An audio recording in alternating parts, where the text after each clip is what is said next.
The Merry Adventures of Robin Hood, by Howard Pyle. How Robin Hood came to be an outlaw. In merry England in the time of old, when good King Henry II ruled the land, there lived within the green glades of Sherwood Forest, near Nottingham town, a famous outlaw whose name was Robin Hood. No archer ever lived that could speed a grey goose shaft with such skill and cunning as his, nor were there ever such yeomen as the 70 merry men, that roamed with him through the greenwood shades. Right merrily they dwelled within the depths of Sherwood Forest, suffering neither care nor want, but passing the time in merry games of archery, or bouts of cudgel play, living upon the king's venison, washed down with draughts of ale of October brewing. Not only Robin himself but all the band were outlaws, and well apart from other men, yet they were beloved by the country people round about, for no one ever came to jolly Robin for help in time of need and went away again with an empty fist. And now I will tell how it came about that Robin Hood fell afoul of the law. When Robin was a youth of 18, stout of sinew and bold of heart, the Sheriff of Nottingham proclaimed a shooting match, and offered a prize of a butt of ale to whosoever should shoot the best shaft in Nottinghamshire. Now, quoth Robin, will I go too, for fain would I draw a string for the bright eyes of my lass Anna, but of good October brewing. So up he got, and took his good stout yew bow and a score or more of broadcloth yard arrows, and started off from Locksley town through Sherwood Forest to Nottingham. It was at the dawn of day in the merry Maytime, when hedgerows are green and flowers bedeck the meadows, daisies pied and yellow cuckoo buds and fair primroses all along the brewery hedges, when apple buds blossom, and sweet birds sing, the lark at dawn of day, the throstle cock and cuckoo, when lads and lasses look upon each other with sweet thoughts, when busy housewives spread their linen, to bleach upon the bright green grass. Sweet was the greenwood as he walked along its paths, and bright the green and rustling leaves, amid which the little birds sang with might and main, and blithely Robin whistled as he trudged along, thinking of Maid Marian and her bright eyes, for at such times a youth's thoughts are wont to turn pleasantly upon the lass that he loves the best. As thus he walked along with a brisk step and a merry whistle, he came suddenly upon some foresters, seated beneath a great oak tree. 15 there were in all, making themselves merry with feasting and drinking as they sat around a huge pasty, to which each man helped himself, thrusting his hands into the pie, and washing down that which they ate with great horns of ale which they drew all foaming from the barrel that stood nigh. Each man was clad in Lincoln green, and a fine show they made, seated upon a sward beneath that fair, spreading tree. Then one of them, with his mouth full, called out to Robin, "Halloa, where goest thou, little lad, with thy 1 penny bow and thy farthing shafts?" Then Robin grew angry, for no stripling likes to be taunted with his green years. "Now," quoth he, "my bow and eke mine arrows are as good as shine, and moreover, I go to the shooting match at Nottingham town, which same has been proclaimed by our good Sheriff of Nottinghamshire. There I will shoot with other stout yeomen, for a prize has been offered of a fine butt of ale." Then one who held a horn of ale in his hand said, "Ho, listen to the lad. Why, boy, thy mother's milk is yet scarce dry upon thy lips, and yet thou prayest of standing up with good stout men at Nottingham butts, thou who art scarce able to draw one string of a 2-stone bow. I'll hold the best of you 20 marks, quoth bold Robin, that I hit the clout at 60 odds, by the good help of Our Lady fair." At this all laughed aloud, and one said, "Well boasted, thou fair infant, well boasted. And well thou knowest, that no target is nigh to make good thy wager." And another cried, "He will be taking ale with his milk next." At this Robin grew right mad. "Hark ye," said he, "yonder, at the glade's end, I see a herd of deer, even more than 60 odds distant.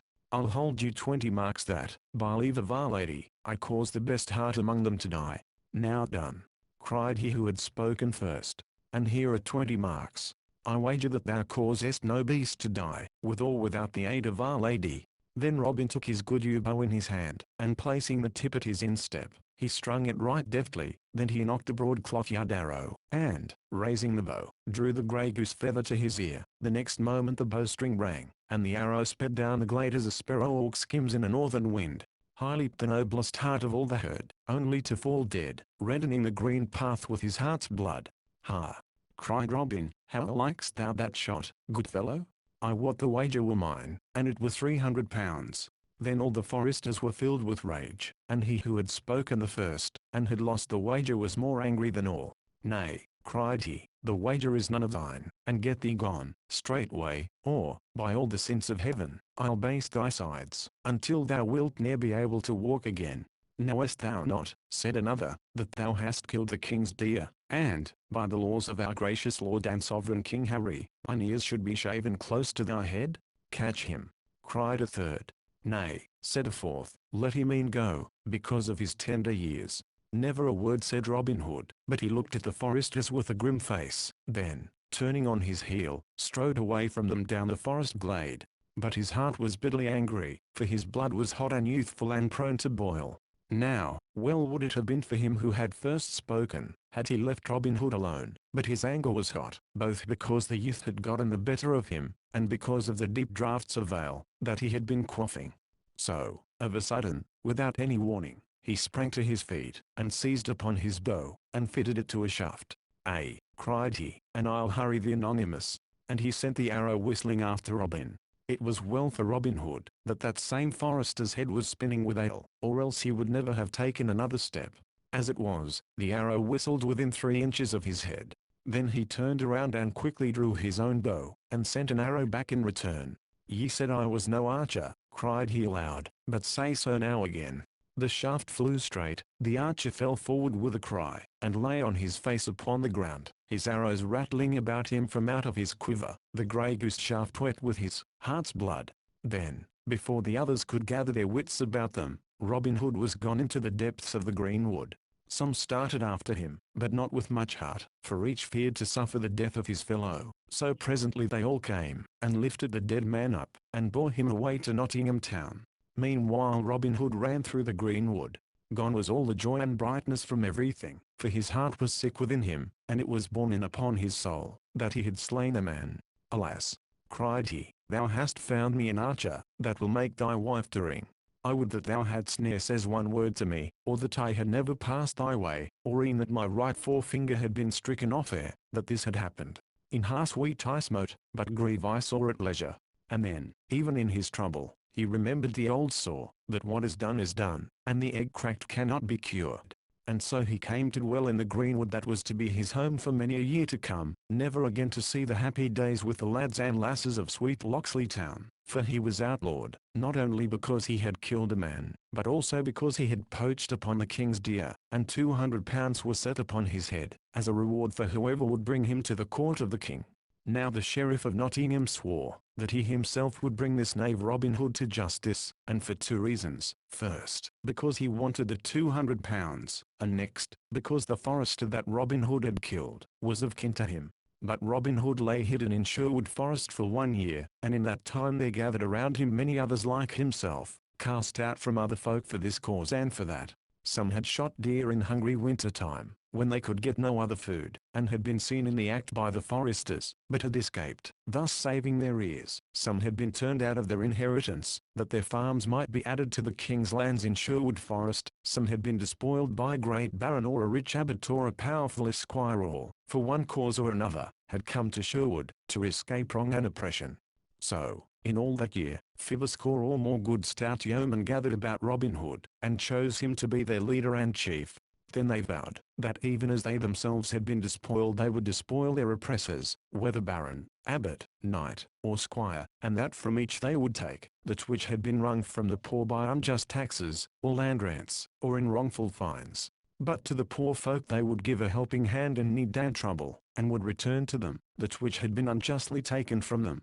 Besides this, they swore never to harm a child nor to wrong a woman, be she maid, wife, or widow, so that, after a while, when the people began to find that no harm was meant to them, but that money or food came in time of want to many a poor family, they came to praise Robin and his merry men, and to tell many tales of him, and of his doings in Sherwood Forest, for they felt him to be one of themselves. Up rose Robin Hood one merry morn when all the birds were singing blithely among the leaves, and up rose all his merry men, each fellow washing his head and hands in the cold brown brook that leaped laughing from stone to stone.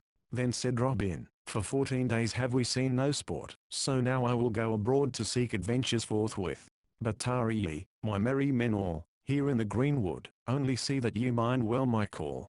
3 blasts upon the bugle horn I will blow in my hour of need. Then come quickly, for I shall want your aid." So saying, he strode away through the leafy forest glades, until he had come to the verge of Sherwood. There he wandered for a long time, through highway and byway, through dingly dell and forest skirts. Now he met a fair buxom lass in a shady lane, and each gave the other a merry word, and passed their way. Now he saw a fair lady upon an ambling pad, to whom he doffed his cap, and who bowed sedately in return to the fair youth. Now he saw a fat monk on a pannier-laden ass. Now a gallant knight, with spear and shield and armor that flashed brightly in the sunlight. Now a page clad in crimson, and now a stout borough from good Nottingham town, pacing along with serious footsteps. All these sights he saw, but adventure found he none. At last he took a road by the forest skirts, a bypath that dipped toward a broad, pebbly stream spanned by a narrow bridge made of a log of wood. As he drew nigh this bridge he saw a tall stranger coming from the other side. Thereupon Robin quickened his pace, as did the stranger likewise, each thinking to cross first. "Now stand thou back," quoth Robin, "and let the better man cross first." "Nay," answered the stranger, "then stand back thine own self, for the better man, I wet, am I." "That will we presently see," quoth Robin, "and meanwhile stand thou where thou art, or else, by the bright brow of St. Elfrida, I will show thee right good Nottingham play with a cloth-yard shaft betwixt thy ribs." "Now," quoth the stranger, "I will tan thy hide till it be as many colours as a beggar's cloak, if thou darest so much as touch a string of that same bow, that thou holdest in thy hands." "Thou pratest like an ass," said Robin, "for I could send this shaft clean through thy proud heart before a curtal friar could say grace over a roast goose at Michaelmastide." "And thou pratest like a coward," answered the stranger, "for thou standest there with a good yew bow, to shoot at my heart, while I have naught in my hand, but a plain blackthorn staff wherewith to meet thee." "Now," quoth Robin, "by the faith of my heart, never have I had a coward's name in all my life before. I will lay by my trusty bow, and eke my arrows, and if thou darest abide my coming, I will go and cut a cudgel, to test thy manhood withal." "Ay, marry, that will I abide thy coming, and joyously, too," quoth the stranger, whereupon he leaned sturdily upon his staff to await Robin. Then Robin Hood stepped quickly to the cover's side, and cut a good staff of ground oak, straight, without new, and 6 feet in length, and came back trimming away the tender stems from it, while the stranger waited for him, leaning upon his staff, and whistling as he gazed round about. Robin observed him furtively as he trimmed his staff, measuring him from top to toe from out the corner of his eye, and thought that he had never seen a lustier or a stouter man. Tall was Robin, but taller was the stranger by a head and a neck, for he was 7 feet in height. Broad was Robin across the shoulders, but broader was the stranger by twice the breadth of the palm, while he measured at least an ell around the waist. "Nevertheless," said Robin to himself, "I will baste thy hide right merrily, my good fellow." Then, aloud, "Lo, here is my good staff, lusty, and tough. Now await my coming, and thou darest, and meet me and thou fearest not. Then we will fight until one or the other of us tumble into the stream by dint of blows." "Marry, that meeteth my whole heart," cried the stranger, twirling his staff above his head, betwixt his fingers and thumb, until it whistled again. Never did the knights of Arthur's round table meet in a stouter fight than did these two. In a moment Robin stepped quickly upon the bridge where the stranger stood. First he made a feint, and then delivered a blow at the stranger's head that, had it met its mark, would have tumbled him speedily into the water. But the stranger turned the blow right deftly, and in return, gave one as stout, which Robin also turned as the stranger had done. So they stood, each in his place, neither moving a finger's breadth back, for one good hour, and many blows were given and received by each in that time, till here and there were sore bones and bumps, yet neither thought of crying enough, nor seemed likely to fall from off the bridge. Now and then they stopped to rest, and each thought that he never had seen in all his life before such a hand at quarterstaff. At last Robin gave the stranger a blow upon the ribs that made his jacket smoke like a damp straw thatch in the sun. So shrewd was the stroke, that the stranger came within a hair's breadth of falling off the bridge, but he regained himself right quickly, and, by a dexterous blow, gave Robin a crack on the crown, that caused the blood to flow. Then Robin grew mad with anger, and smote with all his might at the other. But the stranger warded the blow and once again thwacked Robin, and this time so fairly, that he fell heels over head into the water, as the queen pin falls in a game of bowls. "And where art thou now, my good lad?" shouted the stranger, roaring with laughter. "Oh, in the flood, and floating it down with the tide," cried Robin, nor could he forbear laughing himself at his sorry plight. Then, gaining his feet, he waded to the bank, the little fish speeding hither and thither, all frightened at his splashing. "Give me thy hand," cried he, when he had reached the bank. I must needs own thou art a brave and a sturdy soul, and, withal, a good stout stroke with the cudgels. By this and by that, my head hummeth like to a hive of bees on a hot June day. Then he clapped his horn to his lips and winded a blast, that went echoing sweetly down the forest paths. Ay, marry, quoth he again, thou art a tool that, and eke a brave one, for ne'er, I bow, is there a man betwixt here, and Canterbury town could do the like to me, that thou hast done. And thou, quoth the stranger, laughing, takest thy cudgelling like a brave heart and a stout yeoman. But now the distant twigs and branches rustled with the coming of men, and suddenly a score or two of good stout yeomen, all clad in Lincoln green, burst from out the covert, with merry Will Stuteley at their head. Good master, cried Will, how is this? Truly thou art all wet from head to foot, and that to the very skin. Why, marry, and so jolly Robin, yon stout fellow hath tumbled me neck and crop into the water, and hath given me a drubbing beside. Then shall he not go without a ducking, and eke a drubbing himself? Cried Will Stuteley. Have at him, lads. Then Will and a score of yeomen leaped upon the stranger, but though they sprang quickly they found him ready, and felt him strike, right and left with his stout staff, so that, though he went down with press of numbers, some of them rubbed cracked crowns, before he was overcome. Nay, forbear, cried Robin, laughing until his sore sides ached again. He is a right good man and true, and no harm shall befall him. Now hark ye, good youth, wilt thou stay with me, and be one of my band? 3 suits of Lincoln green shalt thou have each year, beside 40 marks in fee, and share with us whatsoever good shall befall us. Thou shalt eat sweet venison, and quaff the stoutest ale, and mine own good right-hand man shalt thou be, for never did I see such a cudgel player in all my life before. Speak, wilt thou be one of my good merry men? That know I not, quoth the stranger surlily, for he was angry at being so tumbled about. If ye handle ye bow and apple shaft no better than ye do oak and cudgel, I wot ye are not fit to be called yeomen in my country, but if there be any man here that can shoot a better shaft than I, then will I bethink me of joining with you. Now by my faith, said Robin, thou art a right saucy varlet, sirrah, yet I will stoop to thee as I never stooped to man before.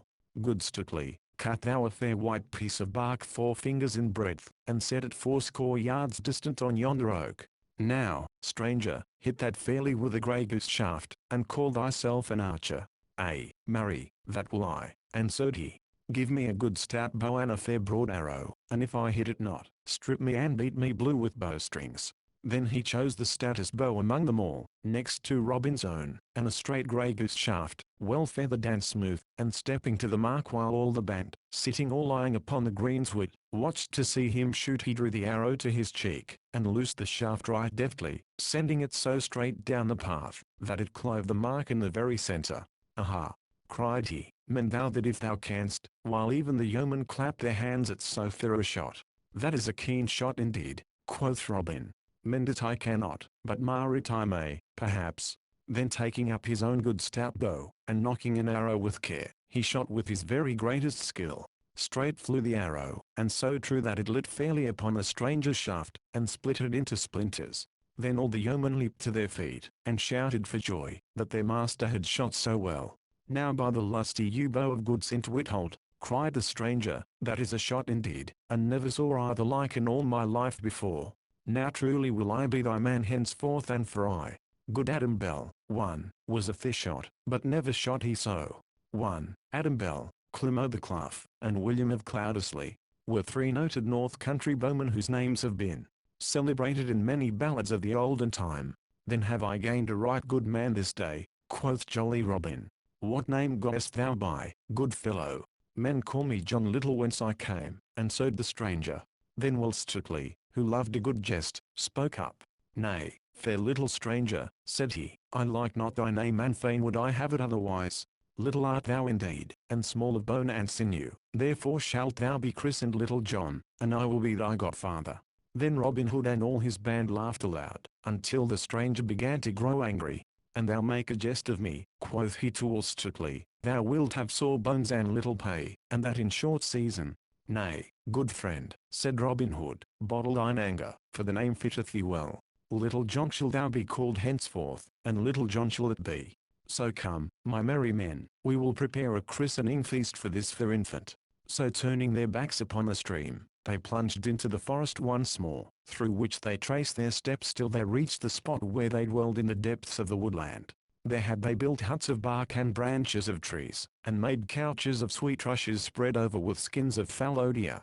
Here stood a great oak tree with branches spreading broadly around, beneath which was a seat of green moss, where Robin Hood was wont to sit at feast, and at merrymaking with his stout men about him. Here they found the rest of the band, some of whom had come in with a brace of fat does. Then they all built great fires, and after a time roasted the does, and broached a barrel of humming ale. Then when the feast was ready they all sat down, but Robin placed Little John at his right hand, for he was henceforth to be the second in the band. Then when the feast was done Will Stutely spoke up.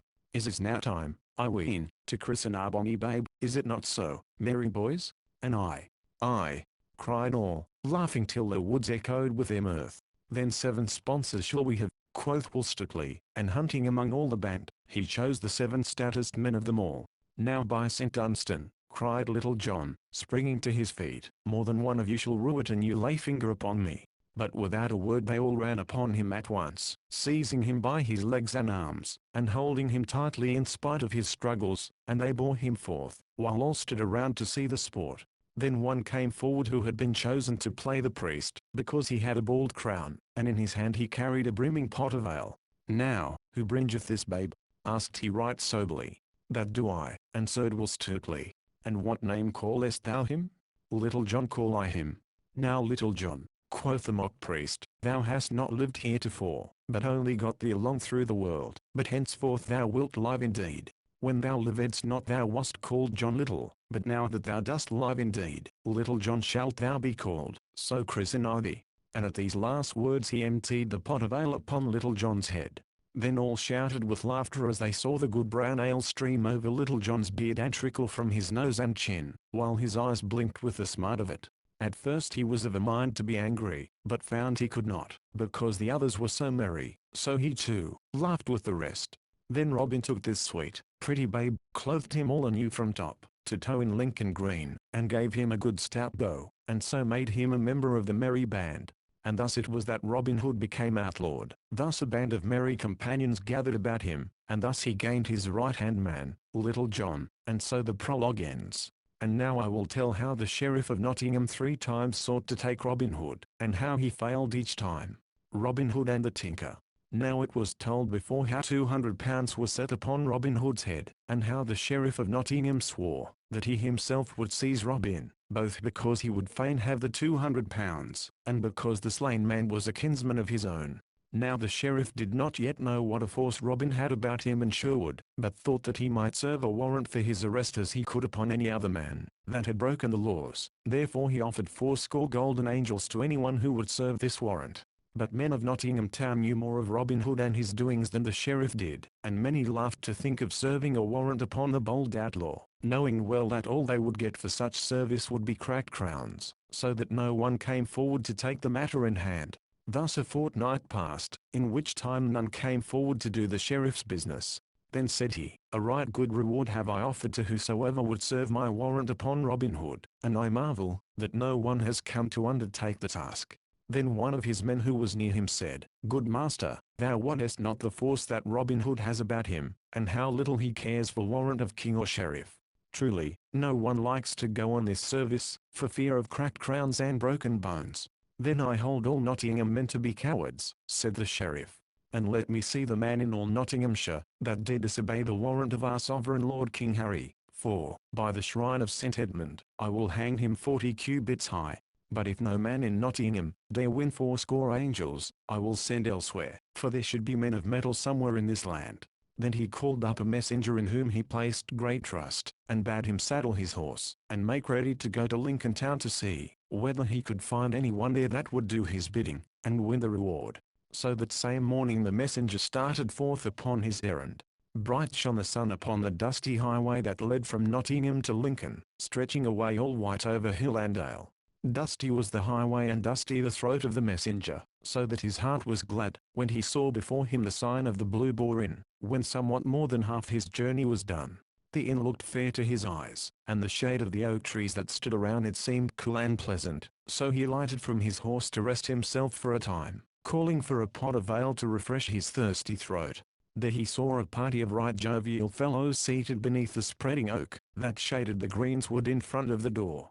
There was a tinker, 2 barefoot friars, and a party of 6 of the king's foresters, all clad in Lincoln green, and all of them were quaffing humming ale and singing merry ballads of the good old times. Loud laughed the foresters, as jests were bandied about between the singing, and louder laughed the friars, for they were lusty men with beards that curled like the wool of black rams. But loudest of all laughed the tinker, and he sang more sweetly than any of the rest. His bag and his hammer hung upon a twig of the oak tree, and nearby leaned his good stout cudgel, as thick as his wrist, and knotted at the end. "Come," cried one of the foresters to the tired messenger, "come join us for this shot. Ho, landlord! Bring a fresh pot of ale for each man." The messenger was glad enough to sit down along with the others who were there, for his limbs were weary and the ale was good. "Now what news bearest thou so fast?" quoth one, "and whither ridest thou today?" The messenger was a chatty soul, and loved a bit of gossip dearly. Besides, the pot of ale warmed his heart, so that, settling himself in an easy corner of the inn bench, while the host leaned upon the doorway and the hostess stood with her hands beneath her apron, he unfolded his budget of news with great comfort. He told all from the very first, how Robin Hood had slain the forester, and how he had hidden in the greenwood to escape the law, how that he lived therein, all against the law, God wot, slaying his majesty's deer, and levying toll on fat abbot, knight, and esquire, so that none dare travel even on broad Watling Street or the Fosse Way for fear of him, how that the sheriff had a mind to serve the king's warrant upon this same rogue. Though little would he mind warrant of either king or sheriff, for he was far from being a law-abiding man. Then he told how none could be found in all Nottingham town to serve this warrant, for fear of cracked pates and broken bones, and how that he, the messenger, was now upon his way to Lincoln town, to find of what metal the Lincoln men might be. "Now come I, forsooth, from good Banbury town," said the jolly tinker, "and no one nigh Nottingham nor Sherwood either, and that be the mark can hold cudgel with my grip. Why, lads, did I not meet that mad wag Simon of Ely, even at the famous fair at Hertford town, and beat him in the ring at that place before Sir Robert of Leslie and his lady? This same Robin Hood, of whom, I wot, I never heard before, is a right merry blade, but gin he be strong, am not I stronger? And gin he be sly, am not I slyer? Now by the bright eyes of Nan o' the Mill, and by mine own name and that's Wat o' the Crabstaff, and by mine own mother's son, and that's myself, will I, even I, Wat o' the Crabstaff, meet this same sturdy rogue, and gin he mind not the seal of our glorious sovereign King Harry, and the warrant of the good sheriff of Nottinghamshire, I will so bruise, beat, and bemaul his pate, that he shall never move finger or toe again. Hear ye that, bully boys? Now art thou the man for my farthing," cried the messenger, "and back thou goest with me to Nottingham town." "Nay," quoth the tinker, shaking his head slowly from side to side, "go I with no man gin it be not with mine own free will." "Nay, nay," said the messenger, "no man is there in Nottinghamshire, could make thee go against thy will, thou brave fellow." "Ay, that be I brave," said the tinker. "Ay, marry," said the messenger, "thou art a brave lad, but our good sheriff hath offered 80 angels of bright gold to whosoever shall serve the warrant upon Robin Hood, though little good will it do. Then I will go with thee, lad. Do but wait till I get my bag and hammer, and my cudgel. Ay, let me but meet this same Robin Hood, and let me see whether he will not mind the king's warrant." So, after having paid their score, the messenger, with the tinker striding beside his nag, started back to Nottingham again. One bright morning soon after this time, Robin Hood started off to Nottingham town, to find what was they doing there, walking merrily along the roadside, where the grass was sweet with daisies, his eyes wandering, and his thoughts also. His bugle horn hung at his hip and his bow and arrows at his back, while in his hand he bore a good stout oaken staff, which he twirled with his fingers as he strolled along. As thus he walked down a shady lane he saw a tinker coming, trolling a merry song as he drew nigh. On his back hung his bag and his hammer, and in his hand he carried a right stout crab staff full 6 feet long, and thus sang he: "In peace-good time, when hound to horn gives ear till buck be killed, and little lads with pipes of corn sit keeping beasts afield. Halloa, good friend," cried Robin, "I went to gather strawberries." "Halloa," cried Robin again, "by woods and groves full fairer." "Halloa, art thou deaf, man? Good friend, say I, and who art thou dost so boldly check a fair song?" quoth the tinker, stopping in his singing. "Halloa, shine own self, whether thou be good friend or no. But let me tell thee, thou stout fellow, gin thou be a good friend it were well for us both, but gin thou be no good friend it were ill for thee. And whence comest thou, my lusty blade? Quoth Robin, I come from Banbury, answered the tinker. Alas, quoth Robin, I hear there is sad news this merry morn. Ha! Is it indeed so? Cried the tinker eagerly. Prithee tell it speedily, for I am a tinker by trade, as thou sayest, and as I am in my trade I am greedy for news, even as a priest is greedy for farthings. Well then, quoth Robin, list thou and I will tell, but bear thyself up bravely, for the news is sad, I wot. Thus it is, I hear that two tinkers are in the stocks for drinking ale and beer. Now a murrain seize thee and thy news, thou scurvy dog, quoth the tinker, for thou speakest but ill of good men. But sad news it is indeed, gin there be two stout fellows in the stocks. Nay, said Robin, thou hast missed the mark and dost but weep for the wrong sow. The sadness of the news lieth in that there be but two in the stocks, for the others do roam the country at large. Now by the pewter platter of St. Dunstan, cried the tinker, I have a good part of a mind to base thy hide for thine ill jest. But gin men be put in the stocks for drinking ale and beer, I trow thou wouldst not lose thy part. Loud laughed Robin and cried, now well taken, tinker, well taken. Why, thy wits like beer, and do froth upmost, when they grow sour. But right art thou, man, for I love ale and beer right well. Therefore come straightway with me hard by to the sign of the Blue Boar, and if thou drinkest as thou appearest and I wot thou wilt not belie thy looks I will drench thy throat with as good home brewed as ever was tapped in all broad Nottinghamshire. Now by my faith, said the tinker, thou art a right good fellow in spite of thy scurvy jests. I love thee, my sweet chuck, and gin I go, not with thee to that same Blue Boar thou mayst call me a heathen.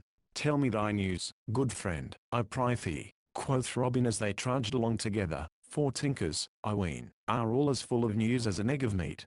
Now I love thee as my brother, my bully blade, said the tinker, else I would not tell thee my news, for sly am I, man, and I have in hand a grave undertaking, that doth call for all my wits, for I come to seek a bold outlaw that men, hereabouts, call Robin Hood. Within my pouch I have a warrant, all fairly written out on parchment, forsooth, with a great red seal for to make it lawful. Could I but meet this same Robin Hood I would serve it upon his dainty body, and if he minded it not I would beat him till every one of his ribs would cry amen. But thou livest hereabouts, mayhap thou knowest Robin Hood thyself, good fellow. Ay, marry, that I do somewhat, quoth Robin, and I have seen him this very morn.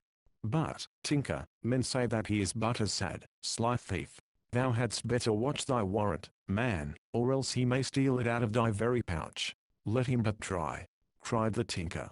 Sly may he be, but sly am I too. I would I had him here now, man to man. And he made his heavy cudgel to spin again. But what manner of man is he, lad? Much like myself, said Robin, laughing, and in height and build and age nigh the same, and he hath blue eyes, too. Nay, quoth the tinker, thou art but a green youth. I thought him to be a great bearded man. Nottingham men feared him so. Truly, he is not so old nor so stout as thou art, said Robin. But men do call him a right deft hand at quarterstaff. That may be, said the tinker right sturdily, but I am more deft than he, for did I not overcome Simon of Ely in the fair bout in the ring at Hertford town? But if thou knowest him, my jolly blade, wilt thou go with me, and bring me to him? 80 bright angels hath the sheriff promised me, if I serve the warrant upon the knave's body, and 10 of them will I give to thee, if thou showest me him. Ay, that will I, quoth Robin, but show me thy warrant, man, until I see, whether it be good or no. That will I not do, even to mine own brother, answered the tinker. No man shall see my warrant till I serve it upon yon fellow's own body. So be it, quoth Robin. And thou show it not to me, I know not to whom thou wilt show it. But here we are at the sign of the Blue Boar, so let us in, and taste his brown October. No sweeter inn could be found in all Nottinghamshire than that of the Blue Boar. None had such lovely trees standing around, or was so covered with trailing clematis and sweet woodbine. None had such good beer and such humming ale, nor, in winter time, when the north wind howled, and snow drifted around the hedges, was there to be found, elsewhere, such a roaring fire as blazed upon the hearth of the Blue Boar. At such times might be found a goodly company of yeomen or country folk seated around the blazing hearth, bandying merry jests, while roasted crabs, too, bobbed in bowls of ale upon the hearthstone. Well known was the inn to Robin Hood and his band, for there had he and such merry companions as Little John, or Will Stuteley, or young David of Doncaster often gathered when all the forest was filled with snow. As for mine host, he knew how to keep a still tongue in his head, and to swallow his words before they passed his teeth, for he knew very well which side of his bread was spread with butter, for Robin and his band were the best of customers, and paid their scores without having them chalked up behind the door. So now, when Robin Hood and the tinker came there too, and called aloud for 2 great pots of ale, none would have known from look or speech that the host had ever set eyes upon the outlaw before. 2 small sour apples. By bow here, quoth Robin to the tinker, while I go and see that mine host draweth ale from the right butt, for he hath good October, I know, and that brewed by Withold of Tamworth. So saying, he went within, and whispered to the host, to add a measure of Flemish strong waters to the good English ale, which the latter did, and brought it to them. By Our Lady, said the tinker, after a long draught of the ale, yon same Withold of Tamworth a right good Saxon name too, I would have thee know breweth the most humming ale, that e'er passed the lips of Watto the Crabstaff. Drink, man, drink, cried Robin, only wetting his own lips meanwhile. Ho, landlord, bring my friend another pot of the same. And now for a song, my jolly blade. Ay, that will I give thee a song, my lovely fellow, quoth the tinker, for I never tasted such ale in all my days before. By Our Lady, it doth make my head hum even now. Hey, dame hostess, come listen, and thou wouldst hear a song, and thou too, thou bonny lass, for never sing I so well as when bright eyes do look upon me the while. Then he sang an ancient ballad of the time of good King Arthur, called The Marriage of Sir Gawain, which you may sometime read yourself, in stout English of early times, and as he sang, all listened to that noble tale of noble knight and his sacrifice to his king. But long before the tinker came to the last verse his tongue began to trip, and his head to spin, because of the strong waters mixed with the ale. First his tongue tripped, then it grew thick of sound, then his head wagged from side to side, until at last he fell asleep, as though he never would waken again. Then Robin Hood laughed aloud and quickly took a warrant from out the tinker's pouch with his deft fingers. Sly art thou, tinker, quoth he, but not yet, I bow. Art thou as sly as that same sly thief Robin Hood? Then he called the host to him and said, Here, good man, are 10 broad shillings for the entertainment thou hast given us this day. See that thou takest good care of thy fair guest there, and when he wakes thou mayst again charge him 10 shillings also, and if he hath it not, thou mayst take his bag and hammer, and even his coat, in payment. Thus do I punish those that come into the greenwood, to deal dole to me. As for thine own self, never knew our landlord, yet that would not charge twice an he could. At this the host smiled slyly, as though saying to himself the rustic saw, teach a magpie to suck eggs. The tinker slept until the afternoon drew to a close and the shadows grew long beside the woodland edge. Then he awoke. First he looked up, then he looked down, then he looked east, then he looked west, for he was gathering his wits together, like barley straws blown apart by the wind. First he thought of his merry companion, but he was gone. Then he thought of his stout crabstaff, and that he had within his hand. Then of his warrant, and of the 80 angels he was to gain for serving it upon Robin Hood. He thrust his hand into his pouch, but not a scrap nor a farthing was there. Then he sprang to his feet in a rage. Ho, landlord, cried he, whither hath the knave gone that was with me but now? What knave meaneth your worship? Quoth the landlord, calling the tinker worship to soothe him, as a man would pour oil upon angry water. I saw no knave with your worship, for I swear no man would dare call that man knave, so nigh to Sherwood Forest. A right stout yeoman I saw with your worship, but I thought that your worship knew him, for few there be about here that pass him by, and know him not. Now, how should I, that ne'er have squealed in your sty, know all the swine therein? Who was he, then, and thou knowest him so well? Why, yon same is a right stout fellow whom men hereabouts do call Robin Hood, which same. Now, by lady, cried the tinker hastily, and in a deep voice like an angry bull, thou didst see me come into thine inn, I, a staunch honest craftsman, and never told me who my company was, well knowing thine own self who he was. Now, I have a right round piece of a mind, to crack thy knave's pate for thee. Then he took up his cudgel, and looked at the landlord, as though he would smite him where he stood. Nay, cried the host, throwing up his elbow, for he feared the blow. How knew I, that thou knewest him not? Well and truly thankful mayst thou be, quoth the tinker, that I be a patient man, and so do spare thy bald crown, else wouldst thou ne'er cheat customer again. But as for this same knave Robin Hood, I go straightway to seek him, and if I do not score his knave's pate, cut my staff into faggots, and call me woman. So saying, he gathered himself together to depart. Nay, quoth the landlord, standing in front of him, and holding out his arms like a goosehead driving his flock, for money made him bold. Thou goest not till thou hast paid me my score. But did not he pay thee? Not so much as 1 farthing, and 10 good shillings worth of ale have ye drunk this day. Nay, I say, thou goest not away without paying me, else shall our good sheriff know of it. But naught have I to pay thee with, good fellow, quoth the tinker. Good fellow not me, said the landlord. Good fellow am I not when it cometh to lose 10 shillings. Pay me that thou owest me in broad money, or else leave thy coat and bag and hammer. Yet, I wot they're not worth 10 shillings, and I shall lose thereby. Nay, and thou stirrest, I have a great dog within, and I will loose him upon thee. Maiden, open thou the door and let forth Brian, if this fellow stirs 1 step. Nay, quoth the tinker, for, by roaming the country, he had learned what dogs were. Take thou what thou wilt have, and let me depart in peace, and may a murrain go with thee. But oh, landlord, an I catch yon scurvy varlet, I swear he shall pay full with usury for that he hath had.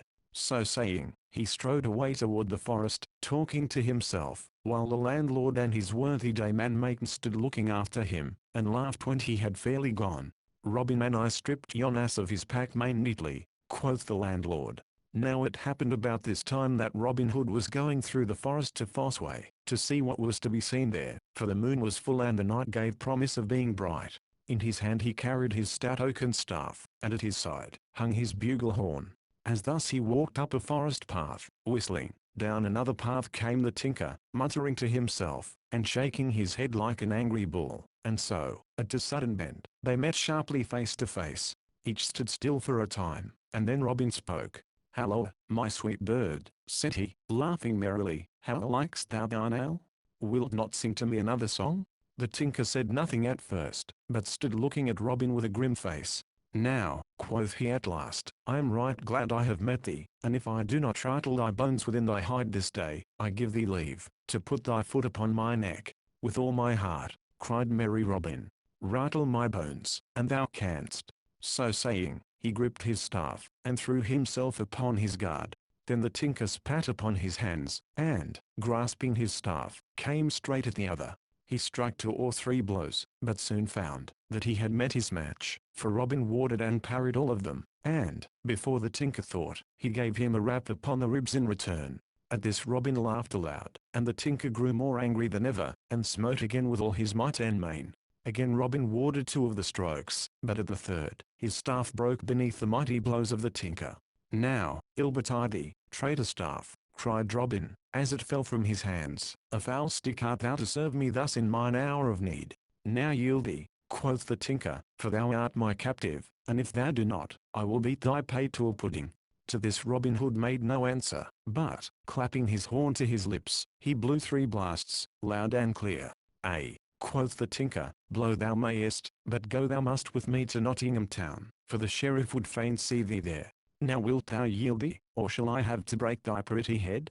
And I must drink sour ale, I must," quoth Robin, "but never have I yielded me to man before, and that without wound or mark upon my body. Nor, when I bethink me, will I yield now. Ho, my merry men, come quickly." Then from out the forest, leaped Little John and 6 stout yeomen clad in Lincoln green. "How now, good master," cried Little John, "what need hast thou, that thou dost wind thy horn so loudly?" "There stands a tinker," quoth Robin, "that would fain take me to Nottingham, there to hang upon the gallows tree." "Then shall he himself hang forthwith," cried Little John, and he and the others made at the tinker, to seize him. "Nay, touch him not," said Robin, "for a right stout man is he. A metal man he is by trade, and a mettled man by nature. Moreover, he doth sing a lovely ballad. Say, good fellow, wilt thou join my merry men all? 3 suits of Lincoln green shalt thou have a year, besides 40 marks in fee. Thou shalt share all with us, and lead a right merry life in the greenwood, for cares have we not, and misfortune cometh not upon us within the sweet shades of Sherwood, where we shoot the dun deer and feed upon venison and sweet oaten cakes, and curds and honey. Wilt thou come with me?" Marry, will I join with you all, quoth the tinker, for I love a merry life, and I love thee, good master, though thou didst thwack my ribs, and cheat me into the bargain. Fain am I to own thou art both a stouter and a slyer man than I, so I will obey thee, and be thine own true servant. So all turned their steps to the forest depths, where the tinker was to live henceforth. For many a day he sang ballads to the band, until the famous Salinadale joined them, before whose sweet voice all others seemed as harsh as a raven's. But of him, we will learn hereafter. The shooting match at Nottingham Town. Then the sheriff was very wroth, because of this failure to take jolly Robin, for it came to his ears, as ill news always does, that the people laughed at him, and made a jest of his thinking to serve a warrant upon such a one as the bold outlaw. And a man hates nothing so much as being made a jest of. So he said, Our gracious Lord and Sovereign King himself shall know of this, and how his laws are perverted and despised by this band of rebel outlaws. As for yon traitor tinker, him will I hang, if I catch him, upon the very highest gallows tree in all Nottinghamshire. Then he bade all his servants and retainers, to make ready to go to London town, to see and speak with the king. At this there was bustling at the sheriff's castle, and men ran hither and thither upon this business and upon that, while the forge fires of Nottingham glowed red far into the night like twinkling stars, for all the smiths of the town were busy making or mending armour for the sheriff's troop of escort. For 2 days this labour lasted, then, on the third, all was ready for the journey. So forth they started in the bright sunlight, from Nottingham town to Fossway, and thence to Watling Street, and so they journeyed for 2 days, until they saw at last the spires and towers of great London town, and many folks stopped, as they journeyed along, and gazed at the show they made riding along the highways with their flashing armour and gay plumes and trappings. In London King Henry and his fair Queen Eleanor held their court, gay with ladies in silks and satins and velvets and cloth of gold, and also brave knights and gallant courtiers. Thither came the sheriff, and was shown into the king's presence. A boon, quoth he, as he knelt upon the ground. Now what wouldst thou have? Said the king. Let us hear what may be thy desires. O good my lord and sovereign, spake the sheriff, in Sherwood Forest in our own good shire of Nottingham, liveth a bold outlaw whose name is Robin Hood. In good sooth, said the king, his doings have reached even our own royal ears. He is a saucy rebellious varlet, yet, I am fain to own, a right merry soul withal. But hearken, O my most gracious sovereign, said the sheriff.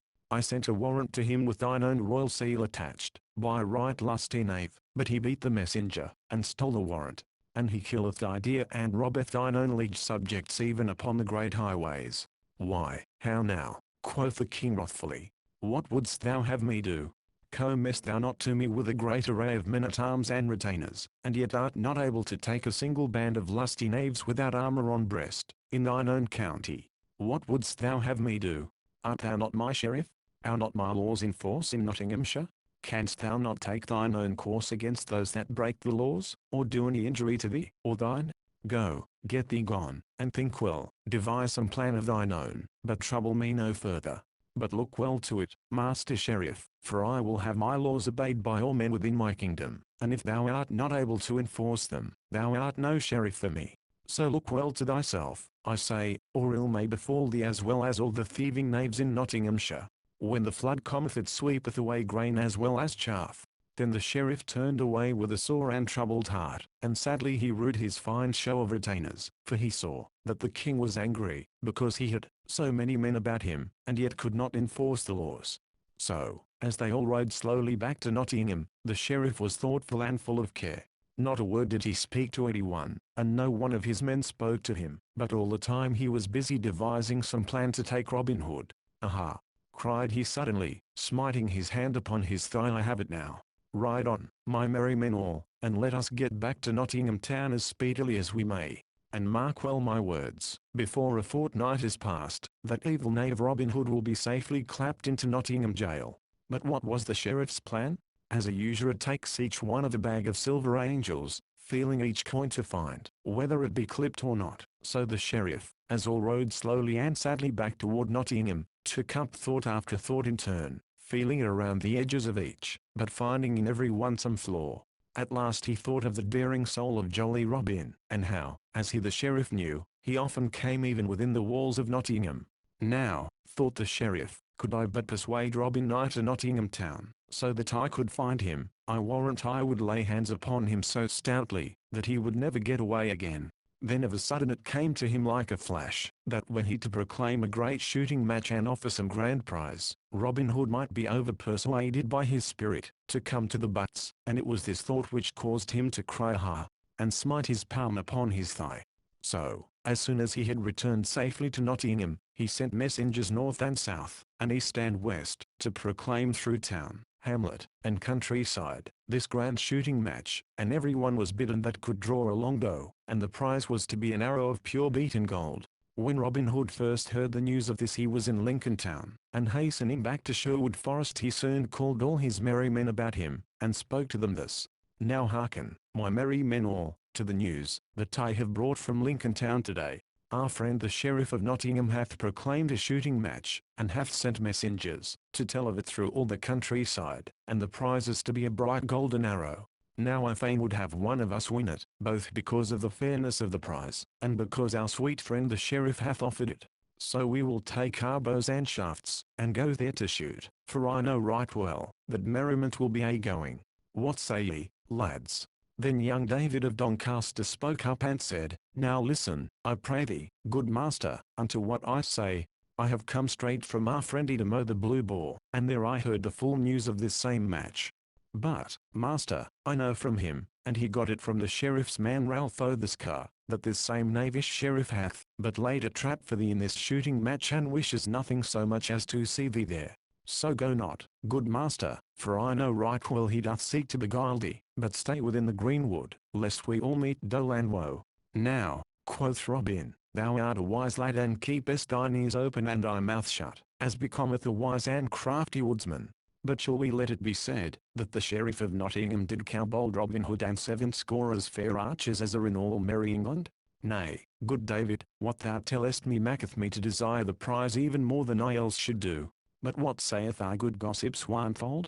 Is it not a hasty man burneth his mouth, and the fool that keepeth his eyes shut falleth into the pit? Thus he says, truly, therefore we must meet guile with guile.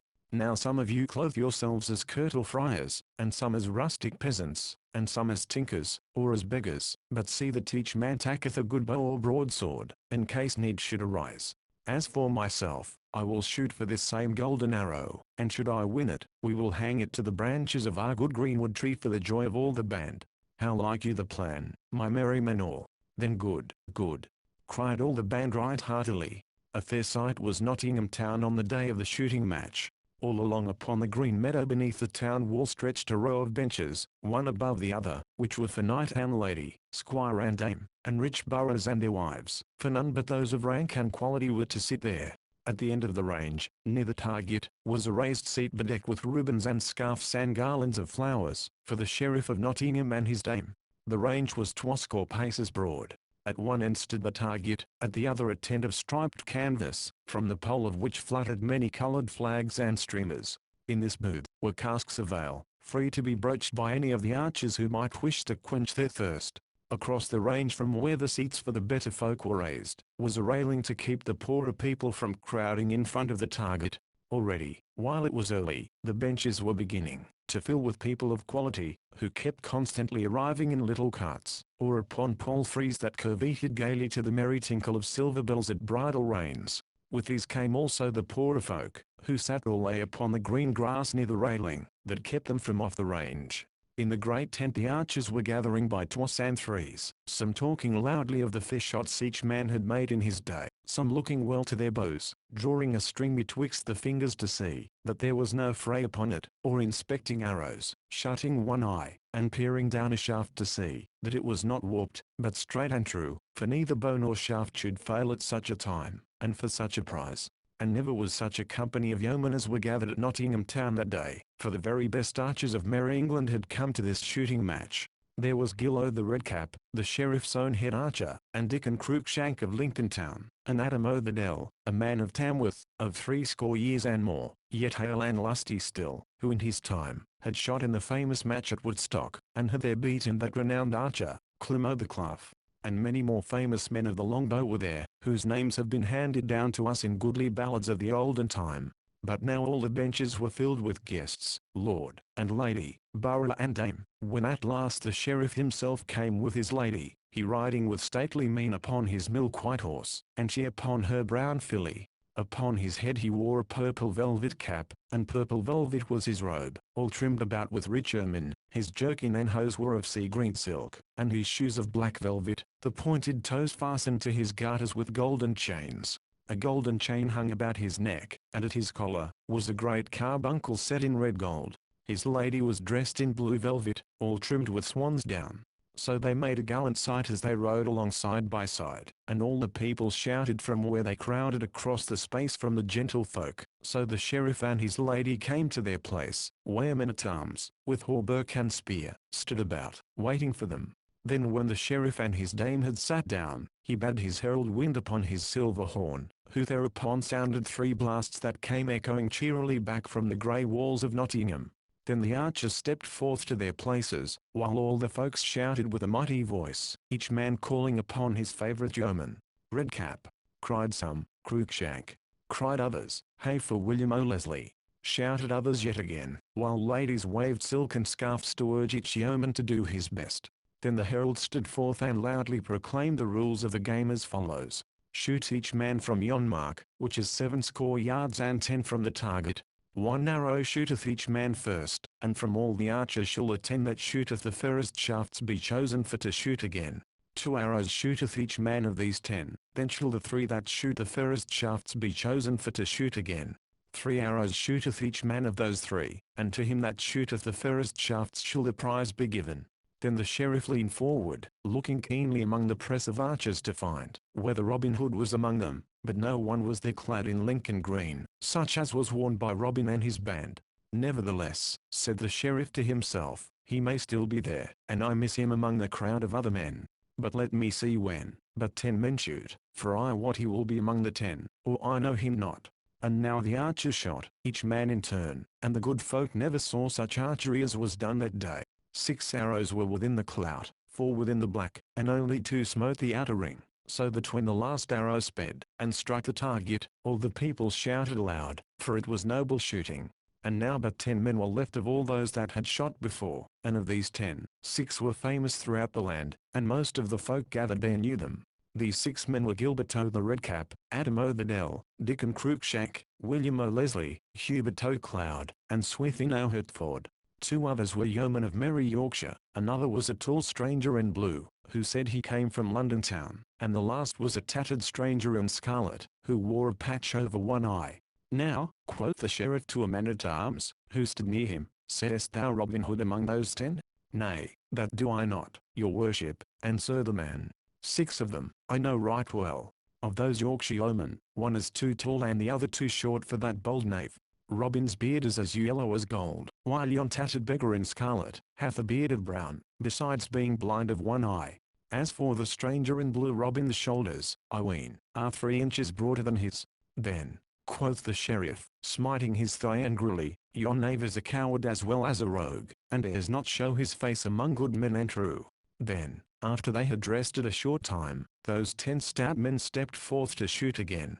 Each man shot 2 arrows, and as they shot, not a word was spoken, but all the crowd watched with scarce a breath of sound. But when the last had shot his arrow, another great shout arose, while many cast their caps aloft for joy of such marvellous shooting. Now by our gracious lady fair, quoth old Sir Amias o' the Dell, who, bowed with 80 years and more, sat near the sheriff, ne'er saw I such archery in all my life before, yet have I seen the best hands at the longbow for 80 years and more. And now but 3 men were left of all those that had shot before.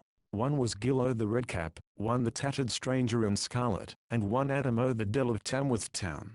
Then all the people called aloud, some crying, Ho for Gilbert o' the Redcap, and some, Hey for stout Adam o' Tamworth. But not a single man in the crowd called upon the stranger in scarlet. Now, shoot thou well, Gilbert, cried the sheriff, and if thine be the best shaft, 50 broad silver pennies will I give to thee beside the prize. Truly I will do my best, quoth Gilbert right sturdily. A man cannot do aught but his best, but that will I strive to do this day. So saying, he drew forth a fair smooth arrow with a broad feather, and fitted it deftly to the string. Then drawing his bow with care he sped the shaft. Straight flew the arrow and lit fairly in the clout, a finger's breadth from the center. "A Gilbert, a Gilbert!" shouted all the crowd. "And, now, by my faith," cried the sheriff, smiting his hands together, "that is a shrewd shot." Then the tattered stranger stepped forth, and all the people laughed as they saw a yellow patch that showed beneath his arm, when he raised his elbow to shoot, and also to see him aim with but one eye. He drew the good yew bow quickly, and quickly loosed the shaft. So short was the time, that no man could draw a breath betwixt the drawing and the shooting, yet his arrow lodged nearer the center than the other by twice the length of a barley corn. "Now by all the saints in paradise," cried the sheriff, "that is a lovely shaft in very truth." Then Adamo the Dell shot, carefully and cautiously, and his arrow lodged close beside the stranger's. Then after a short space they all three shot again, and once more each arrow lodged within the clout, but this time Adamo the Dell's was farthest from the center, and again the tattered stranger's shot was the best. Then, after another time of rest, they all shot for the third time. This time Gilbert took great heed to his aim, keenly measuring the distance, and shooting with shrewdest care.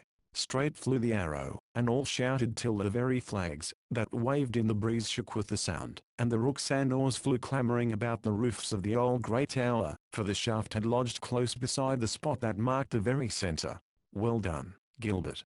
cried the sheriff right joyously. "Fain am I to believe the prize is thine, and right fairly won. Now, thou ragnave, let me see thee shoot a better shaft than that." Naught spake the stranger, but took his place, while all was hushed, and no one spoke or even seemed to breathe, so great was the silence for wonder, what he would do. Meanwhile, also, quite still stood the stranger, holding his bow in his hand, while one could count 5, then he drew his trusty yew, holding it drawn but a moment, then loosed the string. Straight flew the arrow, and so true, that it smote a grey goose feather from off Gilbert's shaft, which fell fluttering through the sunlit air as the stranger's arrow lodged close beside his of the red cap, and in the very center. No one spoke a word for a while and no one shouted, but each man looked into his neighbor's face amazedly. "Nay," quoth old Adamo the Dell presently, drawing a long breath, and shaking his head as he spoke, "'Twascore years and more have I shot shaft, and maybe not all times bad, but I shoot no more this day, for no man can match with yon stranger, howsoe'er he may be." Then he thrust his shaft into his quiver, rattling, and unstrung his bow without another word. Then the sheriff came down from his dais and drew near, in all his silks and velvets, to where the tattered stranger stood leaning upon his stout bow, while the good folk crowded around, to see the man who shot so wondrously well. "Here, good fellow," quoth the sheriff, "take thou the prize, and well and fairly hast thou won it, I bow. What may be thy name, and whence comest thou?" "Men do call me Jock O'Teviot Dale, and thence am I come," said the stranger. "Then, by Our Lady, Jock, thou art the fairest archer that e'er mine eyes beheld, and if thou wilt join my service I will clothe thee with a better coat than that thou hast upon thy back. Thou shalt eat, and drink of the best, and at every Christmas tide 40 marks shall be thy wage. I trow thou drawest better bow than that same coward knave Robin Hood, that dared not show his face here this day. Say, good fellow, wilt thou join my service?" "Nay, that will I not," quoth the stranger roughly.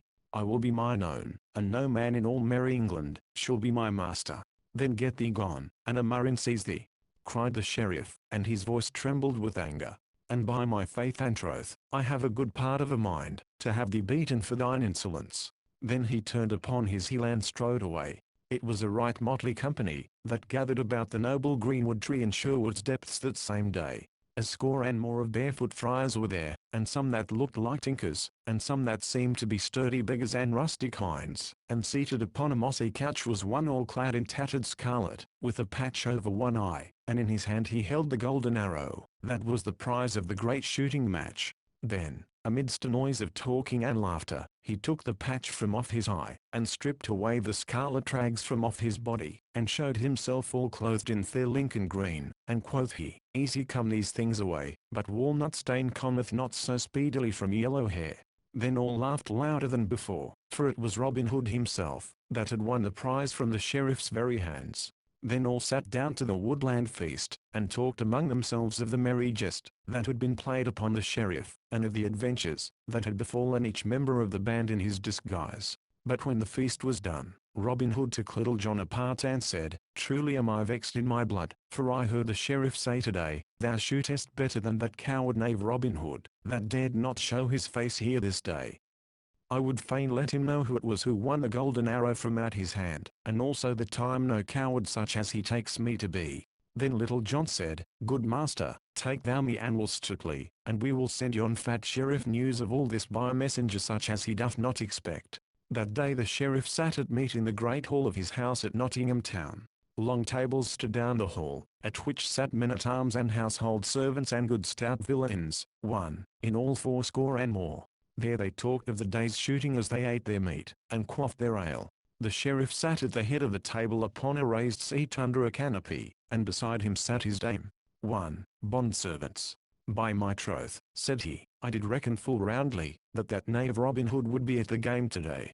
I did not think, that he was such a coward. But who could that saucy knave be who answered me to my beard so bravely? I wonder that I did not have him beaten, but there was something about him that spoke of other things than rags and tatters." Then, even as he finished speaking, something fell rattling among the dishes on the table, while those that sat near started up wondering what it might be. After a while one of the men-at-arms gathered courage enough to pick it up, and bring it to the sheriff. Then everyone saw, that it was a blunted grey goose shaft, with a fine scroll, about the thickness of a goose quill, tied near to its head. The sheriff opened the scroll, and glanced at it, while the veins upon his forehead swelled and his cheeks grew ruddy with rage as he read, for this was what he saw. "Now heaven bless thy grace this day, say all and sweet Sherwood, for thou didst give the prize away, to merry Robin Hood." "Whence came this?" cried the sheriff in a mighty voice. "Even through the window, your worship," quoth the man who had handed the shaft to him, whilst stoutly rescued by his companions. Now when the sheriff found that neither law nor guile could overcome Robin Hood, he was much perplexed, and said to himself, "Fool that I am! Had I not told our king of Robin Hood, I would not have gotten myself into such a coil. But now I must either take him captive, or have wrath visited upon my head from his most gracious majesty. I have tried law, and I have tried guile, and I have failed in both, so I will try what may be done with might." Thus communing within himself, he called his constables together, and told them what was in his mind. "Now take ye each 4 men, all armed in proof," said he, "and get ye gone to the forest, at different points, and lie in wait for this same Robin Hood. But if any constable finds too many men against him, let him sound a horn, and then let each band within hearing come with all speed, and join the party that calls them. Thus, I think, shall we take this green-clad knave. Furthermore, to him that first meeteth with Robin Hood shall 100 pounds of silver money be given, if he be brought to me dead or alive, and to him that meeteth with any of his band shall 20 pounds be given, if such be brought to me dead or alive. So, be ye bold, and be ye crafty." So thus they went in 80 companies of 5 to Sherwood Forest, to take Robin Hood, each constable wishing that he might be the one to find the bold outlaw, or at least one of his band. For 7 days and nights they hunted through the forest glades, but never saw so much as a single man in Lincoln Green, for tidings of all this had been brought to Robin Hood by trustee Edom the Blue Boar. When he first heard the news, Robin said, "If the sheriff dare send force to meet force, woe will it be for him and many a better man besides, for blood will flow, and there will be great trouble for all. But fain would I shun blood and battle, and fain would I not deal sorrow to women folk and wives, because good stout yeomen lose their lives. Once I slew a man, and never do I wish to slay a man again, for it is bitter for the soul to think thereon. So now we will abide silently in Sherwood Forest, so that it may be well for all. But should we be forced to defend ourselves, or any of our band, then let each man draw bow and brand with might and main." At this speech many of the band shook their heads, and said to themselves, "Now the sheriff will think that we are cowards, and folk will scoff throughout the countryside, saying that we fear to meet these men." But they said nothing aloud, swallowing their words, and doing as Robin bade them. Thus they hid in the depths of Sherwood Forest for 7 days and 7 nights, and never showed their faces abroad in all that time. But early in the morning of the 8th day Robin Hood called the band together and said, "Now who will go and find what the sheriff's men are at by this time? For I know right well they will not bide forever within Sherwood shades." At this a great shout arose, and each man waved his bow aloft, and cried that he might be the one to go. Then Robin Hood's heart was proud, when he looked around on his stout, brave fellows, and he said, Brave venture are ye all, my merry men, and a right stout band of good fellows are ye, but ye cannot all go, so I will choose one from among you, and it shall be good Will Stutely, for he is as sly as e'er an old dog fox in Sherwood Forest. Then Will Stutely leaped high aloft and laughed loudly, clapping his hands for pure joy, that he should have been chosen from among them all. Now thanks, good master, quoth he, and if I bring not news of those knaves to thee, call me no more thy sly Will Stutely. Then he clad himself in a friar's gown, and underneath the robe he hung a good broadsword in such a place, that he could easily lay hands upon it. Thus clad, he set forth upon his quest, until he came to the verge of the forest, and so to the highway. He saw two bands of the sheriff's men, yet he turned neither to the right nor the left, but only drew his cowl the closer over his face, folding his hands as if in meditation. So at last he came to the sign of the Blue Boar. For, quoth he to himself, our good friend Edom will tell me all the news. At the sign of the Blue Boar he found a band of the sheriff's men drinking right lustily, so, without speaking to anyone, he sat down upon a distant bench, his staff in his hand, and his head bowed forward, as though he were meditating. Thus he sat waiting, until he might see the landlord depart, and Edom did not know him, but thought him to be some poor tired friar, so he let him sit without saying a word to him or molesting him, though he liked not the cloth. For, said he to himself, it is a hard heart that kicks the lame dog from off the sill. As Stutely sat thus, there came a great house cat, and rubbed against his knee, raising his robe a palm's breadth high. Stutely pushed his robe quickly down again, but the constable who commanded the sheriff's men saw what had passed, and saw also fair Lincoln green beneath the friar's robe. He said nothing at the time, but communed within himself in this wise, Yon is no friar of orders grey, and also, I wot, no honest yeoman goeth about in priest's garb, nor doth a thief go so for naught. Now I think in good sooth that is one of Robin Hood's own men. So, presently, he said aloud, O holy father, wilt thou not take a good pot of March beer, to slake thy thirsty soul withal? But Stutely shook his head silently, for he said to himself, maybe there be those here who know my voice. Then the constable said again, Whither goest thou, holy friar, upon this hot summer's day? I go a pilgrim to Canterbury town, answered Will Stutely, speaking gruffly, so that none might know his voice.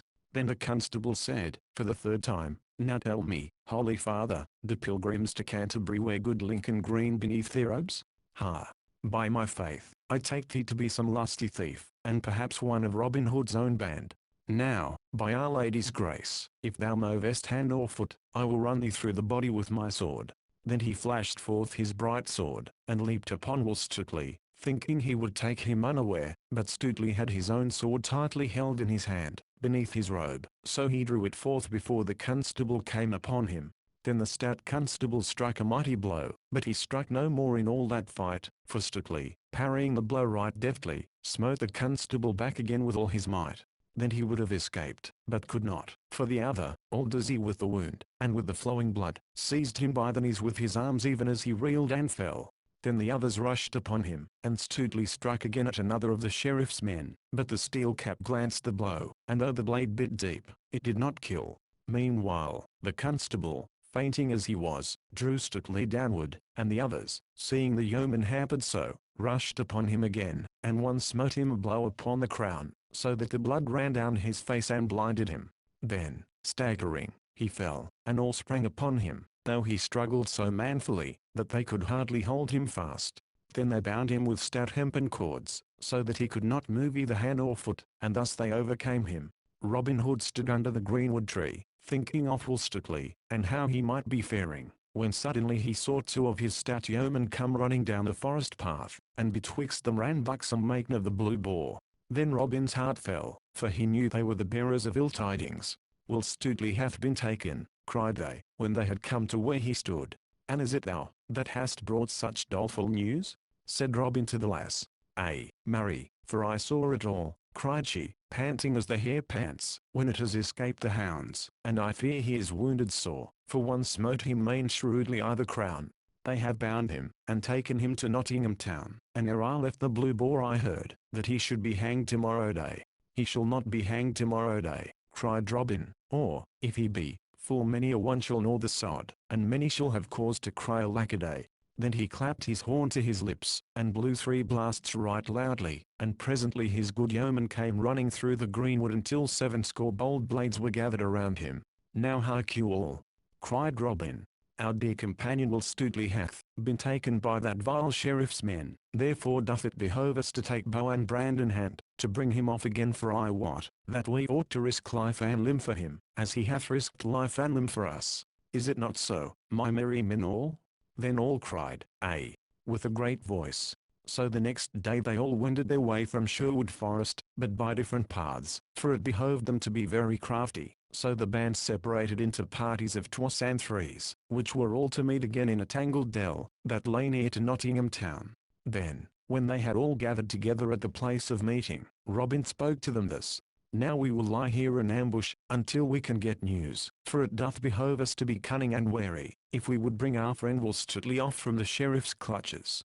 So they lay hidden a long time, until the sun stood high in the sky. The day was warm and the dusty road was bare of travellers, except an aged palmer who walked slowly along the high road that led close beside the grey castle wall of Nottingham town. When Robin saw that no other wayfarer was within sight, he called young David of Doncaster, who was a shrewd man for his years, and said to him, "Now get thee forth, young David, and speak to yonder palmer, that walks beside the town wall, for he hath come but now from Nottingham town, and may tell thee news of good Stutely, perchance." So David strode forth, and when he came up to the pilgrim, he saluted him and said, "Good morrow, holy father, and canst thou tell me when Will Stutely will be hanged upon the gallows tree?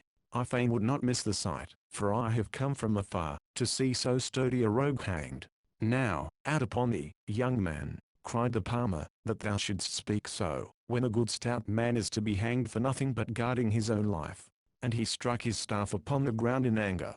"Alas, say I, that this thing should be. For even this day, toward evening, when the sun falleth low, he shall be hanged, 80 odds from the great town gate of Nottingham, where 3 roads meet, for there the sheriff sweareth he shall die as a warning to all outlaws in Nottinghamshire. But yet, I say again, alas!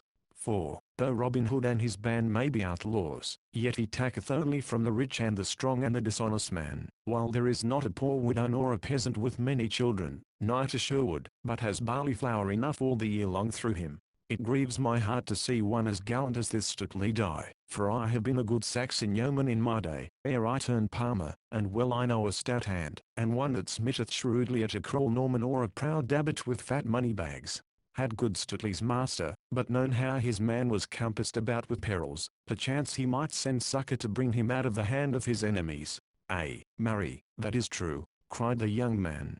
"If Robin and his men be nigh this place, I wot right well they will strive to bring him forth from his peril. But fare thee well, thou good old man, and believe me, if Will Stutely die, he shall be right well avenged." Then he turned, and strode rapidly away, but the palmer looked after him, muttering, "I wot that youth is no country hind, that hath come to see a good man die. Well, well, perchance Robin Hood is not so far away, but that there will be stout doings this day." So he went upon his way, muttering to himself. When David of Doncaster told Robin Hood what the palmer had said to him, Robin called the band around him, and spoke to them thus: "Now let us get straightway into Nottingham town and mix ourselves with the people there, but keep ye one another in sight, pressing as near the prisoner and his guards as ye can, when they come outside the walls. Strike no man without need, for I would fain avoid bloodshed, but if ye do strike, strike hard, and see that there be no need to strike again. Then keep all together, until we come again to Sherwood, and let no man leave his fellows." The sun was low in the western sky when a bugle note sounded from the castle wall. Then all was bustle in Nottingham town and crowds filled the streets, for all knew that the famous Will Stutely was to be hanged that day. Presently the castle gates opened wide and a great array of men-at-arms came forth with noise and clatter, the sheriff, all clad in shining mail of linked chain, riding at their head. In the midst of all the guard, in a cart, with a halter about his neck, rode Will Stutely. His face was pale with his wound, and with loss of blood, like the moon in broad daylight, and his fair hair was clotted in points upon his forehead, where the blood had hardened. When he came forth from the castle he looked up, and he looked down, but though he saw some faces that showed pity and some that showed friendliness, he saw none that he knew. Then his heart sank within him like a plummet of lead, but nevertheless he spoke up boldly. "Give a sword into my hand, Sir Sheriff," said he, "and wounded man though I be, I will fight thee and all thy men till life and strength be gone." "Nay, thou naughty varlet," quoth the sheriff, turning his head, and looking right grimly upon Will Stuteley, "thou shalt have no sword, but shall die a mean death, as beseemeth a vile thief like thee. Then do but untie my hands and I will fight thee, and thy men with no weapon, but only my naked fists. I crave no weapon, but let me not be meanly hanged this day." Then the sheriff laughed aloud. "Why, how now," quoth he, "is thy proud stomach quailing? Shrive thyself, thou vile knave, for I mean, that thou shalt hang this day, and that where three roads meet, so that all men shall see thee hang, for carrion crows and oars to pick at. O thou dastard heart!" cried Will Stuteley, gnashing his teeth at the sheriff. "Thou coward hind! If ever my good master meet thee thou shalt pay dearly for this day's work. He doth scorn thee, and so do all brave hearts. Knowest thou not that thou, and thy name are jests upon the lips of every brave yeoman? Such a one as thou art, thou wretched craven, will never be able to subdue bold Robin Hood." "Ha!" cried the sheriff in a rage, "is it even so? Am I a jest with thy master, as thou callest him? Now I will make a jest of thee, and a sorry jest withal, for I will quarter thee limb from limb, after thou art hanged." Then he spurred his horse forward, and said no more to Stuteley. At last they came to the great town gate, through which Stuteley saw the fair country beyond, with hills and dales all clothed in verdure, and far away the dusky line of Sherwood skirts. Then when he saw the slanting sunlight lying on field and fallow, shining redly here and there on cot and farmhouse, and when he heard the sweet birds singing their vespers, and the sheep bleating upon the hillside, and beheld the swallows flying in the bright air, there came a great fullness to his heart, so that all things blurred to his sight through salt tears, and he bowed his head, lest the folk should think him unmanly, when they saw the tears in his eyes. Thus he kept his head bowed till they had passed through the gate, and were outside the walls of the town. But when he looked up again he felt his heart leap within him, and then stand still for pure joy, for he saw the face of one of his own dear companions of merry Sherwood. Then glancing quickly around he saw well-known faces upon all sides of him, crowding closely upon the men-at-arms, who were guarding him. Then of a sudden the blood sprang to his cheeks, for he saw for a moment his own good master in the press, and, seeing him, knew that Robin Hood and all his band were there.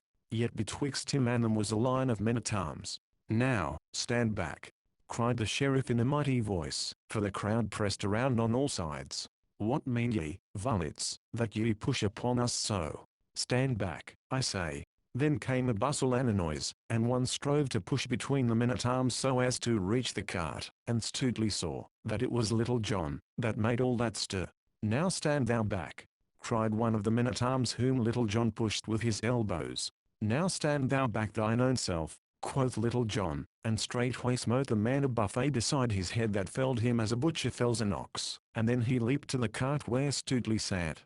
"I pray thee take leave of thy friends ere thou diest, Will," quoth he, "or maybe I will die with thee, if thou must die, for I could never have better company."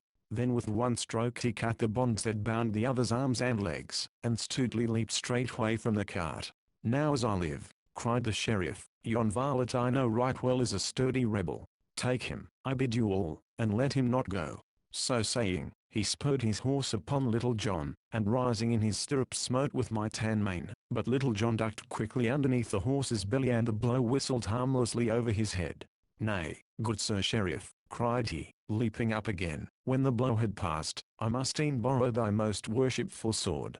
Thereupon he twitched the weapon deftly from out the sheriff's hand. "Here, Stuteley," he cried, "the sheriff hath lent thee his sword. Back to back with me, man, and defend thyself, for help is nigh." "Down with them!" bellowed the sheriff in a voice like an angry bull, and he spurred his horse upon the two who now stood back to back, forgetting in his rage that he had no weapon with which to defend himself. "Stand back, sheriff!"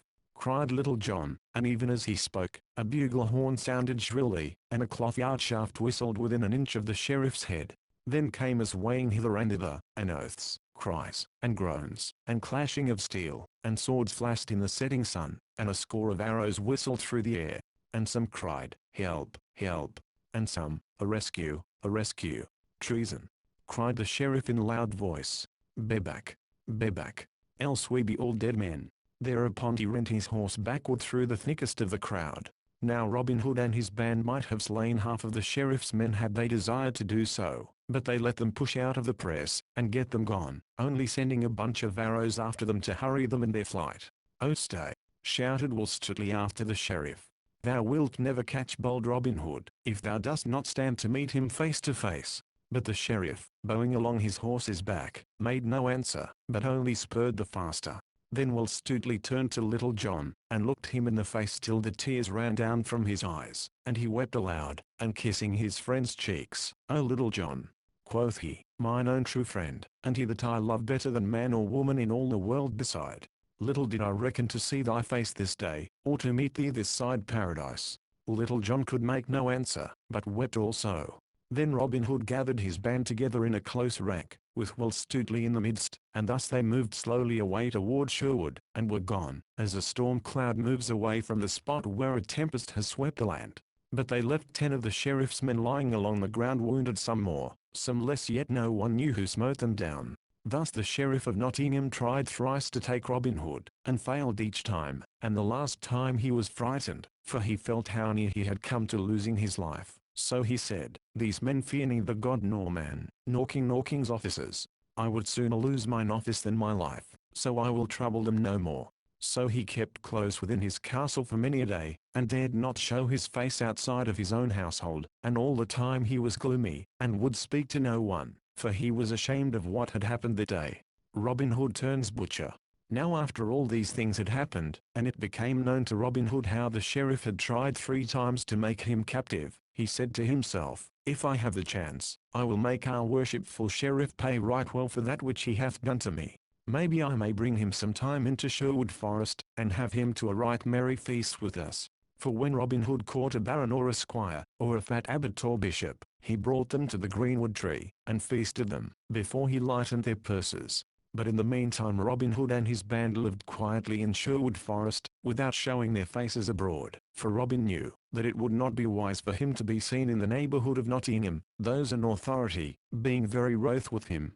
But though they did not go abroad, they lived a merry life within the woodlands, spending the days in shooting at garlands hung upon a willow wand at the end of the glade, the leafy aisles ringing with merry jests and laughter, for whoever missed the garland was given a sound buffet, which, if delivered by Little John, never failed to topple over the unfortunate yeoman.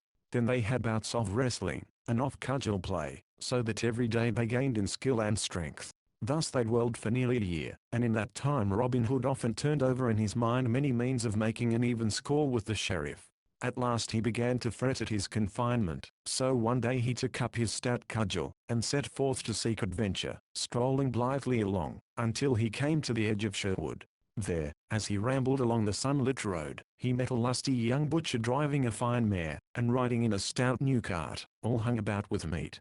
Merrily whistled the butcher as he jogged along, for he was going to the market, and the day was fresh and sweet, making his heart blithe within him. "Good morrow to thee, jolly fellow," quoth Robin, "thou seemest happy this merry morn." "Ay, that am I," quoth the jolly butcher, "and why should I not be so? Am I not hale in wind and limb? Have I not the bonniest lass in all Nottinghamshire? And lastly, am I not to be married to her on Thursday next in sweet Locksley Town?" "Huh?" said Robin, "comest thou from Locksley Town? Well do I know that fair place for miles about, and well do I know each hedgerow and gentle pebbly stream, and even all the bright little fishes therein, for there I was born and bred. Now, where goest thou with thy meat, my fair friend?" "I go to the market at Nottingham Town, to sell my beef and my mutton," answered the butcher. "But who art thou that comest from Locksley Town?" "A yeoman am I, and men do call me Robin Hood." "Now, by Our Lady's grace," cried the butcher, "well do I know thy name, and many a time have I heard thy deeds both sung and spoken of. But heaven forbid that thou shouldst take aught of me. An honest man am I, and have wronged neither man nor maid, so trouble me not, good master, as I have never troubled thee." "Nay, heaven forbid, indeed," quoth Robin, "that I should take from such as thee, jolly fellow. Not so much as 1 farthing would I take from thee, for I love a fair Saxon face like thine right well, more especially when it cometh from Locksley Town, and most especially when the man that owneth it is to marry a bonny lass on Thursday next. But come, tell me for what price thou wilt sell me all of thy meat and thy horse and cart." "At 4 marks do I value meat, cart, and mare," quoth the butcher, but if I do not sell all my meat I will not have 4 marks in value. Then Robin Hood plucked the purse from his girdle, and quoth he, Here in this purse are 6 marks. Now, I would fain be a butcher for the day and sell my meat in Nottingham town. Wilt thou close a bargain with me, and take 6 marks for thine outfit? Now may the blessings of all the saints fall on thine honest head, cried the butcher right joyfully, as he leaped down from his cart, and took the purse that Robin held out to him. Nay, quoth Robin, laughing loudly, many do like me, and wish me well, but few call me honest. Now get thee gone back to thy lass, and give her a sweet kiss from me. So saying, he donned the butcher's apron, and, climbing into the cart, he took the reins in his hand and drove off through the forest to Nottingham town. When he came to Nottingham, he entered that part of the market where butchers stood, and took up his inn, too, in the best place he could find. Next, he opened his stall and spread his meat upon a bench. Then, taking his cleaver and steel, and clattering them together, he trolled aloud in merry tones, "To stand for selling. Now come, ye lasses, and eke ye dames, and buy your meat from me. For 3 pennyworths of meat I sell, for the charge of 1 penny. Lamb have I that hath fed upon naught, but the dainty dames pied, and the violet sweet, and the daffodil, that grow fair streams beside. And beef have I from the heathery words, and mutton from dales all green, and veal as white as a maiden's brow, with its mother's milk, I ween. Then come, ye lasses, and eke ye dames, come, buy your meat from me. For 3 pennyworths of meat I sell, for the charge of 1 penny." Thus he sang blithely, while all who stood near listened amazedly. Then, when he had finished, he clattered the steel and cleaver still more loudly, shouting lustily, "Now, who'll buy? Who'll buy? For fixed prices have I 3 pennyworths of meat I sell to a fat friar or priest for 6pence, for I want not their custom, stout aldermen I charge 3pence, for it doth not matter to me, whether they buy or not. To buxom dames I sell 3 pennyworths of meat for 1 penny, for I like their custom well, but to the bonny lass, that hath a liking for a good tight butcher I charge naught, but 1 fair kiss, for I like her custom the best of all."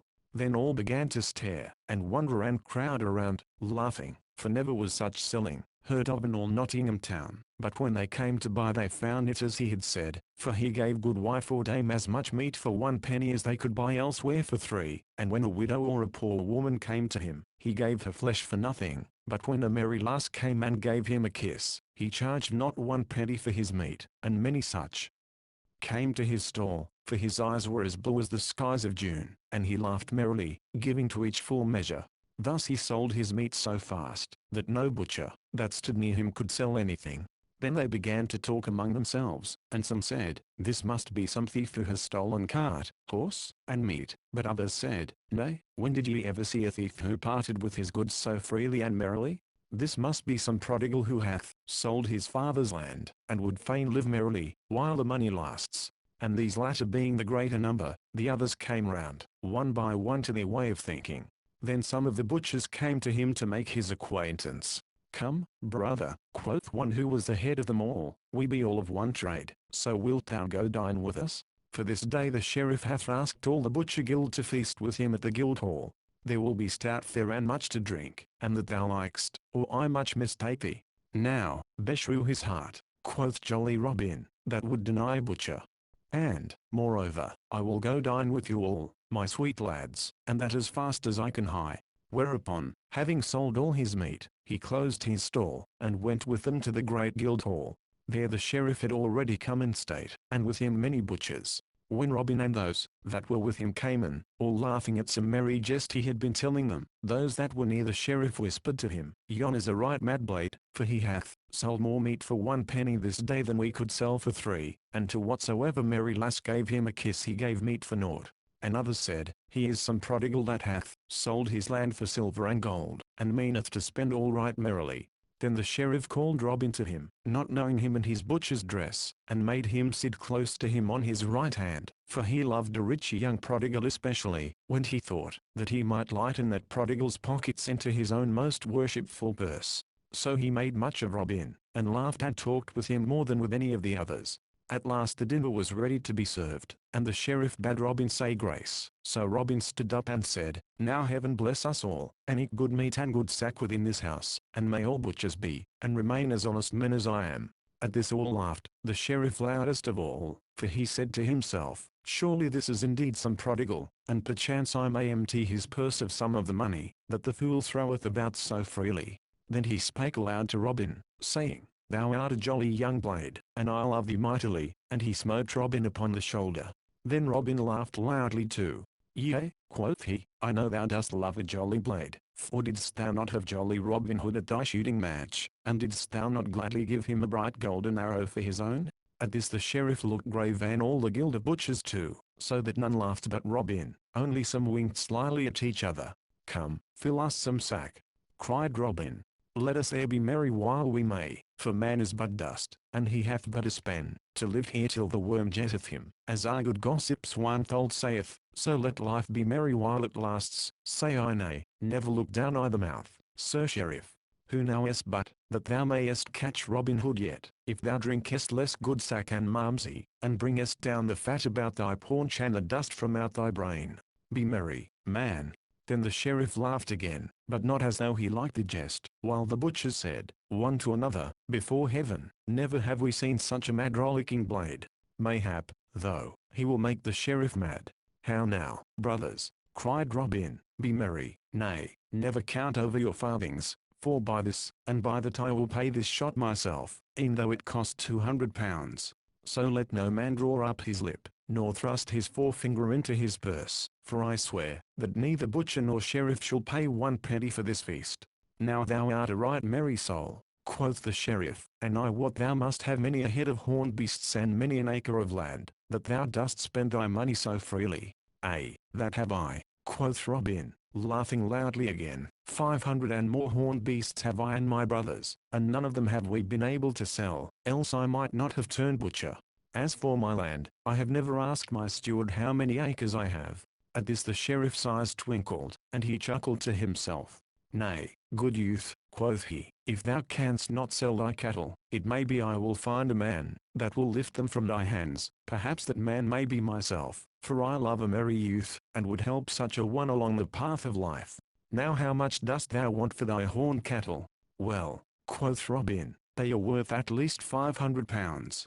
Nay, answered the sheriff slowly, and as if he were thinking within himself, well do I love thee, and fain would I help thee along, but 500 pounds in money, is a good round sum, besides I have it not by me. Yet I will give thee 300 pounds for them all, and that in good hard silver and gold. Now thou old miser, quoth Robin, well thou knowest that so many horned cattle are worth 700 pounds and more, and even that is but small for them, and yet thou, with thy grey hairs, and 1 foot in the grave, wouldst trade upon the folly of a wild youth. At this the sheriff looked grimly at Robin. Nay, quoth Robin, look not on me, as though thou hadst sour beer in thy mouth, man. I will take thine offer, for I and my brothers do need the money. We lead a merry life, and no one leads a merry life for a farthing, so I will close the bargain with thee. But mind that thou bringest a good 300 pounds with thee, for I trust not one that driveth so shrewd a bargain. I will bring the money, said the sheriff. But what is thy name, good youth? Men call me Robert Locksley, quoth bold Robin. Then, good Robert Locksley, quoth the sheriff, I will come this day, to see thy horned beasts. But first my clerk shall draw up a paper in which thou shalt be bound to the sale, for thou gettest not my money without I get thy beasts in return. Then Robin Hood laughed again. So be it, he said, smiting his palm upon the sheriff's hand. Truly my brothers will be thankful to thee for thy money. Thus the bargain was closed, but many of the butchers talked among themselves of the sheriff, saying that it was but a scurvy trick, to beguile a poor spendthrift youth in this way. The afternoon had come, when the sheriff mounted his horse, and joined Robin Hood, who stood outside the gateway of the paved court waiting for him, for he had sold his horse and cart to a trader for 2 marks. Then they set forth upon their way, the sheriff riding upon his horse and Robin running beside him. Thus they left Nottingham town, and travelled forward along the dusty highway, laughing and jesting together, as though they had been old friends.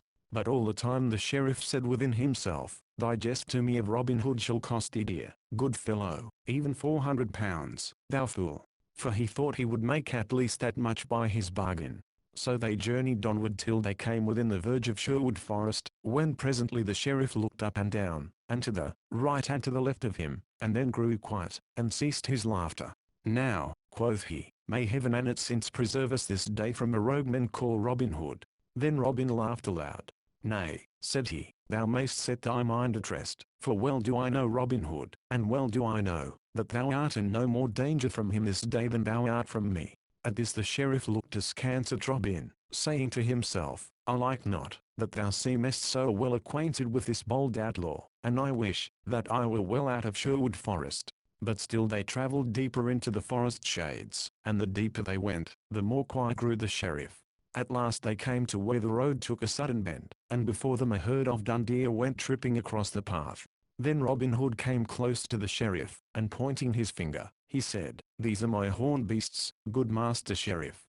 How dost thou like them? Are they not fat and fair to see?" At this the sheriff drew rein quickly. "Now fellow," quoth he, "I would I were well out of this forest, for I like not thy company. Go thou thine own path, good friend, and let me but go mine."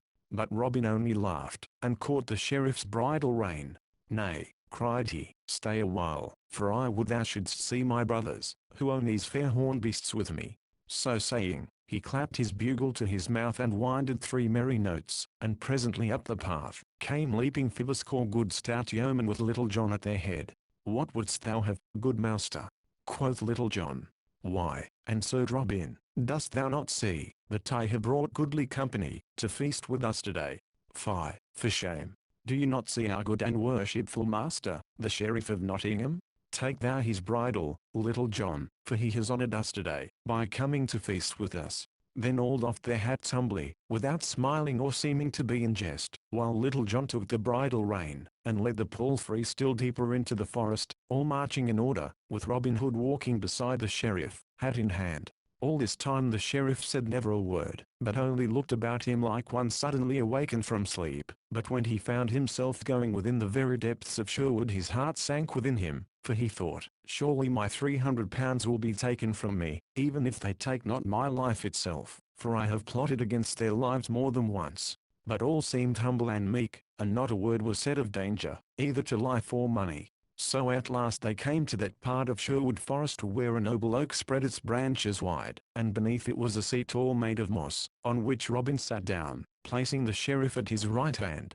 "Now busk ye, my merry men all," quoth he, "and bring forth the best we have, both of meat and wine, for his worship the sheriff hath feasted me in Nottingham Guildhall today, and I would not have him go back empty." All this time nothing had been said of the sheriff's money, so presently he began to pluck up heart.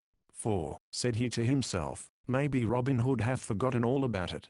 Then, while beyond in the forest bright fires crackled, and savoury smells of sweetly roasting venison and fat capons filled the glade, and brown pasties warmed beside the blaze, did Robin Hood entertain the sheriff right royally. First, several couples stood forth at quarterstaff, and so shrewd were they at the game, and so quickly did they give stroke and parry, that the sheriff, who loved to watch all lusty sports of the kind, clapped his hands, forgetting where he was, and crying aloud, well struck, thou fellow with the black beard," little knowing that the man he called upon was the tinker that tried to serve his warrant upon Robin Hood. Then several yeomen came forward and spread cloths upon the green grass, and placed a royal feast, while others still broached barrels of sack and malmsey and good stout ale, and set them in jars upon the cloth, with drinking horns about them. Then all sat down, and feasted and drank merrily together until the sun was low and the half-moon glimmered with a pale light betwixt the leaves of the trees overhead. Then the sheriff arose and said, "I thank you all, good yeomen, for the merry entertainment ye have given me this day. Right courteously have ye used me, showing therein that ye have much respect for our glorious king, and his deputy in brave Nottinghamshire. But the shadows grow long, and I must away before darkness comes, lest I lose myself within the forest." Then Robin Hood and all his merry men arose also, and Robin said to the sheriff, "If thou must go, worshipful sir, go thou must, but thou hast forgotten one thing." "Nay, I forgot naught," said the sheriff, yet all the same his heart sank within him. "But I say thou hast forgot something," quoth Robin. "We keep a merry inn here in the greenwood, but whoever becometh our guest must pay his reckoning." Then the sheriff laughed, but the laugh was hollow. "Well, jolly boys," quoth he, "we have had a merry time together today, and even if ye had not asked me, I would have given you a score of pounds for the sweet entertainment I have had." "Nay," quoth Robin seriously, "it would ill beseem us to treat your worship so meanly." "By my faith," Sir Sheriff, I would be ashamed to show my face, if I did not reckon the king's deputy at £300. Is it not so, my merry men all? Then ay, cried all, in loud voice. 300 devils, roared the sheriff. Think ye that your beggarly feast was worth £3, let alone 300? Nay, quoth Robin gravely. Speak not so roundly, your worship. I do love thee for the sweet feast thou hast given me this day in merry Nottingham town. But there be those here who love thee not so much. If thou wilt look down the cloth thou wilt see Will Stuteley, in whose eyes thou hast no great favour. Then 2 other stout fellows are there here, that thou knowest not, that were wounded in a brawl nigh Nottingham town. Some time ago thou wotest when, one of them was sore hurt in one arm, yet he hath got the use of it again. Good sheriff, be advised by me, pay thy score without more ado, or maybe it may fare ill with thee. As he spoke the sheriff's ruddy cheeks grew pale, and he said nothing more, but looked upon the ground, and gnawed his nether lip. Then slowly he drew forth his fat purse, and threw it upon the cloth in front of him. Now take the purse, Little John, quoth Robin Hood, and see that the reckoning be right. We would not doubt our sheriff, but he might not like it, if he should find he had not paid his full score. Then Little John counted the money, and found that the bag held £300 in silver and gold. But to the sheriff it seemed, as if every clink of the bright money was a drop of blood from his veins. And when he saw it all counted out in a heap of silver and gold, filling a wooden platter, he turned away and silently mounted his horse. Never have we had so worshipful a guest before, quoth Robin, and, as the day waxeth late, I will send one of my young men, to guide thee out of the forest depths. Nay, heaven forbid, cried the sheriff hastily. I can find mine own way, good man, without aid. Then I will put thee on the right track mine own self, quoth Robin, and, taking the sheriff's horse by the bridle rein, he led him into the main forest path. Then, before he let him go, he said, Now, fare thee well, good sheriff, and when next thou thinkest to despoil some poor prodigal, remember thy feast in Sherwood Forest, near by a horse, good friend, without first looking into its mouth, as our good Gaffer Swinethold says. And so, once more, fare thee well. Then he clapped his hand to the horse's back, and off went Nag and Sheriff through the forest glades. Then bitterly the sheriff rued the day that first he meddled with Robin Hood, for all men laughed at him, and many ballads were sung by folk throughout the country, of how the sheriff went to shear and came home shorn to the very quick. For thus men sometimes overreach themselves through greed and guile. Little John goes to Nottingham Fair. Spring had gone, since the sheriff's feast in Sherwood, and summer also, and the mellow month of October had come. All the air was cool and fresh, the harvests were gathered home, the young birds were full-fledged, the hops were plucked, and apples were ripe. But though time had so smoothed things over that men no longer talked of the horned beasts that the sheriff wished to buy, he was still sore about the matter, and could not bear to hear Robin Hood's name spoken in his presence. With October, had come the time for holding the great fair which was celebrated every 5 years at Nottingham town, to which folk came from far and near throughout the country. At such times archery was always the main sport of the day, for the Nottinghamshire yeomen were the best hand at the longbow in all merry England. But this year the sheriff hesitated a long time, before he issued proclamation of the fair, fearing lest Robin Hood and his band might come to it. At first he had a great part of a mind not to proclaim the fair, but second thought told him, that men would laugh at him, and say among themselves, that he was afraid of Robin Hood, so he put that thought by. At last he fixed in his mind, that he would offer such a prize as they would not care to shoot for. At such times it had been the custom, to offer a half-score of marks or a ton of ale, so this year he proclaimed, that a prize of 2 fat steers should be given to the best bowman. When Robin Hood heard what had been proclaimed he was vexed, and said, Now beshrew this sheriff, that he should offer such a prize that none but shepherd hinds will care to shoot for it. I would have loved nothing better than to have had another bout at merry Nottingham town, but if I should win this prize naught would it pleasure or profit me. Then up spoke Little John, Nay, but hearken, good master, said he, only today Will Stuteley, young David of Doncaster, and I were at the sign of the Blue Boar, and there we heard all the news of this merry fair, and also that the sheriff hath offered this prize, that we of Sherwood might not care to come to the fair. So, good master, if thou wilt, I would fain go and strive to win even this poor thing among the stout yeomen, who will shoot at Nottingham town. Nay, Little John, quoth Robin, thou art a sound stout fellow, yet thou lackest the cunning that good Stuteley hath, and I would not have harm befall thee for all Nottinghamshire. Nevertheless, if thou wilt go, take some disguise, lest there be those there who may know thee. So be it, good master, quoth Little John, yet all the disguise that I wish, is a good suit of scarlet instead of this of Lincoln green. I will draw the cowl of my jacket about my head, so that it will hide my brown hair and beard, and then, I trust, no one will know me. It is much against my will, said Robin Hood. Nevertheless, if thou dost wish it, get thee gone, but bear thyself seemingly, Little John, for thou art mine own right-hand man, and I could ill bear to have harm befall thee. So Little John clad himself all in scarlet, and started off to the fair at Nottingham town.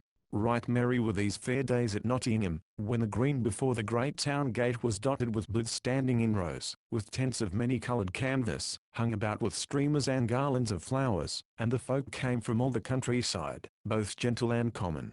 In some booths there was dancing to merry music, in others flowed ale and beer, and in others yet again sweet cakes and barley sugar were sold, and sport was going outside the booths also, where some minstrel sang ballads of the olden time, playing a second upon the harp, or where the wrestlers struggled with one another within the sawdust ring. But the people gathered most of all around a raised platform where stout fellows played at quarterstaff.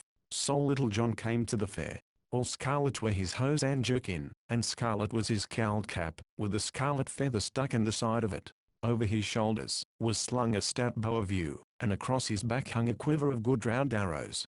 Many turned to look after such a stout, tall fellow, for his shoulders were broader by a palm's breadth than any that were there, and he stood a head taller than all the other men. The lasses, also, looked at him askance, thinking they had never seen lustier youth. First of all he went to the booth, where stout ale was sold, and, standing aloft on a bench, he called to all that were near to come, and drink with him. "Hey, sweet lads!" cried he, "who will drink ale with a stout yeoman? Come, all! Come, all! Let us be merry, for the day is sweet and the ale is tingling. Come hither, good yeoman, and thou, for not a farthing shall one of you pay. Nay, turn hither, thou lusty beggar, and thou jolly tinker, for all shall be merry with me." Thus he shouted, and all crowded around, laughing, while the brown ale flowed, and they called Little John a brave fellow, each swearing that he loved him as his own brother, for when one has entertainment with nothing to pay, one loves the man that gives it to one. Then he strolled to the platform where they were at cudgel play, for he loved about at quarterstaff as he loved meat and drink, and here befell an adventure, that was sung in ballads throughout the mid-country for many a day. One fellow there was that cracked crowns of every one who threw cap into the ring. This was Eric Lincoln, of great renown, whose name had been sung in ballads throughout the countryside. When Little John reached the stand he found none fighting, but only bold Eric walking up and down the platform, swinging his staff and shouting lustily, "Now, who will come and strike a stroke for the lass he loves the best, with a good Lincolnshire yeoman? How now, lads? Step up, or else the lass's eyes are not bright hereabouts, or the blood of Nottingham youth is sluggish and cold. Lincoln against Nottingham, say I, for no one hath put foot upon the boards this day such as we of Lincoln call a cudgel player." At this, one would nudge another with his elbow, saying, "Go bow, Ned," or "Go bow, Thomas." But no lad cared to gain a cracked crown for nothing. Presently Eric saw where Little John stood among the others, a head and shoulders above them all, and he called to him loudly, "Halloa, thou long-legged fellow in scarlet! Broad are thy shoulders and thick thy head, is not thy lass fair enough for thee to take cudgel in hand for her sake? In truth, I believe that Nottingham men do turn to bone and sinew, for neither heart nor courage have they. Now, thou great lout, wilt thou not twirl staff for Nottingham?" "Ay," quoth Little John, "had I but mine own good staff here, it would pleasure me hugely to crack thy knave's pate, thou saucy braggart. I wot it would be well for thee and thy coxcomb were cut." Thus he spoke, slowly at first, for he was slow to move, but his wrath gathered headway like a great stone rolling down a hill, so that at the end he was full of anger. Then Eric Lincoln laughed aloud. "Well spoken for one who fears to meet me fairly, man to man," said he. "Saucy art thou thine own self, and if thou puttest foot upon these boards, I will make thy saucy tongue rattle within thy teeth." "Now," quoth Little John, "is there never a man here that will lend me a good stout staff till I try the mettle of yon fellow?" At this, half a score reached him their staves, and he took the stoutest and heaviest of them all. Then, looking up and down the cudgel, he said, "Now, I have in my hand but a splint of wood, a barley straw, as it were, yet I trow it will have to serve me, so here goeth." Thereupon he cast the cudgel upon the stand, and, leaping lightly after it, snatched it up in his hand again. Then each man stood in his place, and measured the other with fell looks until he that directed the sport cried, "Play." At this they stepped forth, each grasping his staff tightly in the middle. Then those that stood around saw the stoutest game of quarterstaff that e'er Nottingham town beheld. At first Eric o' Lincoln thought that he would gain an easy advantage, so he came forth, as if he would say, "Watch, good people, how that I carve you this cockerel right speedily." But he presently found it to be no such speedy matter. Right deftly he struck, and with great skill of fence, but he had found his match in Little John. Once, twice, thrice, he struck, and 3 times Little John turned the blows to the left hand, and to the right. Then quickly and with a dainty backhanded blow, he rapped Eric beneath his guard so shrewdly, that it made his head ring again. Then Eric stepped back to gather his wits, while a great shout went up and all were glad that Nottingham had cracked Lincoln's crown, and thus ended the first bout of the game. Then presently the director of the sport cried, "Play." And they came together again, but now Eric played warily, for he found his man was of right good metal, and also he had no sweet memory of the blow that he had got. So this bout neither Little John nor the Lincoln man caught a stroke within his guard. Then, after a while, they parted again, and this made the second bout. Then for the third time they came together, and at first Eric strove to be wary, as he had been before, but, growing mad at finding himself so foiled, he lost his wits, and began to rain blows so fiercely and so fast, that they rattled like hail on penthouse roof. But, in spite of all, he did not reach within Little John's guard.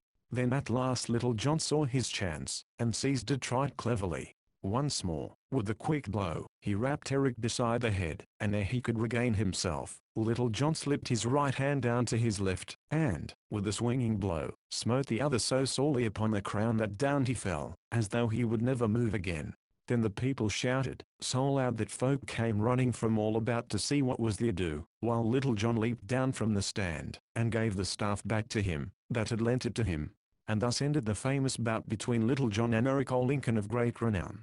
But now the time had come when those who were to shoot with the longbow were to take their places, so the people began flocking to the butts, where the shooting was to be. Near the target, in a good place, sat the sheriff upon a raised dais, with many gentlefolk around him. When the archers had taken their places, the herald came forward, and proclaimed the rules of the game, and how each should shoot 3 shots, and to him that should shoot the best the prize of 2 fat steers was to belong. A score of brave shots were gathered there, and among them some of the keenest hands at the longbow in Lincoln and Nottinghamshire, and among them Little John stood taller than all the rest. "Who is yon stranger clad all in scarlet?" said some, and others answered, "It is he that hath but now so soundly cracked the crown of Eric o' Lincoln." Thus the people talked among themselves, until at last it reached even the sheriff's ears. And now each man stepped forward, and shot in turn. But though each shot well, Little John was the best of all, for 3 times he struck the clout, and once only the length of a barleycorn from the centre. "Hey for the tall archer!" shouted the crowd, and some among them shouted, "Hey for Reynold Greenleaf!" For this was the name that Little John had called himself that day. Then the sheriff stepped down from the raised seat, and came to where the archers stood, while all doffed their caps, that saw him coming. He looked keenly at Little John, but did not know him, though he said, after a while, "How now, good fellow, methinks there is that about thy face, that I have seen a while." "Mayhap it may be so," quoth Little John, "for often have I seen your worship." And, as he spoke, he looked steadily into the sheriff's eyes, so that the latter did not suspect who he was. "A brave blade art thou, good friend," said the sheriff, "and I hear that thou hast well upheld the skill of Nottinghamshire against that of Lincoln this day. What may be thy name, good fellow?" "Men do call me Reynold Greenleaf, your worship," said Little John, and the old ballad, that tells of this, adds, "So, in truth, was he a Greenleaf, but of what manner of tree the sheriff wotted not." "Now, Reynold Greenleaf," quoth the sheriff, "thou art the fairest hand at the longbow that mine eyes ever beheld, next to that false knave, Robin Hood, from whose wiles heaven forfend me. Wilt thou join my service, good fellow? Thou shalt be paid right well, for 3 suits of clothes shalt thou have a year, with good food, and as much ale as thou canst drink, and, besides this, I will pay thee 40 marks each Michaelmastide.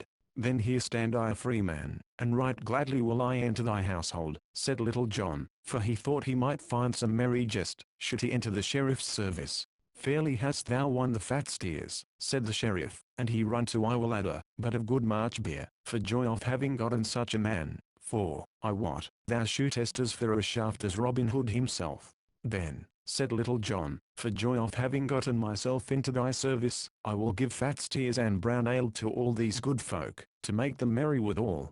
At this arose a great shout, many casting their caps aloft, for joy of the gift. Then some built great fires, and roasted the steers, and others broached the buttervale, with which all made themselves merry. Then, when they had eaten, and drunk as much as they could, and when the day faded, and the great moon arose, all red and round, over the spires and towers of Nottingham town, they joined hands, and danced around the fires, to the music of bagpipes and harps. But long before this merrymaking had begun, the sheriff and his new servant Reynold Greenleaf were in the castle of Nottingham. How Little John lived at the sheriff's. Thus Little John entered into the sheriff's service, and found the life he led there easy enough, for the sheriff made him his right-hand man, and held him in great favour. He sat nigh the sheriff at meat, and he ran beside his horse, when he went a-hunting, so that, what with hunting and hawking a little, and eating rich dishes, and drinking good sack, and sleeping until late hours in the morning, he grew as fat as a stall-fed ox. Thus things floated easily along with the tide, until one day, when the sheriff went a-hunting, there happened that which broke the smooth surface of things. This morning the sheriff and many of his men set forth to meet certain lords, to go a-hunting. He looked all about him for his good man, Reynold Greenleaf, but, not finding him, was vexed, for he wished to show Little John's skill to his noble friends. As for Little John, he lay abed, snoring lustily, till the sun was high in the heavens. At last he opened his eyes, and looked about him, but did not move to arise. Brightly shone the sun in at the window, and all the air was sweet with the scent of woodbine, that hung in sprays about the wall without, for the cold winter was past and spring was come again, and Little John lay still, thinking how sweet was everything on this fair morn. Just then he heard, faint and far away, a distant bugle note sounding thin and clear. The sound was small, but, like a little pebble dropped into a glassy fountain, it broke all the smooth surface of his thoughts, until his whole soul was filled with disturbance. His spirit seemed to awaken from its sluggishness, and his memory brought back to him all the merry greenwood life, how the birds were singing blithely there this bright morning, and how his loved companions and friends were feasting and making merry, or perhaps talking of him with sober speech, for when he first entered the sheriff's service he did so in jest, but the hearthstone was warm during the winter, and the fare was full. And so he had abided, putting off from day to day his going back to Sherwood, until 6 long months had passed. But now he thought of his good master and Otwell Stukely, whom he loved better than anyone in all the world, and of young David of Doncaster, whom he had trained so well in all manly sports, till there came over his heart a great and bitter longing for them all, so that his eyes filled with tears. Then he said aloud, Here I grow fat like a stall-fed ox, and all my manliness departeth from me, while I become a sluggard and old. But I will arouse me, and go back to mine own dear friends once more, and never will I leave them again till life doth leave my lips. So saying, he leaped from bed, for he hated his sluggishness now. When he came downstairs he saw the steward standing near the pantry door, a great fat man, with a huge bundle of keys hanging to his girdle. Then Little John said, Ho, Master Steward, a hungry man am I, for naught have I had for all this blessed morn. Therefore, give me to eat. Then the steward looked grimly at him, and rattled the keys in his girdle, for he hated Little John, because he had found favour with the sheriff. So, Master Reynold Greenleaf, thou art injured, art thou? Quoth he. But, fair youth, if thou livest long enough, thou wilt find, that he who jetteth over much sleep for an idle head goeth with an empty stomach. For what saith the old saw, Master Greenleaf? Is it not the late fowl findeth but ill faring? Now, thou great purse of fat, cried Little John, I ask thee not for fool's wisdom, but for bread and meat. Who art thou, that thou shouldst deny me to eat? By St. Dunstan, thou hadst best tell me where my breakfast is, if thou wouldst save broken bones. Thy breakfast, Master Fireblaze, is in the pantry, answered the steward. Then fetch it hither, cried Little John, who waxed angry by this time. Go thou and fetch it thine own self, quoth the steward. Am I thy slave, to fetch and carry for thee? I say, go thou, bring it me. I say, go thou, fetch it for thyself. Ay, marry, that will I, right quickly, quoth Little John in a rage. And, so saying, He strode to the pantry, and tried to open the door, but found it locked, whereat the steward laughed and rattled his keys. Then the wrath of Little John boiled over, and, lifting his clenched fist, he smote the pantry door, bursting out 3 panels, and making so large an opening, that he could easily stoop and walk through it.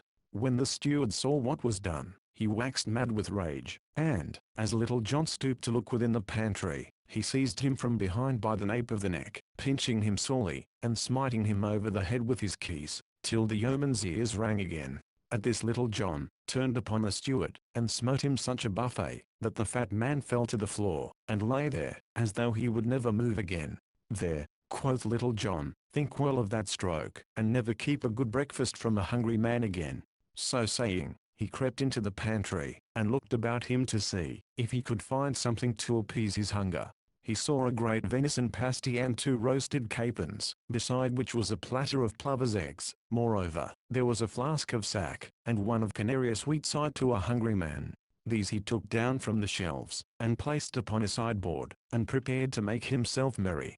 Now the cook, in the kitchen across the courtyard, heard the loud talking between Little John and the steward, and also the blow that Little John struck the other. So he came running across the court, and up the stairway to where the steward's pantry was, bearing in his hands the spit with the roast still upon it. Meanwhile the steward had gathered his wits about him, and risen to his feet, so that when the cook came to the steward's pantry he saw him glowering through the broken door at Little John, who was making ready for a good repast, as one dog glowers at another that has a bone. When the steward saw the cook, he came to him, and, putting one arm over his shoulder, "Alas, sweet friend," quoth he, for the cook was a tall, stout man, "saidst thou what that vile knave Reynold Greenleaf hath done? He hath broken in upon our master's goods, and hath smitten me a buffet upon the ear, so that I thought I was dead. Good cook, I love thee well, and thou shalt have a good pottle of our master's best wine every day, for thou art an old and faithful servant. Also, good cook, I have 10 shillings, that I mean to give as a gift to thee. But hatest thou not to see a vile upstart like this Reynold Greenleaf taking it upon him so bravely?" "Ay, marry, that do I," quoth the cook boldly, for he liked the steward, because of his talk of the wine, and of the 10 shillings. "Get thee gone straightway to thy room, and I will bring out this knave by his ears." So saying, he laid aside his spit, and drew the sword that hung by his side, whereupon the steward left as quickly as he could, for he hated the sight of naked steel.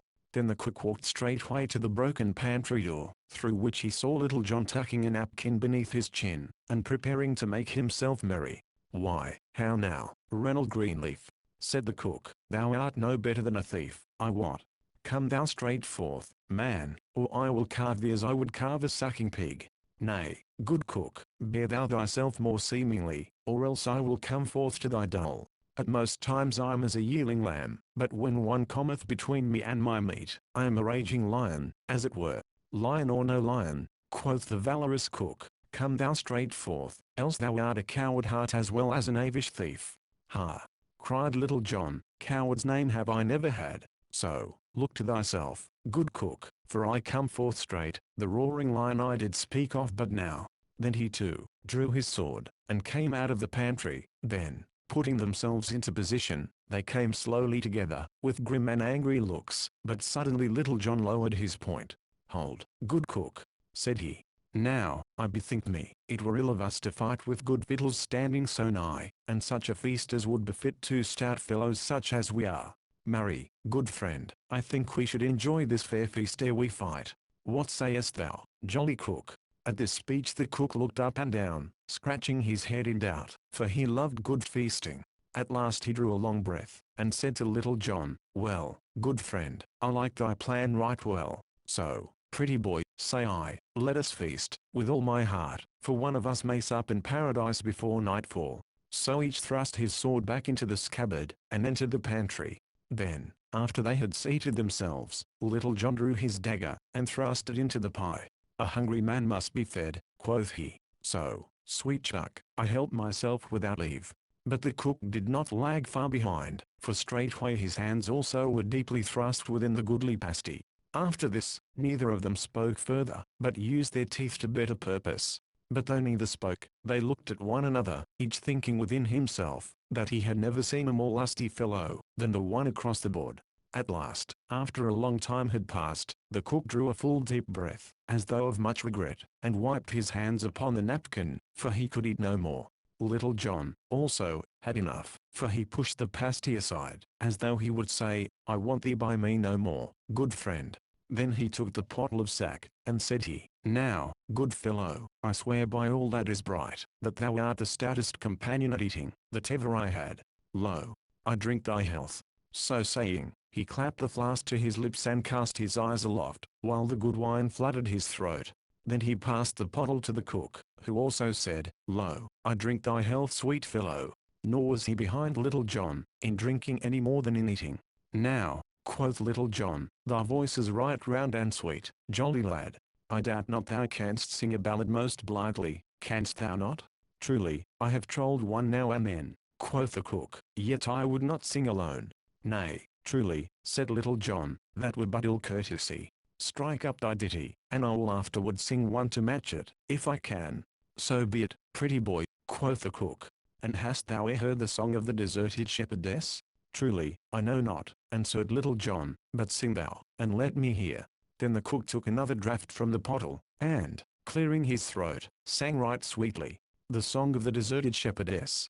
In Lenten time, when leaves wax green, and pretty birds begin to mate, when lark cloth sing, and thrush, I ween, and stock dove cooeth soon and late, fair Phyllis sat beside a stone, and thus I heard her make her moan. O willow, willow, willow, willow, I'll take me of thy branches fair, and twine wreaths to deck my hair. The thrush hath taken him a she, the robin too, and eke the dove. My robin hath deserted me, and left me for another love. So here, by a brookside, all alone, I sit me down, and make my moan. O willow, willow, willow, willow, I'll take me of thy branches fair, and twine wreaths to deck my hair. But ne'er came herring from the sea, but good as he were in the tide. Young Corydon came o'er the lea, and sat him Phyllis down beside. So, presently, she changed her tone, and gan to cease her from her moan. O willow, willow, willow, willow, thou mayst e'en keep thy garlands fair, I want them not to deck my hair. Now, by my faith, cried Little John, that same is a right good song, and hath truth in it, also. Glad am I thou likest it, sweet lad, said the cook. Now sing thou one also, for ne'er should a man be merry alone, or sing and list not. Then I will sing thee a song of a right good knight of Arthur's court, and how he cured his heart's wound without running upon the dart again, as did thy Phyllis, for I what she did, but cured one smart by giving herself another. So, list thou while I sing, the good knight and his love. When Arthur, king, did rule this land, a goodly king was he, and had he of stout knights a band, of merry company, among them all, both great and small, a good stout knight was there, a lusty jilt, and eke tall, that loved a lady fair, but naught would she to do with he, but turned her face away. So gat he gone to far country, and left that lady gay. There all alone he made his moan, and eke did sob and sigh, and weep till it would move a stone, and he was like to die, but still his heart did feel the smart, and eke the dire distress, and rather grew his pain more sharp, as grew his body less. Then gat he back where was good sack, and merry company, and soon did cease to cry alack, when blithe and gay was he, from which I hold, and feel full bold, to say, and eke believe, that gin the belly go not cold, the heart will cease to grieve. Now, by my faith, cried the cook, as he rattled the pottle against the sideboard, I liked that same song hugely, and eke the motive of it, which leaf like a sweet kernel in a hazelnut. Now thou art a man of shrewd opinions, quoth Little John, and I love thee truly as thou wert my brother, and I love thee too. But the day draweth on, and I have my cooking to do ere our master cometh home, so let us e'en go and settle this brave fight we have in hand. Ay, marry, quoth Little John, and that right speedily. Never have I been more laggard in fighting than in eating and drinking. So come thou straight forth into the passageway, where there is good room to swing a sword, and I will try to serve thee.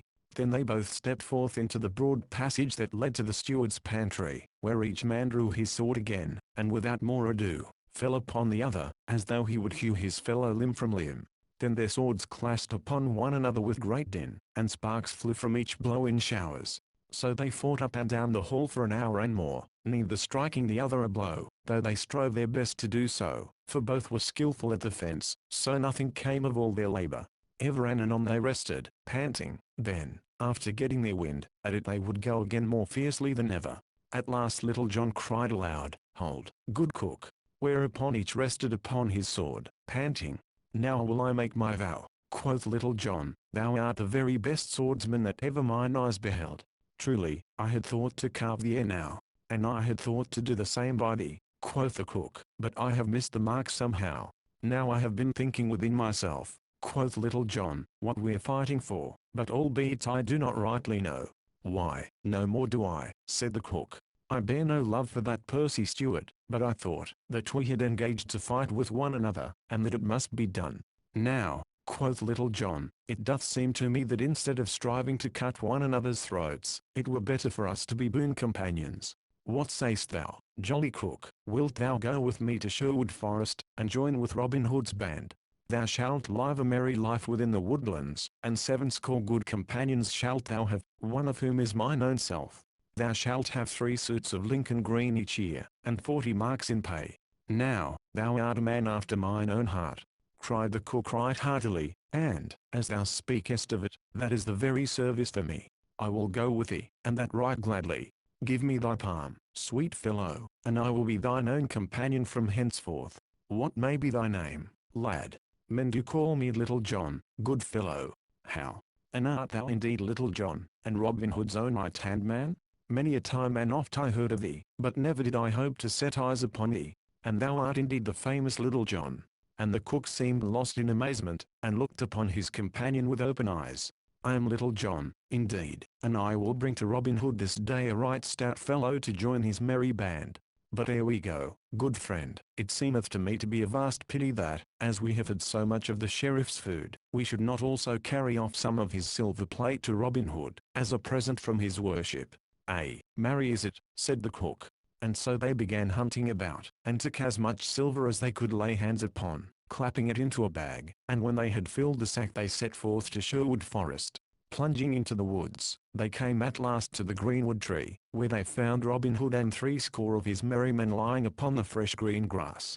When Robin and his men saw who it was that came, they leaped to their feet. "Now welcome," cried Robin Hood.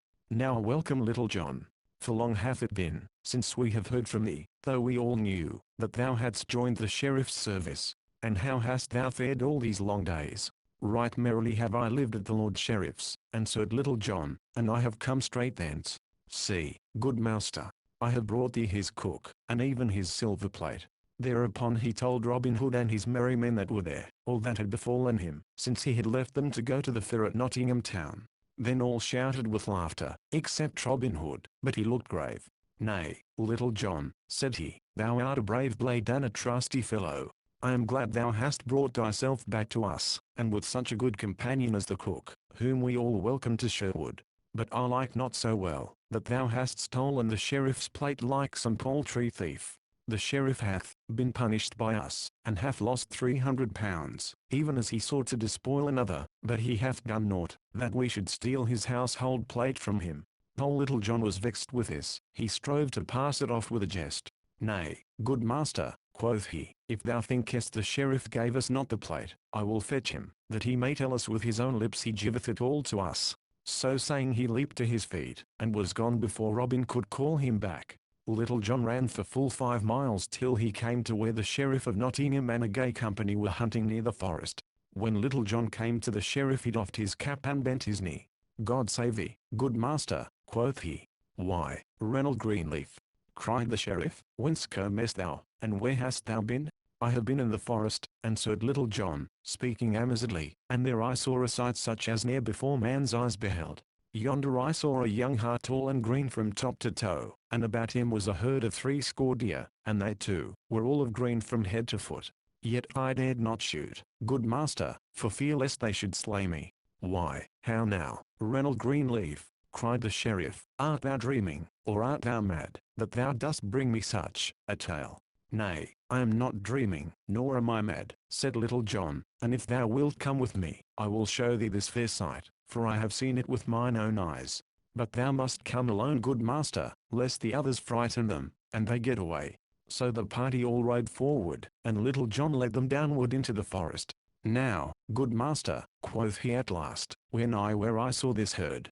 Then the sheriff descended from his horse, and bade them wait for him, until he should return, and Little John led him forward through a close copse until suddenly they came to a great open glade, at the end of which Robin Hood sat beneath the shade of the great oak tree, with his merry men all about him. "See, good master sheriff," quoth Little John, "yonder is the hart of which I spake to thee." At this the sheriff turned to Little John and said bitterly, "Long ago I thought I remembered thy face, but now I know thee. Woe betide thee, Little John, for thou hast betrayed me this day."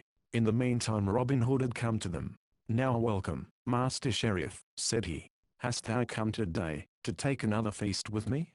"Nay, heaven forbid," said the sheriff in tones of deep earnest. "I care for no feast, and have no hunger today." "Nevertheless," quoth Robin, "if thou hast no hunger, maybe thou hast thirst, and well I know thou wilt take a cup of sack with me. But I'm grieved, that thou wilt not feast with me, for thou couldst have victuals to thy liking, for there stands thy cook." Then he led the sheriff, willy-nilly, to the seat he knew so well beneath the greenwood tree. "Ho, lads!" cried Robin, "fill our good friend the sheriff a right brimming cup of sack and fetch it hither, for he is faint and weary." Then one of the band brought the sheriff a cup of sack, bowing low as he handed it to him, but the sheriff could not touch the wine, for he saw it served in one of his own silver flagons, on one of his own silver plates. "How now," quoth Robin, "dost thou not like our new silver service? We have gotten a bag of it this day." So saying, he held up the sack of silver that Little John and the crook had brought with them. Then the sheriff's heart was bitter within him, but, not daring to say anything, he only gazed upon the ground. Robin looked keenly at him for a time, before he spoke again. Then said he, "Now, Master Sheriff, the last time thou camest to Sherwood Forest thou didst come seeking to despoil a poor spendthrift, and thou wert despoiled thine own self, but now thou comest seeking to do no harm, nor do I know, that thou hast despoiled any man. I take my tithes from fat priests and lordly squires, to help those that they despoil, and to raise up those that they bow down, but I know not, that thou hast tenants of thine own whom thou hast wronged in any way. Therefore, take thou thine own again, nor will I dispossess thee today of so much as 1 farthing. Come with me, and I will lead thee from the forest back to thine own party again." Then, slinging the bag upon his shoulder, he turned away, the sheriff following him, all too perplexed in mind to speak. So they went forward, until they came to within a furlong of the spot where the sheriff's companions were waiting for him. Then Robin Hood gave the sack of silver back to the sheriff. "Take thou thine own again," he said, "and hearken to me, good sheriff, take thou a piece of advice with it. Try thy servants well ere thou dost engage them again so readily." Then, turning, he left the others standing bewildered, with the sack in his hands. The company that waited for the sheriff were all amazed to see him come out of the forest bearing a heavy sack upon his shoulders, but though they questioned him, he answered never a word, acting like one who walks in a dream. Without a word, he placed the bag across his nag's back and then, mounting, rode away, all following him, but all the time there was a great turmoil of thoughts within his head, tumbling one over the other.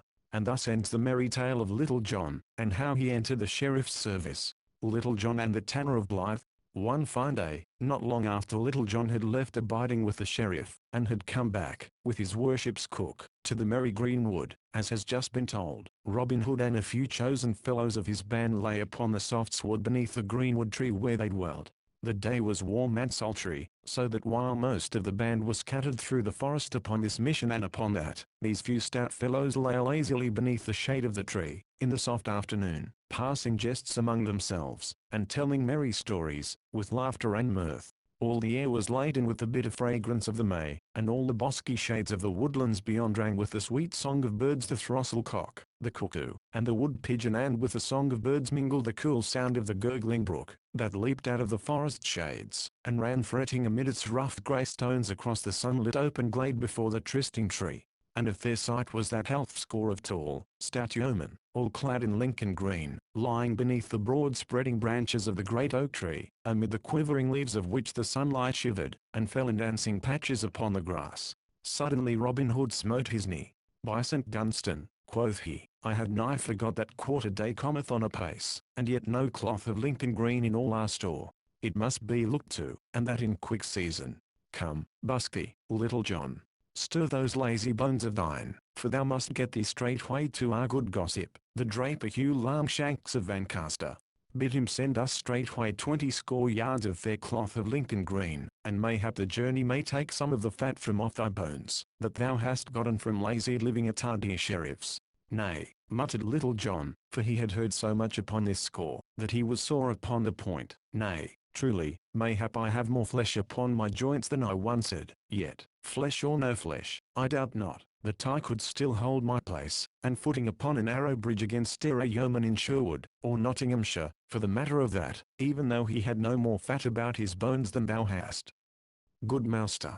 At this reply great shout of laughter went up, and all looked at Robin Hood, for each man knew that Little John spake of a certain fight, that happened between their master and himself, through which they first became acquainted. Nay, quoth Robin Hood, laughing louder than all, heaven forbid that I should doubt thee, for I care for no taste of thy staff myself, Little John. I must needs own that there are those of my band can handle a 7-foot staff more deftly than I, yet no man in all Nottinghamshire can draw grey goose shaft with my fingers. Nevertheless, a journey to Ancaster may not be ill for thee, so go thou, as I bid, and thou hadst best go this very evening, for since thou hast abided at the sheriff's many know thy face, and if thou goest in broad daylight, thou mayst get thyself into a coil with some of his worship's men-at-arms. Bide thou here till I bring thee money, to pay our good Hugh. I warrant he hath no better customers in all Nottinghamshire than we. So saying, Robin left them, and entered the forest. Not far from the trysting tree, was a great rock in which a chamber had been hewn, the entrance being barred by a massive oaken door 2 palms' breadth in thickness, studded about with spikes, and fastened with a great padlock. This was the treasure house of the band, and thither Robin Hood went, and, unlocking the door, entered the chamber, from which he brought forth a bag of gold which he gave to Little John, to pay Hugh Lambshanks withal, for the cloth of Lincoln green. Then up got Little John, and, taking the bag of gold, which he thrust into his bosom, he strapped a girdle about his loins, took a stout pike staff full 7 feet long in his hand, and set forth upon his journey. So he strode whistling along the leafy forest path, that led to Fossway, turning neither to the right hand nor the left, until at last he came to where the path branched, leading on the one hand onward to Fossway, and on the other, as well Little John knew, to the Merry Blue Boar Inn. Here Little John suddenly ceased whistling, and stopped in the middle of the path. First he looked up, and then he looked down, and then, tilting his cap over one eye, he slowly scratched the back part of his head. For thus it was, at the sight of these 2 roads, 2 voices began to alarum within him, the one crying, There lies the road to the Blue Boar Inn, a can of brown October, and a merry night with sweet companions such as thou mayst find there. The other, There lies the way to Ancaster and the duty thou art sent upon. Now the first of these 2 voices was far the louder, for Little John had grown passing fond of good living through abiding at the sheriff's house. So, presently, looking up into the blue sky, across which bright clouds were sailing like silver boats, and swallows skimming in circling flight, quoth he, I fear me, it will rain this evening, so I'll e'en stop at the Blue Boar till it passes by, for I know my good master would not have me wet to the skin. So, without more ado, off he strode down the path, that lay the way of his likings. Now there was no sign of any foul weather, but when one wishes to do a thing, as Little John did, one finds no lack of reasons for the doing. 4 merry wags were at the Blue Boar Inn, a butcher, a beggar, and 2 barefoot friars. Little John heard them singing from afar, as he walked through the hush of the mellow twilight, that was now falling over hill and dale. Right glad were they to welcome such a merry blade as Little John. Fresh cans of ale were brought, and with jest and song and merry tales the hours slipped away on fleeting wings. None thought of time or tide till the night was so far gone that Little John put by the thought of setting forth upon his journey again that night, and so bided at the Blue Boar Inn until the morrow. Now it was an ill piece of luck for Little John, that he left his duty for his pleasure, and he paid a great score for it, as we are all apt to do in the same case, as you shall see. Up he rose at the dawn of the next day, and, taking his stout pike staff in his hand, he set forth upon his journey once more, as though he would make up for lost time. In the good town of Blythe there lived a stout tanner, celebrated far and near for feats of strength and many tough bouts at wrestling and the quarterstaff. For 5 years he had held the mid-country champion belt for wrestling, till the great Adam Lincoln cast him in the ring, and broke one of his ribs, but at quarterstaff he had never yet met his match in all the country about. Besides all this, he dearly loved a long go, and a sly jaunt in the forest, when the moon was full and the dun deer in season, so that the king's rangers kept a shrewd eye upon him and his doings, for Arthur à Bland's house was apt to have a plenty of meat in it, that was more like venison than the law allowed.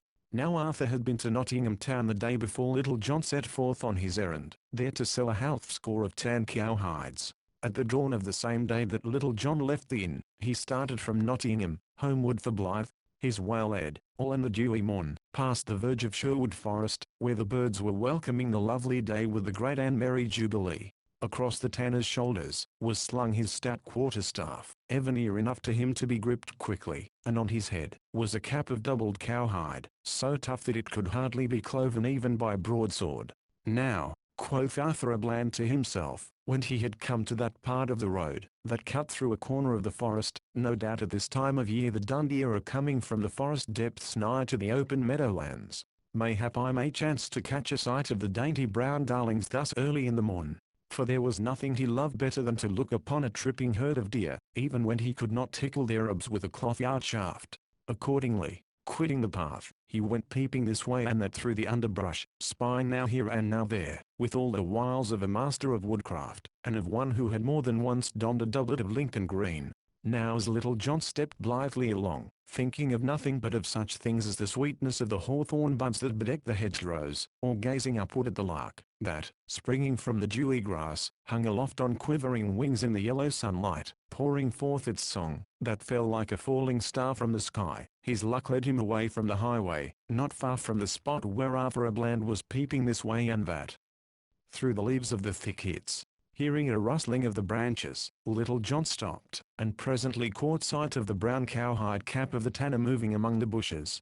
I do much wonder, quoth Little John to himself, what yon knave is after, that he should go thus peeping and peering about. I verily believe that yon scurvy varlet is no better than a thief, and cometh here after our own and the good king's dun deer. For by much roving in the forest, Little John had come to look upon all the deer in Sherwood as belonging to Robin Hood and his band as much as to good King Harry. Nay, quoth he again, after a time, this matter must e'en be looked into. So, quitting the high road, he also entered the thickets, and began spying around after stout Arthur à Bland. So for a long time they both of them went hunting about, Little John after the tanner, and the tanner after the deer. At last Little John trod upon a stick, which snapped under his foot, whereupon, hearing the noise, the tanner turned quickly, and caught sight of the omen. Seeing that the tanner had spied him out, Little John put a bold face upon the matter. Hilloa, quoth he, what art thou doing here, thou naughty fellow? Who art thou, that comest ranging Sherwood's paths? In very sooth thou hast an evil cast of countenance, and I do think, truly, that thou art no better than a thief, and comest after our good king's deer. Nay, quoth the tanner boldly, for, though taken by surprise, he was not a man, to be frightened by big words thou layest in thy teeth. I am no thief, but an honest craftsman. As for my countenance, it is what it is, and, for the matter of that, thine own is none too pretty, thou saucy fellow. Ha! Quoth Little John in a great loud voice, wouldst thou give me back talk? Now I have a great part of a mind, to crack thy pate for thee. I would have thee know, fellow, that I'm, as it were, one of the king's foresters. Leastwise, muttered he to himself, I and my friends do take good care of our good sovereign's deer. I care not who thou art, answered the bold tanner, and unless thou hast many more of thy kind by thee, thou canst never make Arthur à Bland cry mercy. Is it so? Cried Little John in a rage. Now, by my faith, thou saucy rogue, thy tongue hath led thee into a pit thou wilt have a sorry time getting out of, for I will give thee such a drubbing as ne'er hast thou had in all thy life before. Take thy staff in thy hand, fellow, for I will not smite an unarmed man. Marry come up with a murrain, cried the tanner, for he too had talked himself into a fume. Big words ne'er killed so much as a mouse. Who art thou that talkest so freely of cracking the head of Arthur à Bland? If I do not tan thy hide this day as ne'er I tanned a calf's hide in all my life before, split my staff into skewers for lamb's flesh, and call me no more brave man. Now look to thyself, fellow. Stay, said Little John. Let us first measure our cudgels. I do reckon my staff longer than thine, and I would not take vantage of thee by even so much as an inch. Nay, I pass not for length, answered the tanner. My staff is long enough to knock down a calf, so look to thyself, fellow, I say again. So, Without more ado, each gripped his staff in the middle, and, with fell and angry looks, they came slowly together. Now news had been brought to Robin Hood, how that Little John, instead of doing his bidding, had passed by duty for pleasure, and so had stopped overnight with merry company at the Blue Boar Inn, instead of going straight to Ancaster. So, being vexed to his heart by this, he set forth at dawn of day, to seek Little John at the Blue Boar, or at least to meet the yeoman on the way, and ease his heart of what he thought of the matter. As thus he strode along in anger, putting together the words he would use to chide Little John, he heard, of a sudden, loud and angry voices, as of men in a rage, passing fell words back and forth from one to the other. At this, Robin Hood stopped and listened. Surely, quoth he to himself, that is Little John's voice, and he is talking in anger also.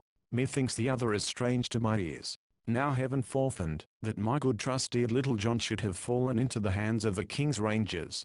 I must see to this matter, and that quickly.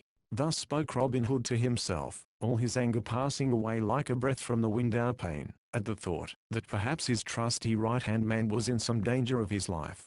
So cautiously he made his way through the thickets, whence the voices came, and, pushing aside the leaves, peeped into the little open space where the two men, staff in hand, were coming slowly together. Ha!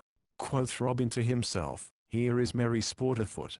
Now I would give 3 golden angels from my own pocket, if yon stout fellow would give Little John a right sound drubbing. It would please me to see him well thumped for having failed in my bidding. I fear me, though, there is but poor chance of my seeing such a pleasant sight. So saying, he stretched himself at length upon the ground, that he might not only see the sport the better, but that he might enjoy the merry sight at his ease. As you may have seen 2 dogs that think to fight, walking slowly round and round each other, neither cur wishing to begin the combat, so those 2 stout yeomen moved slowly around, each watching for a chance, to take the other unaware, and so get in the first blow. At last Little John struck like a flash, and rap, the tanner met the blow, and turned it aside, and then smote back at Little John, who also turned the blow, and so this mighty battle began. Then up and down and back and forth they trod, the blows falling so thick and fast that, at a distance, one would have thought that half a score of men were fighting. Thus they fought for nigh half an hour, until the ground was all ploughed up with the digging of their heels, and their breathing grew laboured like the ox in the furrow. But Little John suffered the most, for he had become unused to such stiff labour, and his joints were not as supple as they had been, before he went to dwell with the sheriff. All this time Robin Hood lay beneath the bush, rejoicing at such a comely bout of quarterstaff. By my faith, quoth he to himself, never had I thought to see Little John so evenly matched in all my life. Belike, though, he would have overcome yon fellow before this had he been in his former trim. At last Little John saw his chance, and, throwing all the strength he felt going from him into one blow that might have felled an ox, he struck at the tanner with might and main. And now did the tanner's cowhide cap stand him in good stead, and but for it, he might never have held staff in hand again. As it was, the blow he caught beside the head was so shrewd that it sent him staggering across the little glade, so that, if Little John had had the strength to follow up his vantage, it would have been ill for stout Arthur.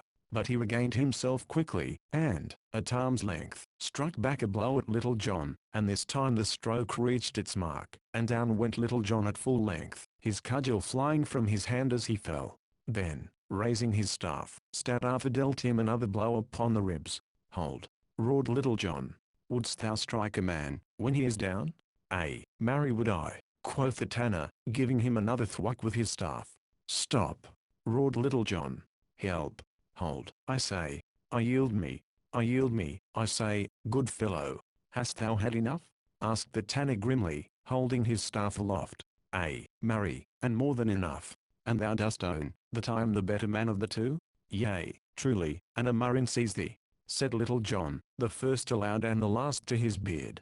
Then thou mayst go thy ways, and thank thy patron saint, that I am a merciful man, said the tanner. A plague o' such mercy as thine, said Little John, sitting up and feeling his ribs where the tanner had cudgelled him. I make my vow, my ribs feel, as though every one of them were broken in twain. I tell thee, good fellow, I did think there was never a man in all Nottinghamshire, could do to me what thou hast done this day. And so thought I, also, cried Robin Hood, bursting out of the thicket, and shouting with laughter till the tears ran down his cheeks. Oh man, said he, as well as he could for his mirth, it didst go over like a bottle knocked from a wall. I did see the whole merry bout, and never did I think to see thee yield thyself so, hand and foot, to any man in all merry England. I was seeking thee, to chide thee for leaving my bidding undone, but thou hast been paid all I owed thee, full measure, pressed down and overflowing, by this good fellow. Marry, I did reach out his arm full length, while thou stood gaping at him, and, with a pretty rap, tumbled thee over as never have I seen one tumble before. So spoke bold Robin, and all the time Little John sat upon the ground, looking as though he had sour curds in his mouth. What may be thy name, good fellow? Said Robin. Next, turning to the tanner. Men do call me Arthur a Bland, spoke up the tanner boldly, and now what may be thy name? Ha, Arthur a Bland, quoth Robin, I have heard thy name before, good fellow. Thou didst break the crown of a friend of mine at the fair at Ely last October. The folk there call him Jocko Nottingham, we call him Wilscatherlock. This poor fellow whom thou hast so belaboured, is counted the best hand at the quarter-staff in all merry England. His name is Little John, and mine Robin Hood. How? Cried the tanner, art thou indeed the great Robin Hood, and is this the famous Little John? Marry, had I known who thou art, I would never have been so bold as to lift my hand against thee. Let me help thee to thy feet, good Master Little John, and let me brush the dust from off thy coat. Nay, quoth Little John testily, at the same time rising carefully, as though his bones had been made of glass. I can help myself, good fellow, without thy aid, and let me tell thee, had it not been for that vile cowskin cap of thine, it would have been ill for thee this day. At this Robin laughed again, and, turning to the tanner, he said, Wilt thou join my band, good Arthur? For I make my vow thou art one of the stoutest men that ever mine eyes beheld. Will I join thy band? Cried the tanner joyfully. Ay, marry, will I. Hey for a merry life, cried he, leaping aloft and snapping his fingers, and hey for the life I love. Away with tan bark and filthy vats and foul cowhides. I will follow thee to the ends of the earth, good master, and not a herd of dun deer in all the forest, but shall know the sound of the twang of my bowstring. As for thee, Little John, said Robin, turning to him and laughing, thou wilt start once more for Ancaster, and we will go part way with thee, for I will not have thee turn again to either the right hand or the left till thou hast fairly gotten away from Sherwood. There are other inns, that thou knowest yet, hereabouts. Thereupon, leaving the thickets, they took once more to the highway, and departed upon their business. Robin Hood and Will Scarlet. Thus they travelled along the sunny road, three stout fellows such as you could hardly match anywhere else in all merry England. Many stopped to gaze after them as they strode along, so broad were their shoulders, and so sturdy their gait. Quoth Robin Hood to Little John, Why didst thou not go straight to Ancaster, yesterday, as I told thee? Thou hadst not gotten thyself into such a coil hadst thou done as I ordered. I feared the rain that threatened, said Little John in a sullen tone, for he was vexed at being so chaffed by Robin with what had happened to him. The rain! Cried Robin, stopping of a sudden in the middle of the road, and looking at Little John in wonder. Why, thou great oaf, not a drop of rain has fallen these 3 days, neither has any threatened, nor hath there been a sign of foul weather in earth or sky or water. Nevertheless, growled Little John, the holy Saint Swithin holdeth the waters of the heavens in his pewter pot, and he could have poured them out, had he chosen, even from a clear sky, and wouldst thou have had me wet to the skin? At this Robin Hood burst into a roar of laughter. O Little John, said he, what butter wits hast thou in that head of thine? Who could hold anger against such a one as thou art? So saying, they all stepped out once more, with the right foot foremost, as the saying is. After they had travelled some distance, the day being warm and the road dusty, Robin Hood waxed thirsty, so, there being a fountain of water as cold as ice, just behind the hedgerow, they crossed the stile, and came to where the water bubbled up from beneath a mossy stone. Here, kneeling and making cups of the palms of their hands, they drank their fill, and then, the spot being cool and shady, they stretched their limbs, and rested them for a space. In front of them, over beyond the hedge, the dusty road stretched away across the plain. Behind them the meadowlands and bright green fields of tender young corn lay broadly in the sun, and overhead spread the shade of the cool, rustling leaves of the beechen tree. Pleasantly to their nostrils, came the tender fragrance of the purple violets and wild thyme, that grew within the dewy moisture of the edge of the little fountain, and pleasantly came the soft gurgle of the water. All was so pleasant, and so full of the gentle joy of the bright Maytime, that for a long time no one of the three cared to speak, but each lay on his back, gazing up through the trembling leaves of the trees to the bright sky overhead. At last, Robin, whose thoughts were not quite so busy wool-gathering as those of the others, and who had been gazing around him now and then, broke the silence. "Heyday," quoth he, "yon is a gaily feathered bird, I take my vow." The others looked, and saw a young man walking slowly down the highway. Gay was he, indeed, as Robin had said, and a fine figure he cut, for his doublet was of scarlet silk and his stockings also. A handsome sword hung by his side, the embossed leathern scabbard being picked out with fine threads of gold. His cap was of scarlet velvet, and a broad feather hung down behind and back of one ear. His hair was long and yellow, and curled upon his shoulders, and in his hand he bore an early rose, which he smelled at daintily now and then. "By my life," quoth Robin Hood, laughing, "saw ye e'er such a pretty, mincing fellow?" "Truly, his clothes have overmuch prettiness for my taste," quoth Arthur a Bland, "but, ne'ertheless, his shoulders are broad and his loins an arrow. And sayest thou, good master, how that his arms hang from his body? They dangle not down like spindles, but hang stiff and bend at the elbow.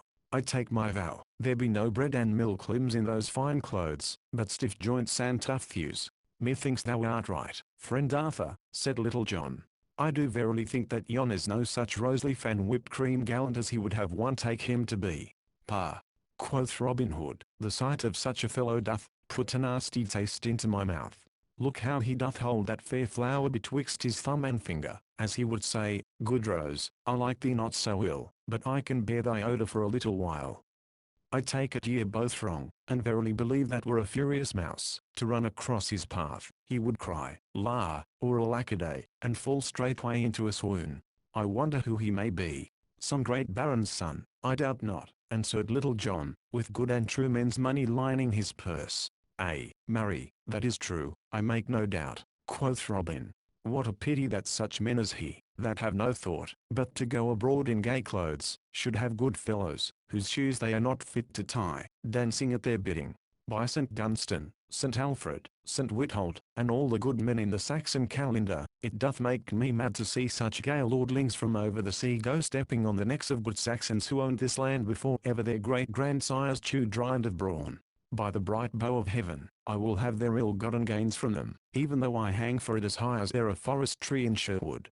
"Why, how now, master," quoth Little John, "what heat is this? Thou dost set thy pot a-boiling, and mayhap no bacon to cook. Methinks yon fellow's hair is overlight for Normand locks. He may be a good man and true for aught thou knowest." "Nay," said Robin, "my head against the leaden farthing, here's what I say.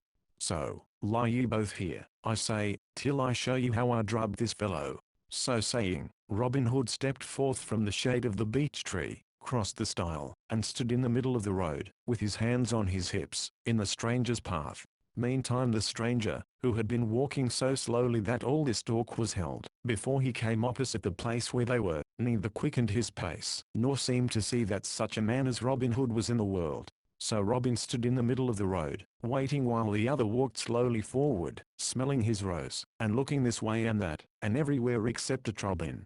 "Hold!" cried Robin, when at last the other had come close to him. "Hold! Stand where thou art."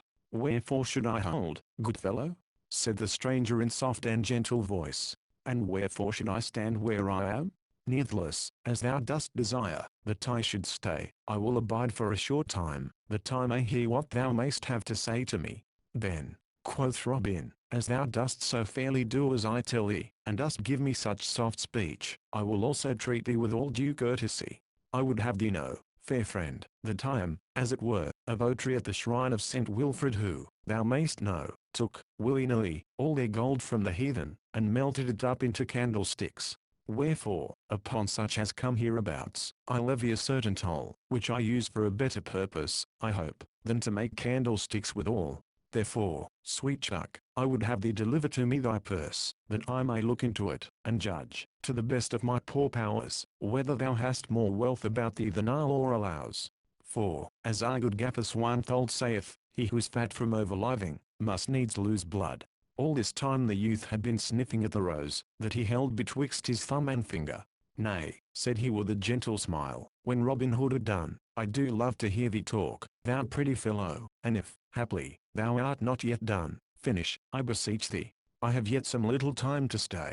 I have said all." quoth Robin, and now, if thou wilt give me thy purse, I will let thee go thy way without let or hindrance so soon as I shall see what it may hold.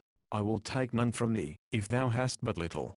Alas, it doth grieve me much, said the other, that I cannot do as thou dost wish. I have nothing to give thee. Let me go my way, I prythee. I have done thee no harm. Nay, thou goest not, quoth Robin, till thou hast shown me thy purse. Good friend, said the other gently, I have business elsewhere. I have given thee much time, and have heard thee patiently. Prythee, let me depart in peace. I have spoken to thee, friend, said Robin sternly, and I now tell thee again, that thou goest not one step forward till thou hast done as I bid thee. So saying, he raised his quarterstaff above his head in a threatening way. Alas, said the stranger sadly, it doth grieve me, that this thing must be. I fear much that I must slay thee, thou poor fellow. So saying, he drew his sword. Put by thy weapon, quoth Robin. I would take no vantage of thee. Thy sword cannot stand against an oaken staff such as mine. I could snap it like a barley straw. Yonder is a good oaken thicket by the roadside. Take thee a cudgel thence, and defend thyself fairly, if thou hast a taste for a sound drubbing. First the stranger measured Robin with his eye, and then he measured the oaken staff. Thou art right, good fellow, said he presently. Truly, my sword is no match for that cudgel of thine. Bide thee a while till I get me a staff. So saying, he threw aside the rose that he had been holding all this time, thrust his sword back into the scabbard, and, with a more hasty step than he had yet used, stepped to the roadside, where grew the little clump of ground oaks Robin had spoken of. Choosing among them, he presently found a sapling to his liking. He did not cut it, but, rolling up his sleeves a little way, he laid hold of it, placed his heel against the ground, and, with one mighty pull, plucked the young tree up by the roots from out the very earth. Then he came back, trimming away the roots and tender stems with his sword as quietly, as if he had done naught to speak of. Little John and the tanner had been watching all that passed, but when they saw the stranger drag the sapling up from the earth, and heard the rending and snapping of its roots, the tanner pursed his lips together, drawing his breath between them in a long inward whistle. By the breath of my body, said Little John, as soon as he could gather his wits from their wonder, sawest thou that, Arthur? Marry, I think our poor master will stand but an ill chance with yon fellow. By Our Lady, he plucked up yon green tree as it were a barley straw. Whatever Robin Hood thought, he stood his ground, and now he and the stranger in scarlet stood face to face. Well did Robin Hood hold his own that day as a mid-country yeoman. This way and that they fought, and back and forth, Robin's skill against the stranger's strength. The dust of the highway rose up around them like a cloud, so that at times Little John and the tanner could see nothing, but only hear the rattle of the staves against one another. Thrice Robin Hood struck the stranger, once upon the arm and twice upon the ribs, and yet had he warded all the other's blows, only one of which, had it met its mark, would have laid stout Robin lower in the dust than he had ever gone before. At last the stranger struck Robin's cudgel so fairly in the middle, that he could hardly hold his staff in his hand. Again he struck, and Robin bent beneath the blow. A third time he struck, and now not only fairly beat down Robin's guard, but gave him such a rap, also, that down he tumbled into the dusty road. Hold! Cried Robin Hood, when he saw the stranger raising his staff once more. I yield me. Hold! Cried Little John, bursting from his cover, with the tanner at his heels. Hold! Give over, I say. Nay, answered the stranger quietly, if there be two more of you, and each as stout as this good fellow, I am like to have my hands full. Nevertheless, come on, and I will strive my best to serve you all. Stop! Cried Robin Hood, we will fight no more. I take my vow, this is an ill day for thee and me, Little John. I do verily believe that my wrist, and eke my arm, are palsied by the jar of the blow, that this stranger struck me. Then Little John turned to Robin Hood. Why, how now, good master, said he. Alas, thou art in an ill plight. Marry, thy jerkin is all befouled with the dust of the road. Let me help thee to arise. A plague on thy aid! Cried Robin angrily. I can get to my feet without thy help, good fellow. Nay, but let me at least dust thy coat for thee. I fear thy poor bones are mightily sore, quoth Little John soberly, but with a slight winkle in his eyes. Give over, I say, quoth Robin in a fume. My coat hath been dusted enough already, without aid of thine. Then, turning to the stranger, he said, What may be thy name, good fellow? My name is Gamwell, answered the other. Ha! Cried Robin, is it even so? I have near kin of that name. Whence camest thou, fair friend? From Maxfield town I come, and so the stranger. There was I born and bred, and thence I come to seek my mother's young brother, whom men call Robin Hood. So, if perchance thou mayst direct me. Ha!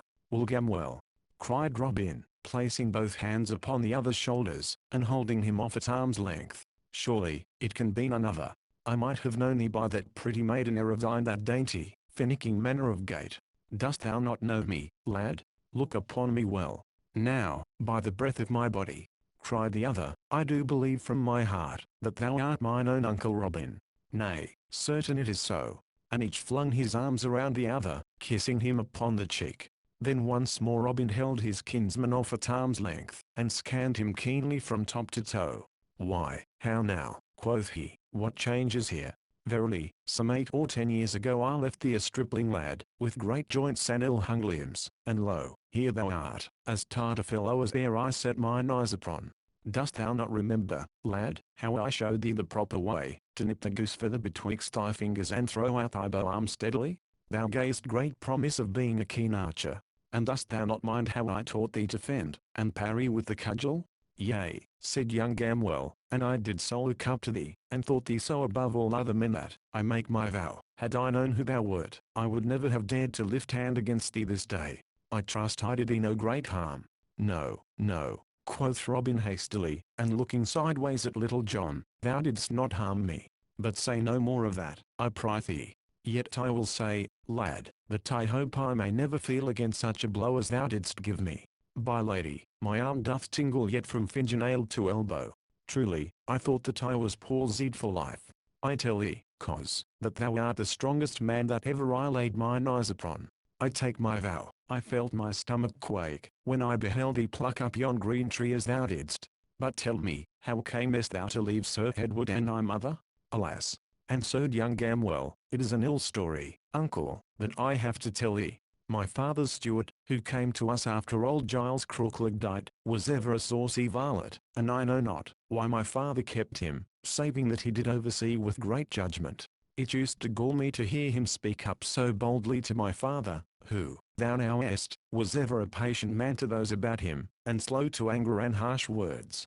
Well, one day and an ill day it was for that saucy fellow he sought to berate my father, I standing by. I could stand it no longer, good uncle, so, stepping forth, I gave him a box over the ear, and wouldst thou believe it, the fellow straightway died o.t.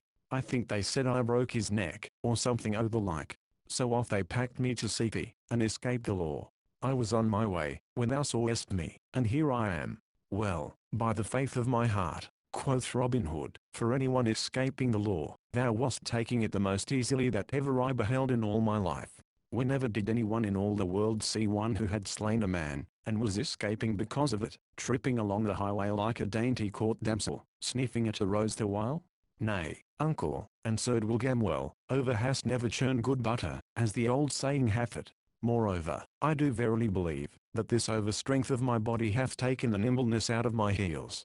Why, thou didst but just now rap me thrice, and I thee never a once, save by overbearing thee by my strength. Nay, quoth Robin, let us say no more on that score. I am right glad to see thee, Will, and thou wilt add great honour and credit to my band of merry fellows.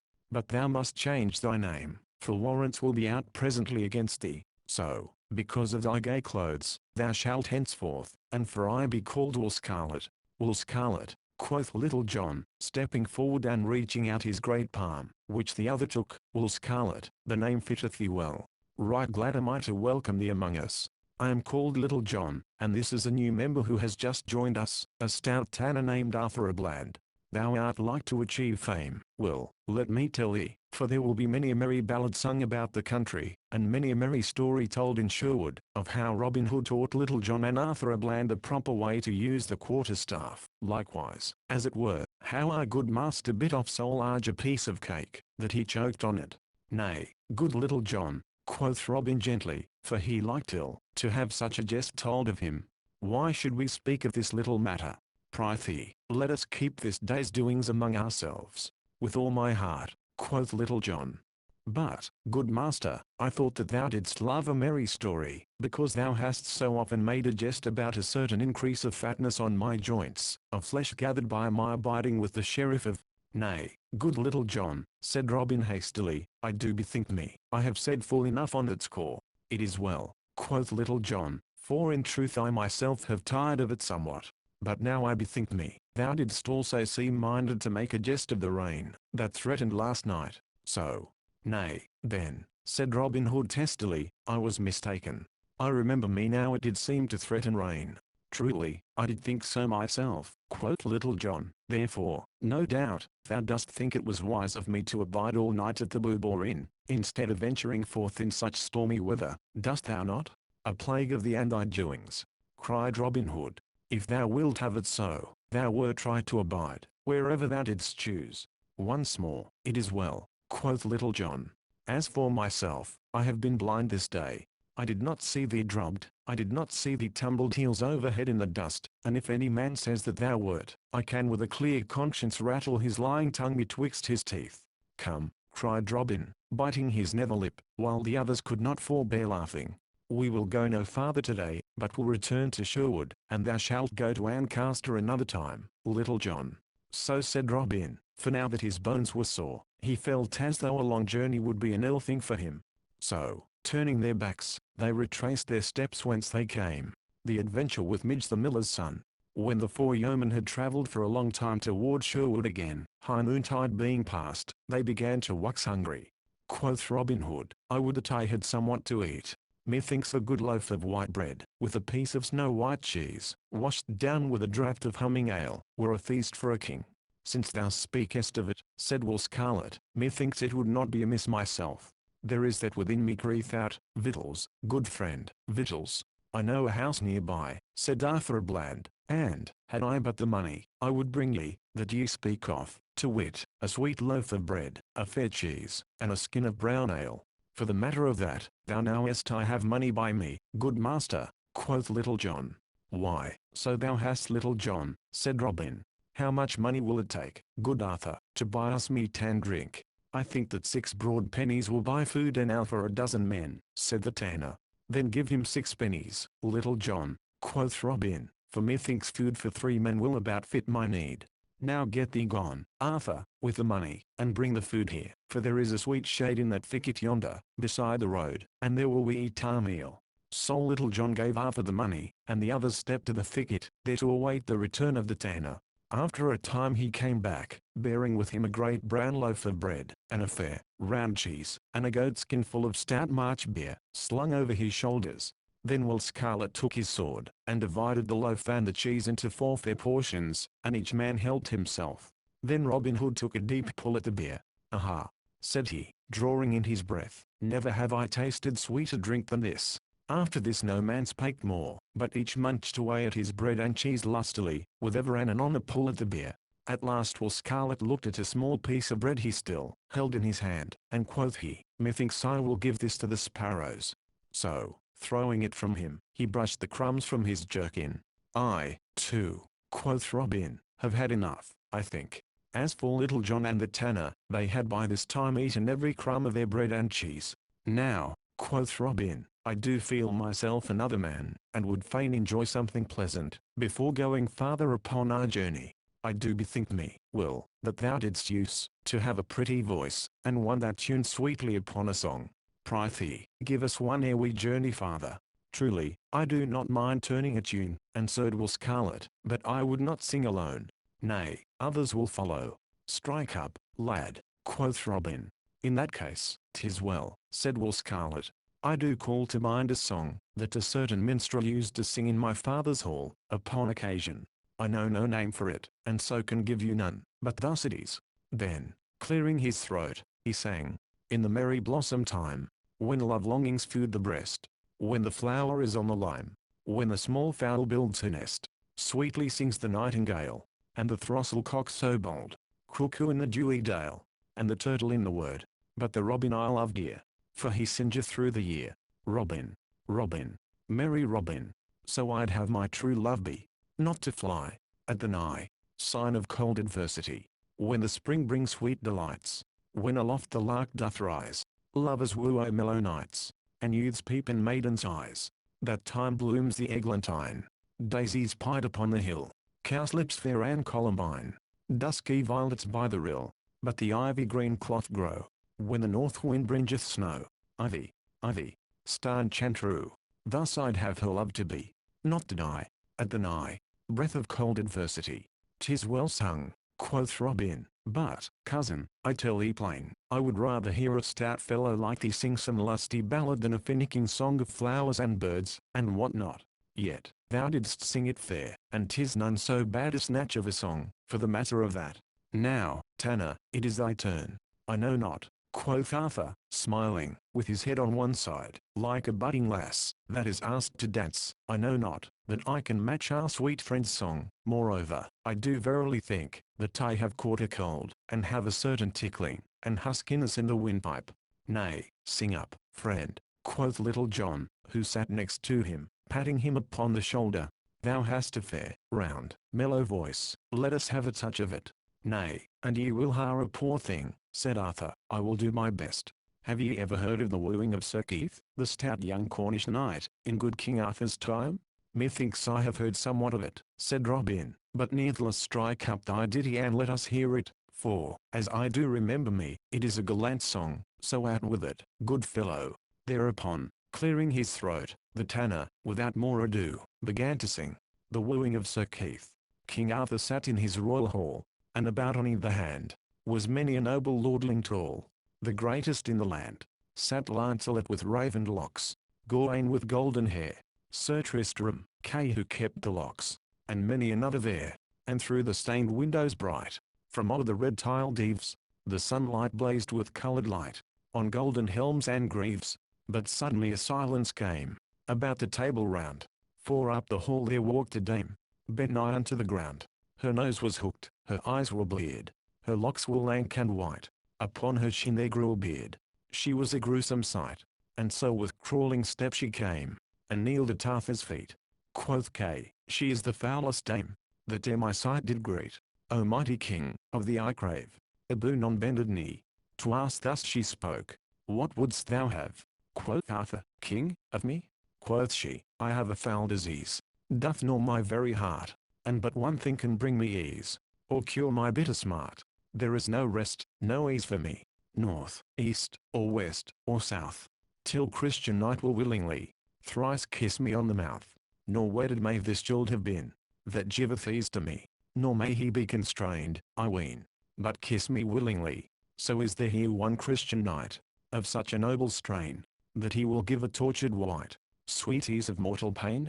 A wedded man, quoth Arthur, King, a wedded man I be, else would I deem it noble thing, to kiss thee willingly. Now, Lancelot, in all men's sight, thou art the head and chief of chivalry. Come, noble knight, and give her quick relief. But Lancelot he turned aside, and looked upon the ground, for it did sting his haughty pride, to hear them laugh around. Come thou, Sir Tristram, quoth the king. Quoth he, it cannot be, for ne'er can I my stomach bring, to do it willingly. Wilt thou, Sir Kay, thou scornful wide? Quoth Kay, nay, by my troth, what noble dame would kiss a knight, that kissed so foul a mouth? Wilt thou, Gawain? I cannot, king. Sir Geraint? Nay, not I. My kisses no relief could bring, for sooner would I die. Then up and spake the youngest man, of all about the board. Now such relief as Christian can, I'll give to her, my lord. It was Sir Keith, a youthful knight, yet strong of limb and bold, with beard upon his chin as light, as fine as threads of gold.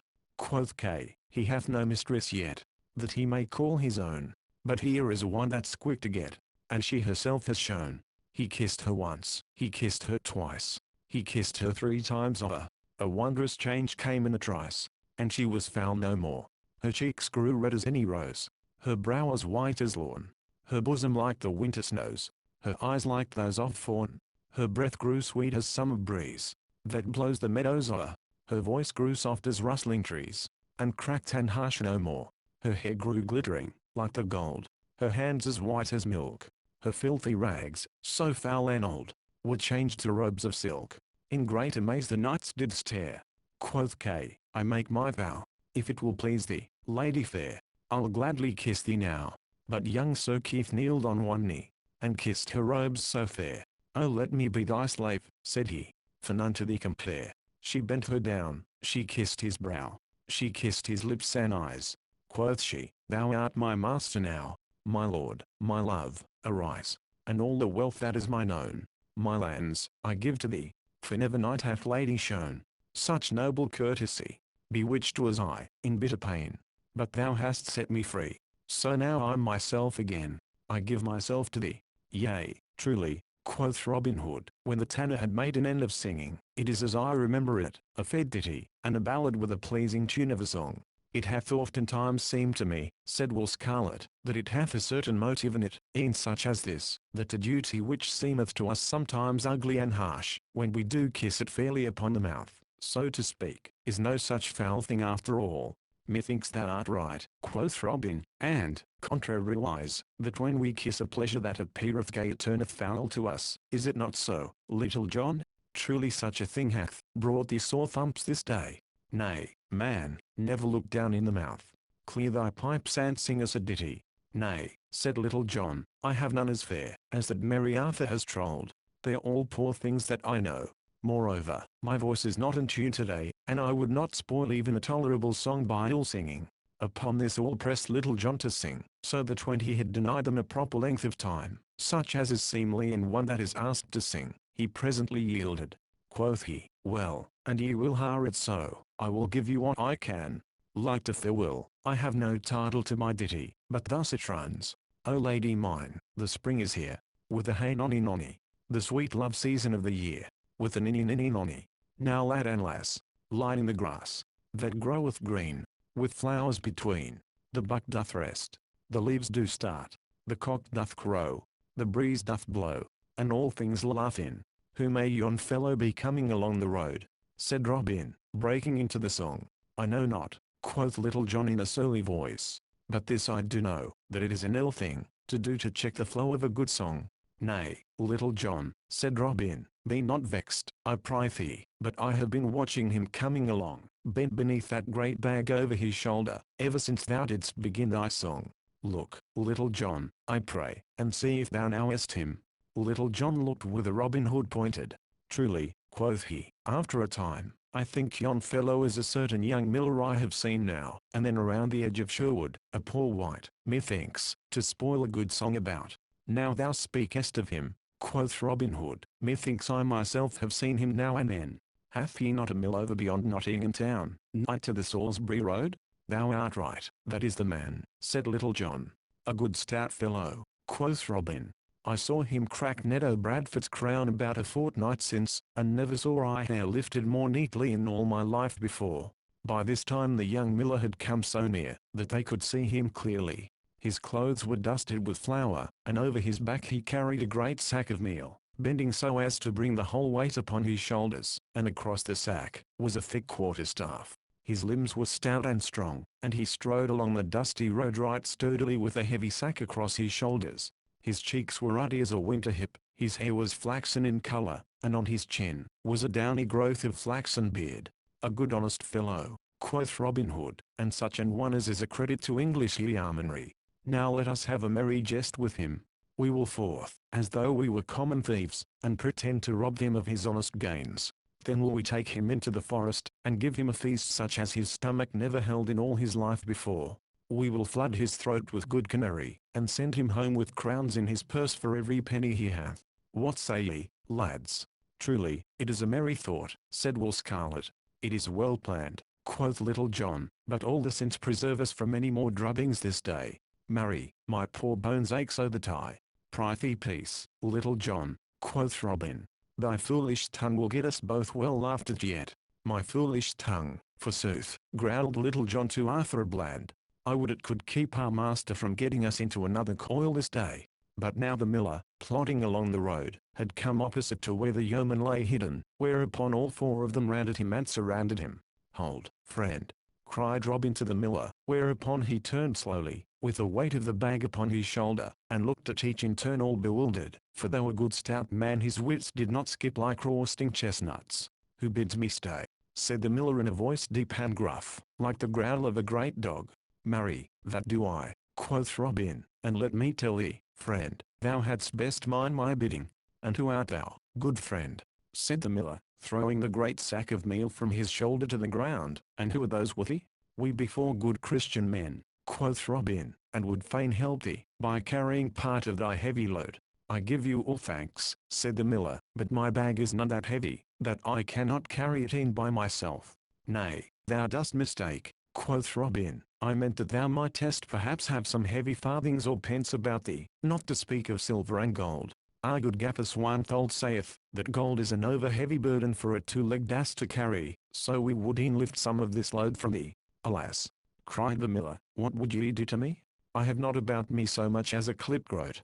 Do me no harm, I pray you, but let me depart in peace. Moreover, let me tell you, that ye are upon Robin Hood's ground, and should he find you seeking to rob an honest craftsman, he will clip your ears to your heads and scourge you even to the walls of Nottingham.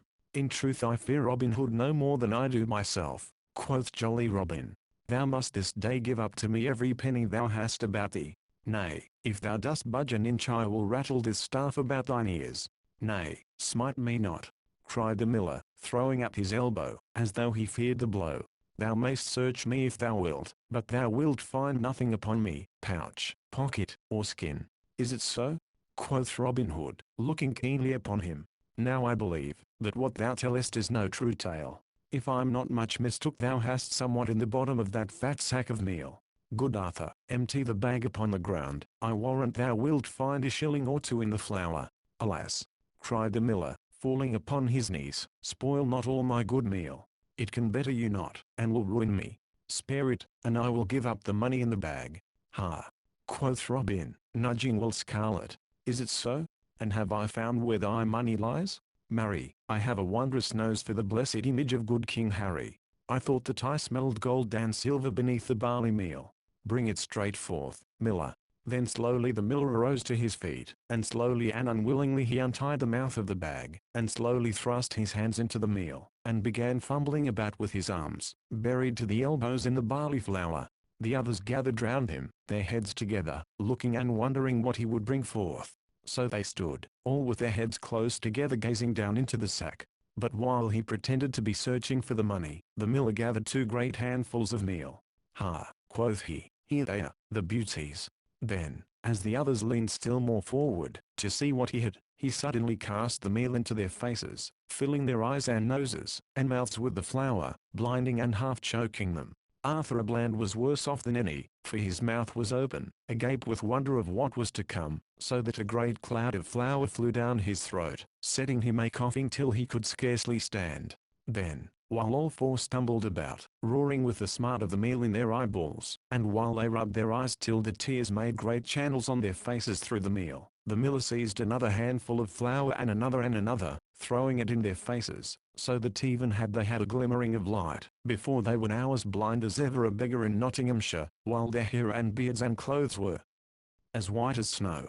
Then catching up his great crab staff, the miller began laying about him, as though he were clean gone mad. This way and that skipped the 4, like peas on a drumhead, but they could see neither to defend themselves nor to run away. Thwack, thwack, went the miller's cudgel across their backs, and at every blow great white clouds of flour rose in the air from their jackets, and went drifting down the breeze. "Stop!" roared Robin at last. "Give over, good friend, I am a Robin Hood." "Thou liest, thou knave," cried the miller, giving him a rap on the ribs that sent up a great cloud of flour like a puff of smoke. "Stout Robin never robbed an honest tradesman. Ha! Thou wouldst have my money, wouldst thou?" And he gave him another blow. "Nay, thou art not getting thy share, thou long-legged knave. Share and share alike." And he smote Little John across the shoulders, so that he sent him skipping half across the road. "Nay, fear not, it is thy turn now, Blackbeard." And he gave the tanner a crack, that made him roar for all his coughing. "How now, Redcoat, let me brush the dust from thee," cried he, smiting Will Scarlet. And so he gave them merry words and blows, until they could scarcely stand, and whenever he saw one like to clear his eyes he threw more flour in his face. At last Robin Hood found his horn, and clapping it to his lips, blew 3 loud blasts upon it. Now it chanced that Will Stuteley, and a party of Robin's men were in the glade not far from where this merry sport was going forward. Hearing the hubbub of voices and blows that sounded like the noise of a flail in the barn in winter time, they stopped, listening and wondering what was toward. Quoth Wulstetly, "Now if I mistake not there is some stout battle with cudgels going forward not far hence.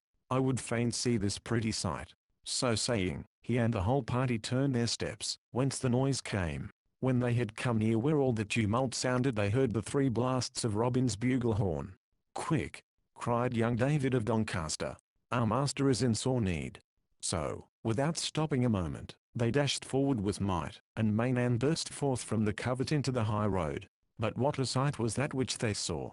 The road was all white with meal, and 5 men stood there also white with meal from top to toe, for much of the barley flour had fallen back upon the miller. "What is thy need, master?" cried Wulstetly. "And what doth all this mean?" "Why," quoth Robin in a mighty passion, "yon traitor Feltlow hath come as nigh slaying me as e'er a man in all the world. Hadst thou not come quickly, good Stukely, thy master had been dead." Hereupon, while he and the 3 others rubbed the meal from their eyes, and Wulstetly and his men brushed their clothes clean, he told them all how that he had meant to pass a jest upon the miller, which same had turned so grievously upon them. "Quick, men, seize the vile miller!" cried Stukely, who was nigh choking with laughter as were the rest, whereupon several ran upon the stout fellow and seizing him, bound his arms behind his back with bowstrings. "Ha!" cried Robin, when they brought the trembling miller to him. "Thou wouldst murder me, wouldst thou? By my faith!" Here he stopped, and stood glaring upon the miller grimly. But Robin's anger could not hold, so first his eyes twinkled, and then in spite of all he broke into a laugh. Now when they saw their master laugh, the yeomen who stood around could contain themselves no longer, and a mighty shout of laughter went up from all. Many could not stand, but rolled upon the ground from pure merriment. "What is thy name, good fellow?" said Robin at last to the miller, who stood gaping, and as though he were in a maze. "Alas, sir, I am Midge, the miller's son," said he in a frightened voice. "I make my vow," quoth merry Robin, smiting him upon the shoulder, "thou art the mightiest Midge that e'er mine eyes beheld. Now wilt thou leave thy dusty mill, and come and join my band? By my faith, thou art too stout a man, to spend thy days betwixt the hopper and the till. Then truly, if thou dost forgive me for the blows I struck, not knowing who thou wast, I will join with thee right merrily," said the miller. "Then have I gained this day," quoth Robin, "the 3 stoutest yeomen in all Nottinghamshire. We will get us away to the greenwood tree, and there hold a merry feast in honour of our new friends, and mayhap a cup or 2 of good sack and canary may mellow the soreness of my poor joints and bones, though I warrant it will be many a day, before I am again the man I was." So saying, he turned and led the way, the rest following, and so they entered the forest once more, and were lost to sight. So that night all was ablaze with crackling fires in the woodlands, for though Robin and those others spoken of, only excepting Midge, the miller's son, had many a sore bump and bruise here and there on their bodies, they were still not so sore in the joints, that they could not enjoy a jolly feast given all and welcome to the new members of the band. Thus with songs, and jesting and laughter, that echoed through the deeper and more silent nooks of the forest, the night passed quickly along, as such merry times are wont to do, until at last each man sought his couch and silence fell on all things and all things seemed to sleep. But Little John's tongue was ever one that was not easy of guidance, so that, inch by inch, the whole story of his fight with the tanner and Robin's fight with Will Scarlet leaked out. And so I have told it, that you may laugh at the merry tale along with me. Robin Hood and Allan a Dale. It has just been told how 3 unlucky adventures fell upon Robin Hood and Little John all in one day, bringing them sore ribs and aching bones. So next we will tell how they made up for those ill happenings by a good action, that came about not without some small pain to Robin. 2 days had passed by, and somewhat of the soreness had passed away from Robin Hood's joints, yet still, when he moved of a sudden and without thinking, pain here and there would, as it were, jog him, crying, "Thou hast had a drubbing, good fellow." The day was bright and jocund, and the morning dew still lay upon the grass. Under the greenwood tree sat Robin Hood. On one side was Will Scarlet, lying at full length upon his back, gazing up into the clear sky, with hands clasped behind his head. Upon the other side sat Little John, fashioning a cudgel out of a stout crab-tree limb. Elsewhere upon the grass sat, or lay many others of the band. "By the faith of my heart," quoth merry Robin, "I do bethink me, that we have had no one to dine with us for this long time. Our money groweth low in the purse, for no one hath come to pay a reckoning for many a day. Now busk thee, good Stuteley, and choose thee 6 men, and get thee gone to Fossway or thereabouts, and see that thou bringest someone to eat with us this evening. Meantime we will prepare a grand feast, to do whosoever may come the greater honour. And stay, good Stuteley, I would have thee take Will Scarlet with thee, for it is meet that he should become acquaint with the ways of the forest. Now do I thank thee, good master, quoth Stuteley, springing to his feet, that thou hast chosen me for this adventure. Truly, my limbs do grow slack through abiding idly here. As for 2 of my 6, I will choose Midge the miller and Arthur a Bland, for, as well thou knowest good master, they are stout fists at the quarterstaff. Is it not so, Little John? At this all laughed but Little John and Robin, who twisted up his face. I can speak for Midge, said he, and likewise for my cousin Scarlet. This very blessed morn I looked at my ribs and found them as many colours as a beggar's cloak. So, having chosen 4 more stout fellows, Will Stuteley and his band set forth to Fossway, to find whether they might not come across some rich guest, to feast that day in Sherwood with Robin and his band. For all the livelong day they abided near this highway. Each man had brought with him a good store of cold meat and a bottle of stout March beer, to stay his stomach till the homecoming. So when high noontide had come they sat them down upon the soft grass, beneath a green and wide-spreading hawthorn bush, and held a hearty and jovial feast. After this, one kept watch, while the others napped, for it was a still and sultry day. Thus they passed the time pleasantly enow, but no guest such as they desired showed his face in all the time, that they lay hidden there. Many passed along the dusty road in the glare of the sun. Now it was a bevy of chattering damsels merrily tripping along, now it was a plodding tinker, now a merry shepherd lad, now a sturdy farmer, all gazing ahead along the road, unconscious of the 7 stout fellows that lay hidden so near them. Such were the travellers along the way, but fat abbot, rich esquire, or money-laden usurer came there none. At last the sun began to sink low in the heavens, the light grew red and the shadows long. The air grew full of silence, the birds twittered sleepily, and from afar came, faint and clear, the musical song of the milkmaid calling the kine home to the milking. Then Stuteley arose from where he was lying. A plague of such a luck, quoth he. Here have we abided all day, and no bird worth the shooting, so to speak, hath come within reach of our bolt. Had I gone forth on an innocent errand, I had met a dozen stout priests or a score of pursy money lenders. But it is ever thus, the dun deer are never so scarce as when one has a grey goose feather nipped betwixt the fingers. Come, lads, let us pack up and home again, say I. Accordingly, the others arose, and, coming forth from out the thicket, they all turned their toes back again to Sherwood. After they had gone some distance, Will Stuteley, who headed the party, suddenly stopped. Hist, quoth he, for his ears were as sharp as those of a 5-year-old fox. Hark, lads. Methinks I hear a sound. At this all stopped and listened with bated breath, albeit for a time they could hear nothing, their ears being duller than Stuteley's. At length they heard a faint and melancholy sound, like someone in lamentation. Ha! Quoth Will Scarlet, this must be looked into. There is someone in distress nigh to us here. I know not, quoth Will Stuteley, shaking his head doubtfully. Our master is ever rash about thrusting his finger into a boiling pot, but, for my part, I see no use in getting ourselves into mischievous coils. Yon is a man's voice, if I mistake not, and a man should be always ready to get himself out from his own pothers. Then outspake Will Scarlet boldly. Now out upon thee, to talk in that manner, Stuteley. Stay, if thou dost list. I go to see what may be the trouble of this poor creature. Nay, quoth Stuteley, thou dost leap so quickly, thou'lt tumble into the ditch. Who said I would not go? Come along, say I. Thus saying, he led the way, the others following, till, after they had gone a short distance, they came to a little opening in the woodland, whence a brook, after gurgling out from under the tangle of overhanging bushes, spread out into a broad and glassy pebbled pool.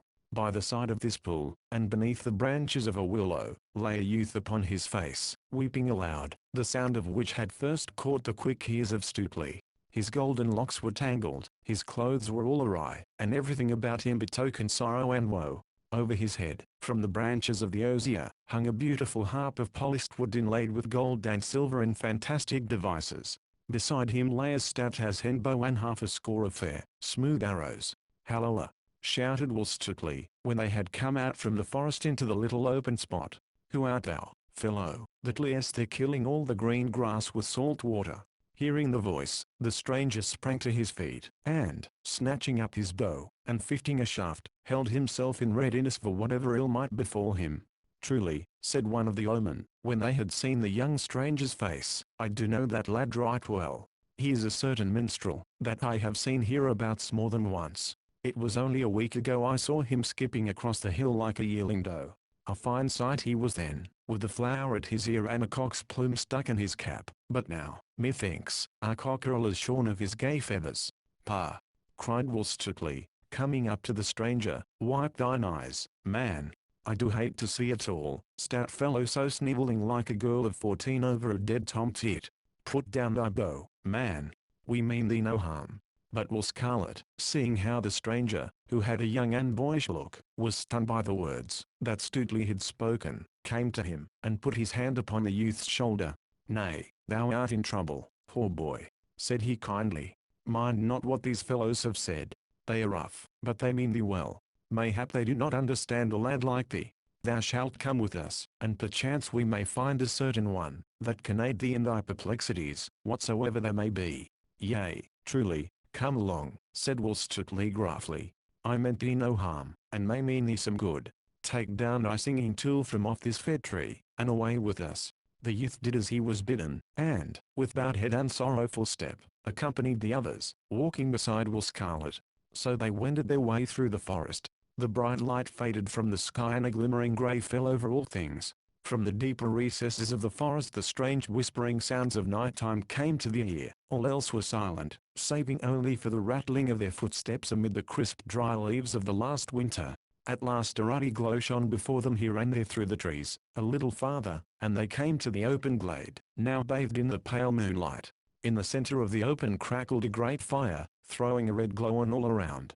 At the fire were roasting juicy steaks of venison, pheasants, capons, and fresh fish from the river. All the air was filled with the sweet smell of good things cooking. The little band made its way across the glade, many yeomen turning with curious looks, and gazing after them, but none speaking or questioning them. So, with Will Scarlet upon one side, and Will Stutely upon the other, the stranger came to where Robin Hood sat on a seat of moss under the greenwood tree, with Little John standing beside him. "Good even, fair friend," said Robin Hood, rising as the other drew near. "And hast thou come to feast with me this day?" "Alas, I know not," said the lad, looking around him with dazed eyes, for he was bewildered with all that he saw. "Truly, I know not, whether I be in a dream," said he to himself in a low voice. "Nay, marry," quoth Robin, laughing, "thou art awake, as thou wilt presently find, for a fine feast is a-cooking for thee. Thou art our honoured guest this day." Still the young stranger looked about him, as though in a dream. Presently he turned to Robin. "Methinks," said he, "I know now where I am, and what hath befallen me. Art not thou the great Robin Hood?" "Thou hast hit the bull's-eye," quoth Robin, clapping him upon the shoulder. "Men hereabouts do call me by that name. Sin thou knowest me, thou knowest also, that he who feasteth with me must pay his reckoning. I trust thou hast a full purse with thee, fair stranger." "Alas," said the stranger, "I have no purse nor no money either, saving only the half of a sixpence, the other half of which mine own dear love doth carry in her bosom, hung about her neck by a strand of silken thread." At this speech a great shout of laughter went up from those around, whereat the poor boy looked as he would die of shame. But Robin Hood turned sharply to Will Stutely. "Why, how now," quoth he, "is this the guest that thou hast brought us to fill our purse? Methinks thou hast brought but a lean cock to the market."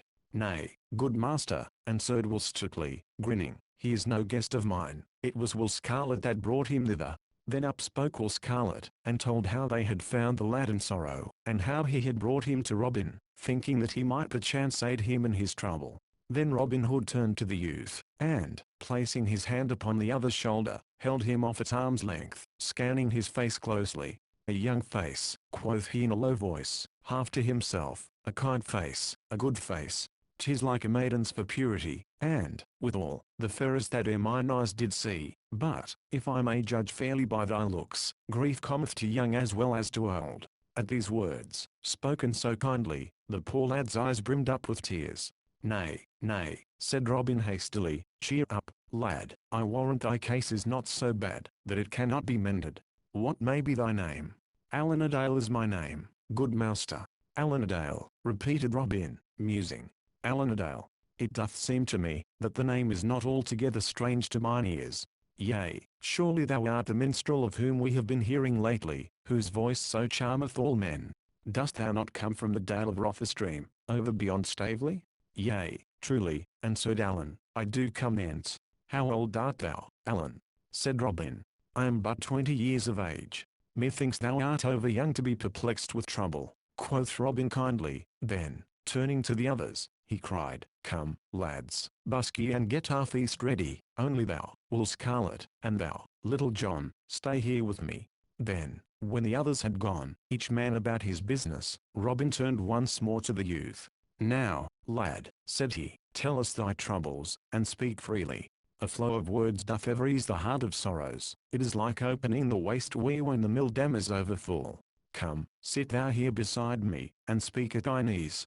Then straightway the youth told the three yeomen all that was in his heart, at first in broken words and phrases, then freely and with greater ease. When he saw that all listened closely to what he said, so he told them how he had come from York to the sweet vale of Rother, travelling the country through as a minstrel, stopping now at castle, now at hall, and now at farmhouse, how he had spent one sweet evening in a certain broad, low farmhouse, where he sang before as stout Franklin and a maiden as pure and lovely as the first snowdrop of spring, how he had played and sung to her, and how sweet Eleanor o' the Dale had listened to him and had loved him.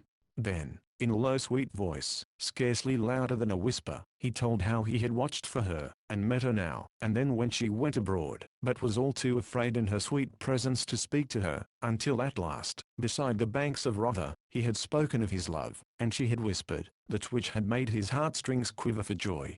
Then they broke a sixpence between them, and vowed to be true to one another forever. Next he told how her father had discovered what was doing, and had taken her away from him, so that he never saw her again, and his heart was sometimes like to break, how this morn, only 1 short month and a half from the time that he had seen her last, he had heard, and knew it to be so, that she was to marry old Sir Stephen of Trent, 2 days hence, for Ellen's father thought it would be a grand thing, to have his daughter marry so high, albeit she wished it not, nor was it wonder, that a knight should wish to marry his own sweet love, who was the most beautiful maiden in all the world. To all this the yeomen listened in silence, the clatter of many voices, jesting and laughing, sounding around them, and the red light of the fire shining on their faces, and in their eyes. So simple were the poor boy's words, and so deep his sorrow, that even Little John felt a certain knotty lump rise in his throat. I wonder not, said Robin, after a moment's silence, that thy true love loved thee, for thou hast surely a silver cross beneath thy tongue, even like good St. Francis, that could charm the birds of the air by his speech. By the breath of my body, burst forth Little John, seeking to cover his feelings with angry words, I have a great part of a mind to go straightway, and cudgel the nasty life out of the body of that same vile Sir Stephen. Marry, come up, say I want a plate dozen old weasel think that tender lasses are to be bought like pullets o' a market day? Out upon him I but no matter, only let him look to himself. Then up spoke Will Scarlet. Methinks it seemeth but ill done of the lass, that she should so quickly change at others' bidding, more especially when it cometh to the marrying of a man as old as this same Sir Stephen. I like it not in her, Allan. Nay, said Allan hotly, thou dost wrong her. She is as soft and gentle as a stock dove. I know her better than anyone in all the world. She may do her father's bidding, but if she marries Sir Stephen, her heart will break, and she will die. My own sweet dear, he stopped, and shook his head, for he could say nothing further. While the others were speaking, Robin Hood had been sunk in thought. Methinks I have a plan might fit thy case, Allan, said he. But tell me first, thinkest thou, lad, that thy true love hath spirit enough to marry thee were ye together in church, the banns published, and the priest found, even were her father to say her nay? Ay, marry would she, cried Allan eagerly. Then, if her father be the man that I take him to be, I will undertake that he shall give you both his blessing as wedded man and wife, in the place of old Sir Stephen, and upon his wedding morn. But stay, now I bethink me, there is one thing reckoned not upon the priest. Truly, those of the cloth do not love me overmuch, and when it comes to doing as I desire in such a matter, they are as like as not to prove stiff-necked. As to the lesser clergy, they fear to do me a favour, because of abbot or bishop. Nay, quoth Will Scarlet, laughing, so far as that goeth, I know of a certain friar that, couldst thou but get on the soft side of him, would do thy business. Even though Pope Joan herself stood forth to ban him, he is known as the Curtal Friar of Fountain Abbey, and dwelleth in Fountaindale. But, quoth Robin, Fountain Abbey is a good 100 miles from here, and we would help this lad. We have no time to go thither and back before his true love will be married, nor does to be gained there, cause. Yea, quoth Will Scarlet, laughing again, but this Fountain Abbey is not so far away as the one of which thou speakest, uncle. The Fountain Abbey of which I speak, is no such rich and proud place as the other, but a simple little cell, yet, withal, as cozy a spot as ever stout anchorite dwelled within. I know the place well, and can guide thee thither, for, though it is a goodly distance, yet methinks a stout pair of legs could carry a man there and back in one day. Then give me thy hand, Allan, cried Robin, and let me tell thee, I swear by the bright hair of Cindy Elfrida, that this time 2 days hence Eleanor Dale shall be thy wife. I will seek this same friar of Fountain Abbey tomorrow day, and I warrant I will get upon the soft side of him, even if I have to drub one soft. At this Will Scarlet laughed again. Be not too sure of that, good uncle, quoth he. Nevertheless, from what I know of him, I think this Curtal Friar will gladly join 2 such fair lovers, more especially if there be good eating and drinking afoot thereafter. But now one of the band came to say, that the feast was spread upon the grass, so, Robin leading the way, the others followed to where the goodly feast was spread. Merry was the meal. Jest and story passed freely, and all laughed till the forest rang again. Allan laughed with the rest, for his cheeks were flushed with the hope that Robin Hood had given him. At last the feast was done, and Robin Hood turned to Allan, who sat beside him. Now, Allan, quoth he, so much has been said of thy singing, that we would fain have a taste of thy skill ourselves. Canst thou not give us something? Surely, and so Allan readily, for he was no third-rate songster, that must be asked again and again, but said yes or no at the first bidding. So, taking up his harp, he ran his fingers lightly over the sweetly sounding strings, and all was hushed about the cloth. Then, backing his voice with sweet music on his harp, he sang, Maelyn's Wedding, giving an account of how she was beloved by a fairy prince, who took her to his own home. Maelyn sat beneath a thorn, and in a shower around, the blossoms fell at every breeze, like snow upon the ground, and in a lime tree near was heard the sweet song of a strange wild bird. Oh sweet, sweet, sweet, oh piercing sweet, oh lingering sweet the strain. Maelyn's heart within her breast stood still with blissful pain, and so, with listening, upturned face, she sat as dead in that fair place. Come down from out the blossoms, bird, come down from out the tree, and on my heart I'll let thee lie, and love thee tenderly. Thus cried Maelyn, soft and low, from where the hawthorn shed its snow. Down dropped the bird on quivering wing, from out the blossoming tree, and nestled in her snowy breast. My love, cried she. Then straightway home, mid sun and flower, she bare him to her own sweet bower. The day hath passed a mellow night, the moon floats solemnly, and in its solemn pallid light, a youth stands silently, a youth of beauty strange and rare. Within Maelyn's bower there, he stood where o'er the pavement cold, the glimmering moonbeams lay. Maelyn gazed with wide, scared eyes, nor could she turn away, for, as in mystic dreams we see, a spirit, stood he silently, all in a low and breathless voice. Whence comest thou? Said she. Art thou the creature of a dream, or a vision that I see? Then soft spake he, as night winds shiver through straining reeds beside the river. I came, a bird on feathered wing, from distant fairyland, where murmuring waters softly sing, upon the golden strand, where sweet trees are forever green, and there my mother is the queen. No more Maelyn leaves her bower, to grace the blossoms fair, but in the hushed and midnight hour, they hear her talking there.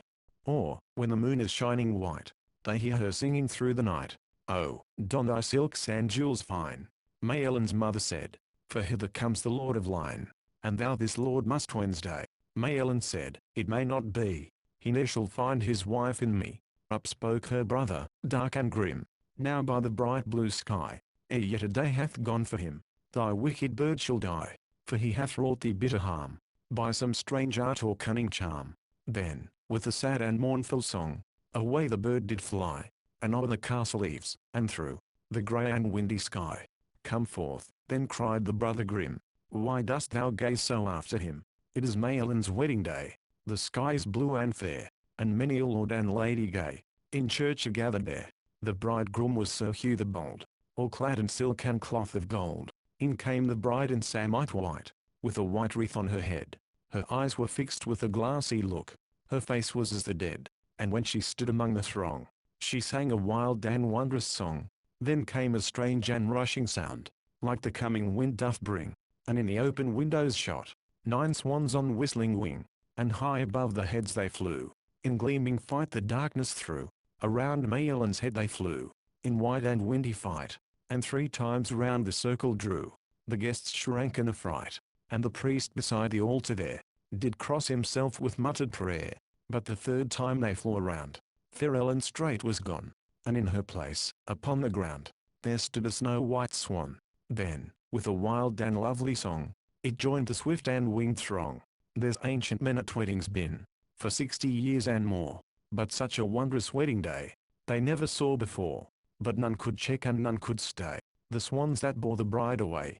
Not a sound broke the stillness when Alan a Dale had done, but all sat gazing at the handsome singer, for so sweet was his voice and the music, that each man sat with bated breath, lest one drop more should come, and he should lose it. By my faith and my troth, quoth Robin at last, drawing a deep breath, lad, thou must not leave our company. Alan, wilt thou not stay with us here in the sweet green forest?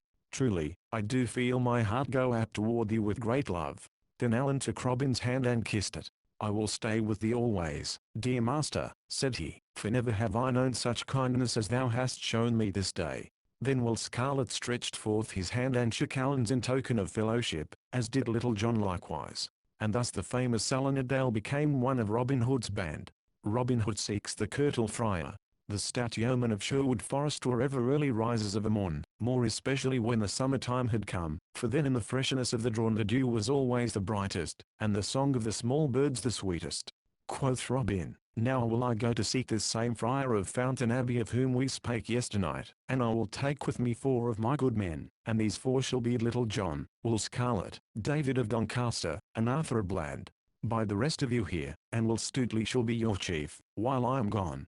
Then straightway Robin Hood donned a fine steel coat of chain mail, over which he put on a light jacket of Lincoln green. Upon his head he clapped a steel cap, and this he covered by one of soft white leather, in which stood a nodding cock's plume. By his side he hung a good broadsword of tempered steel, the bluish blade marked all over with strange figures of dragons, winged women, and what not. A gallant sight was Robin so arrayed, I wot, the glint of steel showing here and there as the sunlight caught brightly the links of polished mail that showed beneath his green coat. So, having arrayed himself, he and the 4 yeomen set forth upon their way, Will Scarlet taking the lead, for he knew better than the others whither to go. Thus, mile after mile, they strode along, now across a brawling stream, now along a sunlit road, now down some sweet forest path, over which the trees met in green and rustling canopy, and at the end of which a herd of startled deer dashed away, with rattle of leaves and crackle of branches. Onward they walked with song and jest and laughter till noontide was past, when at last they came to the banks of a wide, glassy, and lily-padded stream. Here a broad, beaten path stretched along beside the banks, on which path labored the horses, that tugged at the slow-moving barges, laden with barley meal or what not, from the countryside to the many-towered town. But now, in the hot silence of the midday, no horse was seen nor any man besides themselves. Behind them and before them stretched the river, its placid bosom ruffled here and there by the purple dusk of a small breeze. Now, good uncle, quoth Will Scarlet at last, when they had walked for a long time beside this sweet, bright river, just beyond yon bend ahead of us is a shallow ford which in no place is deeper than thy mid-thigh, and upon the other side of the stream is a certain little hermitage hidden amidst the bosky tangle of the thickets wherein dwelleth the Friar of Fountain Dale. Thither will I lead thee, for I know the way, albeit it is not over hard to find. Nay, quoth jolly Robin, stopping suddenly, had I thought that I should have had to wade water, even were it so crystal a stream as this, I had donned other clothes than I have upon me. But no matter now, for after all a wedding will not wash the skin away, and what must be, must. But bide you here, lads, for I would enjoy this merry adventure alone. Nevertheless, listen well, and if you hear me sound upon my bugle horn, come quickly. So saying, he turned and left them, striding onward alone. Robin had walked no farther than where the bend of the road hid his good men from his view, when he stopped suddenly, for he thought that he heard voices. He stood still and listened, and presently heard words passed back and forth betwixt what seemed to be two men, and yet the two voices were wondrously alike. The sound came from over behind the bank, that here was steep and high, dropping from the edge of the road a half a score of feet to the sedgy verge of the river. "'Tis strange," muttered Robin to himself after a space, when the voices had ceased their talking. "Surely there be two people that spoke the one to the other, and yet methinks their voices are mightily alike. I make my vow, that never have I heard the like in all my life before. Truly, if this twain are to be judged by their voices, no two peas were ever more alike. I will look into this matter." So saying, he came softly to the river bank, and laying him down upon the grass, peered over the edge and down below. All was cool and shady beneath the bank. A stout osier grew, not straight upward, but leaning across the water, shadowing the spot with its soft foliage. All around grew a mass of feathery ferns such as hide and nestle in cool places, and up to Robin's nostrils came the tender odor of the wild thyme, that loves the moist verges of running streams. Here, with his broad back against the rugged trunk of the willow tree, and half hidden by the soft ferns around him, sat a stout, brawny fellow, but no other man was there. His head was as round as a ball, and covered with a mat of close-clipped curly black hair that grew low down on his forehead. But his crown was shorn as smooth as the palm of one's hand, which, together with his loose robe, cowl, and string of beads, showed that which his looks never would have done, that he was a friar. His cheeks were as red and shining as a winter crab, albeit they were nearly covered over with a close curly black beard, as were his chin and upper lip likewise. His neck was thick like that of a north country bull, and his round head closely set upon shoulders seemed a match for those of Little John himself. Beneath his bushy black brows danced a pair of little grey eyes that could not stand still for very drollery of humour. No man could look into his face, and not feel his heartstrings tickled by the merriment of their look. By his side, lay a steel cap, which he had laid off for the sake of the coolness to his crown. His legs were stretched wide apart, and betwixt his knees he held a great pasty compounded of juicy meats of divers kinds made savoury with tender young onions, both meat and onions being mingled with a good rich gravy. In his right fist he held a great piece of brown crust at which he munched sturdily, and every now and then he thrust his left hand into the pie, and drew it forth full of meat, and on he would take a mighty pull at a great bottle of Malmsey, that lay beside him.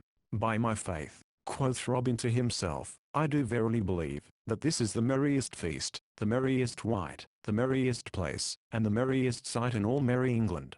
Methought there was another here, but it must have been this holy man talking to himself." So Robin lay watching the friar, and the friar, all unknowing that he was so overlooked, ate his meal placidly.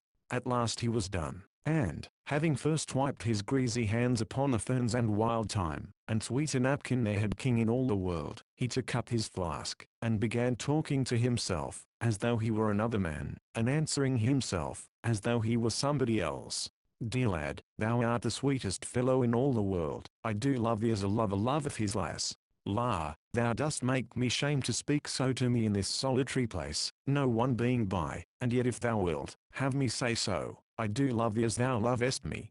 Nay then, wilt thou not take a drink of good Malmsey? After thee, lad, after thee. Nay, I beseech thee, sweeten the draught with thy lips." Here he passed the flask from his right hand to his left. "And thou wilt force it on me so, I must needs do thy bidding, yet with the more pleasure do I so as I drink thy very great health." Here he took a long, deep draught.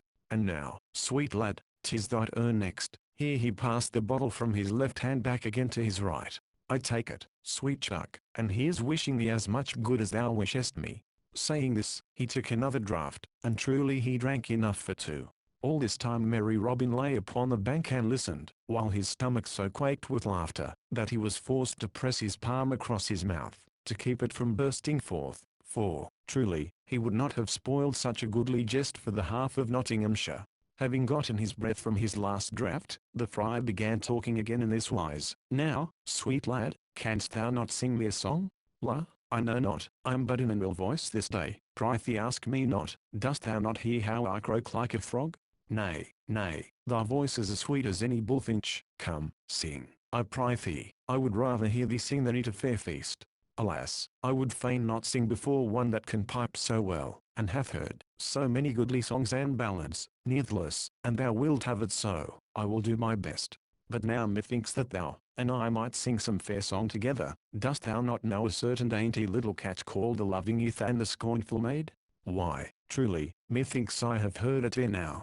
Then dost thou not think that thou couldst take the lass's part, if I take the lad's? I know not, but I will try. Begin thou with the lad, and I will follow with the lass. Then, singing first with a voice deep and gruff, and anon in one high and squeaking, he blithely trolled the merry catch of the loving youth and the scornful maid. Ah, it's wilt thou come with me, my love? And it's wilt thou, love, be mine? For I will give unto thee, my love, gay knots and ribbons so fine. I'll woo thee, love, on my bended knee, and I'll pipe sweet songs to none but thee. Then it's hark, hark, hark, to the winged lark, and it's hark to the cooing dove, and the bright daffodil groweth down by the rill. So come thou, and be my love. She, now get thee away, young man so fine. Now get thee away, I say, for my true love shall never be thine. And so thou hadst better not stay. Thou art not a fine enough lad for me. So I'll wait till a better young man I see. For it's hark, hark, hark, to the winged lark, and it's hark to the cooing dove, and the bright daffodil groweth down by the rill. Yet never I'll be thy love. Then straight will I seek for another fishy. For many a maid can be found, and as thou wilt never have aught of me, by thee will I never be bound. For never is a blossom in the field so rare, but others are found that are just as fair. So it's hark, hark, hark, to the joyous lark, and it's hark to the cooing dove, and the bright daffodil groweth down by the rill.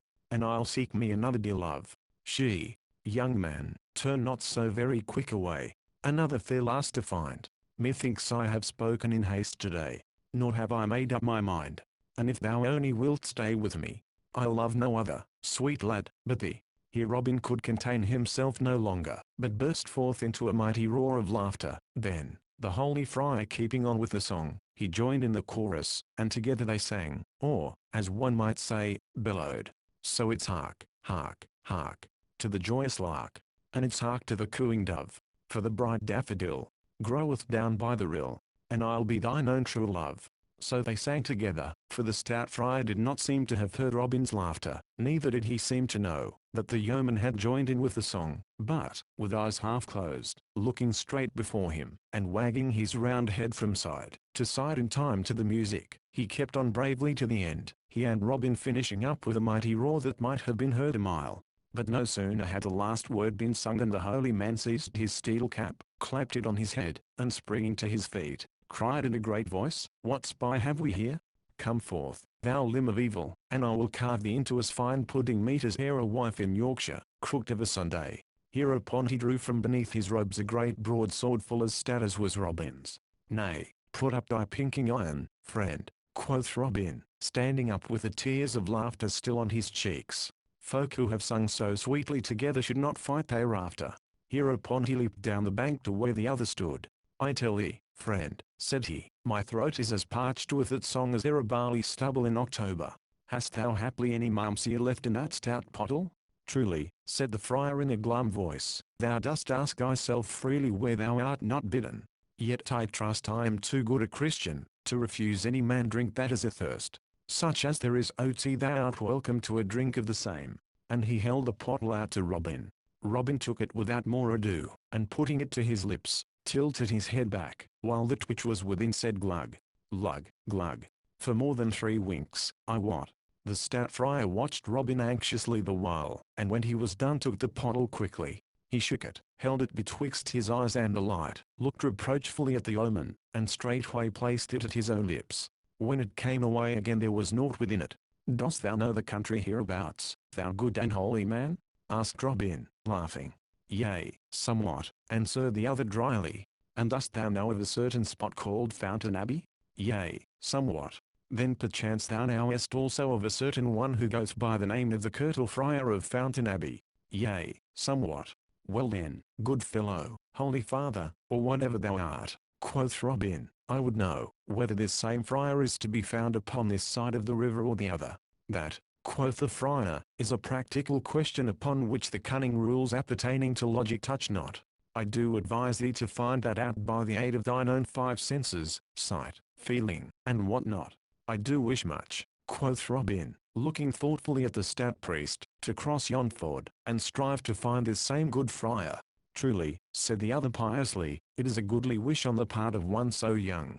Far be it from me to check thee in so holy a quest. Friend, the river is free to all. Yea, good father, said Robin, but thou sayest that my clothes are of the finest, and I fain would not get them wet. Methinks thy shoulders are stout and broad, couldst thou not find it in thy heart to carry me across? Now, by the white hand of the Holy Lady of the Fountain, burst forth the friar in a mighty rage, dost thou, thou poor puny stripling, thou kiss my lady la popinjay, thou what shall I call thee? Dost thou ask me, the holy tuck, to carry thee? Now I swear. Here he paused suddenly, then slowly the anger passed from his face, and his little eyes twinkled once more. But why should I not? Quoth he piously. Did not the holy Saint Christopher ever carry the stranger across the river? And should I, poor sinner that I am, be ashamed to do likewise? Come with me, stranger, and I will do thy bidding in an humble frame of mind. So saying, he clambered up the bank, closely followed by Robin, and led the way to the shallow pebbly ford, chuckling to himself the while, as though he were enjoying some goodly jest within himself. Having come to the ford, he girded up his robes about his loins, tucked his good broadsword beneath his arm, and stooped his back, to take Robin upon it. Suddenly he straightened up. Methinks, quoth he, thou'lt get thy weapon wet. Let me tuck it beneath mine arm along with mine own. Nay, good father, said Robin, I would not burden thee with aught of mine but myself. Dost thou think, said the friar mildly, that the good Saint Christopher would ha sought his own ease so? Nay, give me thy tool as I bid thee, for I would carry it as a penance to my pride. Upon this, without more ado, Robin Hood unbuckled his sword from his side, and handed it to the other, who thrust it with his own beneath his arm. Then once more the friar bent his back, and, Robin having mounted upon it, he stepped sturdily into the water, and so strode onward, splashing in the shoal, and breaking all the smooth surface into ever-widening rings. At last he reached the other side, and Robin leaped lightly from his back. Many thanks, good father, quoth he. Thou art indeed a good and holy man. Prithee give me my sword and let me away, for I am in haste. At this the stout friar looked upon Robin for a long time, his head on one side, and with a most waggish twist to his face. Then he slowly winked his right eye. Nay, good youth, said he gently, I doubt not, that thou art in haste with thine affairs, yet thou dost think nothing of mine. Thine are of a carnal nature, mine are of a spiritual nature, a holy work, so to speak. Moreover, mine affairs do lie upon the other side of this stream. I see by thy quest of this same holy recluse, that thou art a good young man and most reverent to the cloth. I did get wet coming hither, and am sadly afraid, that should I wade the water again I might get certain cricks and pains i' the joints, that would mar my devotions for many a day to come. I know that, since I have so humbly done thy bidding, thou wilt carry me back again. Thou sayest how St. Godric, that holy hermit whose natal day this is, hath placed in my hands 2 swords, and in thine never a one. Therefore be persuaded, good youth, and carry me back again. Robin Hood looked up, and he looked down, biting his nether lip. Quoth he, Thou cunning friar, thou hast me fair and fast enow. Let me tell thee, that not one of thy cloth hath so hoodwinked me in all my life before.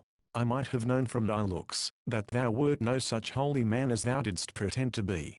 Nay, interrupted the friar, I bid thee speak not so scurrilously neither, lest thou mayst perchance feel the prick of an inch or so of blue steel. Tut, tut, said Robin, speak not so, friar, the looser hath ever the right to use his tongue as he doth list.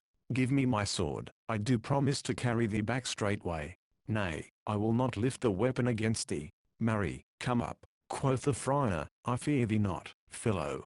Here is thy skewer, and get thyself presently ready, for I would hasten back. So Robin took his sword again, and buckled it at his side. Then he bent his stout back, and took the friar upon it. Now I wot Robin Hood had a heavier load to carry in the friar than the friar had in him.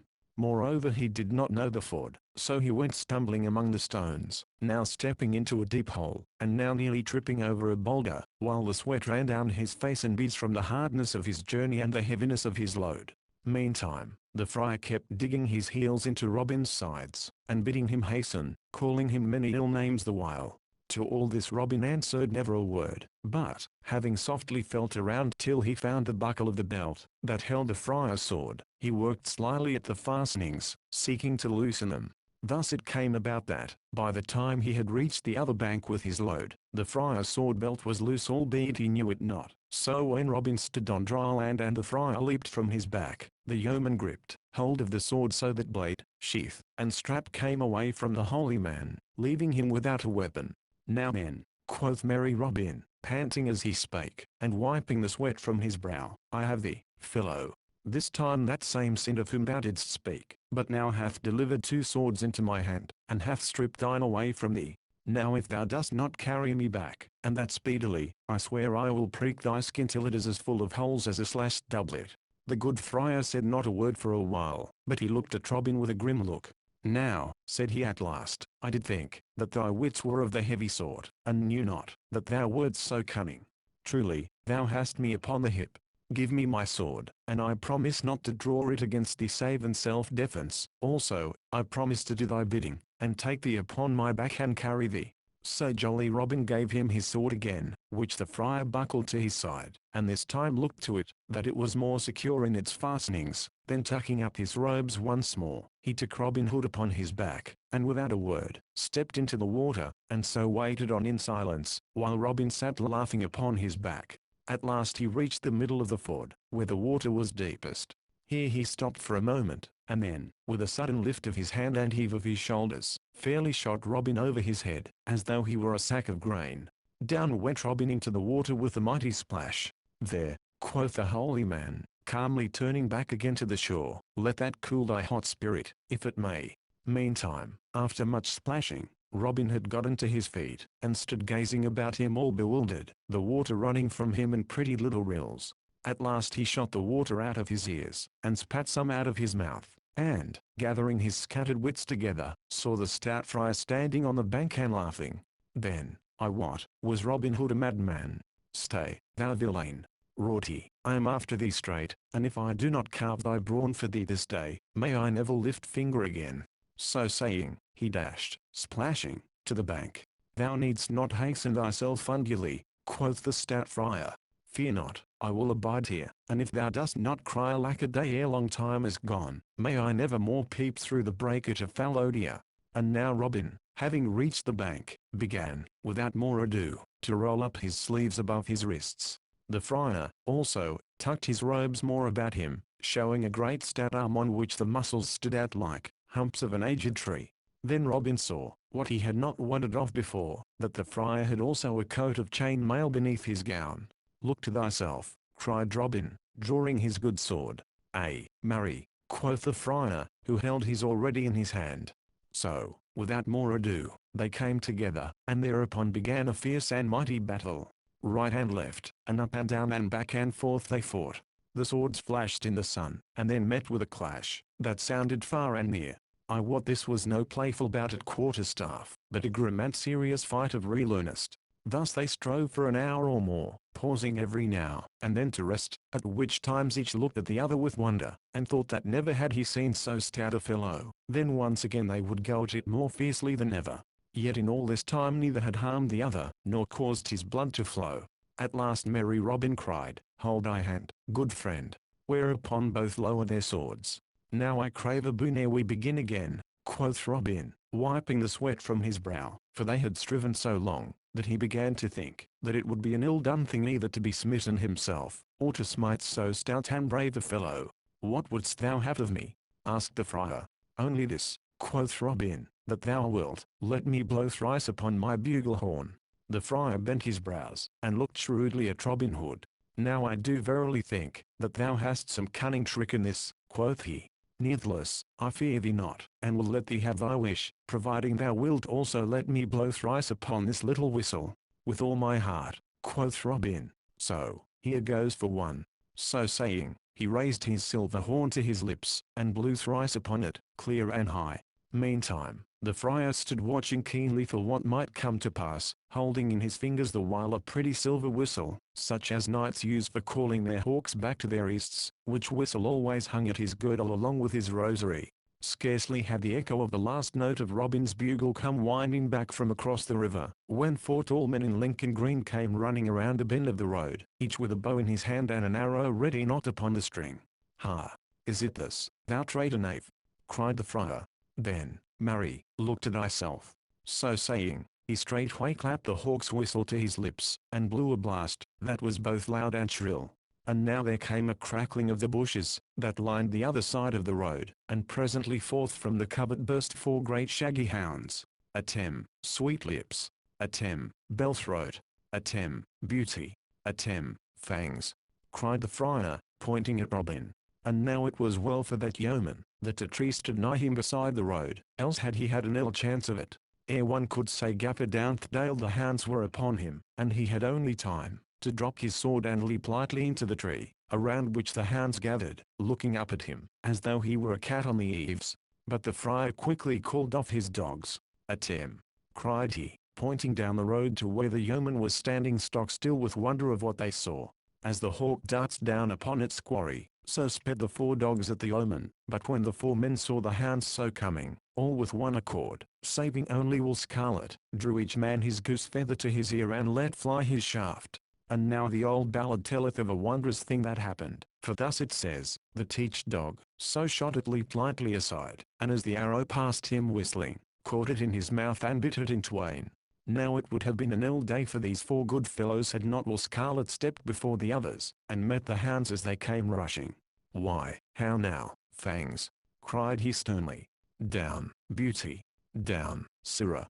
What means this? At the sound of his voice each dog shrank back quickly, and then straightway came to him, and licked his hands, and fawned upon him, as is the wont of dogs that meet one they know. Then the 4 yeomen came forward, the hounds leaping around Will Scarlet joyously. Why, how now? Cried the stout friar, what means this? Art thou wizard to turn those wolves into lambs? Ha! Cried he, when they had come still nearer, can I trust mine eyes? What means it, that I see young Master William Gamwell in such company? Nay, Tuck, said the young man, as the 4 came forward to where Robin was now clambering down from the tree in which he had been roosting, he having seen that all danger was over for the time. Nay, Tuck, my name is no longer Will Gamwell, but Will Scarlet, and this is my good uncle, Robin Hood, with whom I am abiding just now. Truly, good master, said the friar, looking somewhat abashed, and reaching out his great palm to Robin, I ha oft heard thy name both sung and spoken of, but I never thought to meet thee in battle. I crave thy forgiveness, and do wonder not, that I found so stout a man against me. Truly, most holy father, said Little John, I am more thankful than e'er I was in all my life before, that our good friend Scarlet knew thee and thy dogs. I tell thee seriously, that I felt my heart crumble away from me, when I saw my shaft, so miss its same, and those great beasts of thine coming straight at me. Thou mayst indeed be thankful, friend, said the friar gravely. But, Master Will, how cometh it, that thou dost now abide in Sherwood? Why, Tuck, dost thou not know of my ill happening with my father's steward? Answered Scarlet. Yea, truly, yet I knew not, that thou wert in hiding because of it. Marry, the times are all awry when a gentleman must lie hidden for so small a thing. But we're losing time, quoth Robin, and I have yet to find that same curtal friar. Why, uncle, thou hast not far to go, said Will Scarlet, pointing to the friar, for there he stands beside thee. How? Quoth Robin, art thou the man, that I have been at such pains to seek all day, and have got such a ducking for? Why, truly, said the friar demurely, some do call me the curtal friar of Fountaindale, others again call me in jest the abbot of Fountain Abbey, others still again call me simple friar Tuck. I like the last name best, quoth Robin, for it doth slip more glibly off the tongue. But why didst thou not tell me thou wert he I sought, instead of sending me searching for black moonbeams? Why, truly, thou didst not ask me, good master, quoth stout Tuck, but what didst thou desire of me? Nay, quoth Robin, the day groweth late, and we cannot stand longer talking here. Come back with us to Sherwood, and I will unfold all to thee as we travel along. So, without tarrying longer, they all departed, with the stout dogs at their heels, and wended their way back to Sherwood again. But it was long past nightfall ere they reached the greenwood tree. Now listen, for next I will tell how Robin Hood compassed the happiness of 2 young lovers, aided by the merry Friar Tuck of Fountaindale. Robin Hood compasses a marriage. And now had come the morning when fair Ellen was to be married, and on which merry Robin had sworn that Ellen a Dale should, as it were, eat out of the platter that had been filled for Sir Stephen of Trent. Uprose Robin Hood, blithe and gay, uprose his merry men one and all, and uprose last of all stout Friar Tuck, winking the smart of sleep from out his eyes. Then, while the air seemed to brim over with the song of many birds, all blended together and all joying in the misty morn, each man raved face and hands in the leaping brook, and so the day began.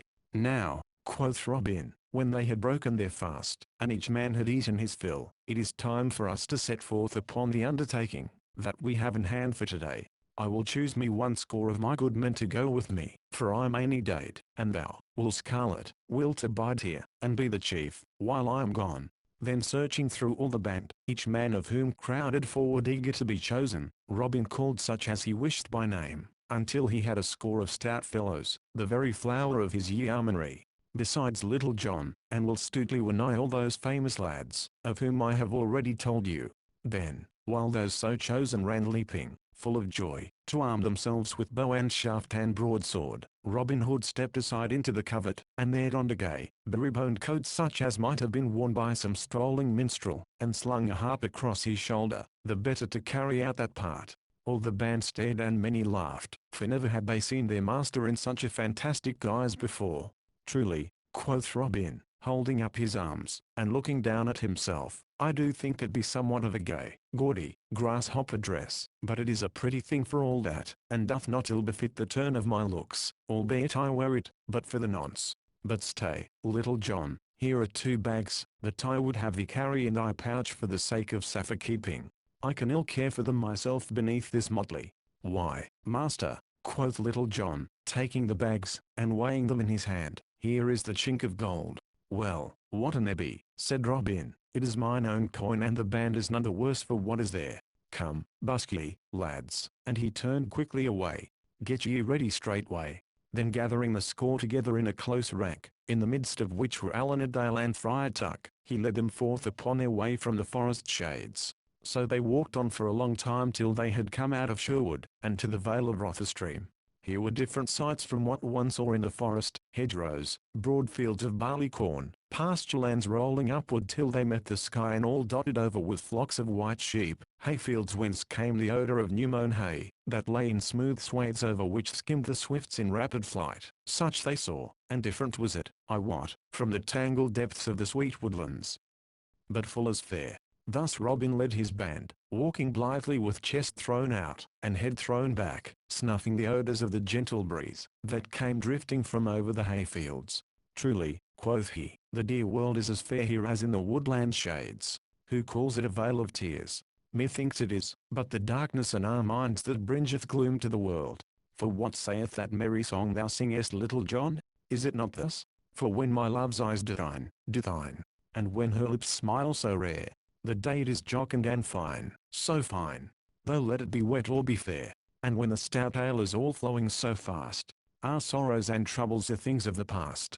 Nay, said Friar Tuck piously, ye do think of profane things, and of naught else, yet, truly, there be better safeguards against cure and woe than ale drinking and bright eyes, to wit, fasting and meditation. Look upon me, have I the likeness of a sorrowful man?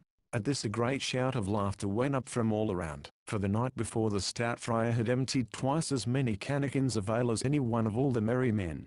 Truly, quoth Robin, when he could speak for laughter, I should say, that thy sorrows were about equal to thy goodliness. So they stepped along, talking, singing, jesting, and laughing, until they had come to a certain little church, that belonged to the great estates owned by the rich priory of Emmet. Here it was that fair Ellen was to be married on that morn, and here was the spot toward which the yeomen had pointed their toes. On the other side of the road from where the church stood with waving fields of barley around, ran a stone wall along the roadside. Over the wall from the highway, was a fringe of young trees and bushes, and here and there the wall itself was covered by a mass of blossoming woodbine, that filled all the warm air far and near with its sweet summer odour. Then straightway the yeoman leaped over the wall, alighting on the tall soft grass upon the other side, frightening a flock of sheep, that lay there in the shade, so that they scampered away in all directions. Here was a sweet cool shadow both from the wall, and from the fair young trees and bushes, and here sat the yeoman down, and glad enough they were to rest after their long tramp of the morning. Now, quoth Robin, I would have one of you watch, and tell me, when he sees anyone coming to the church, and the one I choose, shall be young David of Doncaster. So get thee upon the wall, David, and hide beneath the woodbine so as to keep watch. Accordingly young David did as he was bidden, the others stretching themselves at length upon the grass, some talking together and others sleeping. Then all was quiet save only for the low voices of those that talked together, and for Alan's restless footsteps pacing up and down, for his soul was so full of disturbance, that he could not stand still, and saving, also, for the mellow snoring of Friar Tuck, who enjoyed his sleep with the noise as of one sawing softwood very slowly. Robin lay upon his back, and gazed aloft into the leaves of the trees, his thought leagues away, and so a long time passed. Then up spoke Robin, "Now tell us, young David of Doncaster, what dost thou see?" Then David answered, "I see the white clouds floating, and I feel the wind a-blowing and 3 black crows a-flying over the wold, but naught else do I see, good master." So silence fell again, and another time passed, broken only as I have said, till Robin, growing impatient, spake again. "Now tell me, young David, what dost thou see by this?" And David answered, "I see the windmills swinging, and 3 tall poplar trees swaying against the sky, and a flock of fieldfares a-flying over the hill, but naught else do I see, good master." So another time passed, till at last Robin asked young David once more what he saw, and David said, "I hear the cuckoo singing, and I see how the wind makes waves in the barley field, and now over the hill to the church cometh an old friar, and in his hands he carries a great bunch of keys, and lo, now he cometh to the church door." Then uprose Robin Hood and shook Friar Tuck by the shoulder. "Come, rouse thee, holy man," cried he, whereupon, with much grunting, the stout Tuck got to his feet. "Marry, bestir thyself," quoth Robin, "for yonder, in the church door, is one of thy cloth. Go thou and talk to him, and so get thyself into the church, that thou mayst be there, when thou art wanted. Meantime Little John, will Stuteley, and I will follow thee anonymous." So Friar Tuck clambered over the wall, crossed the road, and came to the church, where the old friar was still labouring with the great key, the lock being somewhat rusty and he somewhat old and feeble.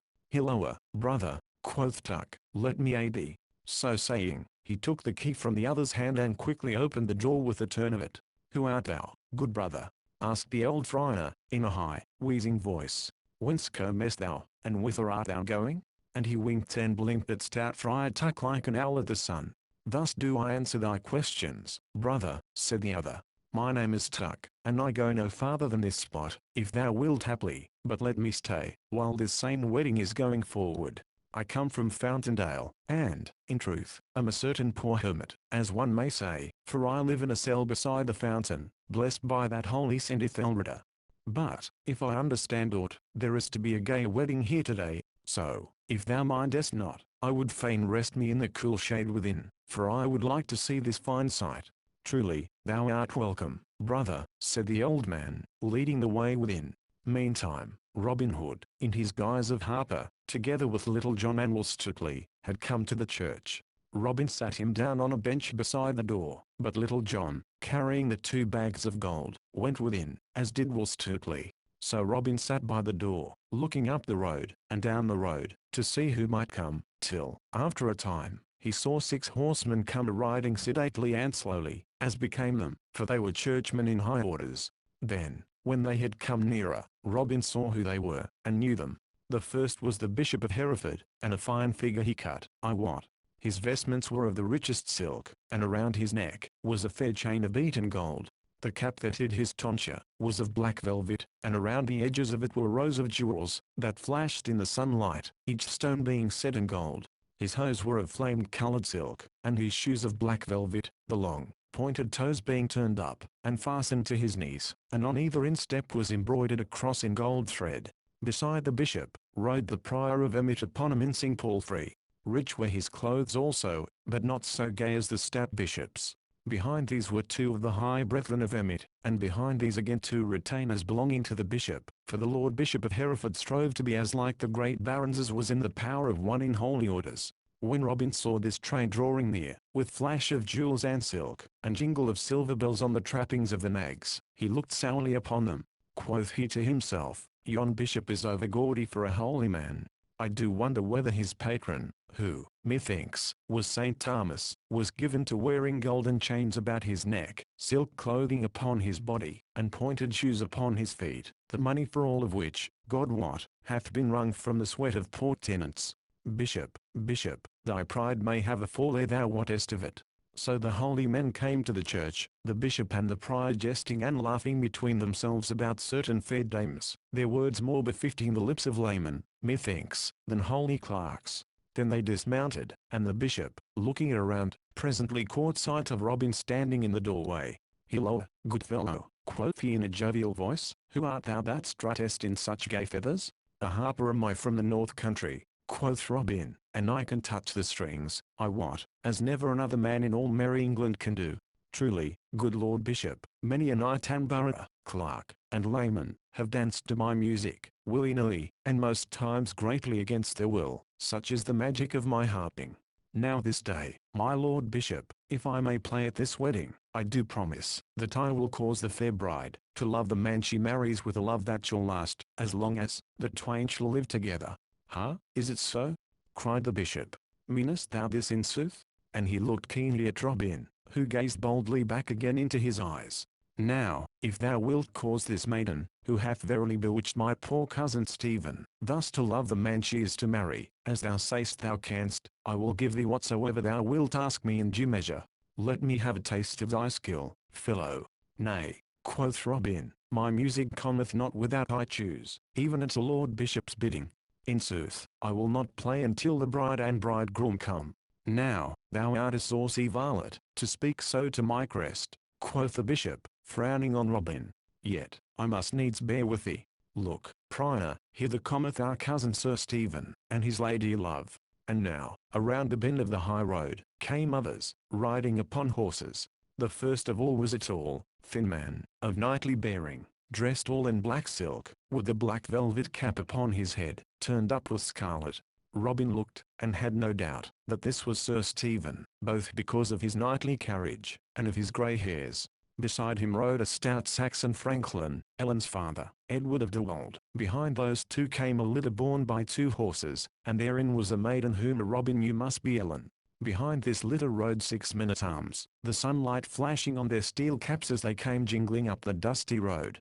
So these also came to the church, and there Sir Stephen leaped from his horse, and, coming to the litter, handed fair Ellen out therefrom. Then Robin Hood looked at her, and could wonder no longer how it came about that so proud a knight as Sir Stephen of Trent wished to marry a common franklin's daughter, nor did he wonder that no ado was made about the matter, for she was the fairest maiden that ever he had beheld. Now, however, she was all pale and drooping, like a fair white lily snapped at the stem, and so, with bent head and sorrowful look, she went within the church, Sir Stephen leading her by the hand. "Why dost thou not play, fellow?" quoth the bishop, looking sternly at Robin. "Marry," said Robin calmly, "I will play in greater wise than your lordship thinks, but not till the right time hath come," said the bishop to himself, while he looked grimly at Robin. "When this wedding is gone by I will have this fellow well whipped for his saucy tongue and bold speech."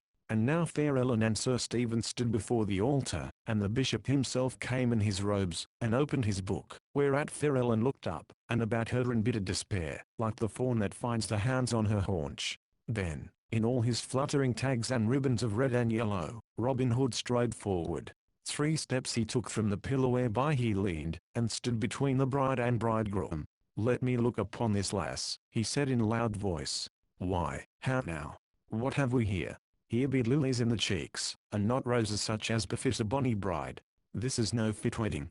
Thou, Sir Knight, so old, and she so young, and thou thinkest to make her thy wife? I tell thee it may not be, for thou art not her own true love." At this all stood amazed, and knew not where to look, nor what to think or say, for they were all bewildered with the happening. So, while everyone looked at Robin, as though they had been changed to stone, he clapped his bugle horn to his lips, and blew 3 blasts so loud and clear, they echoed from floor to rafter, as though they were sounded by the trump of doom. Then straightway Little John and Will Stutely came leaping, and stood upon either side of Robin Hood, and quickly drew their broadswords, the while a mighty voice rolled over the heads of all, "Here be I, good master, when thou wantest me," for it was Friar Tuck that so called from the organ loft. And now all was hubbub and noise. Stout Edward strode forward raging, and would have seized his daughter to drag her away, but Little John stepped between and thrust him back. "Stand back, old man," said he, "thou art a hobbled horse this day. Down with the villains," cried Sir Stephen, and felt for his sword, but it hung not beside him on his wedding day. Then the men-at-arms drew their swords, and it seemed like that blood would wet the stones. But suddenly came a bustle at the door and loud voices, steel flashed in the light, and the crash of blows sounded. The men-at-arms fell back, and up the aisle came leaping 18 stout yeomen all clad in Lincoln green, with Alan a Dale at their head. In his hand he bore Robin Hood's good stout trusty bow of yew, and this he gave to him, kneeling the while upon one knee. Then up spake Edward of Dewold in a deep voice of anger, Is it thou, Alan a Dale, that hath bred all this coil in a church? Nay, quoth merry Robin, that have I done, and I care not who knoweth it, for my name is Robin Hood. At this name a sudden silence fell. The prior of Emmet and those that belonged to him gathered together like a flock of frightened sheep when the scent of the wolf is nigh, while the Bishop of Hereford, laying aside his book, crossed himself devoutly. Now heaven keep us this day, said he, from that evil man. Nay, quoth Robin, I mean you no harm, but here is fair Ellen's betrothed husband, and she shall marry him, or pain will be bred to some of you. Then up spake stout Edward in loud and angry voice, Now I say nay. I am her father, and she shall marry Sir Stephen and none other. Now all this time, while everything was in turmoil about him, Sir Stephen had been standing in proud and scornful silence. Nay, fellow, said he coldly, thou mayst take thy daughter back again. I would not marry her after this day's doings could I gain all merry England thereby. I tell thee plainly, I love thy daughter, old as I am, and would have taken her up like a jewel from the sty, yet, truly, I knew not that she did love this fellow, and was beloved by him. Maiden, if thou dost rather choose a beggarly minstrel than a high-born knight, take thy choice. I do feel it shame, that I should thus stand talking amid this herd, and so I will leave you. Thus saying, he turned, and, gathering his men about him, walked proudly down the aisle. Then all the yeomen were silenced by the scorn of his words. Only Friar Tuck leaned over the edge of the choir loft, and called out to him ere he had gone, Good den, Sir Knight. Thou wottest old bones must alway make room for young blood. Sir Stephen neither answered nor looked up, but passed out from the church, as though he had heard naught, his men following him. Then the Bishop of Hereford spoke hastily, I too, have no business here, and so will depart. And he made, as though he would go. But Robin Hood laid hold of his clothes and held him. Stay, my lord bishop, said he, I have yet somewhat to say to thee. The bishop's face fell, but he stayed as Robin bade him, for he saw he could not go. Then Robin Hood turned to stout Edward of Dewold, and said he, Give thy blessing on thy daughter's marriage to this yeoman, and all will be well. Little John, give me the bags of gold. Look, farmer, here are 200 bright golden angels, give thy blessing, as I say, and I will count them out to thee as thy daughter's dower. Give not thy blessing, and she shall be married all the same, but not so much as a cracked farthing shall cross thy palm. Shoes. Then Edward looked upon the ground with bent brows, turning the matter over and over in his mind, but he was a shrewd man and one, withal, that made the best use of a cracked pipkin, so at last he looked up and said, But in no joyous tone, if the wench will go her own gait, let her go. I had thought to make a lady of her, yet if she chooses to be what she is like to be, I have naught to do with her henceforth. Nevertheless I will give her my blessing, when she is duly wedded. It may not be, spake up one of those of Emmet. The banns have not been duly published, neither is there any priest here to marry them. How sayst thou? Roared Tuck from the choir loft. No priest? Marry, here stands as holy a man as thou art, any day of the week, a clerk in orders, I would have thee know. As for the question of banns, stumble not over that straw, brother, for I will publish them. So saying, he called the banns, and, says the old ballad, lest 3 times should not be enough, he published them 9 times over. Then straightway he came down from the loft and forthwith performed the marriage service, and so Alan and Ellen were duly wedded. And now Robin counted out 200 golden angels to Edward of Dewold, and he, upon his part, gave his blessing, yet not, I wot, as though he meant it with overmuch goodwill. Then the stout yeoman crowded around, and grasped Ellen's palm, and he, holding Ellen's hand within his own, looked about him all dizzy with his happiness. Then at last jolly Robin turned to the Bishop of Hereford, who had been looking on at all that passed with a grim look. My lord bishop, quoth he, thou mayst bring to thy mind, that thou didst promise me, that did I play in such wise as to cause this fair lass to love her husband, thou wouldst give me whatsoever I asked in reason. I have played my play, and she loveth her husband, which she would not have done but for me, so now fulfil thy promise. Thou hast upon thee that which, methinks, thou wouldst be the better without. Therefore, I pry thee, give me that golden chain that hangeth about thy neck as a wedding present for this fair bride. Then the bishop's cheeks grew red with rage and his eyes flashed. He looked at Robin with a fell look, but saw that in the yeoman's face, which bade him pause. Then slowly he took the chain from about his neck, and handed it to Robin, who flung it over Ellen's head, so that it hung glittering about her shoulders. Then said merry Robin, I thank thee, on the bride's part, for thy handsome gift, and truly thou thyself art more seemly without it. Now, shouldst thou ever come nigh to Sherwood, I much hope, that I shall give thee there such a feast as thou hast ne'er had in all thy life before. May heaven forfend, cried the bishop earnestly, for he knew right well what manner of feast it was that Robin Hood gave his guests in Sherwood Forest. But now Robin Hood gathered his men together, and, with Allen and his young bride in their midst, they all turned their footsteps toward the woodlands. On the way thither Friar Tuck came close to Robin, and plucked him by the sleeve. Thou dost lead a merry life, good master, quoth he, but dost thou not think, that it would be for the welfare of all your souls, to have a good stout chaplain, such as I, to oversee holy matters? Truly, I do love this life mightily. At this merry Robin Hood laughed amain, and bade him stay, and become one of their band if he wished. That night there was such a feast held in the greenwood as Nottinghamshire never saw before. To that feast you and I were not bidden, and pity it is, that we were not. So, lest we should both feel the matter the more keenly, I will say no more about it. Robin Hood aids a sorrowful night.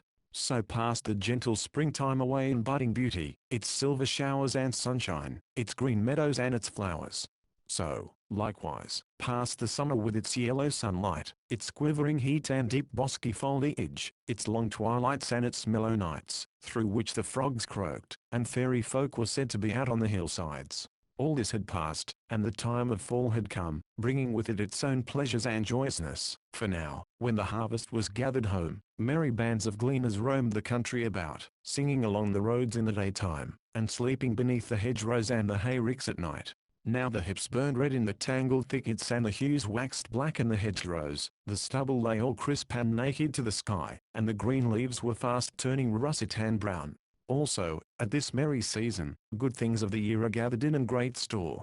Brown ale lies ripening in the cellar, hams and bacon hang in the smoke shed, and crabs are stowed away in the straw for roasting in the winter time, when the north wind piles the snow in drifts around the gables and the fire crackles warm upon the hearth. So passed the seasons then, so they pass now, and so they will pass in time to come, while we come and go like leaves of the tree that fall, and are soon forgotten.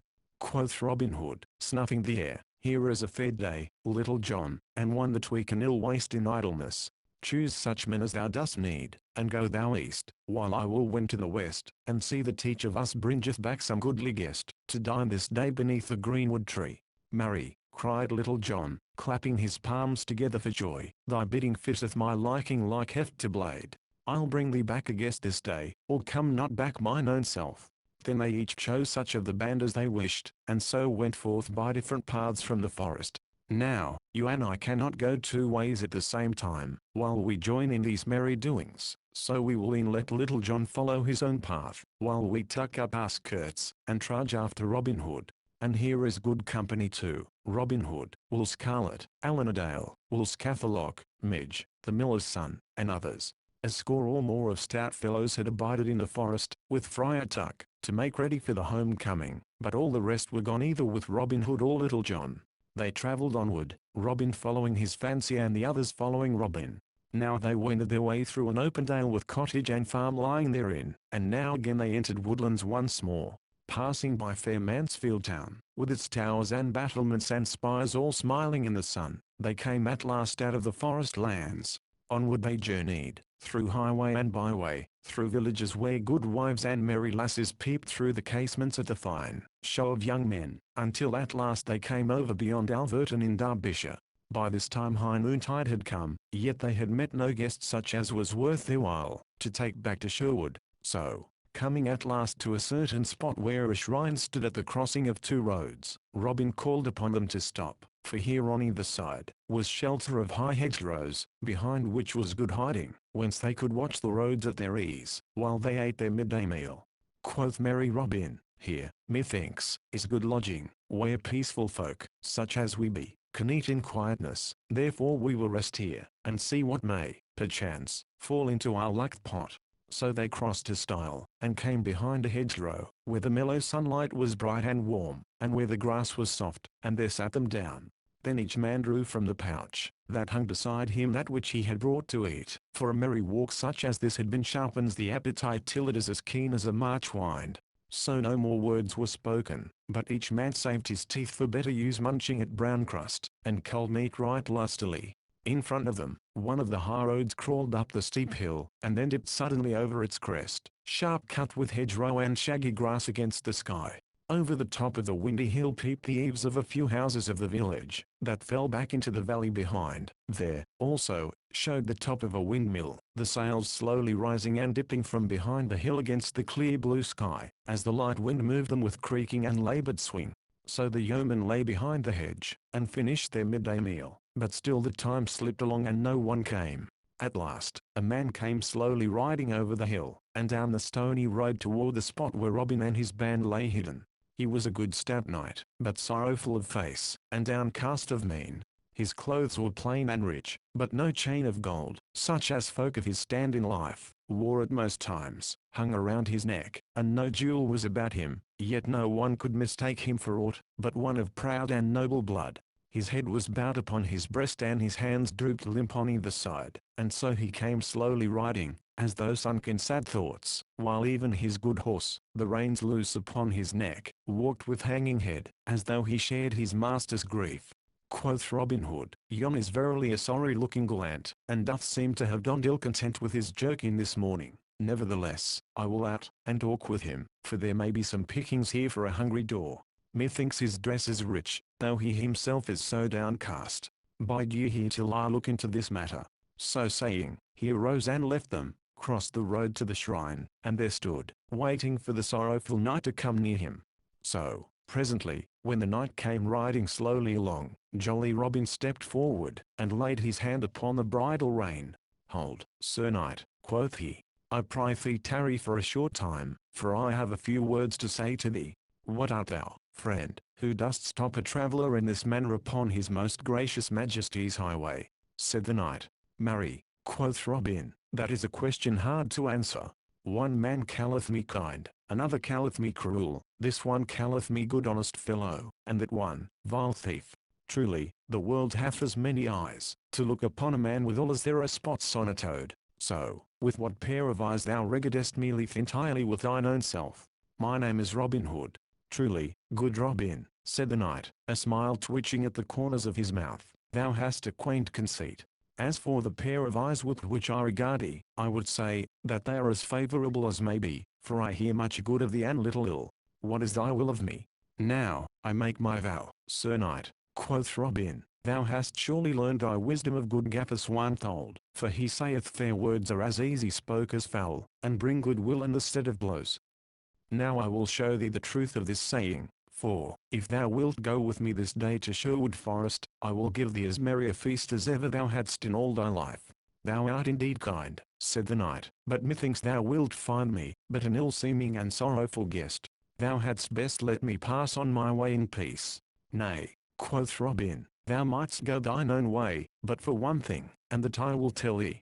We keep an inn, as it were, in the very depths of Sherwood, but so far from highroads and beaten paths, that guests do not often come nigh us, so I and my friends set off merrily, and seek them, when we grow dull of ourselves. Thus the matter stands, Sir Knight, yet I will furthermore tell thee, that we count upon our guests paying a reckoning." "I take thy meaning, friend," said the knight gravely, "but I'm not thy man, for I have no money by me." "Is it sooth?" said Robin, looking at the knight keenly. "I can scarce choose but believe thee, yet, Sir Knight, there be those of thy order whose word is not to be trusted as much as they would have others believe. Thou wilt think no ill, if I look for myself in this matter." Then, still holding the horse by the bridle rein, he put his fingers to his lips, and blew a shrill whistle, whereupon 80 yeomen came leaping over the stile, and ran to where the knight and Robin stood. "These," said Robin, looking upon them proudly, "are some of my merry men. They share alike with me all joys and troubles, gains, and losses. Sir Knight, I pray thee tell me what money thou hast about thee.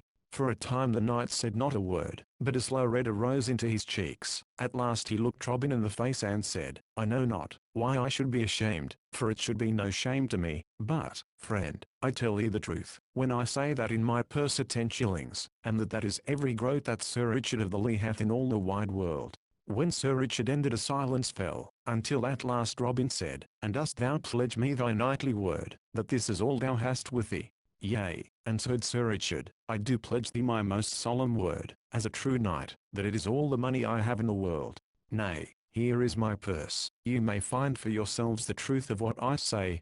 And he held his purse out to Robin. Put up thy purse, Sir Richard, quoth Robin. Far be it from me to doubt the word of so gentle a knight. The proud I strive to bring low, but those that walk in sorrow I would aid if I could. Come, Sir Richard, cheer up thy heart, and go with us into the green wood. Even I may perchance aid thee, for thou surely knowest how the good Athelstane was saved by the little blind mole, that digged a trench over which he that sought the king's life stumbled. Truly, friend, said Sir Richard, methinks thou meanest kindness in thine own way, nevertheless my troubles are such, that it is not likely, that thou canst cure them. But I will go with thee this day into Sherwood. Hereupon he turned his horse's head, and they all wended their way to the woodlands, Robin walking on one side of the knight, and Will Scarlet on the other, while the rest of the band trudged behind. After they had travelled thus for a time Robin Hood spake. Sir Knight, said he, I would not trouble thee with idle questions, but dost thou find it in thy heart to tell me thy sorrows? Truly, Robin, quoth the knight, I see no reason why I should not do so. Thus it is, my castle and my lands are in pawn for a debt that I owe. 3 days hence the money must be paid, or else all mine estate is lost forever, for then it falls into the hands of the Priory of Emmet, and what they swallow they never give forth again. Quoth Robin, I understand not why those of thy kind live in such a manner that all their wealth passeth from them like snow beneath the springtide Sunday. Thou unjust me, Robin, said the knight, for listen, I have a son, but 20 winters old, nevertheless he has won his spurs as knight. Last year, on a certain evil day, the jousts were held at Chester, and thither my son went, as did I and my lady wife. I wot it was a proud time for us, for he unhorsed each knight that he tilted against.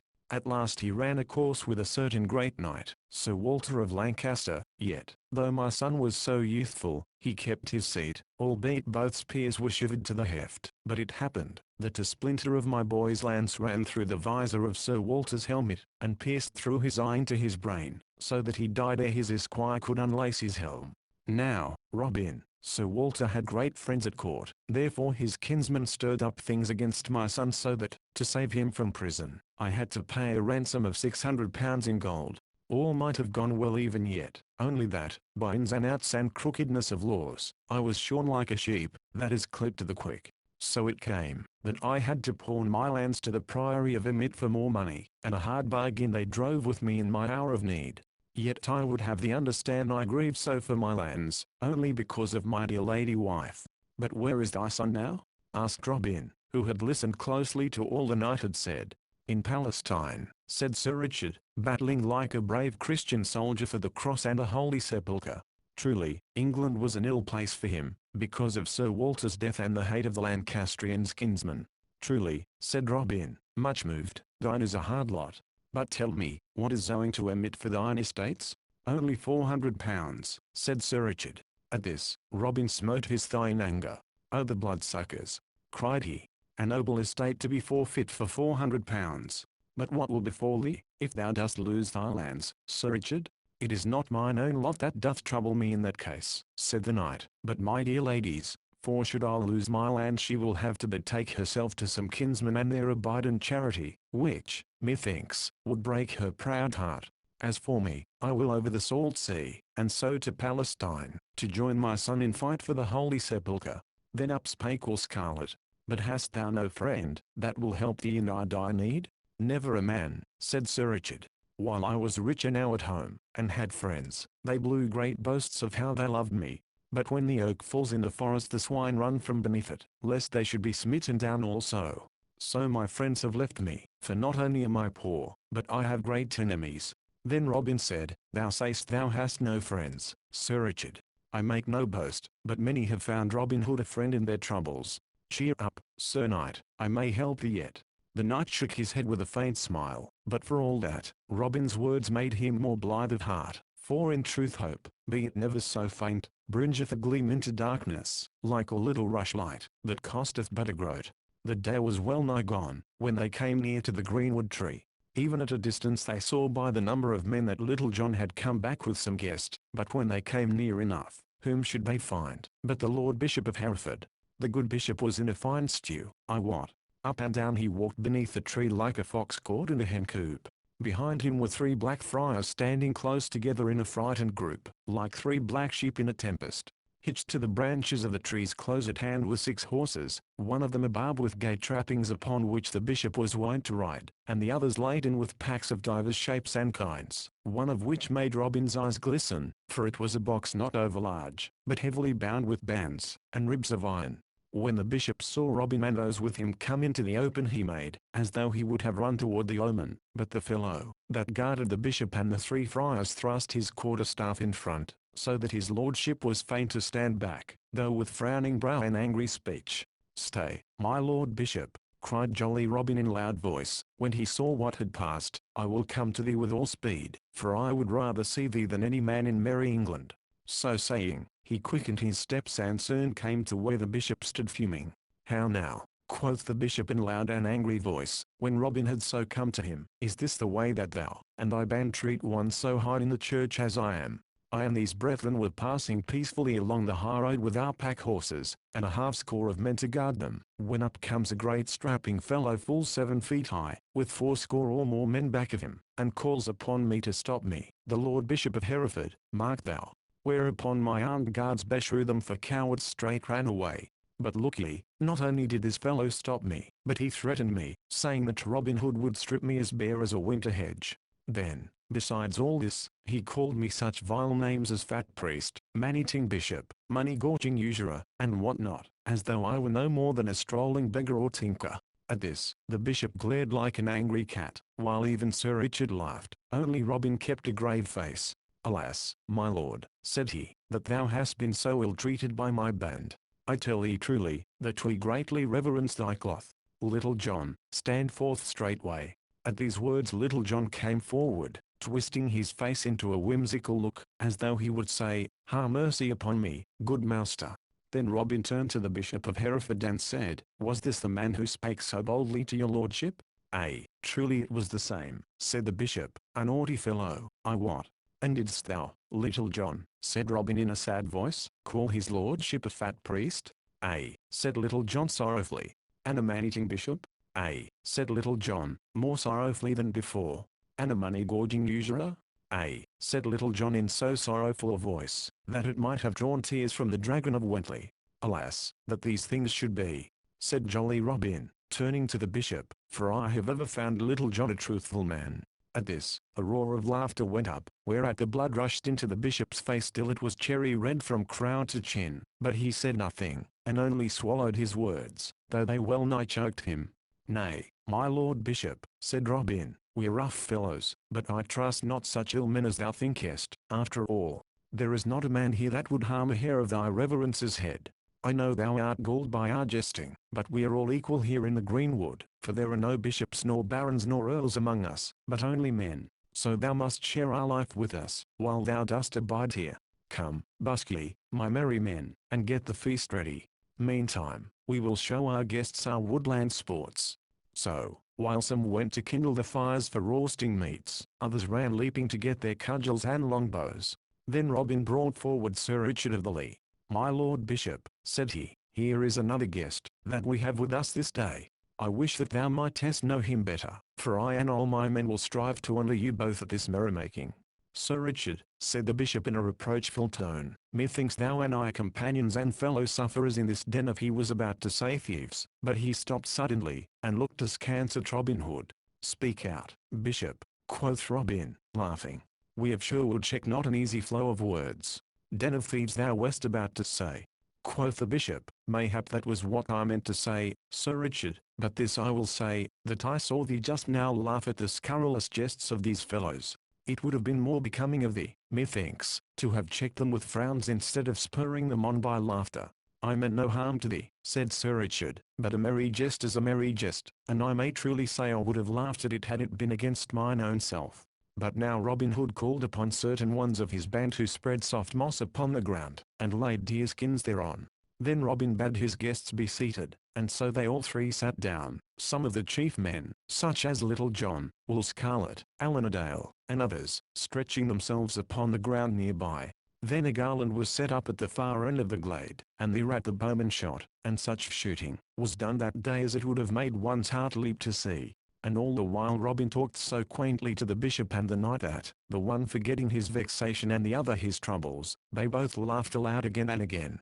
Then Allan a Dale came forth, and tuned his harp, and all was hushed around, and he sang in his wondrous voice songs of love, of war, of glory, and of sadness, and all listened without a movement or a sound. So Allan sang till the great round silver moon gleamed with its clear white light amid the upper tangle of the massy branches of the trees. At last two fellows came to say that the feast was ready spread, so Robin, leading his guests with either hand, brought them to where great smoking dishes that sent savoury smells far and near stood along the white linen cloth spread on the grass. All around was a glare of torches that lit everything up with a red light.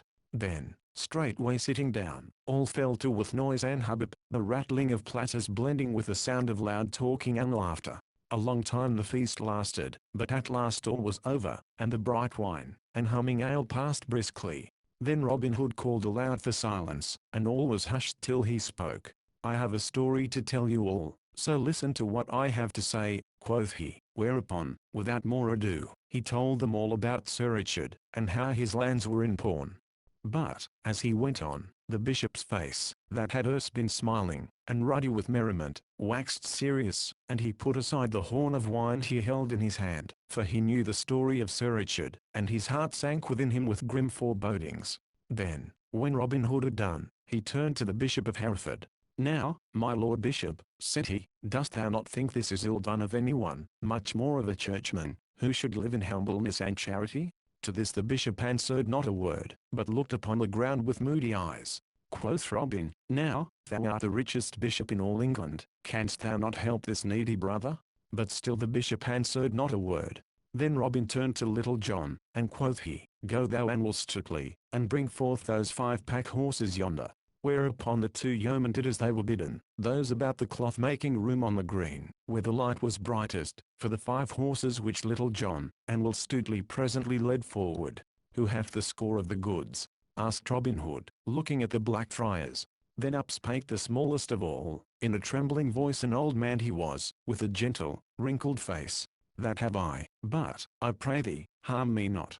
"Nay," quoth Robin, "I have never harmed harmless man yet, but give it to me, good father." So the old man did as he was bidden, and handed Robin the tablet on which was marked down the account of the various packages upon the horses. This Robin handed to Will Scarlet, bidding him to read the same. So Will Scarlet, lifting his voice, the tall mightier, began. 3 bales of silk to Quentin, the mercer at Tancaster. "That we touch not," quoth Robin, "for this Quentin is an honest fellow, who hath risen by his own thrift." So the bales of silk were laid aside unopened. 1 bale of silk velvet for the Abbey of Beaumont. "What do these priests want of silk velvet?" quoth Robin. "Nevertheless, though they need it not, I will not take all from them. Measure it off into 3 lots, 1 to be sold for charity, 1 for us, and 1 for the Abbey." So this too was done as Robin Hood bade. 'Twas score of great wax candles for the chapel of St. Thomas. "That belongeth fairly to the chapel," quoth Robin, "so lay it to one side. Far be it from us to take from the blessed St. Thomas that which belongeth to him." So this, also, was done according to Robin's bidding, and the candles were laid to one side, along with honest Quentin's unopened bales of silk. So the list was gone through with, and the goods adjudged according to what Robin thought most fit. Some things were laid aside unto shade, and many were opened and divided into 3 equal parts, for charity, for themselves, and for the owners. And now all the ground in the torchlight was covered over with silks and velvets and cloths of gold and cases of rich wines, and so they came to the last line upon the tablet, a box belonging to the Lord Bishop of Hereford. At these words the bishop shook as with a chill, and the box was set upon the ground. "My lord bishop, hast thou the key of this box?" asked Robin. The bishop shook his head. "Go, Will Scarlet," said Robin, Thou art the strongest man here, bring a sword straightway, and cut this box open, if thou canst. Then uprose Will Scarlet and left them, coming back in a short time, bearing a great two-handed sword. Thrice he smote that strong iron-bound box, and at the third blow it burst open and a great heap of gold came rolling forth, gleaming red in the light of the torches. At this sight a murmur went all around among the band, like the sound of the wind in distant trees, but no man came forward, nor touched the money. Quoth Robin, thou, Will Scarlet, thou, Alanadale, and thou, Little John, count it over. A long time it took to count all the money, and when it had been duly scored up, Will Scarlet called out that there were 1,500 golden pounds in all. But in among the gold they found a paper, and this Will Scarlet read in loud voice, and all heard, that this money was the rental and fines and forfeits from certain estates belonging to the bishopric of Hereford. My lord bishop, said Robin Hood, I will not strip thee, as Little John said, like a winter hedge, for thou shalt take back 1/3 of thy money. 1/3 of it, thou canst well spare to us for thy entertainment and that of thy train, for thou art very rich. 1/3 of it, thou canst better spare for charity, for, bishop, I hear that thou art a hard master to those beneath thee, and a close hoarder of gains, that thou couldst better, and with more credit to thyself give to charity than spend upon thy own likings. At this the bishop looked up, but he could say never a word, yet he was thankful to keep some of his wealth. Then Robin turned to Sir Richard of the Lea, and quoth he, Now, Sir Richard, the church seemed like to despoil thee, therefore some of the overplus of church gains may well be used in aiding thee. Thou shalt take that 500 pounds laid aside for people more in need than the bishop is, and shalt pay thy debts to emit therewith. Sir Richard looked at Robin until something arose in his eyes, that made all the lights and the faces blur together. At last he said, I thank thee, friend, from my heart, for what thou doest for me, yet, think not ill, if I cannot take thy gift freely. But this I will do, I will take the money, and pay my debts, and in a year and a day hence will return it safe either to thee, or to the Lord Bishop of Hereford. For this I pledge my most solemn knightly word. I feel free to borrow, for I know no man that should be more bound to aid me than one so high in that church, that hath driven such a hard bargain. Truly, Sir Knight, quoth Robin, I do not understand those fine scruples that weigh with those of thy kind, but, nevertheless, it shall all be as thou dost wish. But thou hadst best bring the money to me at the end of the year, for mayhap I may make better use of it than the bishop. Thereupon, turning to those near him, he gave his orders, and 500 pounds were counted out, and tied up in a leathern bag for Sir Richard. The rest of the treasure was divided, and part taken to the treasure house of the band, and part put by with the other things for the bishop. Then Sir Richard arose. I cannot stay later, good friends, said he, for my lady will wax anxious, if I come not home, so I crave leave to depart. Then Robin Hood and all his merry men arose, and Robin said, We cannot let thee go hence unattended, Sir Richard. Then up spake Little John, Good master, let me choose a score of stout fellows from the band, and let us arm ourselves in a seemly manner, and so serve as retainers to Sir Richard till he can get others in our stead. Thou hast spoken well, Little John, and it shall be done, said Robin. Then up spake Will Scarlet, Let us give him a golden chain, to hang about his neck, such as befits one of his blood, and also golden spurs, to wear at his heels. Then Robin Hood said, Thou hast spoken well, Will Scarlet, and it shall be done.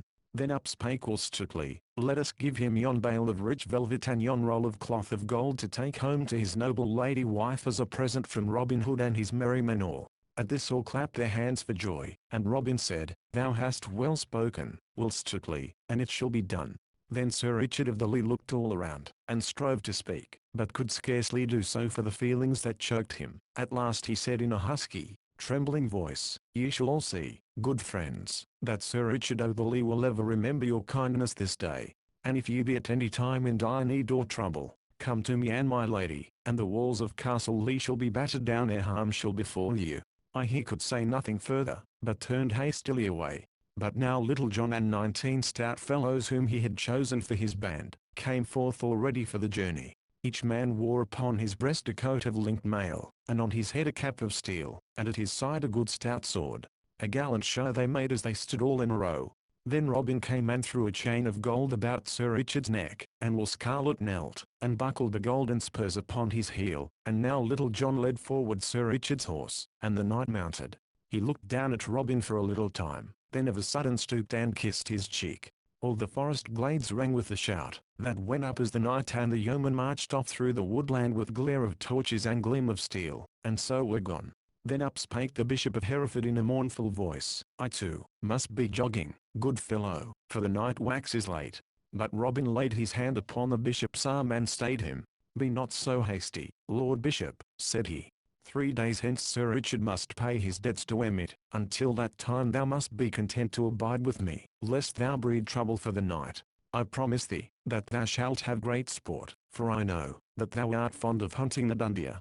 Lay by thy mantle of melancholy, and strive to lead a joyous yeoman life for 3 stout days. I promise thee thou shalt be sorry to go, when the time has come. So the bishop and his train abided with Robin for 3 days, and much sport his lordship had in that time, so that, as Robin had said, when the time had come for him to go he was sorry to leave the greenwood. At the end of 3 days Robin set him free, and sent him forth from the forest with a guard of yeomen, to keep freebooters from taking what was left of the packs and bundles. But, as the bishop rode away, he vowed within himself, that he would sometime make Robin rue the day that he stopped him in Sherwood. But now we shall follow Sir Richard, so listen, and you shall hear what befell him, and how he paid his debts at Emmet Priory, and likewise in due season to Robin Hood. How Sir Richard of the Lee paid his debts. The long highway stretched straight on, grey and dusty in the sun. On either side were dikes full of water bordered by osiers, and far away in the distance stood the towers of Emmet Priory with tall poplar trees around. Along the causeway rode a knight with a score of stout men-at-arms behind him. The knight was clad in a plain, long robe of grey serge, gathered in at the waist with a broad leathern belt, from which hung a long dagger and a stout sword. But though he was so plainly dressed himself, the horse he rode was a noble bub, and its trappings were rich with silk and silver bells. So thus the band journeyed along the causeway between the dikes, till at last they reached the great gate of Emmet Priory. There the knight called to one of his men, and bade him knock at the porter's lodge with the heft of his sword. The porter was drowsing on his bench within the lodge, but at the knock he roused himself, and, opening the wicket, came hobbling forth, and greeted the knight, while a tame starling, that hung in a wicker cage within piped out, in colloquies. Such being the words, that the poor old lame porter had taught him to speak. Where is thy prior? Asked the knight of the old porter. He is at meat, good knight, and he looketh for thy coming, quoth the porter, for, if I mistake not, thou art Sir Richard of the Lee. I am Sir Richard of the Lee. Then I will go seek him forthwith, said the knight. But shall I not send thy horse to stable? Said the porter. By Our Lady, it is the noblest nag, and the best harnessed, that e'er I saw in all my life before. And he stroked the horse's flank with his palm. Nay, quoth Sir Richard, the stables of this place are not for me, so make way, I prythee. So saying, he pushed forward, and, the gates being opened, he entered the stony courtyard of the priory, his men behind him. In they came with rattle of steel, and clashing of swords, and ring of horses' feet on cobblestones, whereat a flock of pigeons, that strutted in the sun flew with flapping wings to the high eaves of the round towers. While the knight was riding along the causeway to Emmet, a merry feast was toward in the refectory there. The afternoon sun streamed in through the great arched windows, and lay in broad squares of light upon the stone floor, and across the board, covered with a snowy linen cloth, whereon was spread a princely feast. At the head of the table sat Prior Vincent of Emmet, all clad in soft robes of fine cloth and silk. On his head was a black velvet cap picked out with gold, and around his neck hung a heavy chain of gold, with a great locket pendant therefrom. Beside him, on the arm of his great chair, roosted his favourite falcon, for the prior was fond of the gentle craft of hawking. On his right hand, sat the Sheriff of Nottingham in rich robes of purple all trimmed about with fur, and on his left a famous doctor of law in dark and sober garb. Below these sat the High Cellarer of Emmet, and others chief among the brethren. Jest and laughter passed around, and all was as merry could be. The wizen face of the man of law was twisted into a wrinkled smile, for in his pouch were 80 golden angels, that the prior had paid him in fee for the case betwixt him and Sir Richard of the Lee. The learned doctor had been paid beforehand, for he had not overmuch trust in the holy Vincent of Emmet. Quoth the Sheriff of Nottingham, but art thou sure, Sir Prior, that thou hast the land so safe?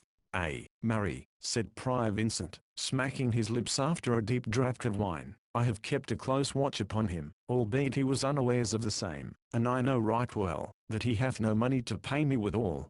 Ay, True, said the man of law in a dry husky voice, his land is surely forfeit, if he cometh not to pay. But, Sir Prior, thou must get a release beneath his sign manual, or else thou canst not hope to hold the land without trouble from him. Yea, said the Prior, so thou hast told me ere now, but I know that this knight is so poor that he will gladly sign away his lands for 200 pounds of hard money. Then up spake the high cellarer, methinks it is a shame to so drive a misfortunate knight to the ditch. I think it sorrow that the noblest estate in Derbyshire should so pass away from him for a paltry 500 pounds. Truly, aye. How now, broke in the Prior in a quivering voice, his eyes glistening, and his cheeks red with anger, dost thou prate to my very beard, sirrah? By St. Hubert, thou hadst best save thy breath to cool thy pottage, else it may scald thy mouth. Nay, said the man of law smoothly, I dare swear this same knight will never come to settlement this day, but will prove recreant. Nevertheless, we will seek some means to gain his lands from him, so never fear. But even as the doctor spoke, there came a sudden clatter of horses' hoofs and a jingle of iron mail in the courtyard below. Then up spake the Prior, and called upon one of the brethren that sat below the salt, and bade him look out of the window, and see who was below, albeit he knew right well it could be none but Sir Richard. So the brother arose and went and looked, and he said, I see below a score of stout men-at-arms and a knight just dismounting from his horse. He is dressed in long robes of grey which, methinks, are of poor seeming, but the horse he rideth upon hath the richest coursing that ever I saw. The knight dismounts, and they come this way, and are even now below in the great hall. Lo, see ye there now, quoth Prior Vincent. Here ye have a knight with solina purses scarce to buy him a crust of bread to munch, yet he keeps a band of retainers, and puts rich trappings upon his horse's hide, while his own back doth bare. Is it not well that such men should be brought low? But art thou sure, said the little doctor tremulously, that this knight will do us no harm? Such as he are fierce when crossed, and he hath a band of naughty men at his heels. Mayhap thou hadst better give an extension of his debt. Thus he spake, for he was afraid Sir Richard might do him a harm. Thou needst not fear, said the Prior, looking down at the little man beside him. This knight is gentle, and would as soon think of harming an old woman as thee. As the Prior finished, a door at the lower end of the refectory swung open, and in came Sir Richard, with folded hands and head bowed upon his breast. Thus humbly he walked slowly up the hall, while his men-at-arms stood about the door. When he had come to where the Prior sat, he knelt upon one knee. Save and keep thee, Sir Prior, said he, I am come to keep my day. Then the first word that the Prior said to him was, Hast thou brought my money? Alas, I have not so much as one penny upon my body, said the knight, whereat the Prior's eyes sparkled. Now, thou art a shrewd debtor, I wot, said he. Then, Sir Sheriff, I drink to thee. But still the knight kneeled upon the hard stones, so the Prior turned to him again. What wouldst thou have? Quoth he sharply. At these words, a slow red mounted into the knight's cheeks, but still he knelt. I would crave thy mercy, said he. As thou hopest for heaven's mercy, show mercy to me. Strip me not of my lands, and so reduce a true knight to poverty. Thy day is broken, and thy lands forfeit, said the man of law, plucking up his spirits at the knight's humble speech. Quoth Sir Richard, Thou man of law, wilt thou not befriend me in mine hour of need? Nay, said the other, I hold with this holy Prior, who hath paid me my fees in hard gold, so that I am bounded to him. Wilt thou not be my friend, Sir Sheriff? Said Sir Richard. Nay, for heaven, quoth the Sheriff of Nottingham, this is no business of mine, yet I will do what I may, and he nudged the Prior beneath the cloth with his knee. Wilt thou not ease him of some of his debts, Sir Prior? At this the Prior smiled grimly. Pay me 300 pounds, Sir Richard, said he, and I will give thee quittance of thy debt. Thou knowest, Sir Prior, that it is as easy for me to pay 400 pounds as 300, said Sir Richard. But wilt thou not give me another 12 months to pay my debt? Not another day, said the Prior sternly. And is this all thou wilt do for me? Asked the knight. Now, out upon thee, false knight, cried the Prior, bursting forth in anger. Either pay thy debt as I have said, or release thy land, and get thee gone from out my hall. Then Sir Richard arose to his feet. Thou false, lying priest, said he in so stern a voice, that the man of law shrunk affrighted. I am no false knight, as thou knowest full well, but have even held my place in the press and the tourney. Hast thou so little courtesy, that thou wouldst see a true knight kneel for all this time, or see him come into thy hall, and never offer him meat or drink? Then quoth the man of law in a trembling voice, "This is surely an ill way, to talk of matters appertaining to business. Let us be mild in speech. What wilt thou pay this knight, Sir Prior, to give thee release of his land?" "I would have given him 200 pounds, quoth the prior, "but since he hath spoken so vilely to my teeth, not one groat over 100 pounds will he get. Hadst thou offered me 1,000 pounds, false prior," said the knight, "thou wouldst not have got an inch of my land." Then turning to where his men-at-arms stood near the door, he called, "Come hither," and beckoned with his finger, whereupon the tallest of them all came forward, and handed him a long leathern bag. Sir Richard took the bag and shot from it upon the table a glittering stream of golden money. "Bear in mind, Sir Prior," said he, "that thou hast promised me quittance for 300 pounds. Not one farthing above that shalt thou get." So saying, he counted out 300 pounds, and pushed it toward the prior. But now the prior's hands dropped at his sides and the prior's head hung upon his shoulder, for not only had he lost all hopes of the land, but he had forgiven the knight 100 pounds of his debt, and had needlessly paid the man of law 80 angels. To him he turned, and quoth he, "Give me back my money that thou hast." "Nay," cried the other shrilly, "it is but my fee, that thou didst pay me, and thou gettest it not back again." And he hugged his gown about him. "Now, Sir Prior," quoth Sir Richard, "I have held my day, and paid all the dues demanded of me, so, as there is no more betwixt us, I leave this vile place straightway." So saying, he turned upon his heel and strode away. All this time the sheriff had been staring with wide open eyes and mouth agape at the tall man-at-arms, who stood as though carved out of stone. At last he gasped out, "Reynold Greenleaf." At this, the tall man-at-arms, who was no other than Little John, turned, grinning, to the sheriff. "I give thee good den, fair gossip," quoth he. "I would say, sweet sheriff, that I have heard all thy pretty talk this day, and it shall be duly told unto Robin Hood. So, farewell for the nonce, till we meet again in Sherwood Forest." Then he, also, turned and followed Sir Richard down the hall, leaving the sheriff, all pale and amazed, shrunk together upon his chair. A merry feast it was to which Sir Richard came, but a sorry lot he left behind him, and little hunger had they for the princely food spread before them. Only the learned doctor was happy, for he had his fee. Now a 12-month and a day passed, since Prior Vincent of Emmett sat at feast, and once more the mellow fall of another year had come. But the year had brought great change, I wot, to the lands of Sir Richard of the Lee. For, where before shaggy wild grasses grew upon the meadowlands, now all stretch away in golden stubble, betokening that a rich and plentiful crop had been gathered therefrom. A year had made a great change in the castle, also, for, where were empty moats and the crumbling of neglect, all was now orderly and well kept.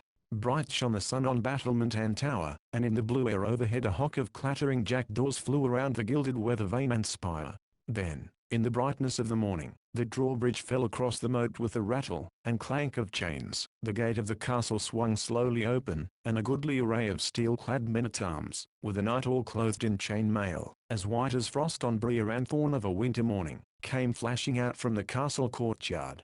In his hand the knight held a great spear, from the point of which fluttered a blood-red pennant as broad as the palm of one's hand. So this troop came forth from the castle, and in the midst of them walked 3 pack horses laden with parcels of divers shapes and kinds. Thus rode forth good Sir Richard of the Lee to pay his debt to Robin Hood this bright and merry morn. Along the highway they wended their way, with measured tramp of feet and rattle, and jingle of sword and harness. Onward they marched till they came nigh to Denby, where, from the top of a hill, they saw, over beyond the town, many gay flags and streamers floating in the bright air. Then Sir Richard turned to the man-at-arms nearest to him. "What is toward yonder at Denby today?" quoth he. "Please your worship," answered the man-at-arms, "a merry fair is held here today, and a great wrestling match, to which many folk have come, for a prize hath been offered of a pipe of red wine, a fair golden ring, and a pair of gloves, all of which go to the best wrestler."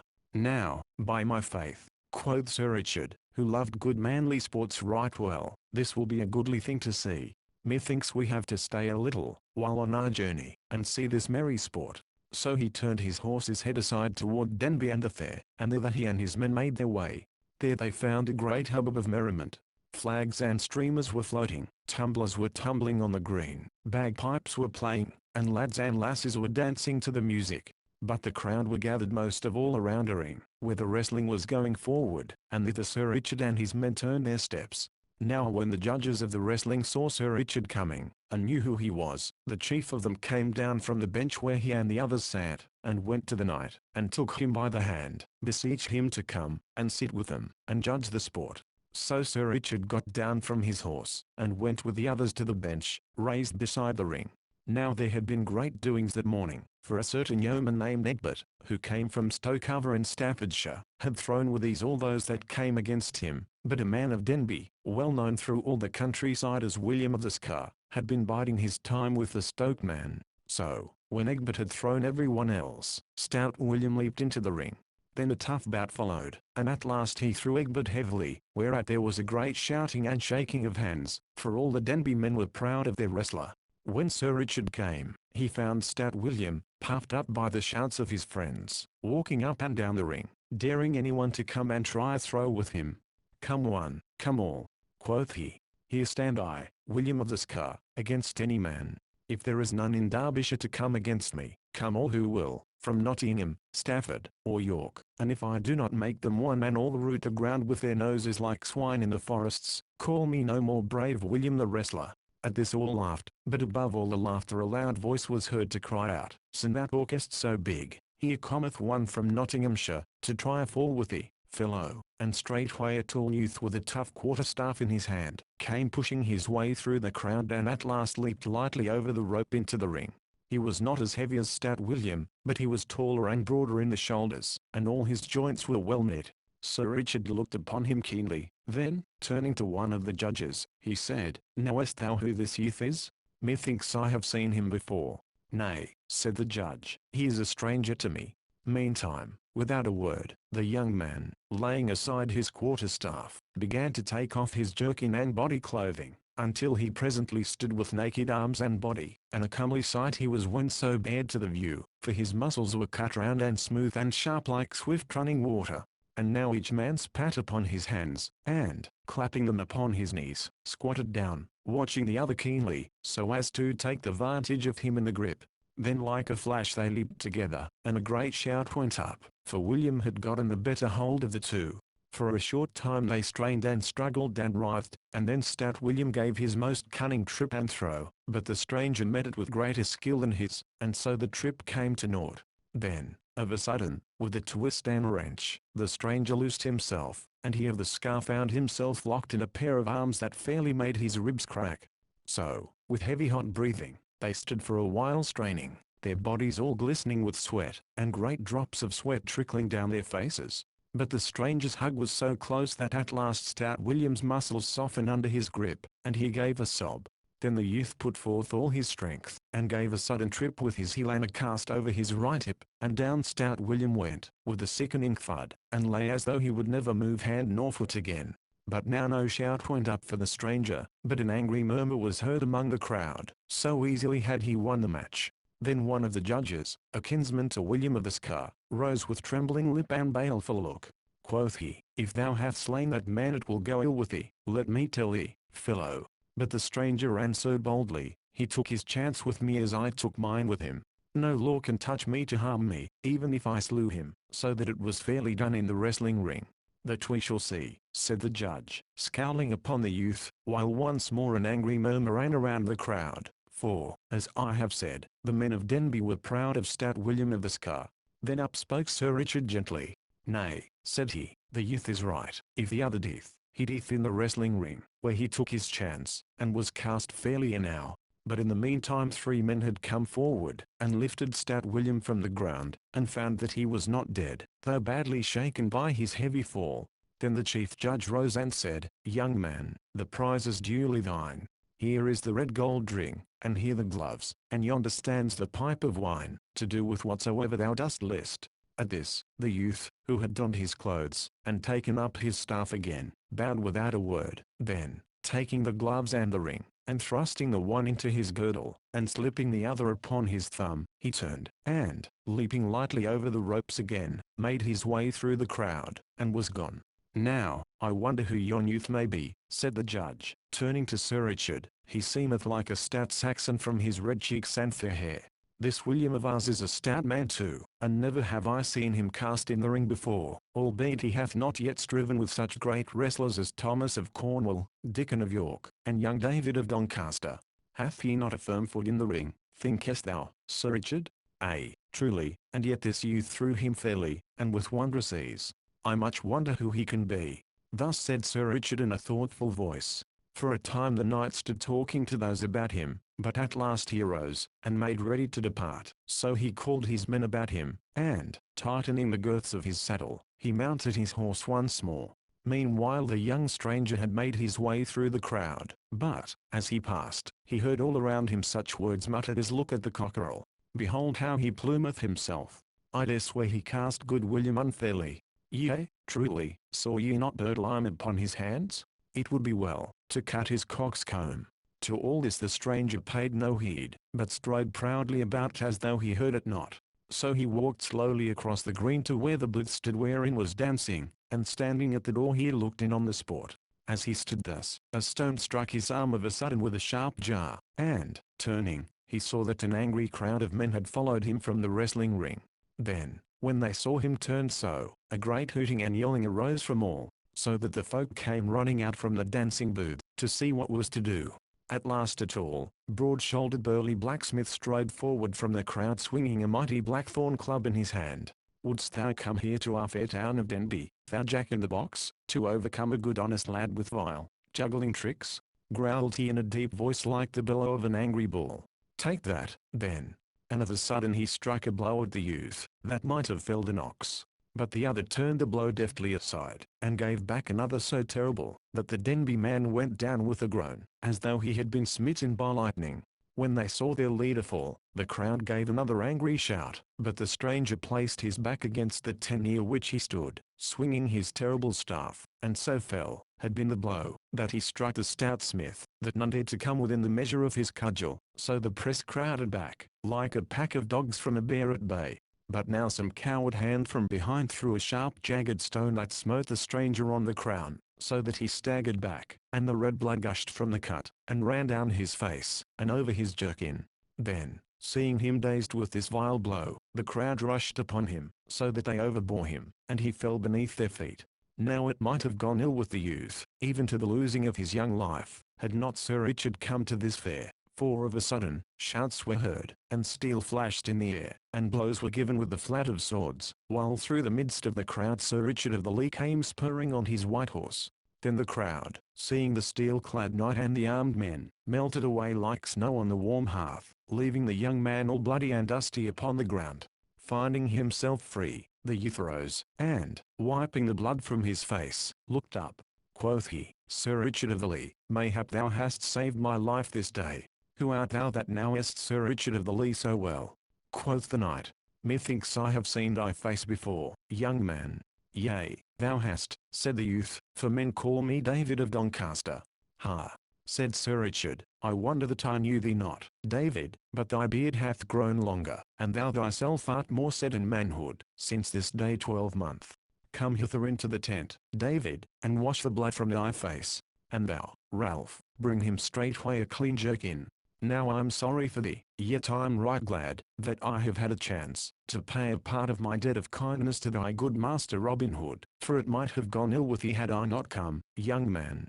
So saying, the knight led David into the tent, and there the youth washed the blood from his face, and put on the clean jerkin. In the meantime a whisper had gone around from those that stood nearest, that this was none other than the great David of Doncaster, the best wrestler in all the mid-country, who only last spring had cast stout Adam Lincoln in the ring at Selby, in Yorkshire, and now held the mid-country champion belt. Thus it happened that when young David came forth from the tent along with Sir Richard, the blood all washed from his face, and his soiled jerkin changed for a clean one, no sounds of anger were heard, but all pressed forward, to see the young man, feeling proud that one of the great wrestlers of England should have entered the ring at Denby Fair. For thus fickle is a mass of men. Then Sir Richard called aloud, "Friends, this is David of Doncaster, so think it no shame, that your Denby man was cast by such a wrestler. He beareth you no ill will for what hath passed, but let it be a warning to you how ye treat strangers henceforth. Had ye slain him, it would have been an ill day for you, for Robin Hood would have harried your town as the kestrel harries the dovecote. I have bought the pipe of wine from him, and now I give it freely to you to drink as ye list. But never hereafter would fall upon a man for being a stout yeoman."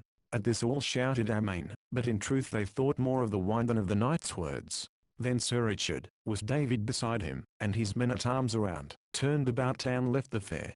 But in after days, when the men that saw that wrestling bout were bent with age, they would shake their heads, when they heard of any stalwart game, and say, Ay, but thou shouldst have seen the great David of Doncaster cast stout William of the Scar at Denby Fair.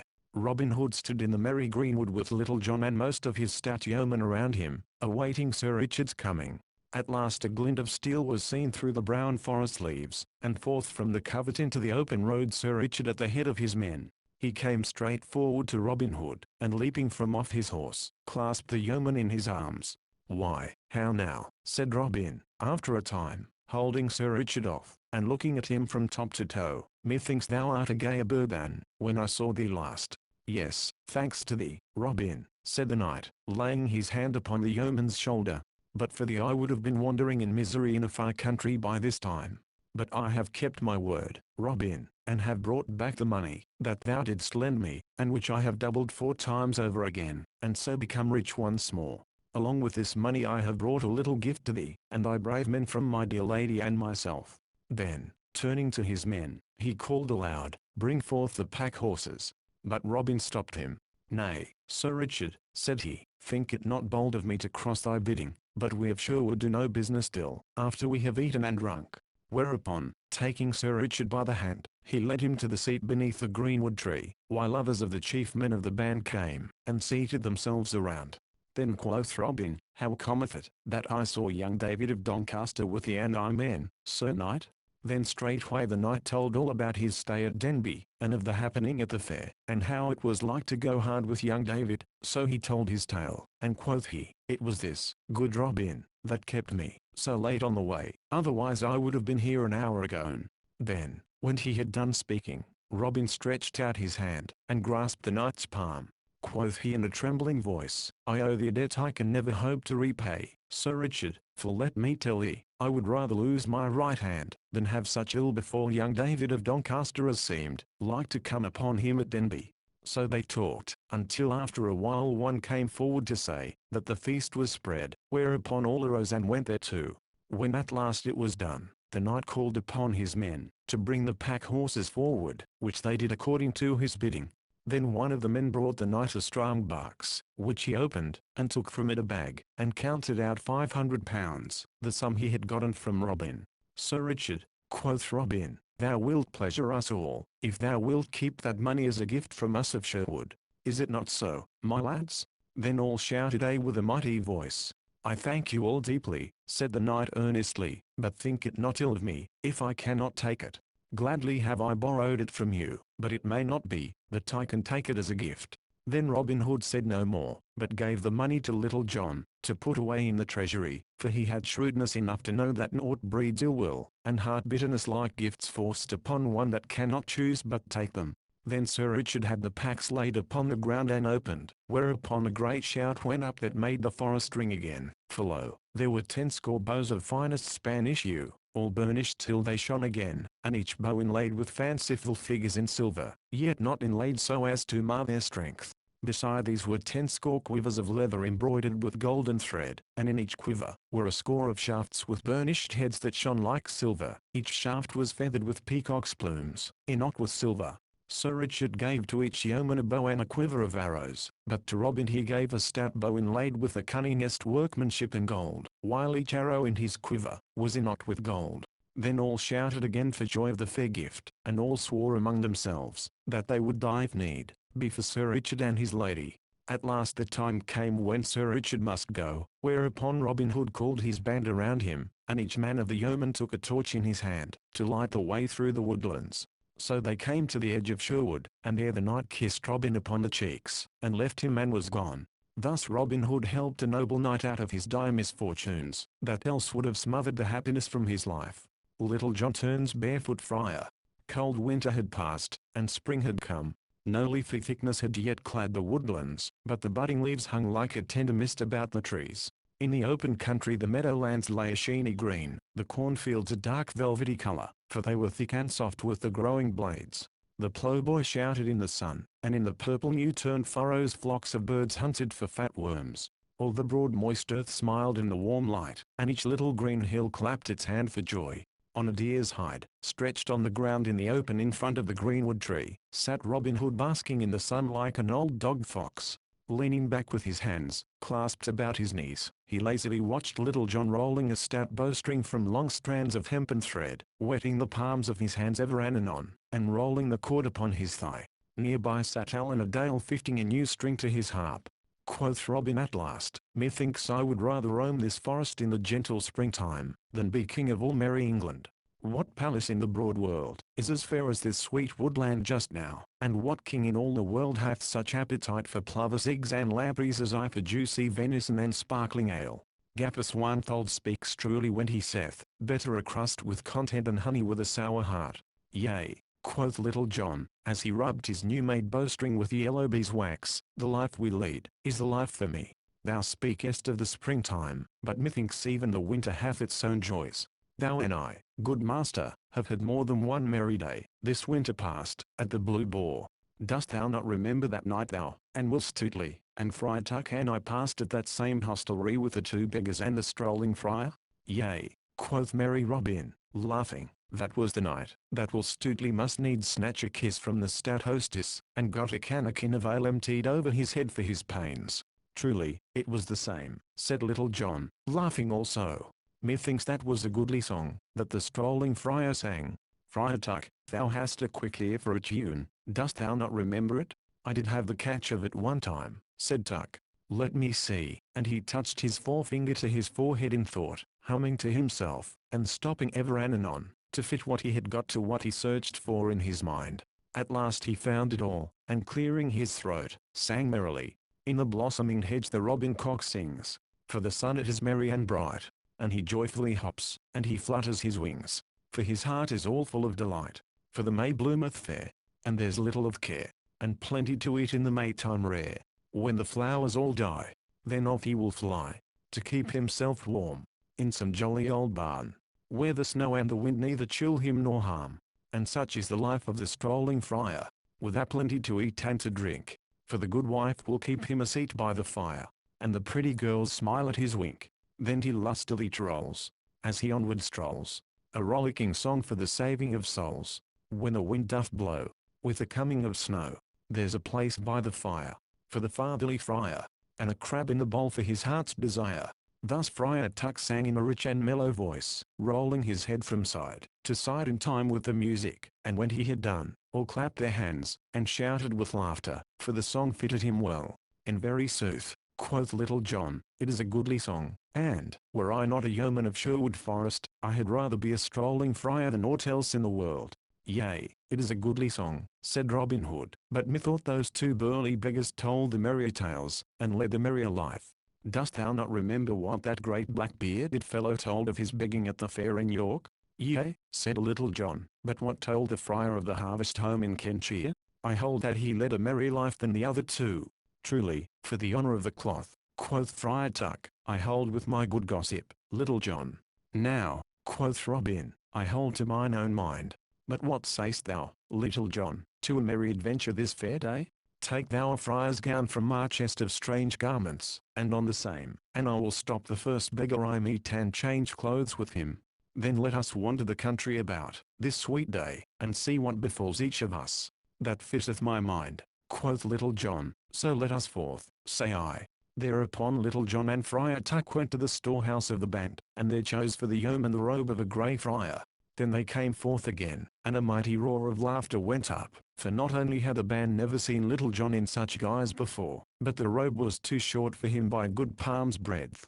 But Little John's hands were folded in his loose sleeves, and Little John's eyes were cast upon the ground, and at his girdle hung a great long string of beads. And now Little John took up his stout staff, at the end of which hung a chubby little leathern pottle, such as palmers carry at the tips of their staves, but in it was something, I wot, more like good malmsey than cold spring water, such as godly pilgrims carry. Then up rose Robin, and took his stout staff in his hand, likewise, and slipped 10 golden angels into his pouch, for no beggar's garb was among the stores of the band, so he was fain to run his chance of meeting a beggar, and buying his clothes of him. So, all being made ready, the 2 yeomen set forth on their way, striding lustily along all in the misty morning. Thus they walked down the forest path, until they came to the highway, and then along the highway till it split in twain, leading on one hand to Blythe, and on the other to Gainsborough. Here the yeoman stopped. Quoth jolly Robin, take thou the road to Gainsborough, and I will take that to Blythe. So, fare thee well, holy father, and mayst thou not have cause to count thy beads in earnest ere we meet again.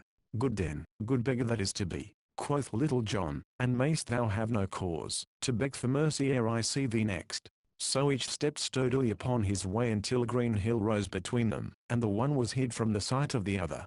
Little John walked along, whistling, for no one was nigh upon all the road. In the budding hedges the little birds twittered merrily, and on either hand the green hills swept up to the sky, the great white clouds of springtime sailing slowly over their crowns in lazy flight. Up hill and down dale walked Little John, the fresh wind blowing in his face and his robes fluttering behind him, and so at last he came to a crossroad that led to Tuxford. Here he met 3 pretty lasses, each bearing a basket of eggs to market. Quoth he, whither away, fair maids? And he stood in their path, holding his staff in front of them, to stop them. Then they huddled together, and nudged one another, and one presently spake up and said, We are going to the Tuxford market, holy friar, to sell our eggs. Now out upon it. Quoth Little John, looking upon them with his head on one side. Surely, it is a pity, that such fair lasses should be forced to carry eggs to market. Let me tell you, an I had the shaping of things in this world, you should all 3 have been clothed in the finest silks, and ride upon milk-white horses, with pages at your side, and feed upon nothing but whipped cream and strawberries, for such a life would surely befit your looks. At this speech all 3 of the pretty maids looked down, blushing and simpering. One said, La! Another, Marry, a maketh sport of us. And the third, Listen, now, to the holy man. But at the same time they looked at Little John from out the corners of their eyes. Now, look you, said Little John, I cannot see such dainty damsels as ye are carrying baskets along a high road. Let me take them mine own self, and one of you, if ye will, may carry my staff for me. Nay, said one of the lasses, but thou canst not carry 3 baskets all at one time. Yea, but I can, said Little John, and that I will show you presently. I thank the good St. Wilfrid, that he hath given me a pretty wit. Look ye, now. Here I take this great basket, so, here I tie my rosary around the handle, thus, and here I slip the rosary over my head and sling the basket upon my back, in this wise. And Little John did according to his words, the basket hanging down behind him like a peddler's pack. Then, giving his staff to one of the maids, and taking a basket upon either arm, he turned his face toward Tuxford town, and stepped forth merrily, a laughing maid on either side, and one walking ahead, carrying the staff. In this wise they journeyed along, and every one they met stopped and looked after them, laughing, for never had anybody seen such a merry sight as this tall, strapping grey friar, with robes all too short for him, laden with eggs, and tramping the road with 3 pretty lasses. For this Little John cared not a whit, but when such folks gave jesting words to him, he answered back as merrily, speech for speech. So they stepped along toward Tuxford, chatting and laughing, until they came nigh to the town. Here Little John stopped, and set down the baskets, for he did not care to go into the town lest he should, perchance, meet some of the sheriff's men. Alas, sweet chucks, quoth he, here I must leave you. I had not thought to come this way, but I'm glad that I did so. Now, ere we part, we must drink sweet friendship. So saying, he unslung the leathern pottle from the end of his staff, and, drawing the stopper therefrom, he handed it to the lass who had carried his staff, first wiping the mouth of the pottle upon his sleeve. Then each lass took a fair drink of what was within, and when it had passed all around, Little John finished what was left, so that not another drop could be squeezed from it. Then, kissing each lass sweetly, he wished them all good den, and left them. But the maid stood looking after him as he walked away whistling. What a pity, quoth one, that such a stout, lusty lad should be in holy orders. Marry, quoth Little John to himself, as he strode along, yon was no such ill happening. St. Dunstan send me more of the like. After he had trudged along for a time he began to wax thirsty again in the warmth of the day. He shook his leathern pottle beside his ear, but not a sound came therefrom. Then he placed it to his lips, and tilted it high aloft, but not a drop was there. Little John, said he sadly to himself, shaking his head the while, woman will be thy ruin yet, if thou dost not take better care of thyself.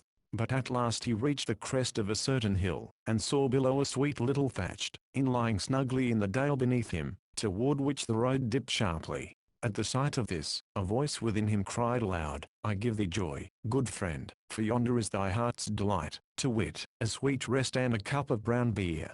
So he quickened his pace down the hill, and so came to the little inn, from which hung a sign with a stag's head painted upon it. In front of the door a clucking hen was scratching in the dust with a brood of chickens about her heels. The sparrows were chattering of household affairs under the eaves, and all was so sweet and peaceful that Little John's heart laughed within him. Beside the door, stood two stout cobs with broad soft padded saddles, well fitted for easy travelling, and speaking of rich guests in the parlour. In front of the door 3 merry fellows, a tinker, a pedlar, and a beggar, were seated on a bench in the sun quaffing stout ale. I give you good den, sweet friends, quoth Little John, striding up to where they sat.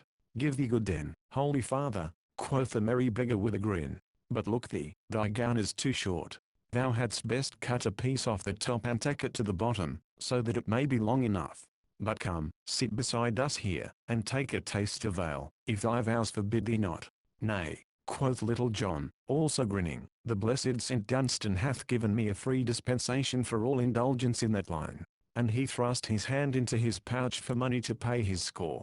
Truly, quoth the tinker, without thy looks below thee, holy friar, the good St. Dunstan was wise, for without such dispensation his votary is like to harm many a penance to make. Nay, take thy hand from out thy pouch, brother, for thou shalt not pay this shot. Ho, landlord, a pot of ale. So the ale was brought and given to Little John. Then, blowing the froth a little way, to make room for his lips, he tilted the bottom of the pot higher and higher, till it pointed to the sky, and he had to shut his eyes, to keep the dazzle of the sunshine out of them. Then he took the pot away, for there was nothing in it, and heaved a full deep sigh, looking at the others with moist eyes, and shaking his head solemnly. Ho, landlord, cried the pedlar, bring this good fellow another pot of ale, for truly it is a credit to us all to have one among us who can empty a cannikin so lustily. So they talked among themselves merrily, until after a while quoth Little John, who riddeth those 2 nags yonder? 2 holy men like thee, brother, quoth the beggar. They are now having a goodly feast within, for I smell the steam of a boiled pullet just now. The landlady saith they come from Fountain Abbey, in Yorkshire, and go to Lincoln on matters of business. They are a merry couple, said the tinker, for one is as lean as an old wife's spindle, and the other as fat as a suet pudding. Talking of fatness, said the pedlar, thou thyself lookest none too ill-fed, holy friar. Nay, truly, said Little John, thou sayest in me what the holy St. Dunstan can do for them, that serve him upon a handful of parched peas and a trickle of cold water. At this a great shout of laughter went up. Truly, it is a wondrous thing, quoth the beggar, I would have made my vow, to see the mousely manner in which thou didst tuck away yon pot of ale, that thou hadst not tasted clear water for a brace of months. Has not this same holy St. Dunstan taught thee a goodly song or two? Why, as for that, quoth Little John, grinning, mayhap he hath lent me aid, to learn a ditty or so. Then, prithee, let us hear how he hath taught thee, quoth the tinker. At this Little John cleared his throat, and, after a word or two about a certain hoarseness that troubled him, sang this. Ah, pretty maid, whither dost thou go? I prithee, wait for thy lover also, and we'll gather the rose, as it sweetly blows, for the merry winds a blow o-o-wing. Now it seemed, as though Little John's songs were never to get sung, for he had got no farther than this when the door of the inn opened, and out came the 2 brothers of Fountain Abbey, the landlord following them, and, as the saying is, washing his hands with humble soap. But when the brothers of Fountain Abbey saw who it was that sang, and how he was clad in the robes of a grey friar, they stopped suddenly, the fat little brother drawing his heavy eyebrows together in a mighty frown, and the thin brother twisting up his face, as though he had sour beer in his mouth. Then, as Little John gathered his breath for a new verse, how, now, roared forth the fat brother, his voice coming from him like cloud thunder from a little cloud, thou naughty fellow, is this a fit place for one in thy garb to tipple, and sing profane songs? Nay, Quoth Little John, Son, I cannot tipple and sing, like your worship's reverence, in such a goodly place as Fountain Abbey. I must e'en tipple, and sing where I can. Now, out upon thee, cried the tall lean brother in a harsh voice. Now, out upon thee, that thou shouldst so disgrace thy cloth by this talk and bearing. Marry, come up. Quoth Little John. Disgrace, sayest thou? Methinks it is more disgraceful one of our garb, to wring hard-earned farthings out of the gripe of Pauline peasants. Is it not so, brother? At this the tinker and the peddler and the beggar nudged one another, and all grinned, and the friars scowled blackly at Little John, but they could think of nothing further to say, so they turned to their horses. Then Little John arose of a sudden from the bench where he sat, and ran to where the brothers of Fountain Abbey were mounting. Quoth he, Let me hold your horses' bridles for you. Truly, your words have smitten my sinful heart, so that I will abide no longer in this den of evil, but will go forward with you. No vile temptation, I wot, will fall upon me in such holy company. Nay, fellow, said the lean brother harshly, for he saw that Little John made sport of them, we want none of thy company, so get thee gone. Alas, quoth Little John, I am truly sorry, that you like me not nor my company, but as for leaving you, it may not be, for my heart is so moved, that, willy-nilly, I must go with you for the sake of your holy company. Now, at this talk all the good fellows on the bench grinned till their teeth glistened, and even the landlord could not forbear to smile. As for the friars, they looked at one another with a puzzled look, and knew not what to do in the matter. They were so proud, that it made them feel sick with shame, to think of riding along the high road with a strolling friar, in robes all too short for him, running beside them. But yet they could not make Little John stay against his will, for they knew he could crack the bones of both of them in a twinkling, were he so minded. Then up spake the fat brother more mildly than he had done before. Nay, good brother, said he, we will ride fast, and thou wilt tire to death at the pace. Truly, I am grateful to thee for the thought of me, quoth Little John, but have no fear, brother, my limbs are stout, and I could run like a hare from here to Gainsborough. At these words a sound of laughing came from the bench, whereat the lean brother's wrath boiled over, like water into the fire, with great fuss and noise. Now, out upon thee, thou naughty fellow, he cried. Art thou not ashamed to bring disgrace so upon our cloth? Bide thee here, thou sot, with these porkers. Thou art no fit company for us. La, you there now, quoth Little John. Thou here rest, landlord, thou art not fit company for these holy men. Go back to thine alehouse. Nay, if these most holy brothers of mine do but give me the word, I'll beat thy head with this stout staff till it is as soft as whipped eggs. At these words a great shout of laughter went up from those on the bench, and the landlord's face grew red as a cherry from smothering his laugh in his stomach, but he kept his merriment down, for he wished not to bring the ill will of the brothers of Fountain Abbey upon him by unseemly mirth. So the two brethren, as they could do naught else, having mounted their nags, turned their noses toward Lincoln and rode away. I cannot stay longer, sweet friends, quoth Little John, as he pushed in betwixt the two cobs, therefore I wish you good den. Off we go, we three. So saying, he swung his stout staff over his shoulder and trudged off, measuring his pace with that of the two nags. The two brothers glowered at Little John, when he so pushed himself betwixt them. Then they drew as far away from him as they could, so that the yeoman walked in the middle of the road, while they rode on the footpath on either side of the way. As they so went away, the tinker, the peddler, and the beggar ran skipping out into the middle of the highway, each with a pot in his hand, and looked after them laughing.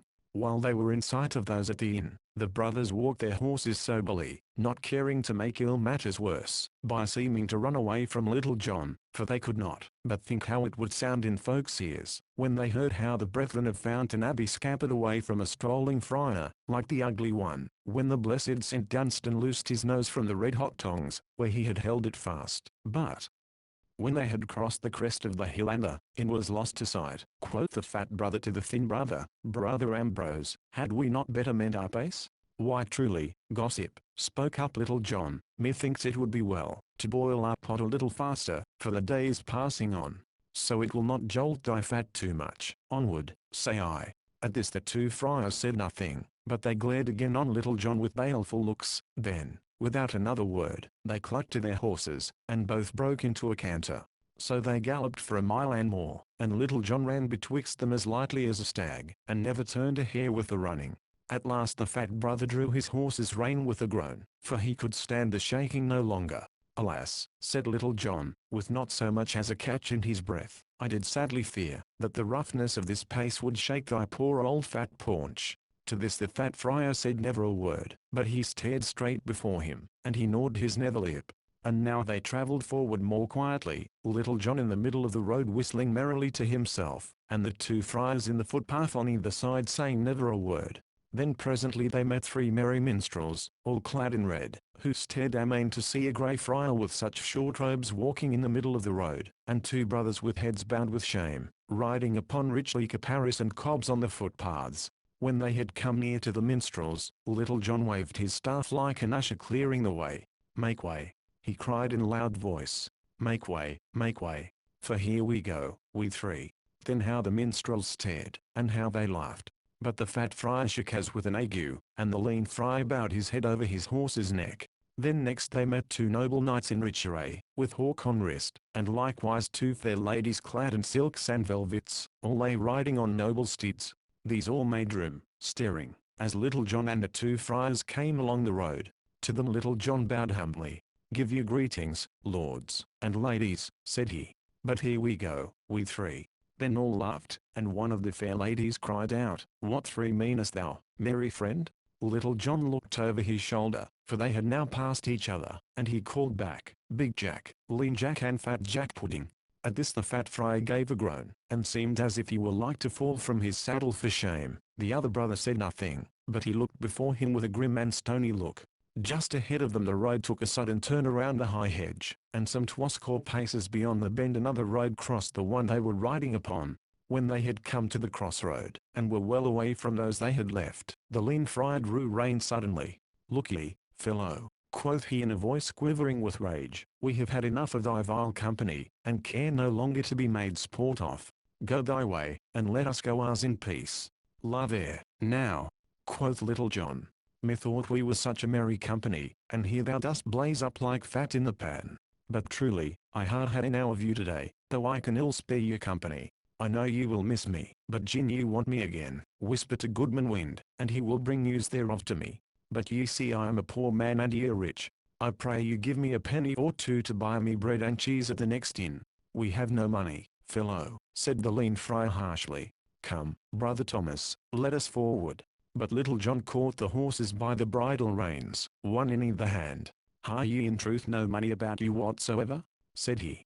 "Now, I pray you, brothers, for charity's sake, give me somewhat to buy a crust of bread, e'en though it be only a penny." "I tell thee, fellow, we have no money," thundered the fat little friar with a great voice. "Ha ye, in holy truth, no money?" asked Little John.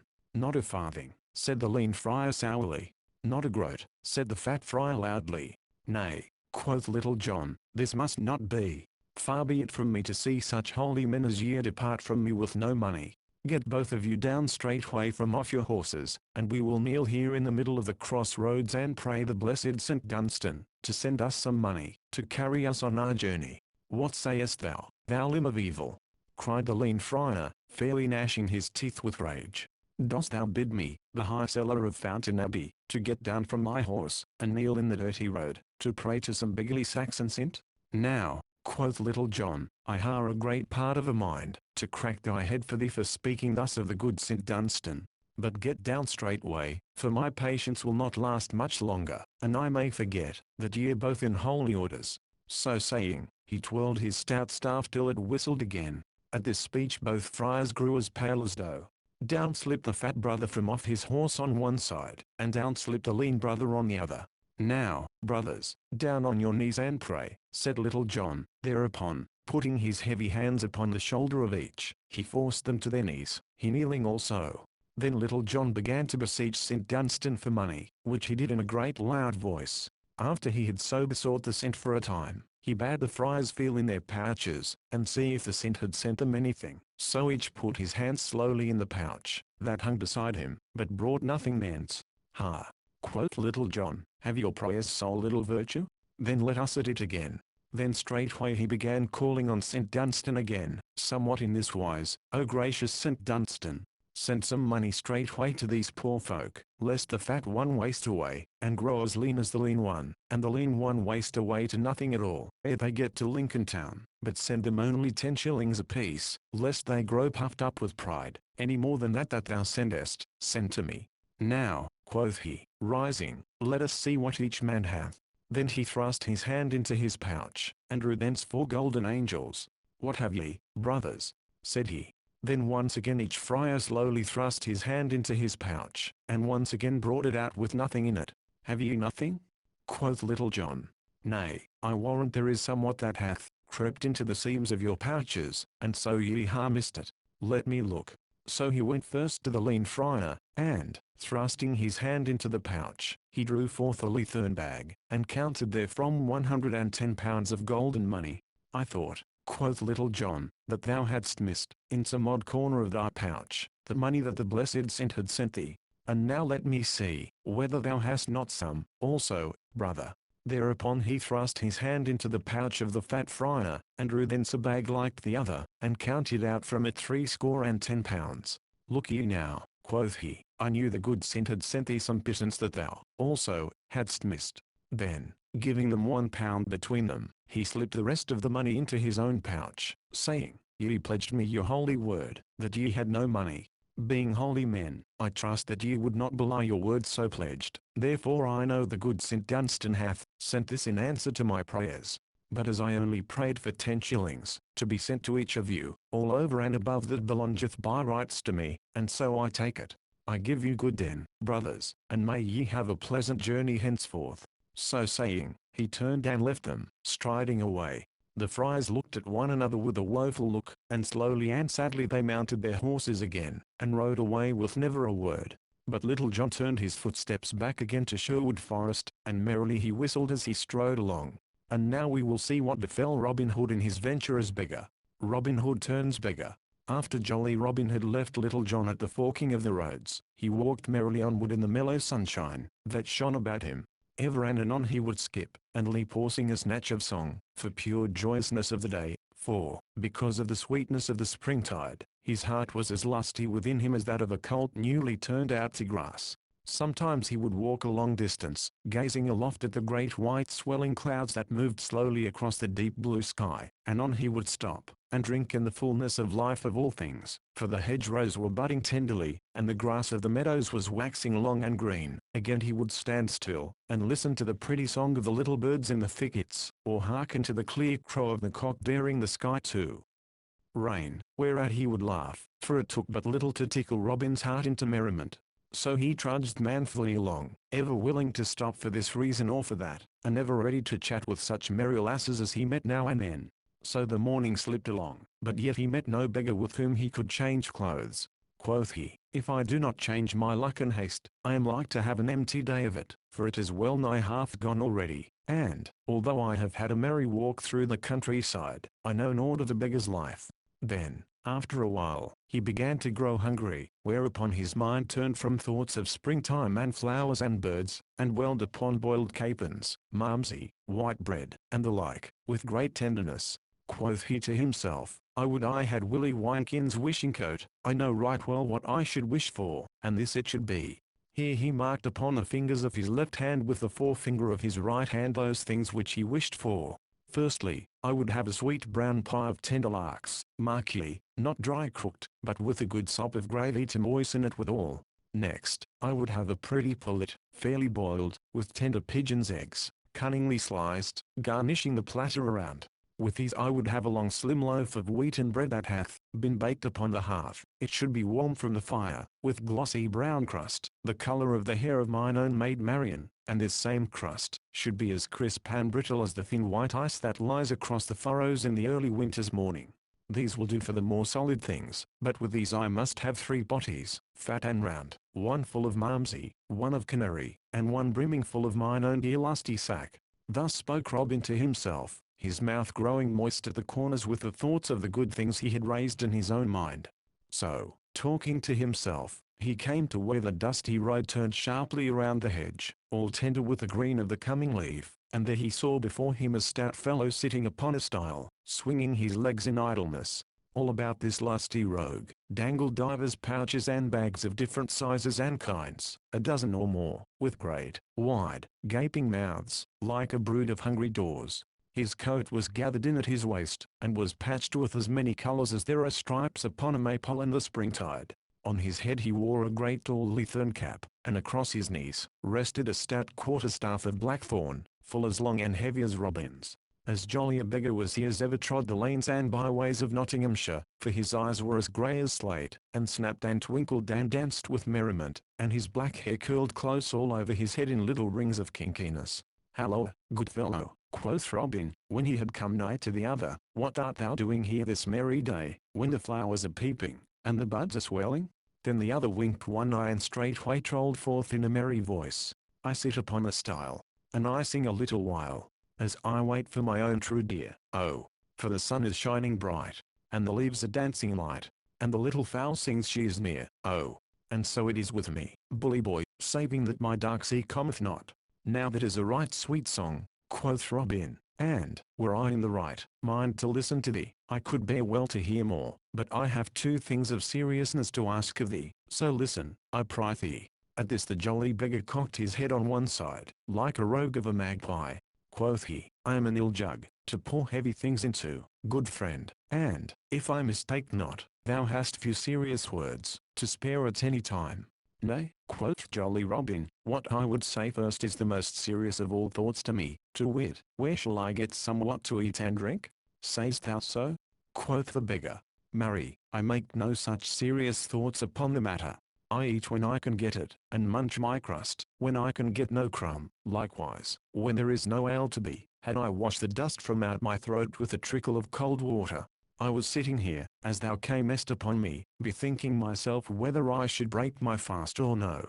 I do love to let my hunger grow mightily keen ere I eat, for then a dry crust is as good to me as a venison pasty with suet and raisins is to stout King Harry. I have a sharp hunger upon me now, but methinks in a short while it will ripen to a right mellow appetite." "Now, in good sooth," quoth merry Robin, laughing, "thou hast a quaint tongue betwixt thy teeth.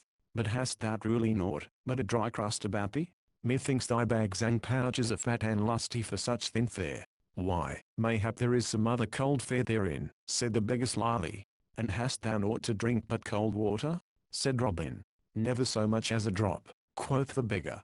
"Over beyond yon clump of trees is as sweet a little inn as ever thou hast lifted eyelid upon, but I go not thither, for they have a nasty way with me. Once, when the good Prior of Emmet was dining there, the landlady set a dear little tart of stewed crabs and barley sugar upon the window sill to cool, and, seeing it there, and fearing it might be lost, I took it with me till that I could find the owner thereof. Ever since then they have acted very ill toward me, yet truth bids me say, that they have the best ale that ever rolled over my tongue." At this Robin laughed aloud. "Marry," quoth he, "they did ill toward thee for thy kindness. But tell me truly, what hast thou in thy pouches?" "Why," quoth the beggar, peeping into the mouths of his bags, "I find here a goodly piece of pigeon pie, wrapped in a cabbage leaf to hold the gravy. Here I behold a dainty streaked piece of brawn, and here a fair lump of white bread. Here I find 4 oaten cakes and a cold knuckle of ham. Ha!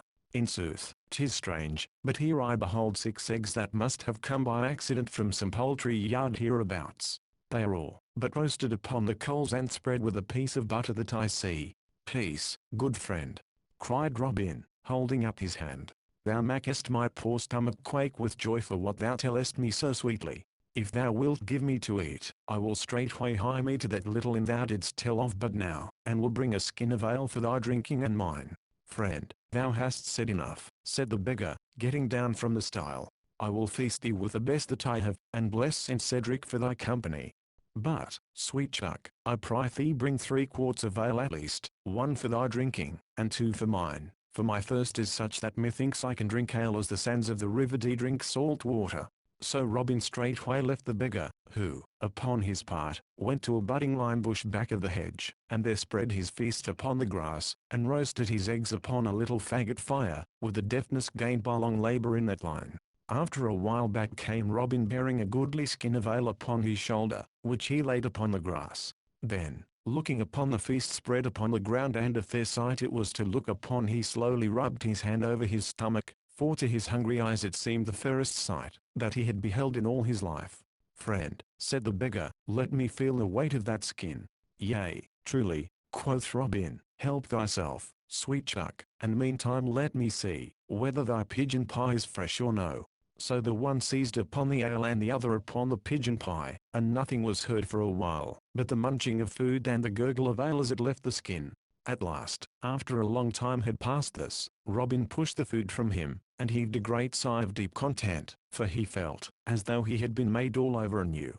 "And now, good friend," quoth he, leaning upon one elbow, "I would have it thee about that other matter of seriousness, of which I spoke not long since." "How?" said the beggar reproachfully, "thou wouldst surely not talk of things appertaining to serious affairs upon such ale as this." "Nay," quoth Robin, laughing, "I would not check thy thirst, sweet friend, drink while I talk to thee. Thus it is, I would have thee know, that I have taken a liking to thy craft, and would fain have a taste of a beggar's life mine own self." Said the beggar, "I marvel not, that thou hast taken a liking to my manner of life, good fellow, but to like, and to do, are two matters of different sorts. I tell thee, friend, one must serve a long apprenticeship ere one can learn to be even so much as a clapper dudgeon, much less a crank or an Abraham man. 3. I tell thee, lad, thou art too old to enter upon that which it may take thee years to catch the hang of.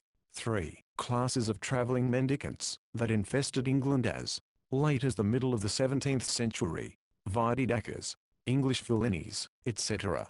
"Mayhap that may be so," quoth Robin, "for I bring to mind that Gaffer Swinethold saith Jack Shoemaker Macathil bred Tom Baker Macathil shoon. Nevertheless, I have a mind to taste a beggar's life, and need but the clothing to be as good as any. I tell thee, fellow," said the beggar, "if thou wert clad as sweetly as good St. Winton, the patron of thy craft, thou wouldst never make a beggar. Marry, the first jolly traveller that thou wouldst meet would beat thee to a pudding for thrusting thy nose into a craft that belongeth not to thee." "Nevertheless," quoth Robin, "I would have a try at it, and methinks I shall change clothes with thee, for thy garb seemeth to be pretty, not to say gay. So not only will I change clothes, but I will give thee 2 golden angels to boot. I have brought my stout staff with me, thinking that I might have to rap some one of the brethren of thy cloth over the head by way of argument in this matter, but I love thee so much for the feast thou hast given me, that I would not lift even my little finger against thee, so thou needst not have a crumb of fear." To this the beggar listened with his knuckles resting against his hips, and when Robin had ended he cocked his head on one side and thrust his tongue into his cheek. "Marry, come up," quoth he at last. "Lift thy finger against me, forsooth. Art thou out of thy wits, man? My name is Rickon Hazel, and I come from Holywell, in Flintshire, over by the River Dee. I tell thee, knave, I have cracked the head of many a better man than thou art, and even now I would scald thy crown for thee, but for the ale thou hast given me. Now thou shalt not have so much as one tag rag of my coat, even could it save thee from hanging." "Now, fellow," said Robin, "it would ill suit me to spoil thy pretty head for thee, but I tell thee plainly, that but for this feast I would do that to thee would stop thy travelling the country for many a day to come. Keep thy lips shut, lad, or thy luck will tumble out of thy mouth with thy speech. Now out, and lass for thee, man, for thou hast bred thyself ill this day," cried the beggar, rising and taking up his staff.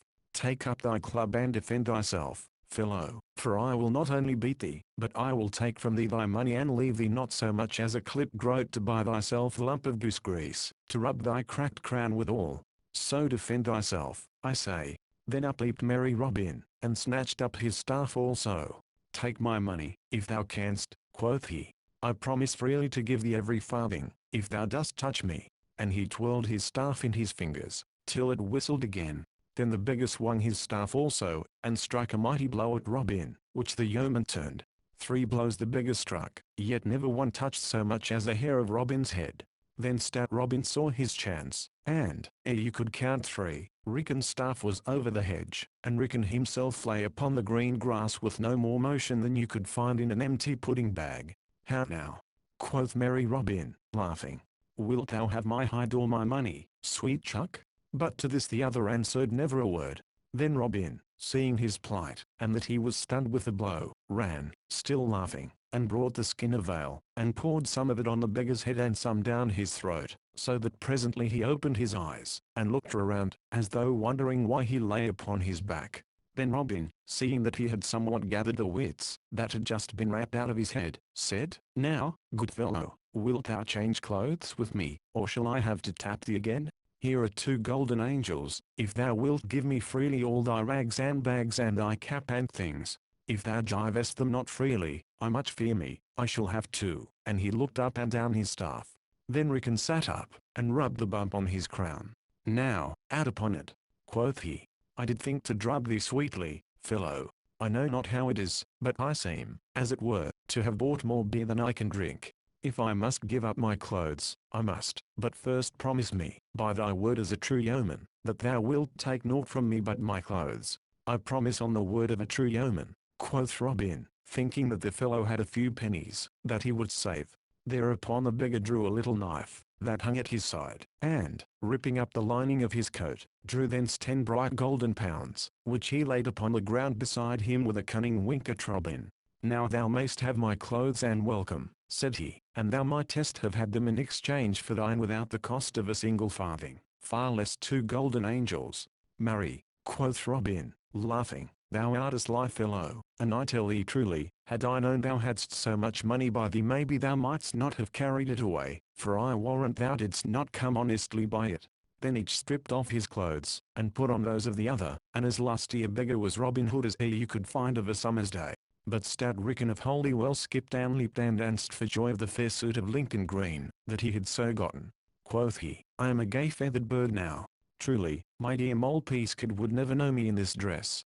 Thou mayst keep the cold pieces of the feast, friend, for I mean to live well and lustily, while my money lasts and my clothes are gay." So he turned and left Robin, and, crossing the stile, was gone. But Robin heard him singing from beyond the hedge as he strode away. For Polly is smiling, and Molly is glad, when the beggar comes in at the door, and Jack and Dick call him a fine lusty lad, and the hostess runs up a great score. Then hey, Willie Wardikin, stay, Billy Wardikin, and let the brown ale flow free, flow free.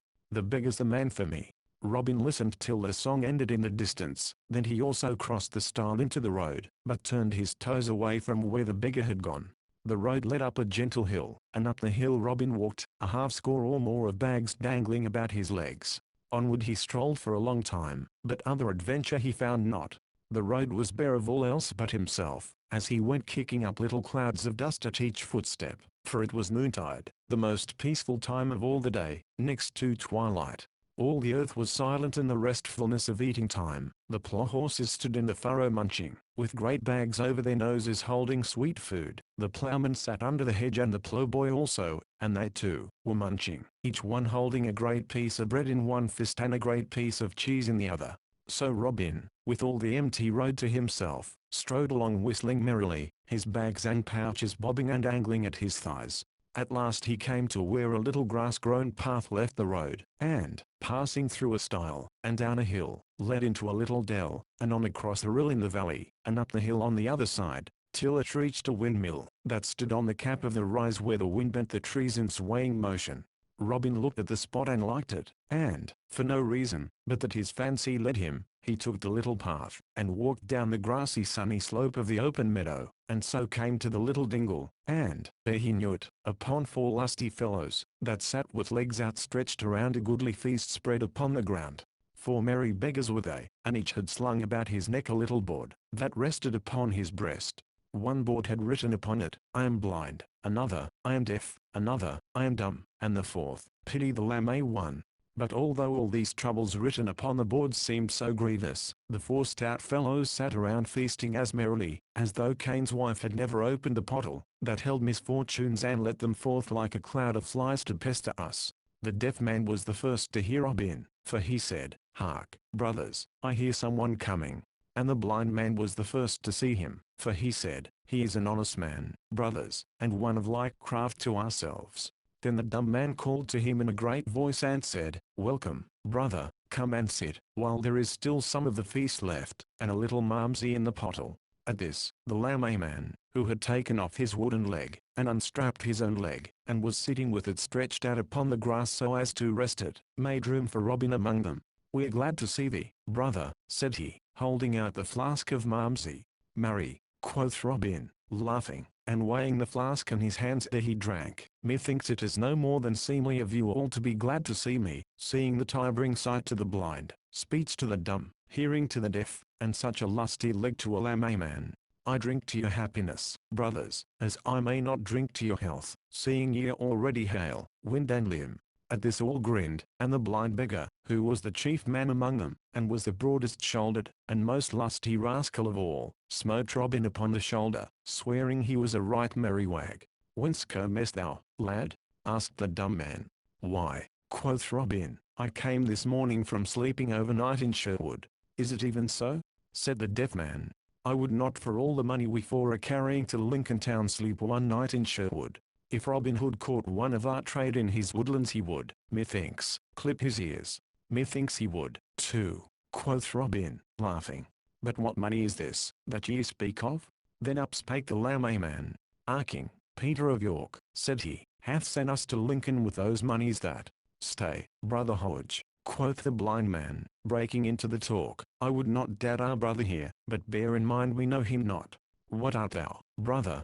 Upright man, jerkman, clapperdogeon, dommerer, or Abraham man? At these words Robin looked from one man to the other with mouth agape. Truly, quoth he, I trust I am an upright man, at least, I strive to be, but I know not what thou meanest by such jargon, brother. It were much more seemly, methinks, if yon dumb man, who hath a sweet voice, would give us a song. At these words a silence fell on all, and after a while the blind man spoke again. Quoth he, Thou dost surely jest, when thou sayest, that thou dost not understand such words. Answer me this, hast thou ever fibbed a chouse quarrons in the Rome pad for the lure in his bung? For, that is, in old beggar's cant, beaten a man or gallant, upon the highway for the money in his purse. Dackers, English villainies. Now out upon it, quoth Robin Hood testily, and ye make sport of me by pattering such gibberish, it will be ill for you all, I tell you. I have the best part of a mind, to crack the heads of all four of you, and would do so too, but for the sweet malmsey ye have given me. Brother, pass the pottle, lest it grow cold. But all the four beggars leaped to their feet, when Robin had done speaking, and the blind man snatched up a heavy knotted cudgel that lay beside him on the grass, as did the others likewise. Then Robin, seeing that things were like to go ill with him, albeit he knew not what all the coil was about, leaped to his feet also, and, catching up his trusty staff, clapped his back against the tree, and stood upon his guard against them. How, now, cried he, twirling his staff betwixt his fingers, would you four stout fellows set upon one man? Stand back, ye rascals, or I will score your pates till they have as many marks upon them as a pothouse door. Are ye mad? I have done you no harm. Thou liest, quoth the one who pretended to be blind, and who, being the lustiest villain, was the leader of the others. Thou liest, for thou hast come among us as a vile spy. But thine ears have heard too much for thy body's good, and thou goest not forth from this place, unless thou goest feet foremost, for this day thou shalt die. Come, brothers, all together. Down with him. Then, whirling up his cudgel, he rushed upon Robin as an angry bull rushes upon a red rag. But Robin was ready for any happening. Crick, crack. He struck two blows as quick as a wink, and down went the blind man, rolling over and over upon the grass. At this the others bore back, and stood at a little distance scowling upon Robin.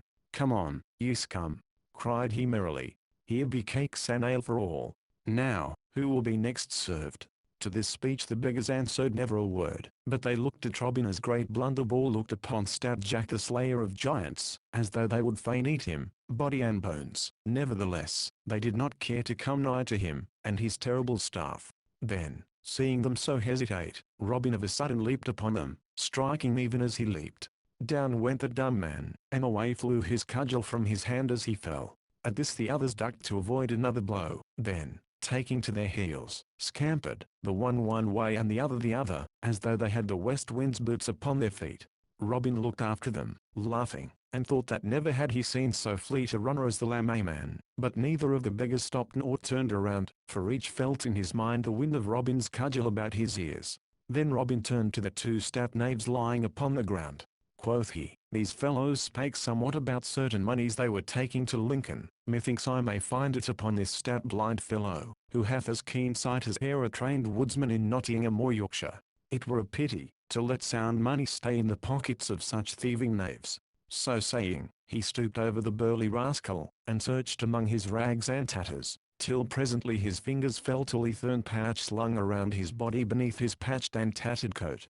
This he stripped away, and, weighing it in his hands, bethought himself that it was mighty heavy.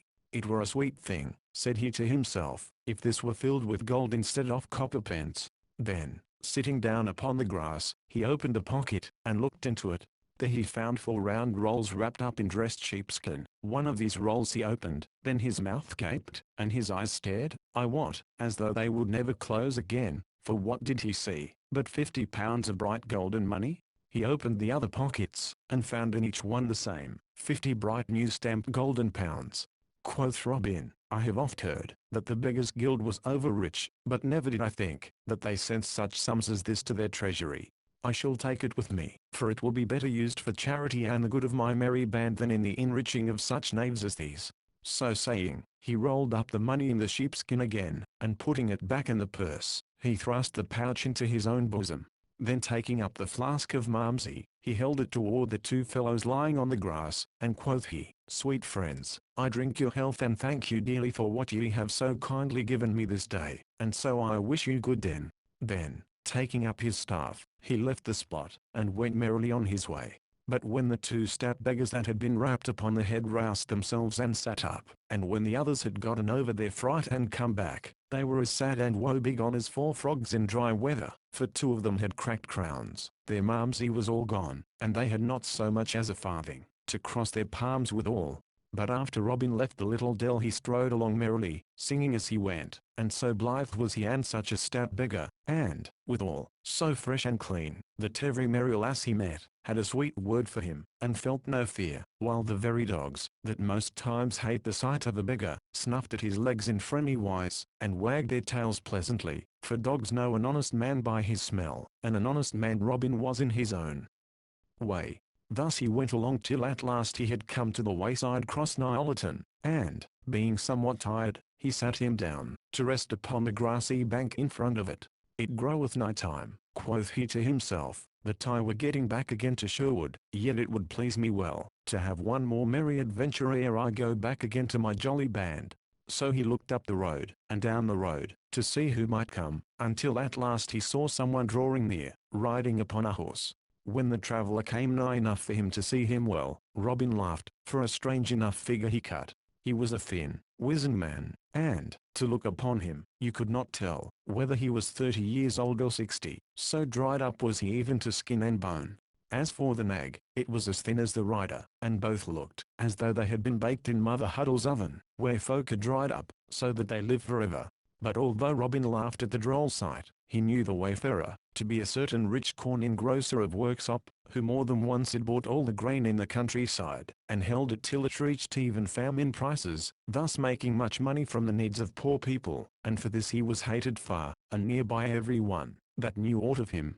So, after a while, the corn engrosser came riding up to where Robin sat, whereupon merry Robin stepped straightway forth, in all his rags and tatters, his bags and pouches dangling about him, and laid his hand upon the horse's bridle rein, calling upon the other to stop. Who art thou, fellow, that doth dare to stop me thus upon the king's highway? Said the lean man, in a dry sour voice. Pity a poor beggar, quoth Robin. Give me but a farthing, to buy me a piece of bread. Now, out upon thee, snarled the other. Such sturdy rogues as thou art are better safe in the prisons or dancing upon nothing, with a hempen collar about the neck, than strolling the highways so freely. Tut, quoth Robin, how thou talkest. Thou and I are brothers, man. Do we not both take from the poor people that which they can ill spare? Do we not make our livings, by doing naught of any good? Do we not both live without touching palm to honest work? Have we either of us ever rubbed thumbs over honestly gained farthings? Go to. We are brothers, I say, only thou art rich, and I am poor. Wherefore, I prythee once more, give me a penny. Dost thou prate so to me, sirrah? Cried the corn engrosser in a rage. Now I will have thee soundly whipped, if ever I catch thee in any town, where the law can lay hold of thee. As for giving thee a penny, I swear to thee, that I have not so much as a single groat in my purse. Were Robin Hood himself to take me, he might search me from crown to heel without finding the smallest piece of money upon me. I trust I am too sly to travel, so nigh to Sherwood with money in my pouch, and that thief at large in the woods. Then merry Robin looked up and down, as if to see that there was no one nigh, and then, coming close to the corn engrosser, he stood on tiptoe and spake in his ear, Thinkest thou in sooth, that I am a beggar, as I seem to be? Look upon me. There is not a grain of dirt upon my hands or my face or my body. Didst thou ever see a beggar so? I tell thee I am as honest a man as thou art. Look, friend. Here he took the purse of money from his breast, and showed to the dazzled eyes of the corn engrosser the bright golden pieces. Friend, these rags serve but to hide an honest rich man from the eyes of Robin Hood. Put up thy money, lad, cried the other quickly. Art thou a fool, to trust to beggars' rags, to shield thee from Robin Hood? If he caught thee, he would strip thee to the skin, for he hates a lusty beggar as he doth a fat priest or those of my kind. Is it indeed so? Quoth Robin. Had I known this, mayhap I had not come hereabouts in this garb. But I must go forward now, as much depends upon my journeying. Where goest thou, friend? I go to Grantham, said the corn engrosser, but I shall lodge tonight at Newark, if I can get so far upon my way. Why, I myself am on the way to Newark, quoth merry Robin, so that, as two honest men are better than one in roads, beset by such a fellow as this Robin Hood, I will jog along with thee, if thou hast no dislike to my company. Why, as thou art an honest fellow and a rich fellow, said the corn engrosser, I mind not thy company, but, in sooth, I have no great fondness for beggars. Then forward, quoth Robin, for the day wanes, and it will be dark ere we reach Newark. So off they went, the lean horse hobbling along as before, and Robin running beside, albeit he was so quaking with laughter within him, that he could hardly stand, yet he dared not laugh aloud, lest the corn engrosser should suspect something. So they travelled along till they reached a hill just on the outskirts of Sherwood. Here the lean man checked his lean horse into a walk, for the road was steep, and he wished to save his nag's strength, having far to go ere he reached Newark. Then he turned in his saddle, and spake to Robin again, for the first time, since they had left the cross. Here is thy greatest danger, friend, said he, for here we are nighest to that vile thief Robin Hood, and the place where he dwells. Beyond this we come again to the open honest country, and so are more safe in our journeying. Alas, quoth Robin, I would that I had as little money by me as thou hast, for this day I fear that Robin Hood will get every groat of my wealth. Then the other looked at Robin and winked cunningly. Quoth he, I tell thee, friend, that I have nigh as much by me as thou hast, but it is hidden, so that never a knave in Sherwood could find it. Thou dost surely jest, quoth Robin. How could one hide so much as £200 upon his person? Now, as thou art so honest a fellow, and, withal, so much younger than I am, I will tell thee that which I have told to no man in all the world before, and thus thou mayst learn never again, to do such a foolish thing as to trust to beggar's garb, to guard thee against Robin Hood. Seest thou these clogs upon my feet? Yea, quoth Robin, laughing, truly, they are large enough for any man to see, even were his sight as foggy as that of Peter Patter, who never could see, when it was time to go to work. Peace, friend, said the corn engrosser, for this is no matter for jesting. The soles of these clogs are not what they seem to be, for each one is a sweet little box, and by twisting the second nail from the toe, the upper of the shoe and part of the sole lifts up like a lid, and in the spaces within are 80 bright golden pounds in each shoe, all wrapped in hair, to keep them from clinking, and so telling tales of themselves. When the corn engrosser had told this, Robin broke into a roar of laughter, and, laying his hands upon the bridle rein, stopped the sad-looking nag. Stay, good friend, quoth he, between bursts of merriment, thou art the slyest old fox that e'er I saw in all my life. In the soles of his shoon, quoth, and if ever I trust a poor seeming man again, shave my head and paint it blue. A corn factor, a horse jockey, an estate agent, and a jackdaw for cunningness, say I. And he laughed again till he shook in his shoes with mirth. All this time the corn engrosser had been staring at Robin, his mouth agape with wonder. Art thou mad, quoth he, to talk in this way, so loud and in such a place? Let us forward, and save thy mirth till we are safe and sound at Newark. Nay, quoth Robin, the tears of merriment wet on his cheeks. On second thoughts I go no farther than here, for I have good friends hereabouts. Thou mayst go forward, if thou dost list, thou sweet pretty fellow, but thou must go forward barefoot, for I am afraid that thy shoon must be left behind. Off with them, friend, for I tell thee I have taken a great fancy to them. At these words the corn factor grew pale as a linen napkin. Who art thou that talkest so? Said he. Then merry Robin laughed again, and quoth he, Men hereabouts call me Robin Hood. So, sweet friend, thou hadst best do my bidding, and give me thy shoes. Wherefore hasten, I prythee, or else thou wilt not get to fair Newark town till after dark. At the sound of the name of Robin Hood, the corn factor quaked with fear, so that he had to seize his horse by the mane to save himself from falling off its back. Then straightway, and without more words, he stripped off his clogs and let them fall upon the road. Robin, still holding the bridle rein, stooped and picked them up. Then he said, Sweet friend, I am used to ask those that I have dealings with to come and feast at Sherwood with me. I will not ask thee, because of our pleasant journey together, for I tell thee there be those in Sherwood that would not be so gentle with thee as I have been.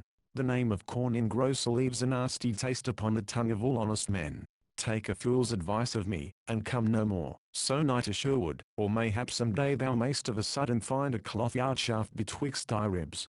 So, with this, I give thee good den. Hereupon he clapped his hand to the horse's flank and off went nag and rider. But the man's face was all bedewed with the sweat of fright, and never again, I wot, was he found so close to Sherwood Forest as he had been this day. Robin stood and looked after him, and, when he was fairly gone, turned, laughing, and entered the forest carrying the shoes in his hand. That night in sweet Sherwood the red fires glowed brightly, in wavering light on tree and bush, and all around sat, all lay the stout fellows of the band to hear Robin Hood and Little John tell their adventures. All listened closely, and again the woods rang with shouts of laughter. When all was told, Friar Tuck spoke up. Good master, said he, thou hast had a pretty time, but still I hold to my saying, that the life of the barefoot friar is the merrier of the two. Nay, quoth Will Stuteley, I hold with our master, that he hath had the pleasanter doings of the two, for he hath had 2 stout bouts at quarterstaff this day. So some of the band held with Robin Hood and some with Little John. As for me, I think but I leave it with you to say for yourselves which you hold with. Robin Hood shoots before Queen Eleanor. The high road stretched white and dusty in the hot summer afternoon sun, and the trees stood motionless along the roadside. All across the meadowlands the hot-air and stand quivered, and in the limpid waters of the Lowland brook, spanned by a little stone bridge, the fish hung motionless above the yellow gravel, and the dragonfly sat quite still, perched upon the sharp tip of the spike of the rushes, with its wings glistening in the sun.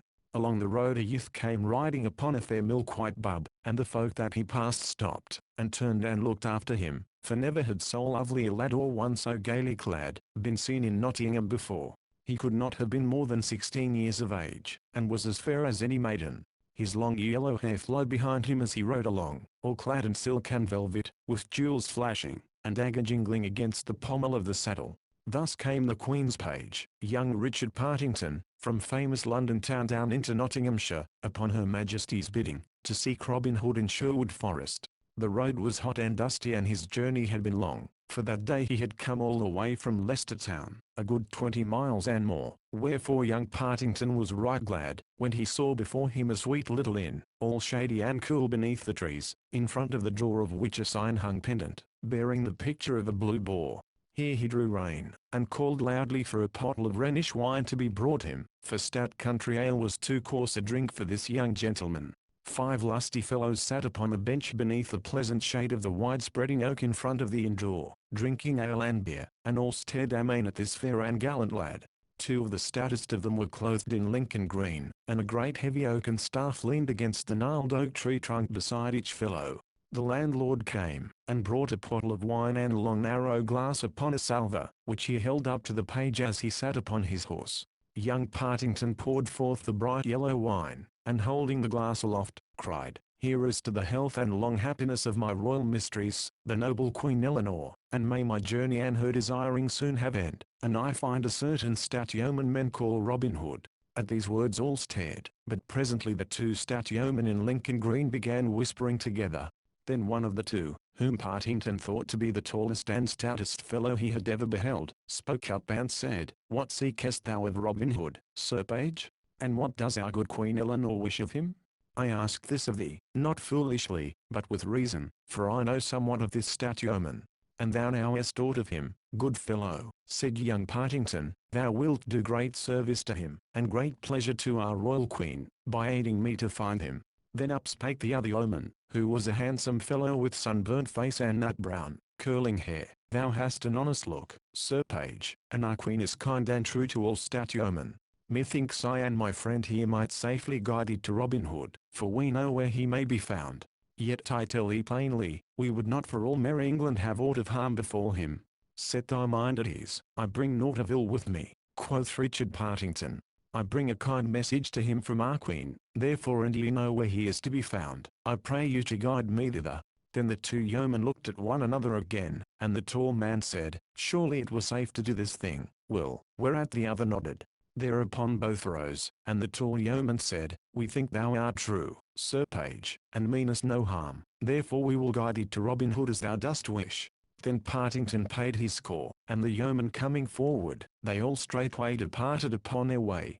Under the greenwood tree, in the cool shade that spread all around upon the sward, with flickering lights here and there, Robin Hood and many of his band lay upon the soft green grass, while Allan a Dale sang, and played upon his sweetly sounding harp. All listened in silence, for young Allan's singing was one of the greatest joys in all the world to them. But as they so listened there came of a sudden the sound of a horse's feet, and presently Little John and Will Stutely came forth from the forest path into the open glade, young Richard Partington riding between them upon his milk white horse.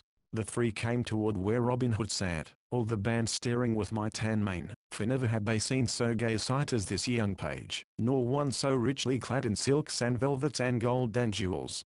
Then Robin arose, and stepped forth to meet him, and Partington leaped from his horse, and doffing his cap of crimson velvet, met Robin as he came. Now, welcome, cried Robin. Now, welcome fair youth, and tell me, I prythee, what bringeth one of so fair a presence, and clad in such noble garb to our poor forest of Sherwood? Then young Partington said, If I err not, thou art the famous Robin Hood, and these thy stout band of outlawed yeomen. To thee I bring greetings from our noble Queen Eleanor. Oft hath she heard thee spoken of, and thy merry doings hereabouts, and fain would she behold thy face. Therefore she bids me tell thee that, if thou wilt presently come to London town, she will do all in her power, to guard thee against harm, and will send thee back safe to Sherwood Forest again. 4 days hence, in Finsbury Fields, our good King Henry, of great renown, holdeth a grand shooting match, and all the most famous archers of merry England will be thereat. Our queen would fain see thee strive with ease, knowing that if thou wilt come thou wilt, with little doubt, carry off the prize. Therefore she hath sent me with this greeting, and furthermore sends thee, as a sign of great goodwill, this golden ring from off her own fair thumb, which I give herewith into thy hands. Then Robin Hood bowed his head, and taking the ring, kissed it right loyally, and then slipped it upon his little finger. Quoth he, Sooner would I lose my life than this ring, and ere it departs from me, my hand shall be cold in death or stricken off at the wrist. Fair Sir Page, I will do our queen's bidding, and will presently hie with thee to London, but, ere we go, I will feast thee here in the woodlands with the very best we have. It may not be, said the page, we have no time to tarry, therefore get thyself ready straightway, and if there be any of thy band, that thou wouldst take with thee, our queen bids me say, that she will make them right welcome likewise. Truly, thou art right, quoth Robin, and we have but short time to stay, therefore I will get me ready presently. I will choose 3 of my men, only, to go with me, and these 3 shall be Little John, mine own true right-hand man, Will Scarlet, my cousin, and Allan a Dale, my minstrel. Go, lads, and get ye ready straightway, and we will presently off with all speed that we may. Thou, Will Stutely, shall be the chief of the band, while I am gone. Then Little John, and Will Scarlet and Allan a Dale ran leaping, full of joy, to make themselves ready, while Robin also prepared himself for the journey. After a while they all 4 came forth, and a right fair sight they made, for Robin was clad in blue from head to foot, and Little John, and Will Scarlet in good Lincoln green, and as for Allan a Dale, he was dressed in scarlet from the crown of his head to the toes of his pointed shoes. Each man wore beneath his cap a little head covering of burnished steel set with rivets of gold, and underneath his jerkin a coat of linked mail, as fine as carded wool, yet so tough, that no arrow could pierce it. Then, seeing all were ready, young Partington mounted his horse again, and the yeomen having shaken hands all around, the 5 departed upon their way. That night they took up their inn in Melton Mowbray, in Leicestershire, and the next night they lodged at Kettering, in Northamptonshire, and the next at Bedford Town, and the next at St Albans, in Hertfordshire. This place they left not long after the middle of the night, and travelling fast through the tender dawning of the summer day, when the dews lay shining on the meadows and faint mists hung in the dales, when the birds sang their sweetest and the cobwebs beneath the hedges glimmered like fairy cloth of silver, they came at last to the towers and walls of famous London town, while the morn was still young and all golden toward the east. Queen Eleanor sat in her royal bower, through the open casements of which poured the sweet yellow sunshine in great floods of golden light. All about her stood her ladies in waiting chatting in low voices, while she herself sat dreamily where the mild air came softly drifting into the room laden with the fresh perfumes of the sweet red roses, that bloomed in the great garden beneath the wall.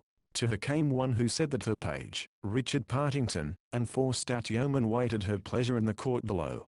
Then Queen Eleanor arose joyously, and bade them be straightway shown into her presence. Thus Robin Hood and Little John, and Will Scarlet and Allan a Dale came before the Queen into her own royal bower. Then Robin kneeled before the Queen with his hands folded upon his breast, saying in simple phrase, "Here am I, Robin Hood. Thou didst bid me come, and lo, I do thy bidding.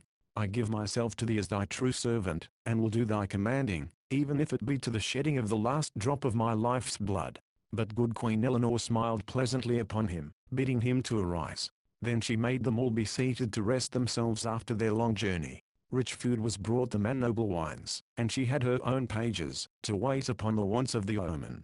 At last, after they had eaten all they could, she began questioning them of their merry adventures. Then they told her all of the lusty doings herein spoken of, and among others that concerning the Bishop of Hereford and Sir Richard of the Lee, and how the bishop had abided 3 days in Sherwood Forest. At this, the Queen and the ladies about her laughed again and again, for they pictured to themselves the stout bishop abiding in the forest, and ranging the woods in lusty sport with Robin and his band. Then, when they had told all that they could bring to mind, the Queen asked Talon to sing to her, for his fame as a minstrel had reached even to the court at London town. So straightway Allan took up his harp in his hand, and, without more asking, touched the strings lightly till they all rang sweetly. Then he sang this: gentle river, bright thy crystal waters flow, sliding where the aspens shiver, gliding where the lilies blow, singing over pebbled shallows, kissing blossoms bending low, breaking neath the dipping swallows, purpling where the breezes blow, floating on thy breast forever, down thy current I could glide, grief and pain should reach me never, on thy bright and gentle tide, so my aching heart seeks thine, love, there to find its rest and peace. For, through loving, bliss is mine, love, and my many troubles cease. Thus Allan sang, and as he sang all eyes dwelled upon him, and not a sound broke the stillness, and even after he had done the silence hung for a short space. So the time passed till the hour drew nigh for the holding of the great archery match in Finsbury Fields. A gay sight were famous Finsbury Fields on that bright and sunny morning of lusty summer time. Along the end of the meadow stood the booths for the different bands of archers, for the king's yeomen were divided into companies of 80 men, and each company had a captain over it. So on the bright greensward stood 10 booths of striped canvas, a booth for each band of the royal archers, and at the peak of each fluttered a flag in the mellow air, and the flag was the colour that belonged to the captain of each band. From the centre booth hung the yellow flag of Tepus, the famous bow-bearer of the king. Next to it, on one hand, was the blue flag of Gilbert of the White Hand, and on the other the blood-red pennant of stout young Clifton of Buckinghamshire. The 7 other archer captains were also men of great renown. Among them were Egbert of Kent and William of Southampton, but those first named were most famous of all. The noise of many voices in talk and laughter came from within the booths, and in and out ran the attendants like ants about an ant-hill. Some bore ale and beer, and some bundles of bowstrings or sheaves of arrows. On each side of the archery range were rows upon rows of seats reaching high aloft, and in the centre of the north side was a raised dais for the king and queen, shaded by canvas of gay colours, and hung about with streaming silken pennants of red and blue and green and white. As yet the king and queen had not come, but all the other benches were full of people, rising head above head high aloft till it made the eye dizzy to look upon them. 80 yards distant from the mark from which the archers were to shoot, stood 10 fair targets, each target marked by a flag of the colour belonging to the band that was to shoot thereat. So all was ready for the coming of the king and queen. At last a great blast of bugles sounded, and into the meadow came riding 6 trumpeters with silver trumpets, from which hung velvet banners heavy with rich workings of silver and gold thread. Behind these came stout King Henry upon a dapple grey stallion, with his queen beside him upon a milk-white palfrey. On either side of them walked the yeomen of the guard, the bright sunlight flashing from the polished blades of the steel halberds they carried. Behind these came the court in a great crowd, so that presently all the lawn was alive with bright colors, with silk and velvet, with waving plumes and gleaming gold, with flashing jewels and sword hilts, a gallant sight on that bright summer day. Then all the people arose and shouted, so that their voices sounded like the storm upon the Cornish coast, when the dark waves run upon the shore and leap and break, surging amid the rocks. So, amid the roaring and the surging of the people, and the waving of scarfs and kerchiefs, the king and queen came to their place, and, getting down from their horses, mounted the broad stairs that led to the raised platform. And there took their seats on 2 thrones bedecked with purple silks and cloths of silver and of gold. When all was quiet, a bugle sounded, and straightway the archers came marching in order from their tents. 40 they were in all, as stalwart a band of yeomen as could be found in all the wide world. So they came in orderly fashion, and stood in front of the dais where King Henry and his queen sat. King Henry looked up and down their ranks right proudly, for his heart warmed within him at the sight of such a gallant band of yeomen. Then he bade his herald Sir Hugh de Mowbray stand forth, and proclaim the rules governing the game. So Sir Hugh stepped to the edge of the platform and spoke in loud clear voice, and thus he said, that each man should shoot 7 arrows at the target that belonged to his band, and, of the 40 yeomen of each band, the 3 that shot the best should be chosen. These 3 should shoot 3 arrows apiece, and the one that shot the best should again be chosen. Then each of these should again shoot 3 arrows apiece, and the one that shot the best should have the first prize, the one that shot the next best should have the second, and the one that shot the next best should have the third prize. Each of the others should have 40 silver pennies for his shooting.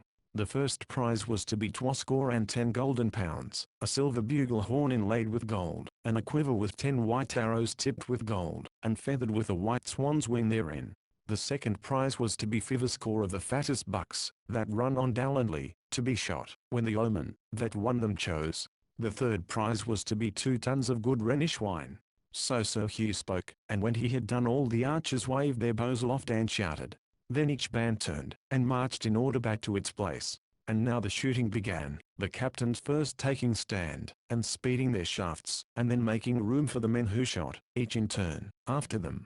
280 shafts were shot in all, and so deftly were they sped that when the shooting was done each target looked like the back of a hedgehog, when the farm dog snuffs at it. A long time was taken in this shooting, and when it was over the judges came forward, looked carefully at the targets, and proclaimed in loud voice which 3 had shot the best from the separate bands. Then a great hubbub of voices arose, each man among the crowd, that looked on calling for his favourite archer. Then 10 fresh targets were brought forward, and every sound was hushed as the archers took their places once more. This time the shooting was more speedily done, for only 9 shafts were shot by each band. Not an arrow missed the targets, but in that of Gilbert of the White Hand 5 arrows were in the small white spot that marked the centre. Of these 5 3 were sped by Gilbert. Then the judges came forward again, and looking at the targets, called aloud the names of the archer chosen as the best bowman of each band.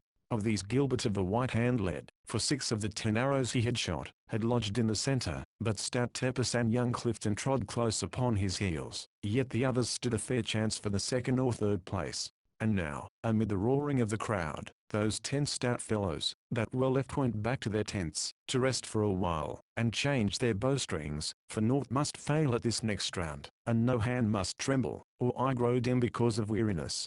Then while the deep buzz and hum of talking sounded all around like the noise of the wind in a leafy forest, Queen Eleanor turned to the king, and quoth she, Thinkest thou that these yeomen so chosen, are the very best archers in all merry England?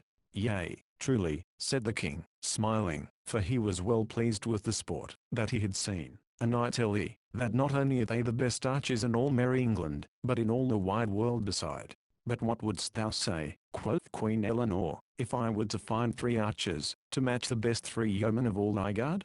I would say thou hast done what I could not do, said the king, laughing, for I tell thee there lives, not in all the world 3 archers, to match Tepus and Gilbert and Clifton of Buckinghamshire. Now, said the queen, I know of 3 yeomen, and in truth I have seen them not long since, that I would not fear to match against any 3, that thou canst choose from among all thy 40 archers, and, moreover, I will match them here this very day.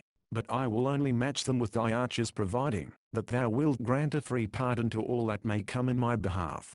At this, the king laughed loud and long. "Truly," said he, "thou art taking up with strange matters for a queen. If thou wilt bring those 3 fellows that thou speakest of, I will promise faithfully to give them free pardon for 40 days, to come or to go wheresoever they please, nor will I harm a hair of their heads in all that time. Moreover, if these that thou bringest shoot better than my yeomen, man for man, they shall have the prizes for themselves according to their shooting.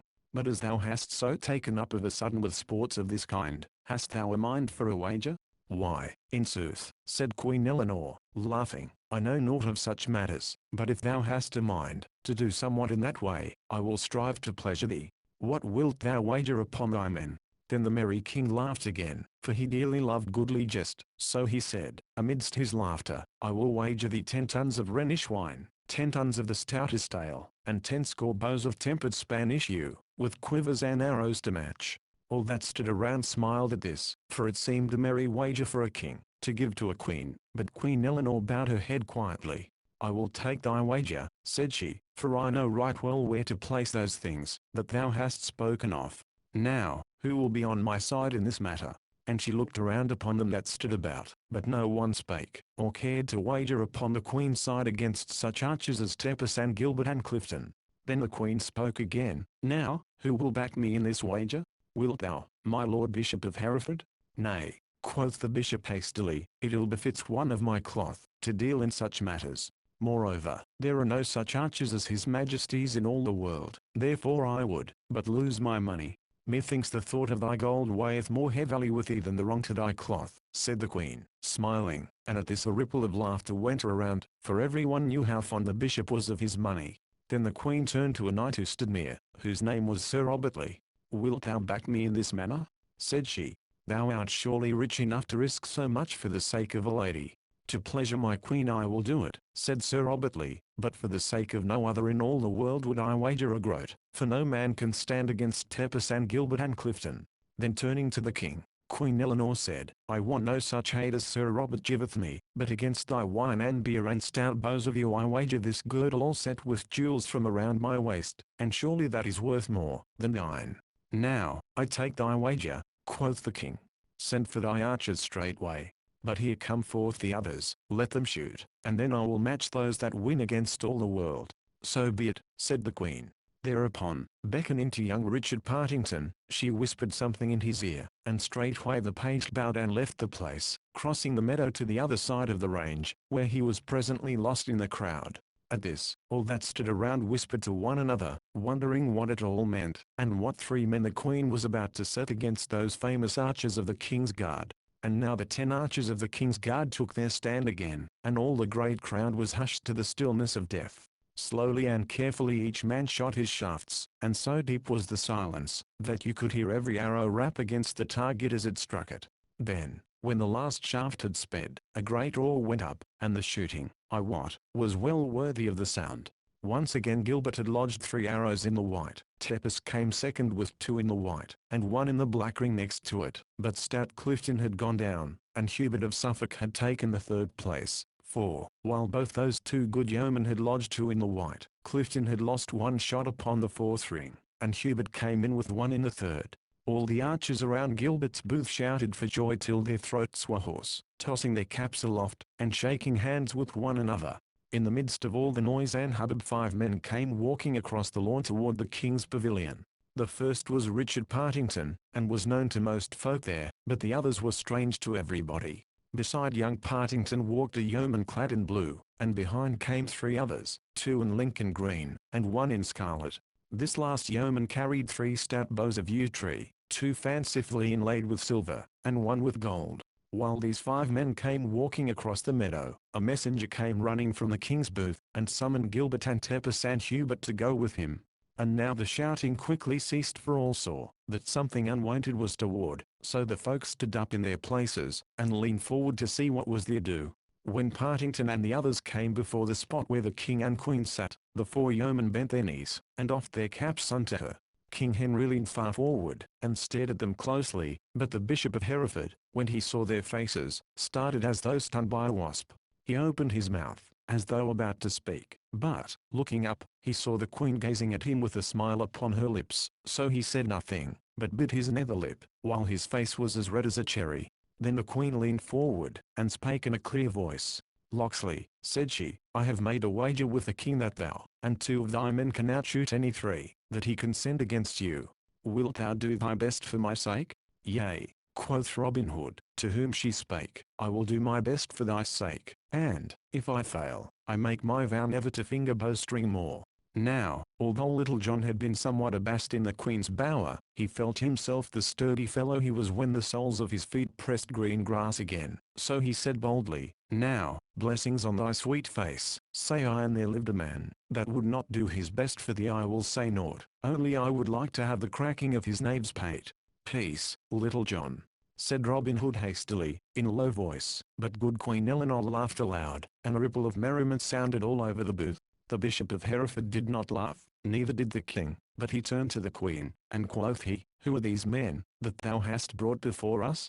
Then up spoke the bishop hastily, for he could hold his peace no longer. Your Majesty, quoth he, yon fellow in blue is a certain outlawed thief of the mid-country, named Robin Hood. Yon tall, strapping villain goeth by the name of Little John. The other fellow in green is a certain backsliding gentleman, known as Will Scarlet. The man in red is a rogue of a northern minstrel, named Alan a Dale. At this speech the king's brows drew together blackly, and he turned to the queen. Is this true? Said he sternly. Yea, said the queen, smiling, the bishop hath told the truth, and truly he should know them well, for he had 2 of his friars spent 3 days in merry sport with Robin Hood in Sherwood Forest. I did little think that the good bishop would so betray his friends. But bear in mind, that thou hast pledged thy promise for the safety of these good yeomen for 40 days. I will keep my promise, said the king, in a deep voice, that showed the anger in his heart. But when these 40 days are gone, let this outlaw look to himself, for mayhap things will not go so smoothly with him as he would like. Then he turned to his archers, who stood near the Sherwood yeomen, listening and wondering at all that passed. Quoth he, Gilbert, and thou, Tepus, and thou, Hubert, I have pledged myself, that ye shall shoot against these 3 fellows. If ye outshoot the knaves I will fill your caps with silver pennies. If ye fail ye shall lose your prizes, that ye have won so fairly, and they go to them that shoot against you, man to man.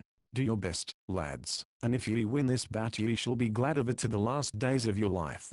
Go, now, and get you gone to the butts. Then the 3 archers of the king turned, and went back to their booths, and Robin and his men went to their places at the mark from which they were to shoot. Then they strung their bows, and made themselves ready, looking over their quivers of arrows, and picking out the roundest and the best feathered. But when the king's archers went to their tents, they told their friends all that had passed, and how that these 4 men were the famous Robin Hood and 3 of his band, to wit, Little John, Will Scarlet, and Alan a Dale. The news of this buzzed around among the archers in the booths, for there was not a man there that had not heard of these great mid-country yeomen. From the archers the news was taken up by the crowd, that looked on at the shooting, so that at last everybody stood up, craning their necks to catch sight of the famous outlaws. 6 fresh targets were now set up, 1 for each man, that was to shoot, whereupon Gilbert and Tepus and Hubert came straightway forth from the booths. Then Robin Hood and Gilbert of the White Hand tossed a farthing aloft, to see who should lead in the shooting, and the lot fell to Gilbert's side. Thereupon he called upon Hubert of Suffolk to lead. Hubert took his place, planted his foot firmly, and fitted a fair, smooth arrow. Then, breathing upon his fingertips, he drew the string slowly and carefully. The arrow sped true, and lodged in the white. Again he shot, and again he hit the clout. A 3rd shaft he sped, but this time failed of the center, and but struck the black, yet not more than a finger's breadth from the white. At this a shout went up, for it was the best shooting that Hubert had yet done that day. Merry Robin laughed, and quoth he, Thou wilt have an ill time bettering the tround, Will, for it is thy turn next. Brace thy thews, lad, and bring not shame upon Sherwood. Then Will Scarlet took his place, but, because of overcaution, he spoiled his target with the very first arrow that he sped, for he hit the next string to the black, the second from the center. At this Robin bit his lips. Lad, quoth he, hold not the string so long. Have I not often told thee what Gaffer Swanthold saith, that overcaution spilleth the milk? To this Will Scarlet took heed, so the next arrow he shot lodged fairly in the center ring. Again he shot, and again he smote the center, but, for all that, stout Hubert had outshot him, and showed the better target.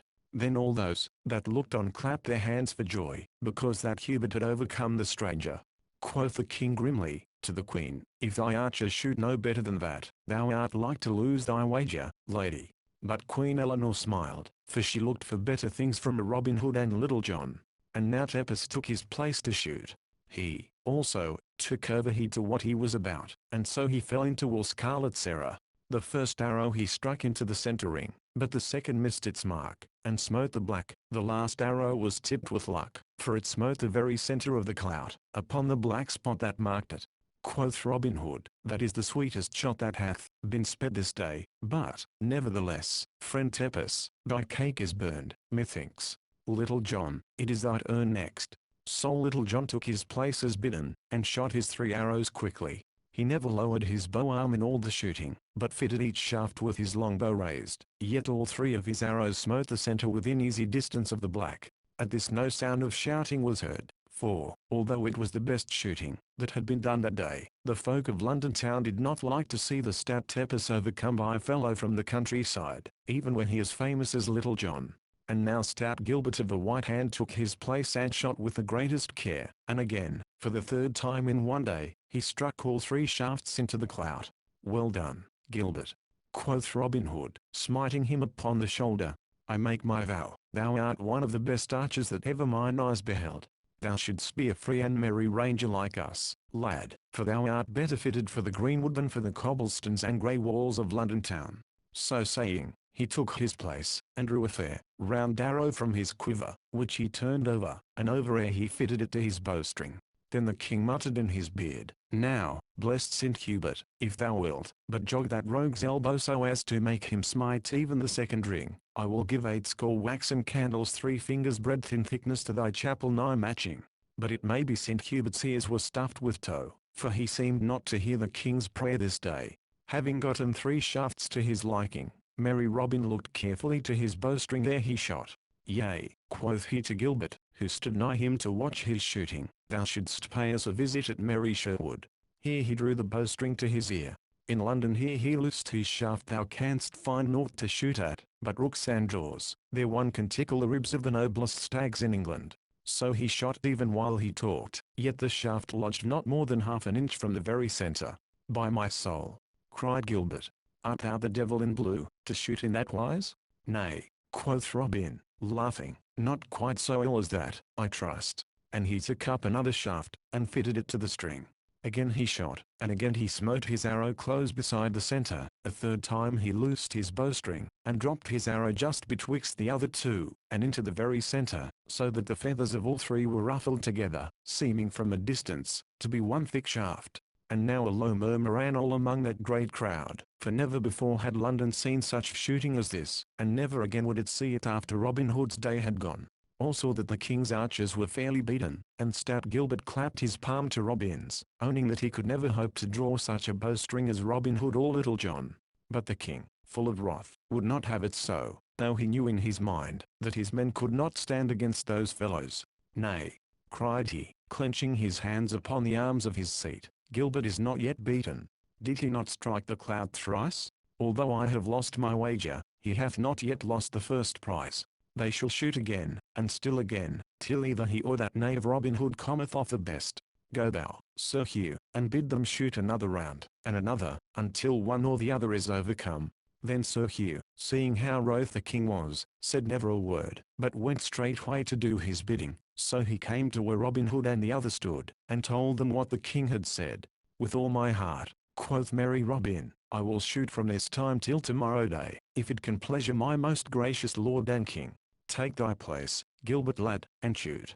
So Gilbert took his place once more, but this time he failed, for, a sudden little wind arising, his shaft missed the center ring, but by not more than the breadth of a barley straw. Thy eggs are cracked, Gilbert, quoth Robin, laughing, and straightway he loosed the shaft, and once more smote the white circle of the center. Then the king arose from his place, and not a word said he, but he looked around with a baleful look, and it would have been an ill day for any one that he saw with a joyous or a merry look upon his face. Then he and his queen and all the court left the place, but the king's heart was brimming full of wrath. After the king had gone, all the yeomen of the archer guard came crowding around Robin, and Little John, and Will, and Alan, to snatch a look at these famous fellows from the mid-country, and with them came many, that had been onlookers at the sport, for the same purpose. Thus it happened presently that the yeomen, to whom Gilbert stood talking, were all surrounded by a crowd of people, that formed a ring about them. After a while the three judges that had the giving away of the prizes came forward, and the chief of them all spake to Robin and said, According to agreement, the first prize belongeth rightly to thee, so here I give thee the silver bugle, here the quiver of 10 golden arrows, and here a purse of 20 and 10 golden pounds. And as he spake he handed those things to Robin, and then turned to Little John.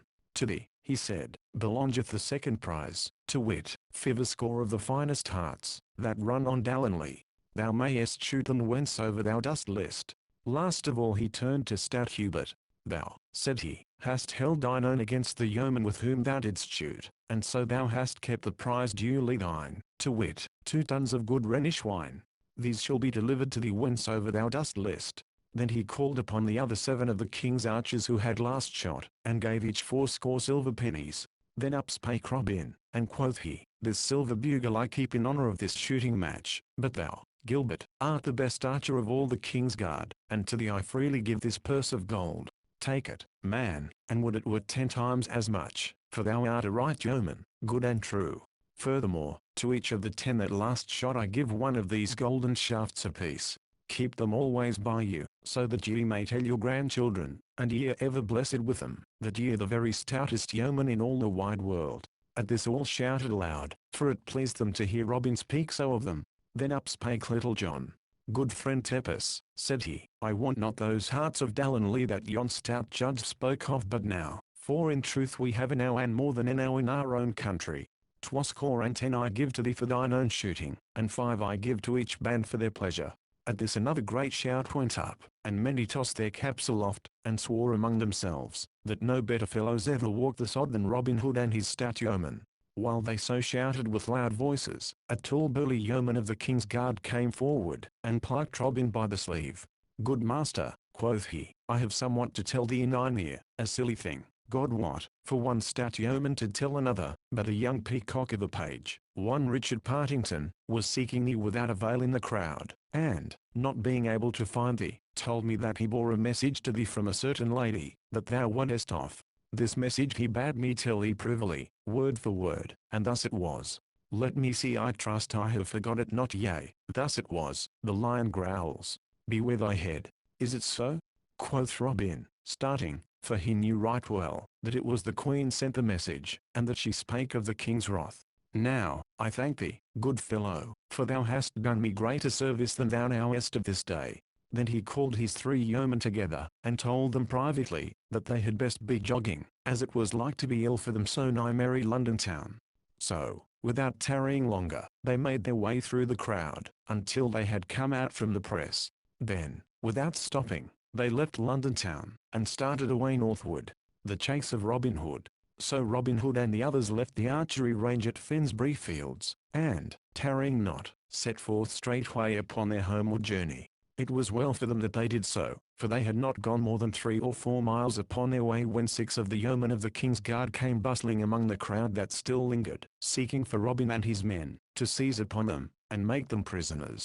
Truly, it was an ill-done thing in the king to break his promise, but it all came about through the Bishop of Hereford's doing, for thus it happened. After the king left the archery ground, he went straightway to his cabinet, and with him went the Bishop of Hereford and Sir Robert Lee. But the king said never a word to these 2, but sat gnawing his nether lip, for his heart was galled within him by what had happened. At last the Bishop of Hereford spoke, in a low sorrowful voice, It is a sad thing, your majesty, that this knavish outlaw should be let to escape in this wise, for, let him but get back to Sherwood Forest safe and sound, and he may snap his fingers at king and king's men. At these words the king raised his eyes, and looked grimly upon the bishop. Sayest thou so? Quoth he. Now, I will show thee, in good time, how much thou dost err, for, when the 40 days are past and gone, I will seize upon this thieving outlaw, if I have to tear down all of Sherwood to find him. Thinkest thou that the laws of the King of England are to be so evaded by one poor knave without friends or money? Then the bishop spoke again, in his soft smooth voice. Forgive my boldness, your majesty, and believe that I have naught but the good of England and your majesty's desirings at heart. But what would it boot, though my gracious lord did root up every tree of Sherwood? Are there not other places for Robin Hood's hiding? Cannock Chase is not far from Sherwood, and the great forest of Arden is not far from Cannock Chase. Beside these are many other woodlands in Nottingham and Derby, Lincoln, and York, amid any of which your majesty might as well think to seize upon Robin Hood as to lay finger upon a rat among the dust and broken things of a garret. Nay, my gracious lord, if he doth once plant foot in the woodland, he is lost to the law forever. At these words the king tapped his fingertips upon the table beside him with vexation. What wouldst thou have me do, bishop? Quoth he. Didst thou not hear me pledge my word to the queen? Thy talk is as barren as the wind from the bellows upon dead coals. Far be it from me, said the cunning bishop, to point the way to one so clear-sighted as your majesty. But, were I the king of England, I should look upon the matter in this wise. I have promised my queen, let us say, that for 40 days the cunningest rogue in all England shall have freedom to come and go. But, lo, I find this outlaw in my grasp. Shall I, then, foolishly cling to a promise so hastily given? Suppose that I had promised to do her majesty's bidding, whereupon she bade me to slay myself. Should I, then, shut mine eyes and run blindly upon my sword? Thus would I argue within myself. Moreover, I would say unto myself, a woman knoweth naught of the great things appertaining to state government, and, likewise, I know a woman is ever prone to take up a fancy, even as she would pluck a daisy from the roadside, and then throw it away when the savour is gone. Therefore, though she hath taken a fancy to this outlaw, it will soon wane away and be forgotten. As for me, I have the greatest villain in all England in my grasp. Shall I, then, open my hand and let him slip betwixt my fingers? Thus, your majesty, would I say to myself, were I the king of England. So the bishop talked, and the king lent his ear to his evil counsel, until, after a while, he turned to Sir Robert Lee, and bade him send 6 of the yeomen of the guard, to take Robin Hood and his 3 men prisoners. Now Sir Robert Lee was a gentle and noble knight, and he felt grieved to the heart to see the king so break his promise. Nevertheless, he said nothing, for he saw how bitterly the king was set against Robin Hood. But he did not send the yeomen of the guard at once, but went first to the queen, and told her all that had passed, and bade her send word to Robin of his danger. This he did not for the well-being of Robin Hood, but because he would save his lord's honour if he could. Thus it came about that when, after a while, the yeomen of the guard went to the archery field, they found not Robin and the others, and so got no cakes at that fair. The afternoon was already well nigh gone when Robin Hood, Little John, Will, and Allen set forth upon their homeward way, trudging along merrily through the yellow slanting light, which speedily changed to rosy red as the sun sank low in the heavens. The shadows grew long, and finally merged into the greyness of the mellow twilight. The dusty highway lay all white betwixt the dark hedgerows, and along it walked 4 fellows like 4 shadows, the pat of their feet sounding loud, and their voices, as they talked, ringing clear upon the silence of the air. The great round moon was floating breathlessly up in the eastern sky, when they saw before them the twinkling lights of Barnet town, some 10 or 12 miles from London. Down they walked through the stony streets, and past the cosy houses with overhanging gables, before the doors of which sat the boroughs and craftsmen in the mellow moonlight, with their families about them, and so came at last, on the other side of the hamlet, to a little inn, all shaded with roses and woodbines. Before this inn Robin Hood stopped, for the spot pleased him well. Quoth he, here will we take up our inn and rest for the night, for we are well away from London town and our king's wrath. Moreover, if I mistake not, we will find sweet faring within. What say ye, lads? In sooth, good master, quoth Little John, thy bidding and my doing ever fit together like cakes and ale. Let us in, I say also. Then up spake Will Scarlet, I am ever ready to do what thou sayest, uncle, yet I could wish that we were farther upon our way ere we rest for the night. Nevertheless, if thou thinkest best, let us in for the night, say I also. So in they went, and called for the best that the place afforded. Then a right good feast was set before them, with 2 stout bottles of old sack, to wash it down withal. These things were served by as plump and buxom lass as you could find in all the land, so that Little John, who always had an eye for a fair lass, even when meat and drink were by, stuck his arms akimbo, and fixed his eyes upon her, winking sweetly whenever he saw her looking toward him. Then you should have seen how the lass twittered with laughter, and how she looked at little John out of the corners of her eyes, a dimple coming in either cheek, for the fellow had always a taking way with the women folk. So the feast passed merrily, and never had the tin seen such lusty feeders as these four stout fellows. But at last they were done their eating, though it seemed as though they never would have ended, and sat loitering over the sack. As they so sat, the landlord came in of a sudden, and said that there was one at the door, a certain young esquire, Richard Partington, of the Queen's household, who wished to see the lad in blue, and speak with him, without loss of time. So Robin arose quickly, and, bidding the landlord not to follow him, left the others gazing at one another, and wondering what was about to happen. When Robin came out of the inn, he found young Richard Partington sitting upon his horse in the white moonlight, awaiting his coming. "What news bearest thou, Sir Page?" said Robin. "I trust that it is not of an ill nature." "Why," said young Partington, "for the matter of that, it is ill enow. The king hath been bitterly stirred up against thee by that vile Bishop of Hereford. He sent to arrest thee at the archery butts at Finsbury Fields, but not finding thee there, he hath gathered together his armed men, 50 score and more, and is sending them in haste along this very road to Sherwood, either to take thee on the way or to prevent thy getting back to the woodlands again. He hath given the Bishop of Hereford command over all these men, and thou knowest what thou hast to expect of the Bishop of Hereford's short shrift and a long rope. 2 bands of horsemen are already upon the road, not far behind me, so thou hadst best get thee gone from this place straightway, for, if thou tarriest longer, thou art like to sleep this night in a cold dungeon. This word the Queen hath bidden me bring to thee." "Now, Richard Partington," quoth Robin, "this is the second time that thou hast saved my life, and if the proper time ever cometh I will show thee that Robin Hood never forgets these things. As for that Bishop of Hereford, if I ever catch him nigh to Sherwood again, things will be like to go ill with him. Thou mayst tell the good Queen that I will leave this place without delay, and will let the landlord think that we are going to St. Albans. But when we are upon the high road again, I will go one way through the country, and will send my men the other, so that if one falleth into the king's hands the others may haply escape.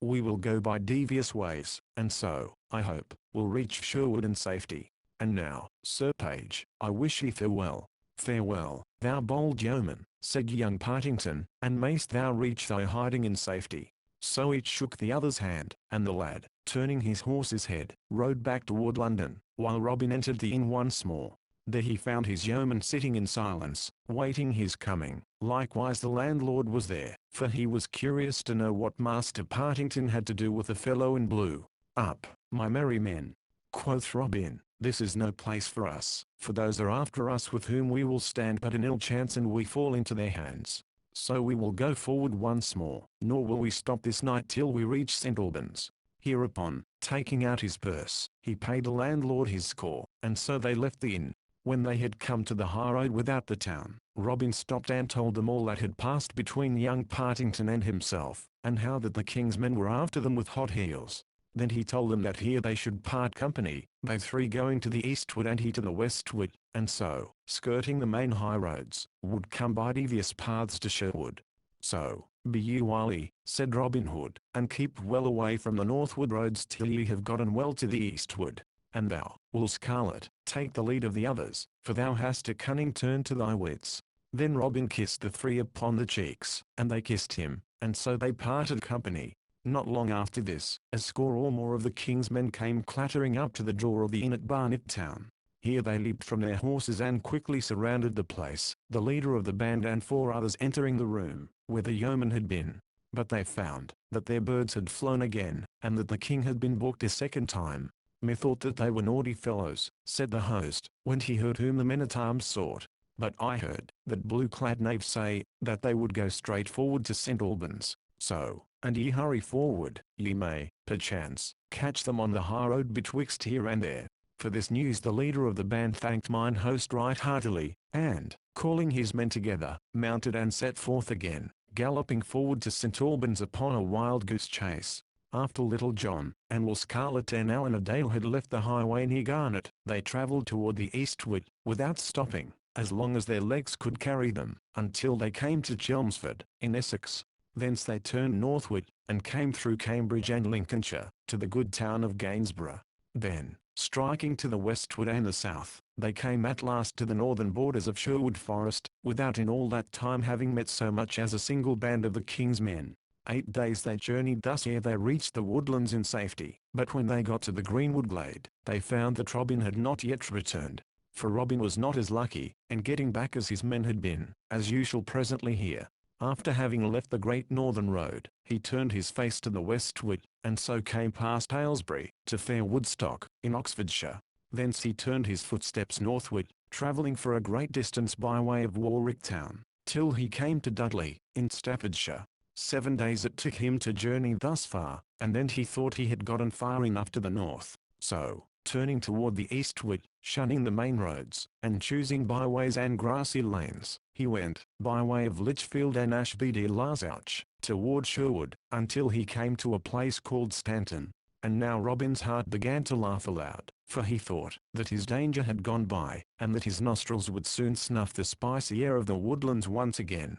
But there is many a slip betwixt the cup and the lip, and this Robin was to find.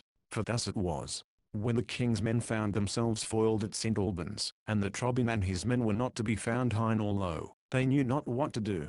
Presently another band of horsemen came, and another, until all the moonlit streets were full of armed men. Betwixt midnight and dawn another band came to the town, and with them came the Bishop of Hereford. When he heard that Robin Hood had once more slipped out of the trap, he stayed not a minute, but, gathering his bands together, he pushed forward to the northward with speed, leaving orders for all the troops that came to St. Albans, to follow after him without tarrying. On the evening of the 4th day he reached Nottingham town, and there straightway divided his men into bands of 6 or 7, and sent them all through the countryside, blocking every highway and byway to the eastward and the southward and the westward of Sherwood. The sheriff of Nottingham called forth all his men likewise, and joined with the bishop, for he saw that this was the best chance that had ever befallen of paying back his score in full to Robin Hood. Will Scarlet and Little John and Alan-a-Dale had just missed the king's men to the eastward, for the very next day, after they had passed the line, and entered Sherwood, the roads through which they had travelled were blocked, so that, had they tarried in their journeying, they would surely have fallen into the bishop's hands. But of all this Robin knew not a whit, so he whistled merrily as he trudged along the road beyond Stanton, with his heart as free from care as the yoke of an egg is from cobwebs. At last he came to where a little stream spread across the road in a shallow seat, tinkling and sparkling as it fretted over its bed of golden gravel.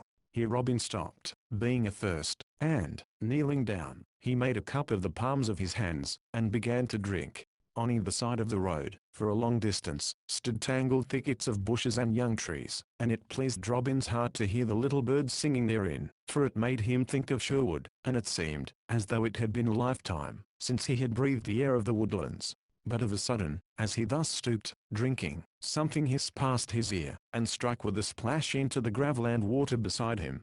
Quick as a wink Robin sprang to his feet, and, at one bound, crossed the stream and the roadside, and plunged headlong into the thicket, without looking around, for he knew right well that that which had hissed so venomously beside his ear was a grey goose shaft, and that to tarry so much as a moment meant death. Even as he leaped into the thicket 6 more arrows rattled among the branches after him, one of which pierced his doublet, and would have struck deeply into his side, but for the tough coat of steel that he wore. Then up the road came riding some of the king's men at headlong speed. They leaped from their horses, and plunged straightway into the thicket after Robin. But Robin knew the ground better than they did, so crawling here, stooping there, and, anon, running across some little open, he soon left them far behind, coming out, at last, upon another road about 800 paces distant from the one he had left. Here he stood for a moment, listening to the distant shouts of the 7 men as they beat up and down in the thickets, like hounds that had lost the scent of the quarry. Then, buckling his belt more tightly around his waist, he ran fleetly down the road toward the eastward and Sherwood. But Robin had not gone more than 3 furlongs in that direction, when he came suddenly to the brow of a hill, and saw beneath him another band of the king's men seated in the shade along the roadside in the valley beneath. Then he paused not a moment, but, seeing that they had not caught sight of him, he turned and ran back, whence he had come, knowing that it was better to run the chance of escaping those fellows that were yet in the thickets than to rush into the arms of those in the valley. So back he ran with all speed, and had gotten safely past the thickets, when the 7 men came forth into the open road. They raised a great shout when they saw him, such as the hunter gives when the deer breaks cover. But Robin was then a quarter of a mile and more away from them, coursing over the ground like a greyhound.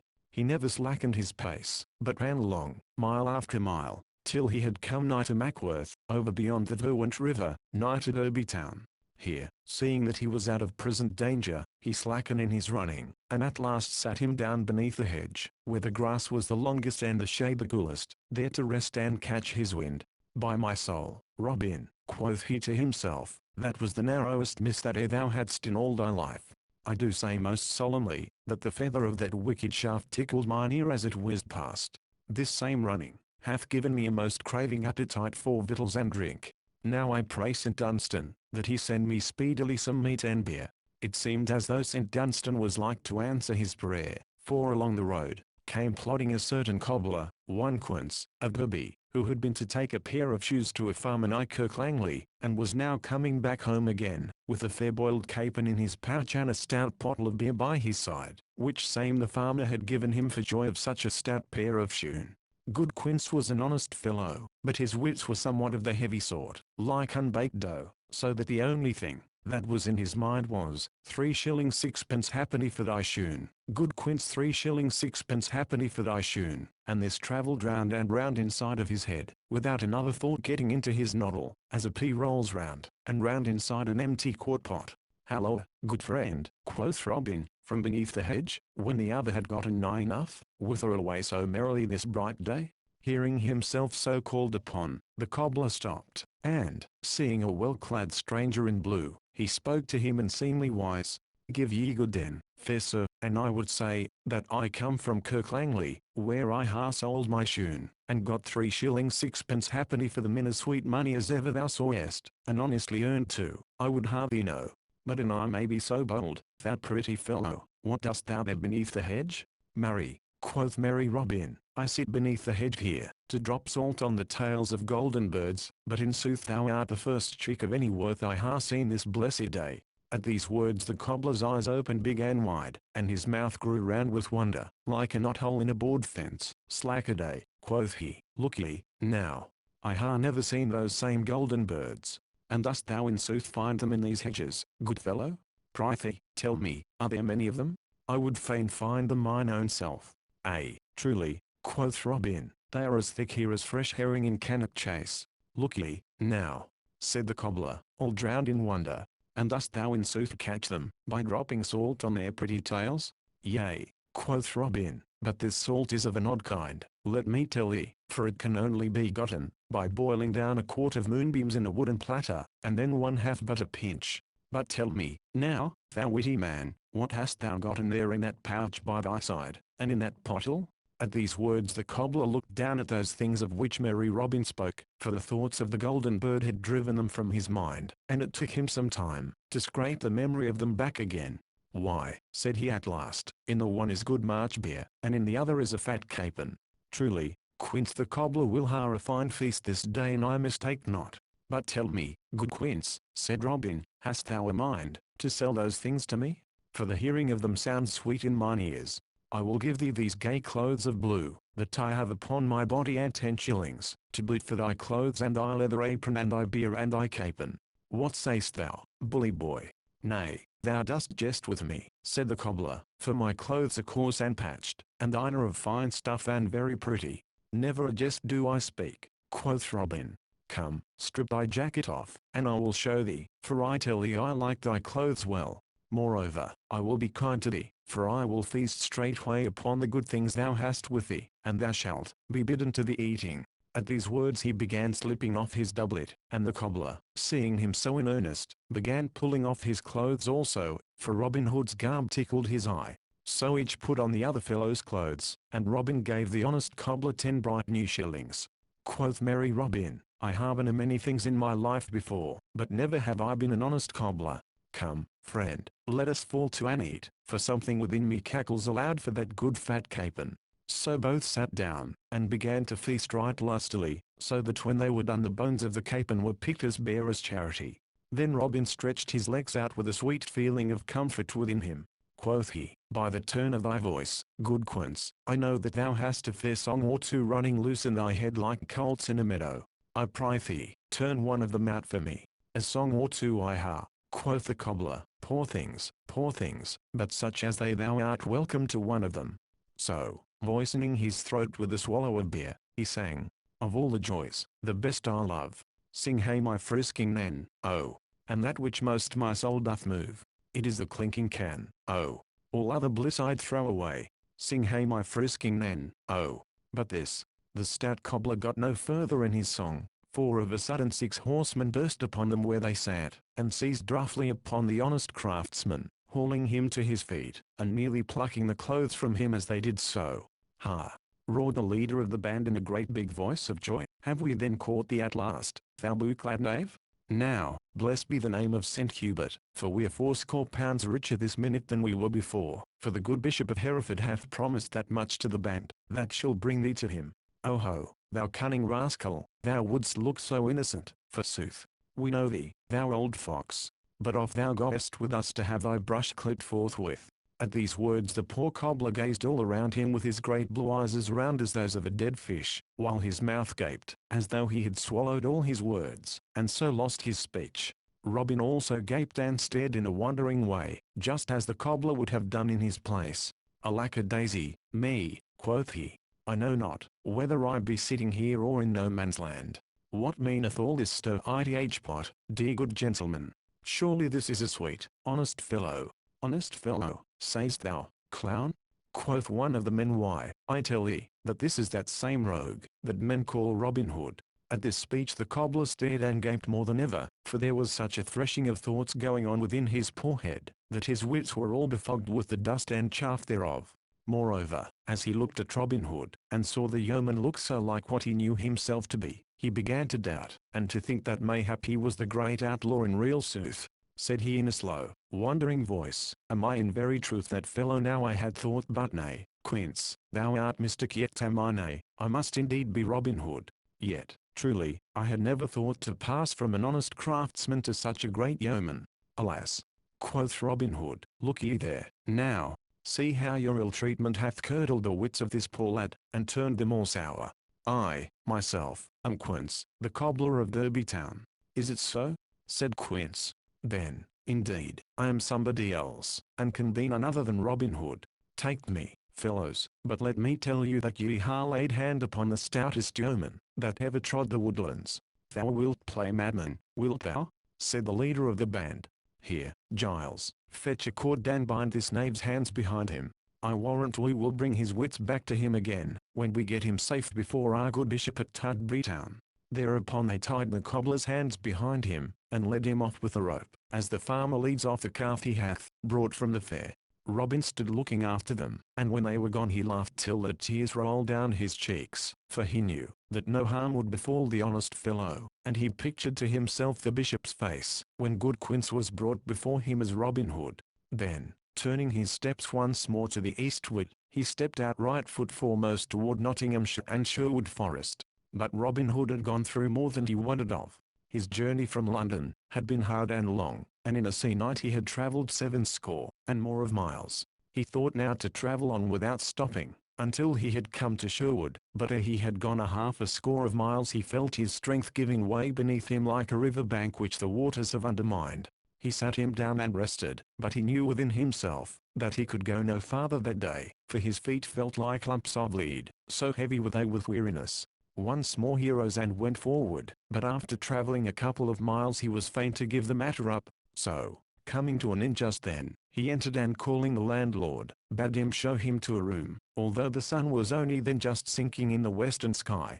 There were but 3 bedrooms in the place, and to the meanest of these the landlord showed Robin Hood, but little Robin cared for the looks of the place, for he could have slept that night upon a bed of broken stones. So, stripping off his clothes without more ado, he rolled into the bed, and was asleep almost ere his head touched the pillow. Not long after Robin had so gone to his rest a great cloud peeped blackly over the hills to the westward. Higher and higher it arose, until it piled up into the night like a mountain of darkness. All around beneath it came ever and anon a dull red flash, and presently a short grim mutter of the coming thunder was heard. Then up rode 4 stout boroughs of Nottingham Town, for this was the only inn within 5 miles distance, and they did not care to be caught in such a thunderstorm as this, that was coming upon them. Leaving their nags to the stableman, they entered the best room of the inn, where fresh green rushes lay all spread upon the floor, and they called for the goodliest fare that the place afforded. After having eaten heartily, they bade the landlord show them to their rooms, for they were all weary, having ridden all the way from Dronfield that day. So off they went, grumbling at having to sleep two in a bed, but their troubles on this score, as well as all others, were soon lost in the quietness of sleep. And now came the first gust of wind, rushing past the place, clapping and banging the doors and shutters, smelling of the coming rain, and all wrapped in a cloud of dust and leaves. As though the wind had brought a guest along with it, the door opened of a sudden and in came a friar of Emmet Priory, and one in high degree, as was shown by the softness and sleekness of his robes and the richness of his rosary. He called to the landlord, and bade him first have his mule well fed, and bedded in a stable, and then to bring him the very best there was in the house. So presently a savoury stew of tripe and onions, with sweet little fat dumplings, was set before him, likewise a good stout pottle of malmsey, and straightway the holy friar fell to with great courage and heartiness, so that in a short time naught was left, but a little pool of gravy in the centre of the platter, not large enough to keep the life in a starving mouse. In the meantime the storm broke. Another gust of wind went rushing by, and with it fell a few heavy drops of rain, which presently came rattling down in showers, beating against the casements like 100 little hands. Bright flashes of lightning lit up every raindrop, and with them came cracks of thunder that went away rumbling and bumping, as though since within were busy rolling great casks of water across rough ground overhead. The women folks screamed, and the merry wags in the tap-room put their arms around their waists, to soothe them into quietness.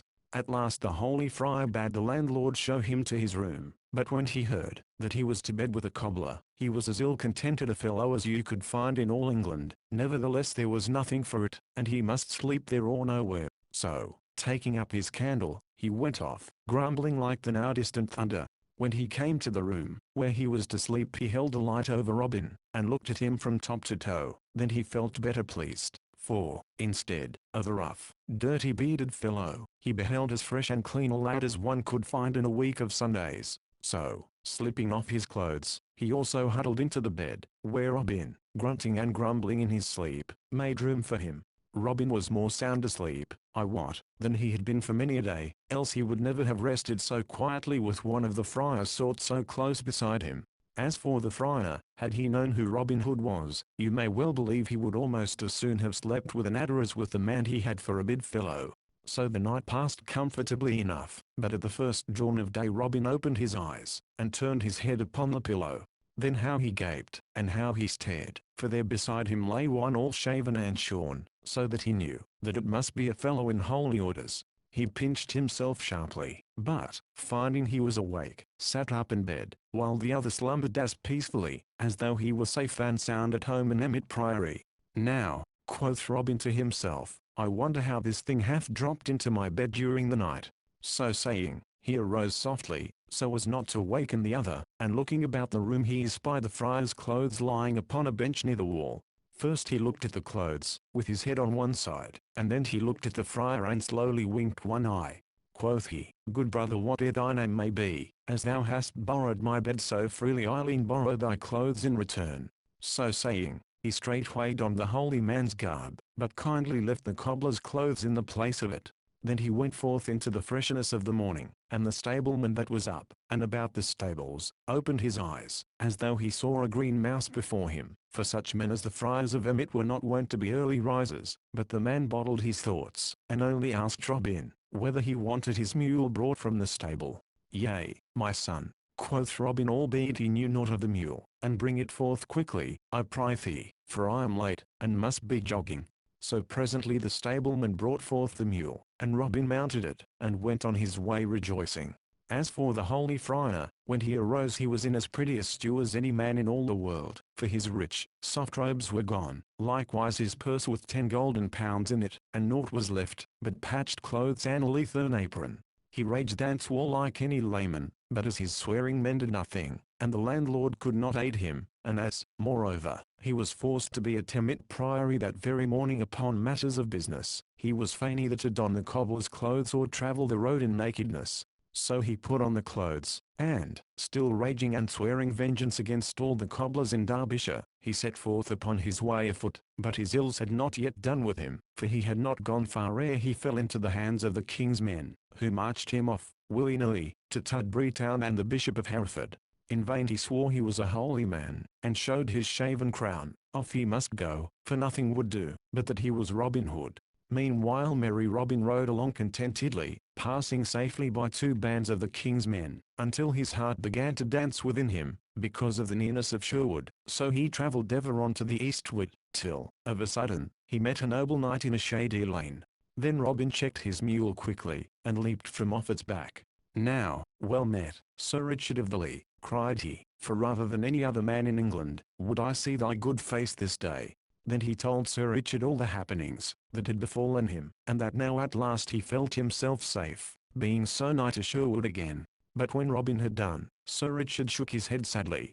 "Thou art in greater danger now, Robin, than thou hast yet been," said he, "for before thee lie bands of the sheriff's men blocking every road, and letting none pass through the lines without examining them closely. I myself know this, having passed them but now. Before thee lie the sheriff's men, and behind thee the king's men, and thou canst not hope to pass either way, for by this time they will know of thy disguise, and will be in waiting to seize upon thee. My castle and everything within it are thine, but naught could be gained there, for I could not hope to hold it against such a force as is now in Nottingham of the king's and the sheriff's men." Having so spoken, Sir Richard bent his head in thought, and Robin felt his heart sink within him like that of the fox, that hears the hounds at his heels and finds his den blocked with earth, so that there is no hiding for him. But presently Sir Richard spoke again, saying, "One thing thou canst do, Robin, and one only. Go back to London and throw thyself upon the mercy of our good Queen Eleanor. Come with me straightway to my castle. Doff these clothes, and put on such as my retainers wear.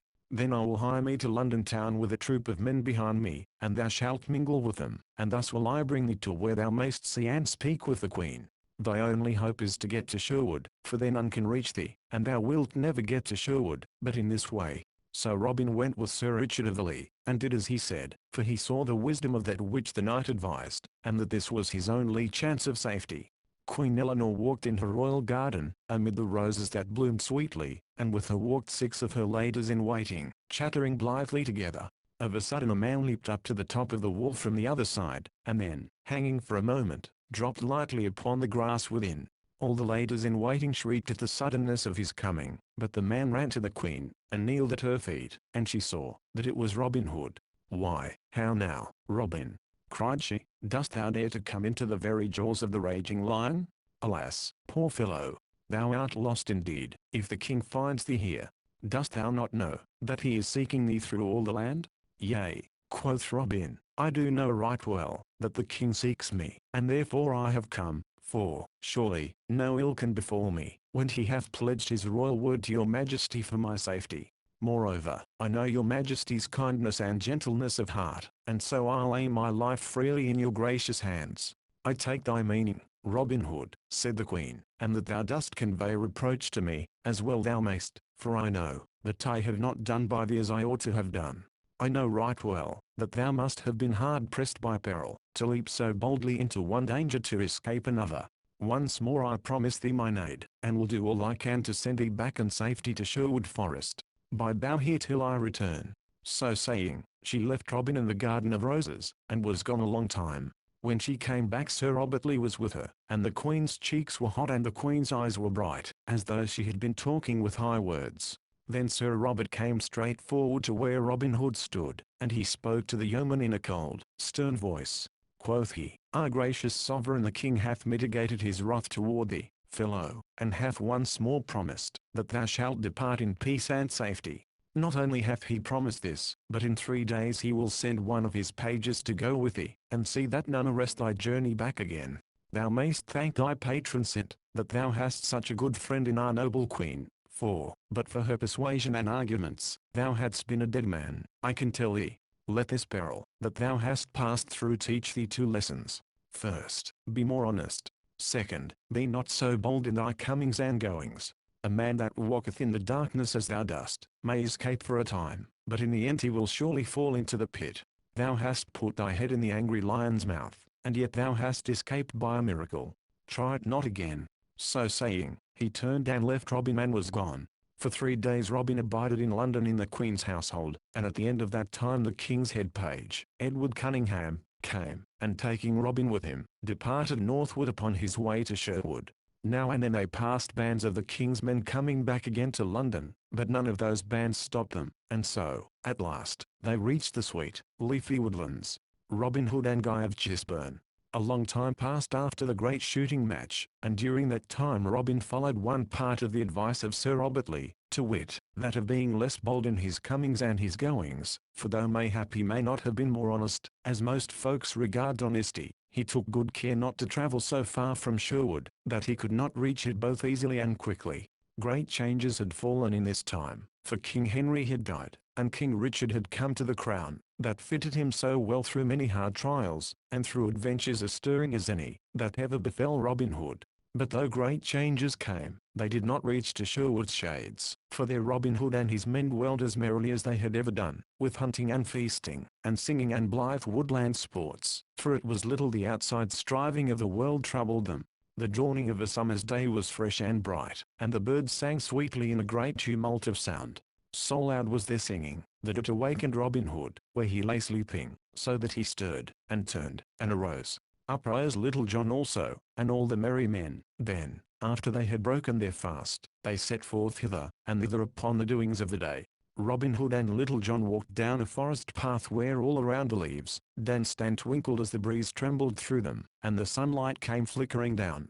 Quoth Robin Hood, "I make my vow, Little John, my blood tickles my veins as it flows through them this gay morn. What sayst thou to our seeking adventures, each one upon his own account?" "With all my heart," said Little John. "We have had more than one pleasant doing in that way, good master. Here are 2 paths, take thou the one to the right hand, and I will take the one to the left, and then let us each walk straight ahead till he tumble into some merry doing or other."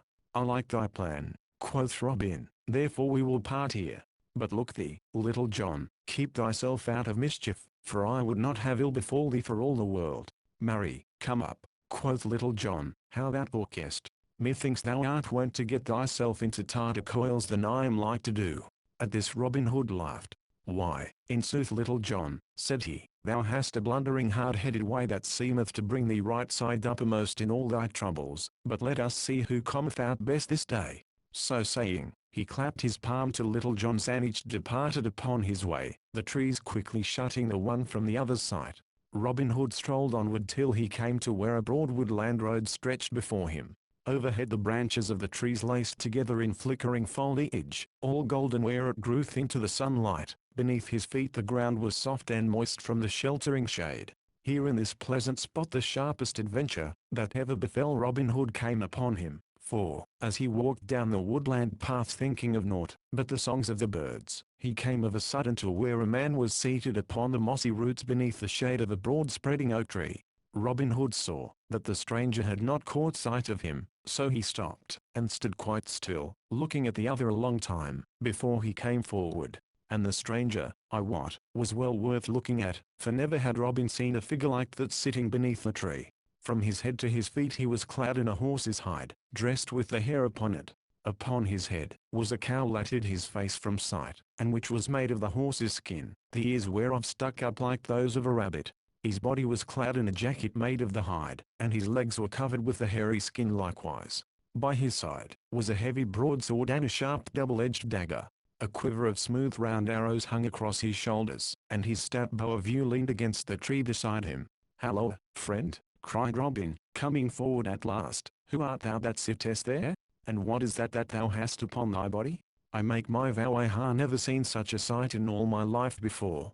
Had I done an evil thing, or did my conscience trouble me, I would be afraid of thee, thinking that thou wast someone from down below bringing a message bidding me come straightway to King Nicholas." To this speech the other answered not a word, but he pushed the cowl back from his head, and showed a knit brow, a hooked nose, and a pair of fierce, restless black eyes, which altogether made Robin think of a hawk as he looked on his face. But beside this there was something about the lines on the stranger's face, and his thin cruel mouth, and the hard glare of his eyes, that made one's flesh creep to look upon. "Who art thou, rascal?" said he at last, in loud, harsh voice. "Tut, tut," Quoth merry Robin, speak not so sourly, brother. Hast thou fed upon vinegar and nettles this morning, that thy speech is so stinging? And thou likest not my words, said the other fiercely, thou hadst best be jogging, for I tell thee plainly, my deeds match them. Nay, but I do like thy words, thou sweet, pretty thing, quoth Robin, squatting down upon the grass in front of the other. Moreover, I tell thee thy speech is witty and gamesome as any I ever heard in all my life. The other said not a word, but he glared upon Robin with a wicked and baleful look, such as a fierce dog bestows upon a man ere it springs at his throat. Robin returned the gaze with one of wide-eyed innocence, not a shadow of a smile twinkling in his eyes, or twitching at the corners of his mouth. So they sat staring at one another for a long time, until the stranger broke the silence suddenly. What is thy name, fellow? Said he. Now, quoth Robin, I am right glad to hear thee speak, for I began to fear the sight of me had stricken thee dumb. As for my name, it may be this, or it may be that, but methinks it is more meet for thee to tell me thine, seeing that thou art the greatest stranger in these parts. Prithee, tell me, sweet chuck, why wearest thou that dainty garb upon thy pretty body? At these words the other broke into a short, harsh roar of laughter. By the bones of the demon Odin, said he, thou art the boldest spoken man that ever I have seen in all my life. I know not why I do not smite thee down where thou sittest, for only 2 days ago I skewered a man over back of Nottingham town for saying not half so much to me as thou hast done. I wear this garb, thou fool, to keep my body warm, likewise it is near as good as a coat of steel against a common sword thrust. As for my name, I care not who knoweth it. It is Guy of Gisborne, and thou mayst have heard it before. I come from the woodlands over in Herefordshire, upon the lands of the bishop of that ilk. I am an outlaw, and get my living by hook and by crook in a manner it boots not now to tell of. Not long since the bishop sent for me, and said that, if I would do a certain thing, that the sheriff of Nottingham would ask of me, he would get me a free pardon, and give me 10 score pounds to boot. So straightway I came to Nottingham town, and found my sweet sheriff, and what thinkest thou he wanted of me? Why, forsooth, to come here to Sherwood, to hunt up one Robin Hood, also an outlaw, and to take him alive or dead. It seemeth that they have no one here, to face that bold fellow, and so sent all the way to Herefordshire, and to me, for thou knowest the old saying, set a thief to catch a thief. As for the slaying of this fellow, it galleth me not a whit, for I would shed the blood of my own brother for the half of 200 pounds. To all this Robin listened, and as he listened his gorge rose. Well he knew of this Guy of Gisborne, and of all the bloody and murderous deeds that he had done in Herefordshire, for his doings were famous throughout all the land. Yet, although he loathed the very presence of the man, he held his peace, for he had an end to serve. Truly, quoth he, I have heard of thy gentle doings. Methinks there is no one in all the world that Robin Hood would rather meet than thee. At this Guy of Gisborne gave another harsh laugh. Why, quoth he, it is a merry thing, to think of one stout outlaw like Robin Hood meeting another stout outlaw like Guy of Gisborne. Only in this case it will be an ill happening for Robin Hood, for the day he meets Guy of Gisborne he shall die. But thou gentle, merry spirit, quoth Robin, dost thou not think that mayhap this same Robin Hood may be the better man of the two? I know him right well, and many think that he is one of the stoutest men hereabouts. He may be the stoutest of men hereabouts, quoth Guy of Gisborne, yet, I tell thee, fellow, this sty of yours is not the wide world. I lay my life upon it, I am the better man of the two. He an outlaw, forsooth. Why, I hear that he hath never let blood in all his life, saving when he first came to the forest. Some call him a great archer. Marry, I would not be afraid to stand against him all the days of the year with a bow in my hand. Why, truly, some folk do call him a great archer, said Robin Hood, but we of Nottinghamshire are famous hands with the longbow. Even I, though but a simple hand at the craft, would not fear to try about with thee. At these words Guy of Gisborne looked upon Robin with wondering eyes, and then gave another roar of laughter till the woods rang. Now, quoth he, thou art a bold fellow to talk to me in this way. I like thy spirit in so speaking up to me, for few men have dared to do so. Put up a garland, lad, and I will try about with thee. Tut, tut, quoth Robin, only babes shoot at garlands hereabouts. I will put up a good Nottingham mark for thee. So saying, he arose, and going to a hazel thicket not far off, he cut a wand about twice the thickness of a man's thumb. From this he peeled a buck, and, sharpening the point, stuck it up in the ground in front of a great oak tree. Thence he measured off 80 paces, which brought him beside the tree where the other sat. "There," quoth he, "is the kind of mark that Nottingham yeomen shoot at. Now let me see thee split that wand, if thou art an archer." Then Guy of Gisborne arose. "Now out upon it," cried he. "The devil himself could not hit such a mark as that." "Mayhap he could, and mayhap he could not," quoth merry Robin, "but that we shall never know till thou hast shot the rat." At these words Guy of Gisborne looked upon Robin with knit brows, but, as the yeoman still looked innocent of any ill meaning, he bottled his words, and strung his bow in silence. Twice he shot, but neither time did he hit the wand, missing it the first time by a span and the second time by a good palm's breadth. Robin laughed and laughed. "I see now," quoth he, "that the devil himself could not hit that mark. Good fellow, if thou art no better with a broadsword than thou art with the bow and arrow, thou wilt never overcome a Robin Hood." At these words Guy of Gisborne glared savagely upon Robin. Quoth he, "Thou hast a merry tongue, thou villain, but take care, that thou makest not too free with it, or I may cut it out from thy throat for thee." Robin Hood strung his bow, and took his place with never a word, albeit his heartstrings quivered with anger and loathing. Twice he shot, the first time hitting within an inch of the wand, the second time splitting it fairly in the middle. Then, without giving the other a chance for speech, he flung his bow upon the ground. "There, thou bloody villain!" cried he fiercely, "let that show thee how little thou knowest of manly sports. And now look thy last upon the daylight, for the good earth hath been befouled long enough by thee, thou vile beast. This day, Our Lady willing, thou deest I am Robin Hood." So saying, he flashed forth his bright sword in the sunlight. For a time Guy of Gisborne stared upon Robin, as though bereft of wits, but his wonder quickly passed to a wild rage. "Art thou indeed Robin Hood?" cried he. "Now I am glad to meet thee, thou poor wretch. Shrive thyself, for thou wilt have no time for shriving, when I am done with thee." So saying, he also drew his sword. And now came the fiercest fight that ever Sherwood saw, for each man knew that either he or the other must die, and that no mercy was to be had in this battle. Up and down they fought, till all the sweet green grass was crushed, and ground beneath the trampling of their heels. More than once the point of Robin Hood's sword felt the softness of flesh, and presently the ground began to be sprinkled with bright red drops, albeit not one of them came from Robin's veins. At last Guy of Gisborne made a fierce and deadly thrust at Robin Hood, from which he leaped back lightly, but in so leaping he caught his heel in a root, and fell heavily upon his back. "Now, Holy Mary aid me," muttered he, as the other leaped at him, with a grin of rage upon his face. Fiercely Guy of Gisborne stabbed at the other with his great sword, but Robin caught the blade in his naked hand, and, though it cut his palm, he turned the point away, so that it plunged deep into the ground close beside him. Then, ere a blow could be struck again, he leaped to his feet, with his good sword in his hand. And now despair fell upon Guy of Gisborne's heart in a black cloud, and he looked around him wildly, like a wounded hawk. Seeing that his strength was going from him, Robin leaped forward, and, quick as a flash, struck a backhanded blow beneath the sword arm. Down fell the sword from Guy of Gisborne's grasp, and back he staggered at the stroke, and, ere he could regain himself, Robin's sword passed through, and through his body. Round he spun upon his heel, and, flinging his hands aloft with a shrill wild cry, fell prone upon his face upon the green sod.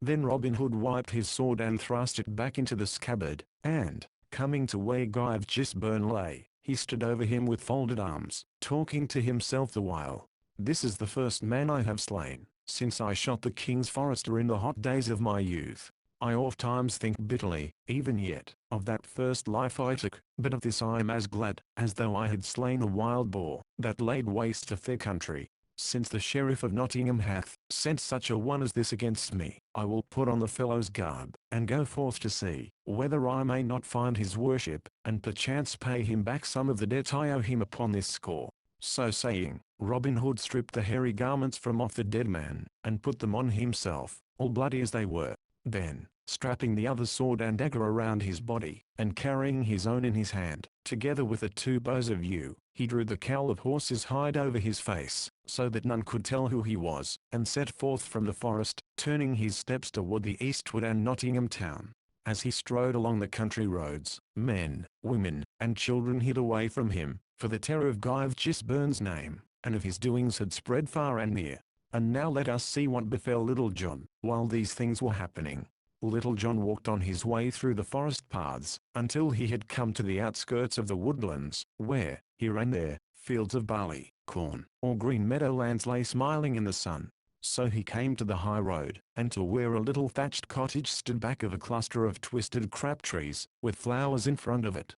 Here he stopped of a sudden, for he thought that he heard the sound of someone in sorrow. He listened, and found that it came from the cottage. So, turning his footsteps thither, he pushed open the wicket, and entered the place. There he saw a grey-haired dame sitting beside a cold hearthstone, rocking herself to and fro and weeping bitterly. Now Little John had a tender heart for the sorrows of other folk, so, coming to the old woman, and patting her kindly upon the shoulder, he spoke comforting words to her, bidding her cheer up, and tell him her troubles, for that mayhap he might do something to ease them. At all this the good dame shook her head, but all the same his kind words did soothe her somewhat. So after a while she told him all that bore upon her mind. That morning she had 3 as fair, tall sons beside her as one could find in all Nottinghamshire, but that they were now taken from her, and were like to be hanged straightway, that, want having come upon them, her eldest boy had gone out, the night before, into the forest, and had slain a hind in the moonlight, that the king's rangers had followed the blood upon the grass, until they had come to her cottage, and had there found the deer's meat in the cupboard, that, as neither of the younger sons would betray their brother, the foresters had taken all 3 away, in spite of the oldest saying, that he alone had slain the deer, that, as they went, she had heard the rangers talking among themselves, saying that the sheriff had sworn, that he would put a check upon the great slaughter of deer, that had been going on of late by hanging the very first rogue caught thereat upon the nearest tree, and that they would take the 3 youths to the King's Head Inn, near Nottingham town, where the sheriff was abiding that day, there to await the return of a certain fellow he had sent into Sherwood, to seek for Robin Hood. To all this Little John listened, shaking his head sadly now and then. Alas, quoth he, when the good dame had finished her speech, this is indeed an ill case. But who is this that goeth into Sherwood after Robin Hood, and why doth he go to seek him? But no matter for that now, only that I would that Robin Hood were here to advise us. Nevertheless, no time may be lost in sending for him at this hour, if we would save the lives of thy 3 sons. Tell me, hast thou any clothes hereabouts, that I may put on in place of these of Lincoln Green? Marry, if our stout sheriff catcheth me without disguise, I am like to be run up more quickly than thy sons. Let me tell thee, dame. Then the old woman told him, that she had in the house some of the clothes of her good husband, who had died only 2 years before.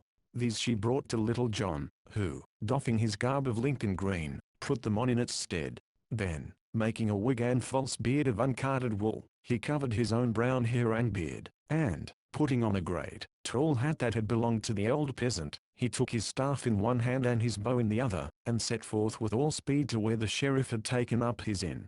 A mile or more from Nottingham town, and not far from the southern borders of Sherwood Forest, stood the cosy inn bearing the sign of the King's Head. Here was a great bustle and stir on this bright morning, for the sheriff and a score of his men had come to stop there, and await Guy of Gisburn's return from the forest. Great hiss and fuss of cooking was going on in the kitchen, and great rapping and tapping of wine kegs and beer barrels was going on in the cellar.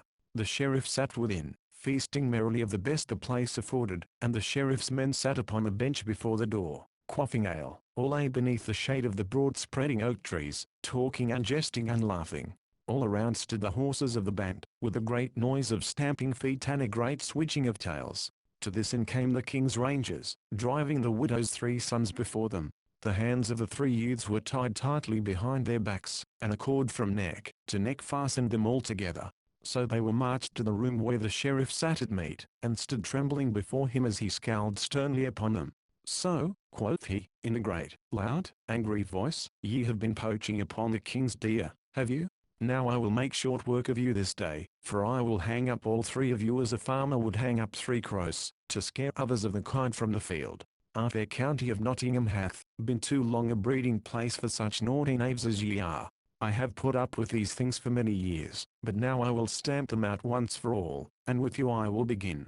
Then one of the poor fellows opened his mouth to speak, but the sheriff roared at him in a loud voice to be silent, and bade the rangers to take them away till he had done his eating, and could attend to the matters concerning them. So the 3 poor youths were marched outside, where they stood with bowed heads and despairing hearts, till after a while the sheriff came forth. Then he called his men about him, and quoth he, These 3 villains shall be hanged straightway, but not here, lest they breed ill luck to this goodly inn. we will take them over yonder to that belt of woodlands, for I would fain hang them upon the very trees of Sherwood itself, to show those vile outlaws therein what they may expect of me, if I ever have the good luck to lay hands upon them." So saying, he mounted his horse, as did his men-at-arms likewise, and all together they set forth for the belt of woodlands he had spoken of, the poor youths walking in their midst guarded by the rangers. So they came at last to the spot, and here nooses were fastened around the necks of the three, and the ends of the cords flung over the branch of a great oak tree that stood there. Then the three youths fell upon their knees, and loudly besought mercy of the sheriff. But the sheriff of Nottingham laughed scornfully. "Now," quoth he, "I would that I had a priest here to shrive you, but, as none is nigh, you must e'en travel your road with all your sins packed upon your backs, and trust to St. Peter, to let you in through the gates of paradise like three peddlers into the town." In the meantime, while all this had been going forward, an old man had drawn near, and stood leaning on his staff, looking on. His hair and beard were all curly and white, and across his back was a bow of yew, that looked much too strong for him to draw. As the sheriff looked around there he ordered his men to string the three youths up to the oak tree. His eyes fell upon this strange old man.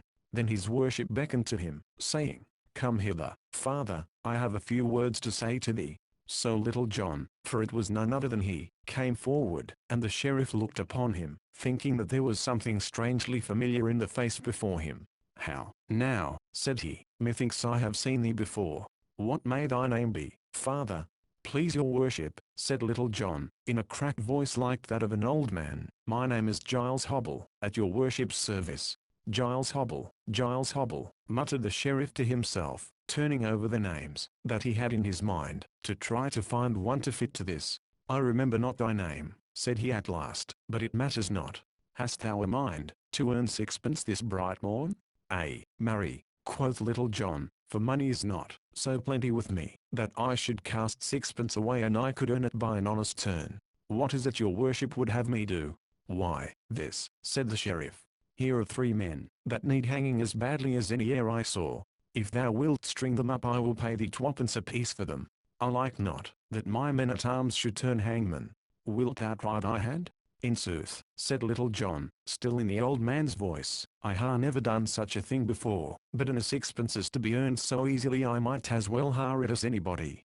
But, your worship, are these naughty fellows shrived?" "Nay," said the sheriff, laughing, "never a whit, but thou mayst turn thy hand to that also, if thou art so minded. But hasten, I prythee, for I would get back to mine in but times." So Little John came to where the three youths stood trembling, and, putting his face to the first fellow's cheek, as though he were listening to him, he whispered softly into his ear, "Stand still, brother, when thou feelest thy bonds cut, but when thou sayest me throw my woolen wig, and beard from my head and face, cast the noose from thy neck and run for the woodlands." Then he slyly cut the cord that bound the youth's hands, who, upon his part, stood still as though he were yet bound. Then he went to the second fellow, and spoke to him in the same way, and also cut his bonds. This he did to the third likewise, but also slyly, that the sheriff, who sat upon his horse laughing, wondered not what was being done, nor his men either. Then Little John turned to the sheriff.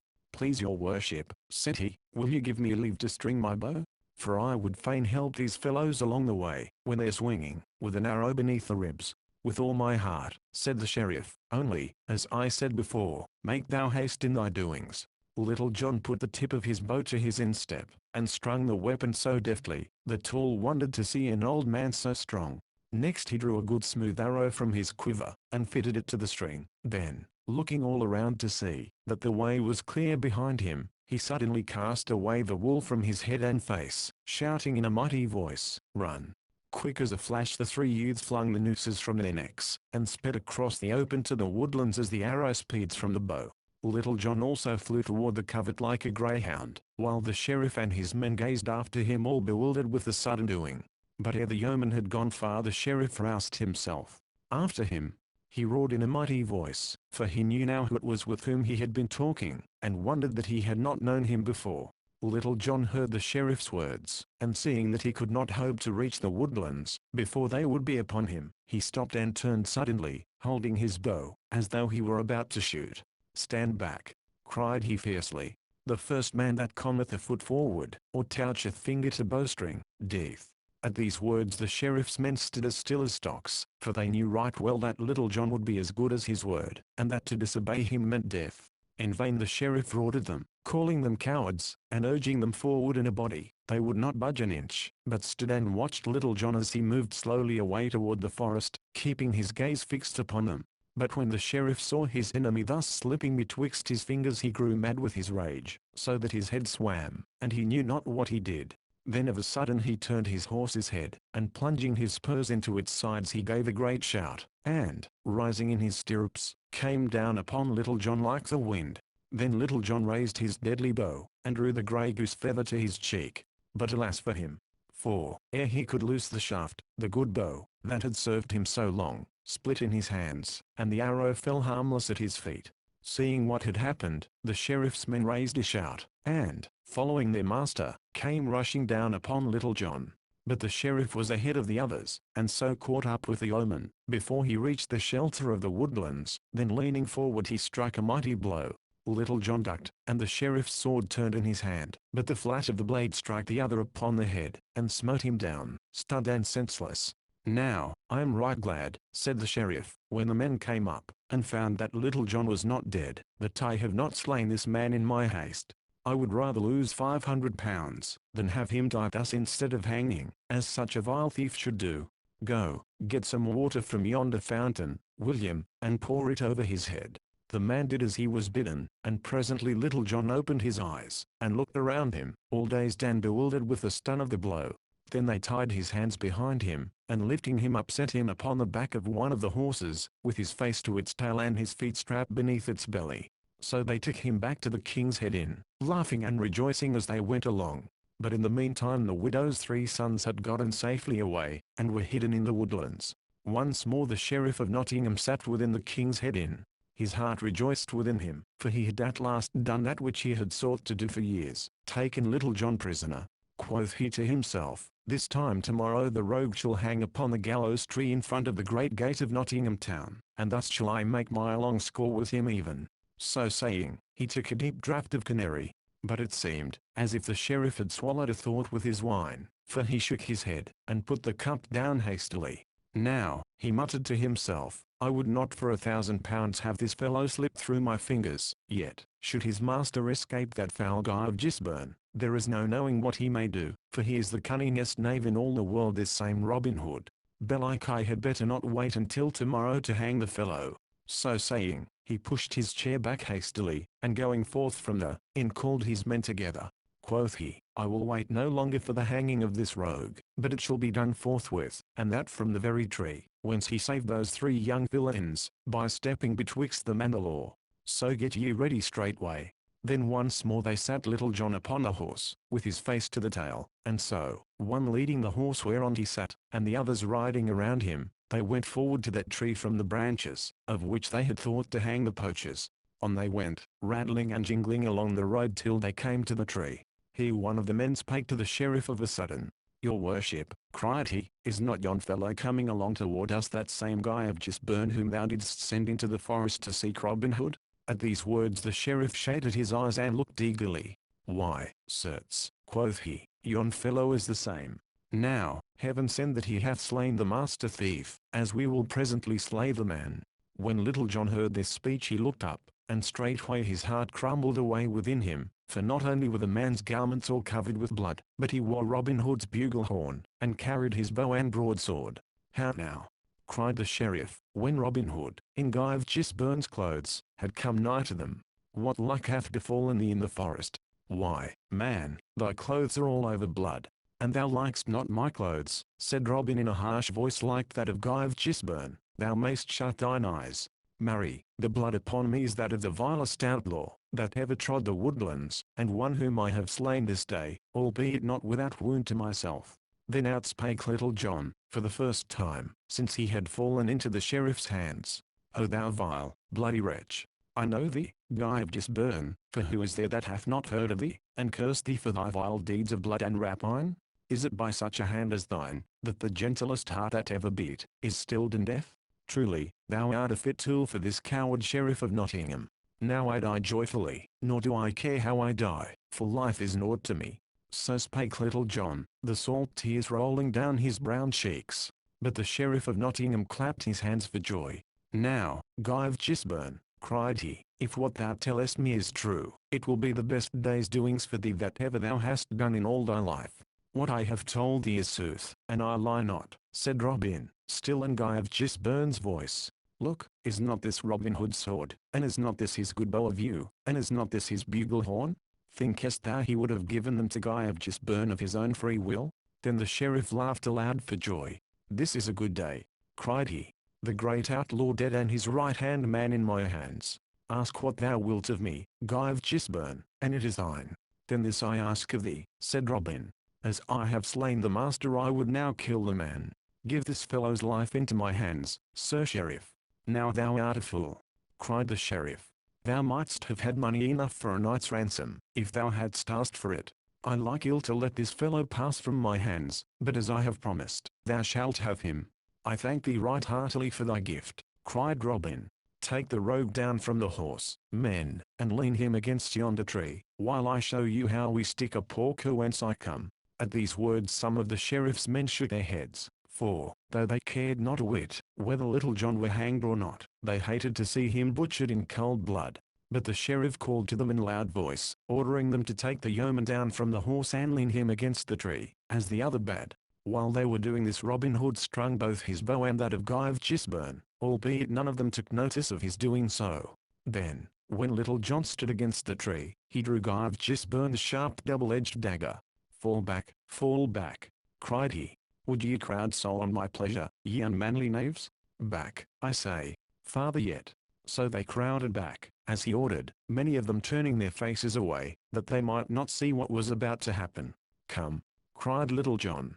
"Here is my breast. It is meet that the same hand that slew my dear master should butcher me also. I know thee, Guy of Gisborne." "Peace, Little John," said Robin in a low voice. "Twice thou hast said thou knowest me, and yet thou knowest me not at all. Couldst thou not tell me beneath this wild beast's hide? Yonder, just in front of thee, lie my bow and arrows, likewise my broadsword. Take them when I cut thy bonds. Now, get them quickly." So saying, he cut the bonds, and Little John, quick as a wink, leaped forward and caught up the bow and arrows and the broadsword. At the same time Robin Hood threw back the cowl of horse's hide from his face and bent Guy of Gisborne's bow, with a keen, barbed arrow fitted to the string. "Stand back," cried he sternly. "The first man that toucheth finger to bowstring death. I have slain thy man, Sheriff, take heed that it is not thy turn next." Then, seeing that Little John had armed himself, he clapped his bugle horn to his lips, and blew 3 blasts both loud and shrill. Now when the Sheriff of Nottingham saw whose face it was beneath Guy of Gisborne's hood, and when he heard those bugle notes ring in his ear, he felt as if his hour had come. "Robin Hood," roared he, and without another word he wheeled his horse in the road, and went off in a cloud of dust. The Sheriff's men, seeing their master thus fleeing for his life, thought that it was not their business to tarry longer, so, clapping spurs to their horses, they also dashed away after him. But though the Sheriff of Nottingham went fast, he could not outstrip a cloth-yard arrow. Little John twanged his bowstring with a shout, and when the Sheriff dashed him through the gates of Nottingham town at full speed, a grey goose shaft stuck out behind him like a moulting sparrow with one feather in its tail. For a month afterward the poor Sheriff could sit upon naught but the softest cushions that could be gotten for him. Thus the Sheriff and a score of men ran away from Robin Hood and Little John, so that when Will Stuteley and a dozen or more of stout yeomen burst from out the covert, they saw naught of their master's enemies, for the Sheriff and his men were scurrying away in the distance, hidden within a cloud of dust like a little thunderstorm. Then they all went back into the forest once more, where they found the widow's 3 sons, who ran to Little John, and kissed his hands. But it would not do for them to roam the forest at large any more, so they promised that, after they had gone, and told their mother of their escape, they would come that night to the greenwood tree, and thenceforth become men of the band. King Richard comes to Sherwood Forest. Not more than 2 months had passed and gone, since these stirring adventures befell Robin Hood and Little John, when all Nottinghamshire was a mighty stir and tumult, for King Richard of the Lion's Heart was making a royal progress through merry England, and everyone expected him to come to Nottingham town in his journeying. Messengers went riding back and forth between the Sheriff and the King, until at last the time was fixed upon when His Majesty was to stop in Nottingham, as the guest of his worship. And now came more bustle than ever, a great running hither and thither, a rapping of hammers and a babble of voices sounded everywhere through the place, for the folk were building great arches across the streets, beneath which the king was to pass, and were draping these arches with silken banners and streamers of many colors. Great hubbub was going on in the guild hall of the town, also, for here a grand banquet was to be given to the king and the nobles of his train, and the best master carpenters were busy building a throne, where the king and the sheriff were to sit at the head of the table, side by side. It seemed to many of the good folk of the place, as if the day that should bring the king into the town would never come, but all the same it did come in its own season, and bright shone the sun down into the stony streets, which were all alive with the restless sea of people. On either side of the way great crowds of town and country folk stood packed as close together as dried herring in a box, so that the sheriff's men, halberds in hands, could hardly press them back, to leave space for the king's riding. "Take care whom thou pushest against," cried a great burly friar to one of these men. "Wouldst thou dig thine elbows into me, sirrah? By Lady of the Fountain, and thou dost not treat me with more deference, I will crack thy knave's pate for thee, even though thou be one of the mighty sheriff's men." At this a great shout of laughter arose from a number of tall yeomen in Lincoln Green that was scattered through the crowd thereabouts, but one that seemed of more authority than the others nudged the holy man with his elbow. "Peace, Tuck," said he, "didst thou not promise me, ere thou camest here, that thou wouldst put a check upon thy tongue?" "Ay, marry," grumbled the other, "but I did not think to have a hard-footed knave trample all over my poor toes, as though they were no more than so many acorns in the forest." But of a sudden all this bickering ceased, for a clear sound of many bugle horns came winding down the street. Then all the people craned their necks, and gazed in the direction whence the sound came, and the crowding and the pushing and the swaying grew greater than ever. And now a gallant array of men came gleaming into sight, and the cheering of the people ran down the crowd as the fire runs in dry grass. 28 heralds in velvet and cloth of gold came riding forward. Over their heads fluttered a cloud of snow-white feathers, and each herald bore in his hand a long silver trumpet, which he blew musically. From each trumpet hung a heavy banner of velvet and cloth of gold, with the royal arms of England emblazoned thereon. After these came riding 50 noble knights, 2 by 2, all fully armed, saving that their heads were uncovered. In their hands they bore tall lances, from the tops of which fluttered pennons of many colors and devices. By the side of each knight walked a page clad in rich clothes of silk and velvet, and each page bore in his hands his master's helmet, from which waved long, floating plumes of feathers. Never had Nottingham seen a fairer sight than those 50 noble knights, from whose armor the sun blazed, in dazzling light as they came riding on their great war horses, with clashing of arms, and jingling of chains. Behind the knights came the barons and the nobles of the mid-country, in robes of silk and cloth of gold, with golden chains about their necks and jewels at their girdles. Behind these again came a great array of men-at-arms, with spears and halberds in their hands, and, in the midst of these, 2 riders side by side. One of the horsemen was the sheriff of Nottingham in his robes of office. The other, who was a head taller than the sheriff, was clad in a rich but simple garb, with a broad, heavy chain about his neck. His hair and beard were like threads of gold, and his eyes were as blue as the summer sky. As he rode along he bowed to the right hand and the left, and a mighty roar of voices followed him as he passed, for this was King Richard. Then, above all the tumult and the shouting, a great voice was heard roaring, "Heaven, its saints bless thee, our gracious King Richard, and likewise Our Lady of the Fountain, bless thee." Then King Richard, looking toward the spot whence the sound came, saw a tall, burly, strapping priest standing in front of all the crowd with his legs wide apart as he backed against those behind. "By my soul, Sheriff," said the king, laughing, "ye have the tallest priests in Nottinghamshire that e'er I saw in all my life. If heaven never answered prayers because of deafness, methinks I would nevertheless have blessings bestowed upon me, for that man yonder would make the great stone image of St. Peter rub its ears, and hearken unto him. I would that I had an army of such as he." To this the sheriff answered never a word, but all the blood left his cheeks, and he caught at the pommel of his saddle, to keep himself from falling, for he also saw the fellow that so shouted, and knew him to be Friar Tuck. And, moreover, behind Friar Tuck he saw the faces of Robin Hood and Little John, and Will Scarlet, and Will Stuteley, and Alan a Dale, and others of the band. "How now," said the king hastily, "art thou ill, Sheriff, that thou growest so white?" "Nay, your majesty," said the sheriff, "it was naught but a sudden pain that will soon pass by." Thus he spake, for he was ashamed, that the king should know that Robin Hood feared him so little, that he thus dared to come within the very gates of Nottingham town.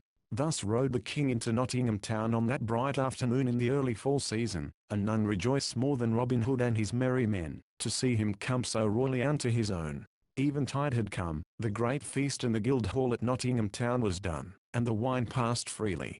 1,000 waxen lights gleamed along the board, at which sat lord and noble and knight and squire in goodly array. At the head of the table, upon a throne all hung with cloth of gold, sat King Richard with the Sheriff of Nottingham beside him. Quoth the king to the sheriff, laughing as he spoke, I have heard much spoken concerning the doings of certain fellows hereabouts, one Robin Hood and his band, who are outlaws, and abide in Sherwood Forest. Canst thou not tell me somewhat of them, Sir Sheriff? For I hear that thou hast had dealings with them more than once. At these words the Sheriff of Nottingham looked down gloomily, and the Bishop of Hereford, who was present, gnawed his nether lip. Quoth the sheriff, I can tell your majesty but little concerning the doings of those naughty fellows, saving that they are the boldest lawbreakers in all the land. Then up spake young Sir Henry of the Lee, a great favourite with the king, under whom he had fought in Palestine. May it please your majesty, said he, when I was away in Palestine I heard oft times from my father, and in most cases I heard of this very fellow, Robin Hood. If your majesty would like I will tell you a certain adventure of this outlaw. Then the king laughingly bade him tell his tale, whereupon he told how Robin Hood had aided Sir Richard of the Lee with money, that he had borrowed from the Bishop of Hereford.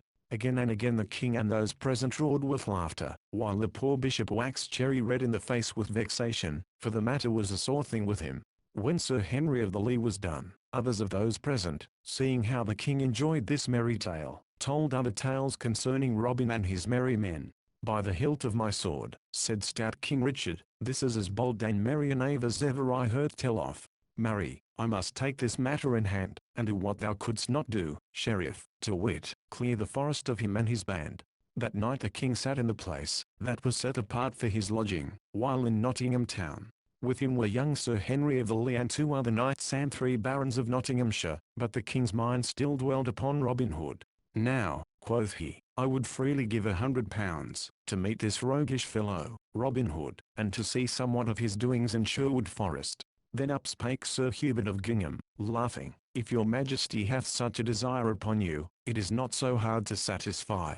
If your majesty is willing to lose £100, I will engage to cause you not only to meet this fellow, but to feast with him in Sherwood. Marry, Sir Hubert, quoth the king, this pleaseth me well. But how wilt thou cause me to meet Robin Hood? Why, thus, said Sir Hubert, let your majesty and us here present, put on the robes of 7 of the order of Blackfriars, and let your majesty hang a purse of £100 beneath your gown. Then let us undertake to ride from here to Mansfield town tomorrow, and, without I am much mistaken, we will both meet with Robin Hood and dine with him before the day be past. I like thy plan, Sir Hubert, quoth the king merrily, and tomorrow we will try it, and see whether there be virtue in it. So it happened that when early the next morning the sheriff came to where his liege lord was abiding, to pay his duty to him, the king told him what they had talked of the night before, and what merry adventure they were set upon undertaking that morning. But when the sheriff heard this, he smote his forehead with his fist. Alas, said he, what evil counsel is this, that hath been given thee? O my gracious lord and king, you know not what you do. This villain that you thus go to seek hath no reverence either for king or king's laws. But did I not hear aright, when I was told, that this Robin Hood hath shed no blood, since he was outlawed, saving only that of that vile Guy of Gisburn, for whose death all honest men should thank him? Yea, your majesty, said the sheriff, you have heard aright. Nevertheless, then, quoth the king, breaking in on the sheriff's speech, what have I to fear in meeting him, having done him no harm? Truly, there is no danger in this. But mayhap thou wilt go with us, Sir Sheriff. Nay, quoth the sheriff hastily, heaven forbid. But now 7 habits such as Blackfriars were brought, and the king and those about him having clad themselves therein, and his majesty having hung a purse with 100 golden pounds in it beneath his robes, they all went forth, and mounted the mules, that had been brought to the door for them. Then the king bade the sheriff be silent as to their doings, and so they set forth upon their way. Onward they travelled, laughing and jesting, until they passed through the open country, between bare harvest fields, whence the harvest had been gathered home, through scattered glades, that began to thicken as they went farther along, till they came within the heavy shade of the forest itself. They travelled in the forest for several miles without meeting anyone such as they sought, until they had come to that part of the road that lay nearest to Newstead Abbey. "By the holy St. Martin," quoth the king, "I would that I had a better head for remembering things of great need. Here have we come away, and brought never so much as a drop of anything to drink with us. Now I would give £500 for somewhat, to quench my thirst withal." No sooner had the king so spoken, than out from the covert at the roadside stepped a tall fellow with yellow beard and hair and a pair of merry blue eyes. "Truly, holy brother," said he, laying his hand upon the king's bridle rein, "it were an unchristian thing, to not give 50 answer to so fair a bargain. We keep an inn hereabouts, and for £50 we will not only give thee a good draught of wine, but will give thee as noble a feast as ever thou didst tickle thy gullet withal." So saying, he put his fingers to his lips, and blew a shrill whistle. Then straightway the bushes and branches on either side of the road swayed and crackled, and 60 broad-shouldered yeomen in Lincoln green burst out of the covert. "How now, fellow," quoth the king, "who art thou, thou naughty rogue? Hast thou no regard for such holy men as we are?" "Not a whit," quoth merry Robin Hood, for the fellow was he, "for in sooth all the holiness belonging to rich friars, such as ye are, one could drop into a thimble and the good wife would never feel it with the tip of her finger. As for my name, it is Robin Hood, and thou mayst have heard it before. Now out upon thee," quoth King Richard. "Thou art a bold and naughty fellow and a lawless one withal, as I have often heard tell. Now, prithee, let me, and these brethren of mine, travel forward in peace and quietness." "It may not be," said Robin, "for it would look but ill of us to let such holy men travel onward with empty stomachs. But I doubt not that thou hast a fat purse to pay thy score at our inn, since thou offerest freely so much for a poor draught of wine. Show me thy purse, reverend brother, or I may perchance have to strip thy robes from thee to search for it myself." "Nay, use no force," said the king sternly. "Here is my purse, but lay not thy lawless hands upon our person." "Hut, tut," quoth merry Robin, "what proud words are these? Art thou the King of England, to talk so to me? Here, Will, take this purse, and see what there is within." Will Scarlet took the purse, and counted out the money. Then Robin bade him keep £50 for themselves, and put 50 back into the purse. This he handed to the king. "Here, brother," quoth he, "take this half of thy money, and thank St. Martin, on whom thou didst call before, that thou hast fallen into the hands of such gentle rogues, that they will not strip thee bare, as they might do. But wilt thou not put back thy cowl? For I would fain see thy face." "Nay," said the king, drawing back, "I may not put back my cowl, for we 7 have vowed that we will not show our faces for 24 hours."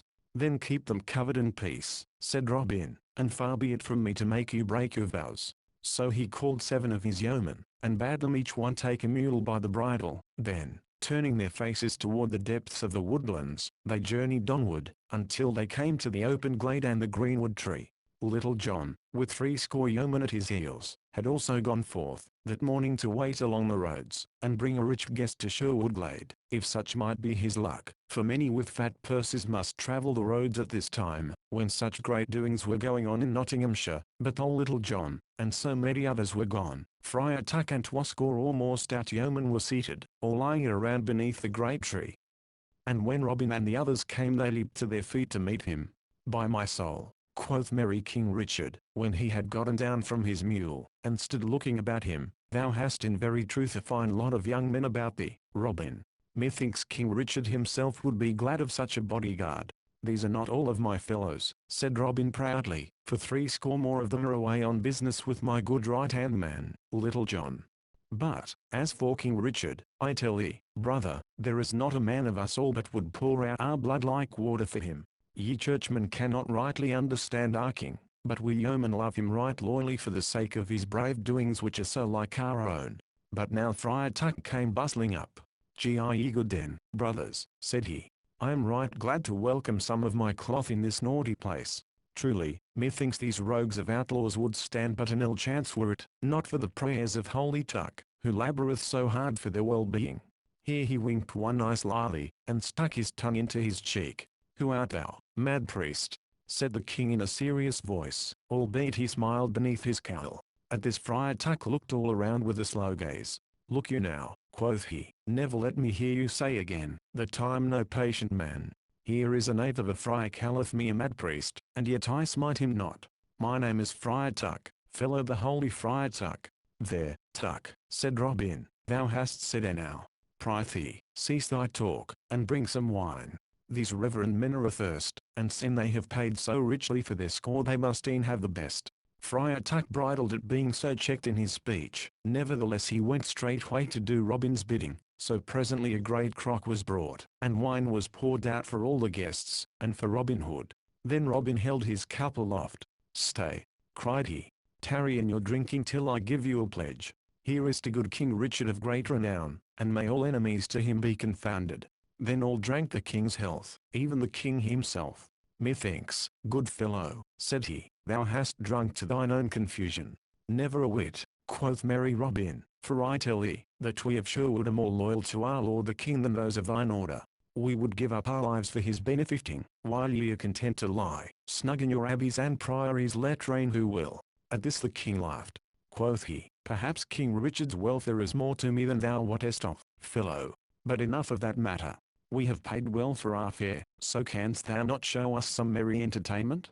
I have oft heard, that ye are wondrous archers, wilt thou not show us somewhat of your skill? With all my heart, said Robin, we are always pleased to show our guests all the sport that is to be seen. As Gaffer Swanthold saith, 'tis a hard heart, that will not give a caged starling of the best, and caged starlings ye are with us. Ho, lads! Set up a garland at the end of the glade. Then, as the yeomen ran to do their master's bidding, Tuck turned to one of the mock friars. Hearest thou our master? Quoth he, with a sly wink. Whenever he cometh across some poor piece of wit he straightway layeth it on the shoulders of this Gaffer Swanthold whoever he may be so, that the poor goodman goeth travelling about with all the odds and ends and tags and rags of our master's brain packed on his back. Thus spake Friar Tuck, but in a low voice, so that Robin could not hear him, for he felt somewhat nettled at Robin's cutting his talk so short. In the meantime the mark at which they were to shoot, was set up at 60 paces distance. It was a garland of leaves and flowers 2 spans in width, which same was hung upon a stake in front of a broad tree trunk. There, quoth Robin, yon is a fair mark, lads. Each of you shoot 3 arrows thereat, and if any fellow misseth by so much as 1 arrow, he shall have a buffet off Will Scarlet's fist. Hearken to him. Quoth Friar Tuck. Why, master, thou dost bestow buffets from thy strapping nephew, as though they were love taps from some bouncing lass. I warrant thou art safe to hit the garland thyself, or thou wouldst not be so free of his cuffing. First David of Doncaster shot, and lodged all 3 of his arrows within the garland. Well done, David, cried Robin, thou hast saved thine ears from a warming this day. Next Midge, the miller, shot, and he, also, lodged his arrows in the garland. Then followed Wat, the tinker, but alas for him, for one of his shafts missed the mark by the breadth of 2 fingers.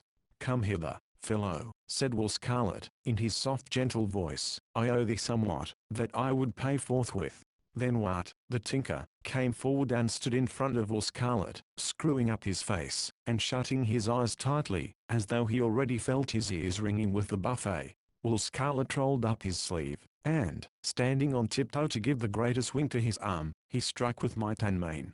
Hoof! Came his palm against the tinker's head, and down went stout Wat to the grass, heels over head, as the wooden image of the fair goes down when a skilful player throws a cudgel at it. Then, as the tinker sat up upon the grass, rubbing his ear, and winking and blinking at the bright stars that danced before his eyes, the yeoman roared with mirth till the forest rang. As for King Richard, he laughed till the tears ran down his cheeks. Thus the band shot, each in turn, some getting off scot-free, and some winning a buffet, that always sent them to the grass. And now, last of all, Robin took his place, and all was hushed as he shot. The first shaft he shot split a piece from the stake on which the garland was hung, the second lodged within an inch of the other. By my halidom, said King Richard to himself, I would give £1,000 for this fellow to be one of my guard.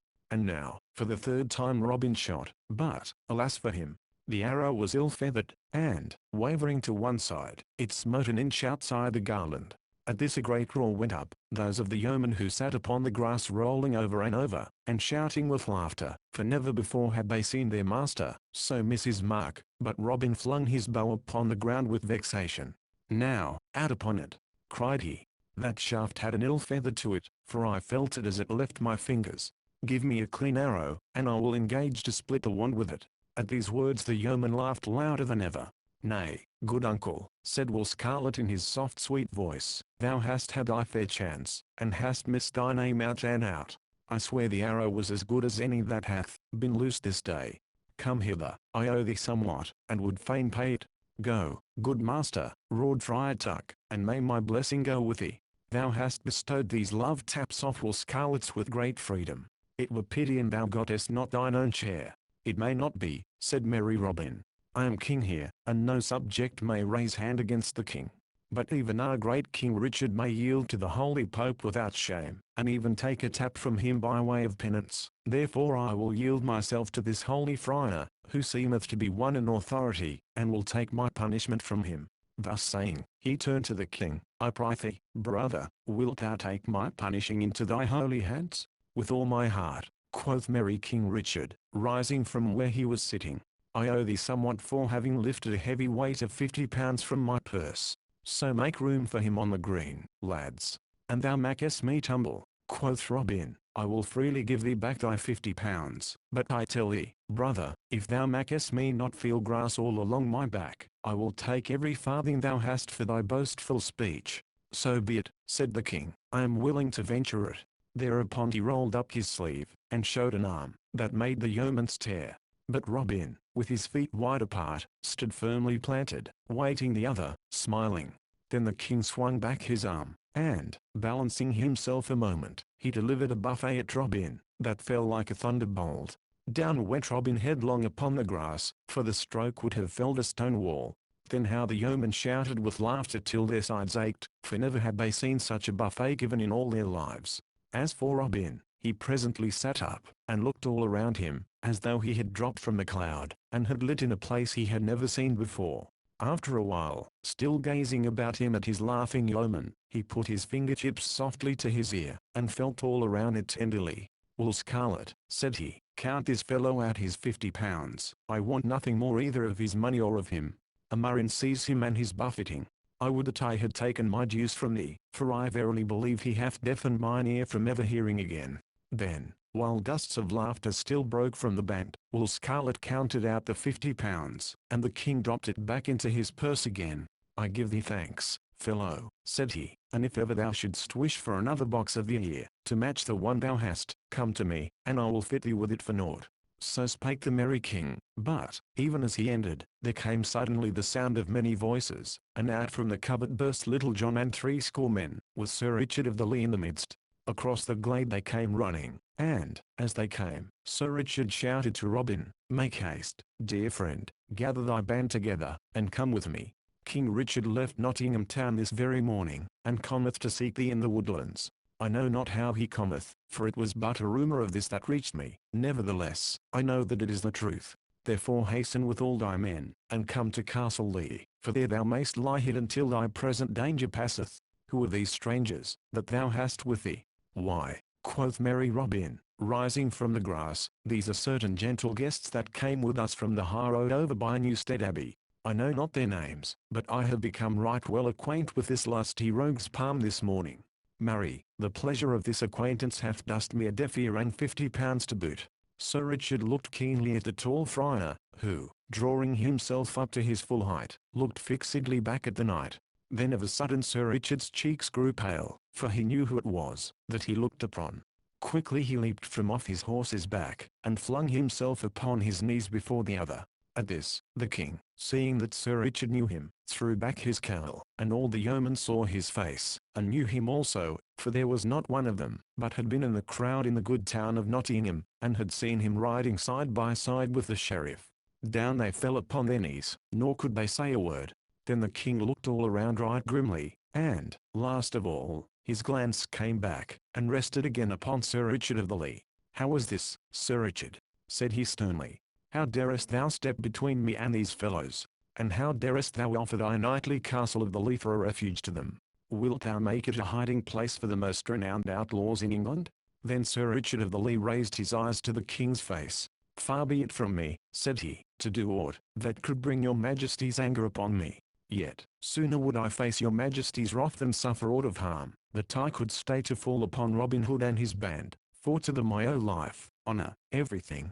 Should I, then, desert him in his hour of need? Ere the knight had done speaking, one of the mock friars that stood near the king came forward, and knelt beside Sir Richard, and throwing back his cowl showed the face of young Sir Henry of the Lee. Then Sir Henry grasped his father's hand and said, Here kneels one who hath served thee well, King Richard, and, as thou now est, hath stepped between thee, and death in Palestine. Yet do I abide by my dear father, and here I say also, that I would freely give shelter to this noble outlaw, Robin Hood, even though it brought thy wrath upon me, for my father's honor and my father's welfare are as dear to me as mine own. King Richard looked from one to the other of the kneeling knights, and at last the frown faded from his brow and a smile twitched at the corners of his lips. Marry, Sir Richard, quoth the king, thou art a bold-spoken knight, and thy freedom of speech weigheth not heavily against thee with me. This young son of thine taketh after his sire both in boldness of speech and of deed, for, as he saith, he stepped one time betwixt me and death, wherefore I would pardon thee for his sake, even if thou hadst done more than thou hast. Rise all of you, for ye shall suffer no harm through me this day, for it were pity, that a merry time should end in a manner as to mar its joyousness. Then all arose, and the king beckoned Robin Hood to come to him. How now, quoth he, is thine ear still too deaf to hear me speak? Mine ears would be deafened and deaf ere they would cease to hear your majesty's voice, said Robin. As for the blow that your majesty struck me, I would say, that though my sins are haply many, methinks they have been paid up in full thereby. Thinkest thou so? Said the king with somewhat of sternness in his voice. Now I tell thee that, but for three things, to wit, my mercifulness, my love for a stout woodsman, and the loyalty thou hast avowed for me, thine ears, mayhap, might have been more tightly closed than ever a buffet from me could have shut them. Talk not lightly of thy sins, good Robin. But come, look up. Thy danger is past, for hereby I give thee and all thy band free pardon. But, in sooth, I cannot let you roam the forest as ye have done in the past, therefore I will take thee at thy word, when thou didst say thou wouldst give thy service to me, and thou shalt go back to London with me.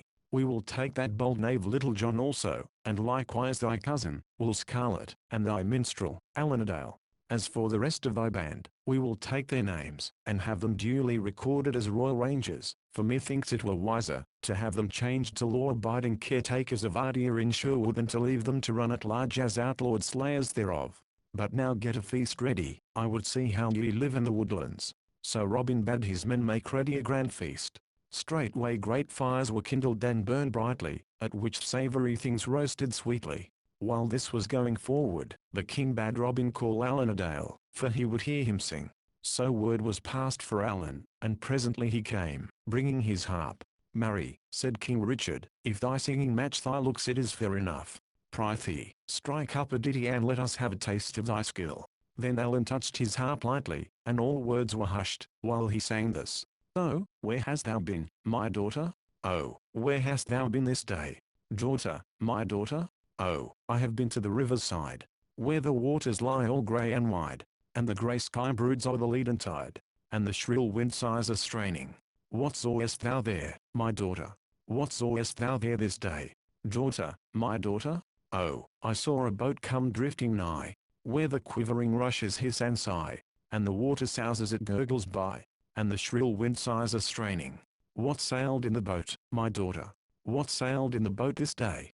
Daughter, my daughter? Oh, there was one all clad in white, and about his face hung a pallid light, and his eyes gleamed sharp like the stars at night, and the shrill wind sighed a straining.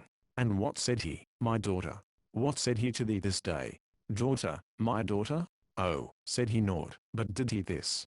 Thrice on my lips did he press a kiss, and my heartstrings shrunk with an awful bliss, and the shrill wind sighed a straining. Why growest thou so cold, my daughter? Why growest thou so cold and white? Daughter, my daughter? Oh, never a word the daughter said, but she sat all straight with a drooping head, for her heart was stilled, and her face was dead, and the shrill wind sighed a straining.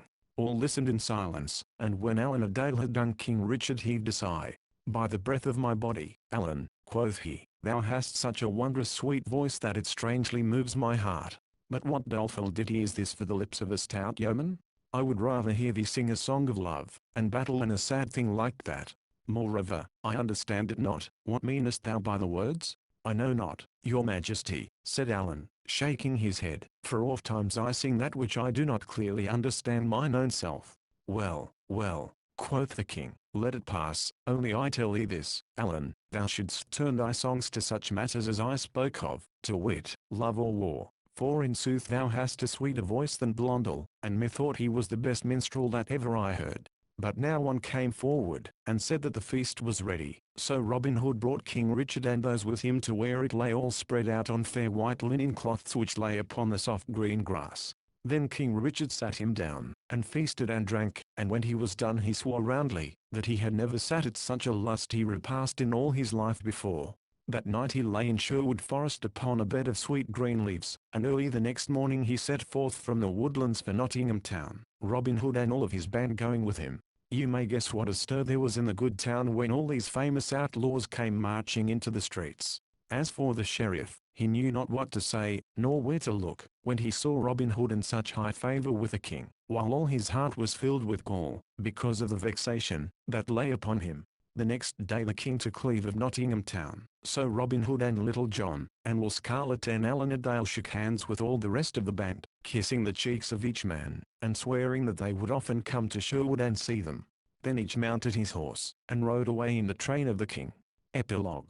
Thus end the merry adventures of Robin Hood, for, in spite of his promise, it was many a year ere he saw Sherwood again. After a year or two at court Little John came back to Nottinghamshire, where he lived in an orderly way, though within sight of Sherwood, and where he achieved great fame as the champion of all England with the quarter-staff. Will Scarlet after a time came back to his own home, whence he had been driven by his unlucky killing of his father's steward.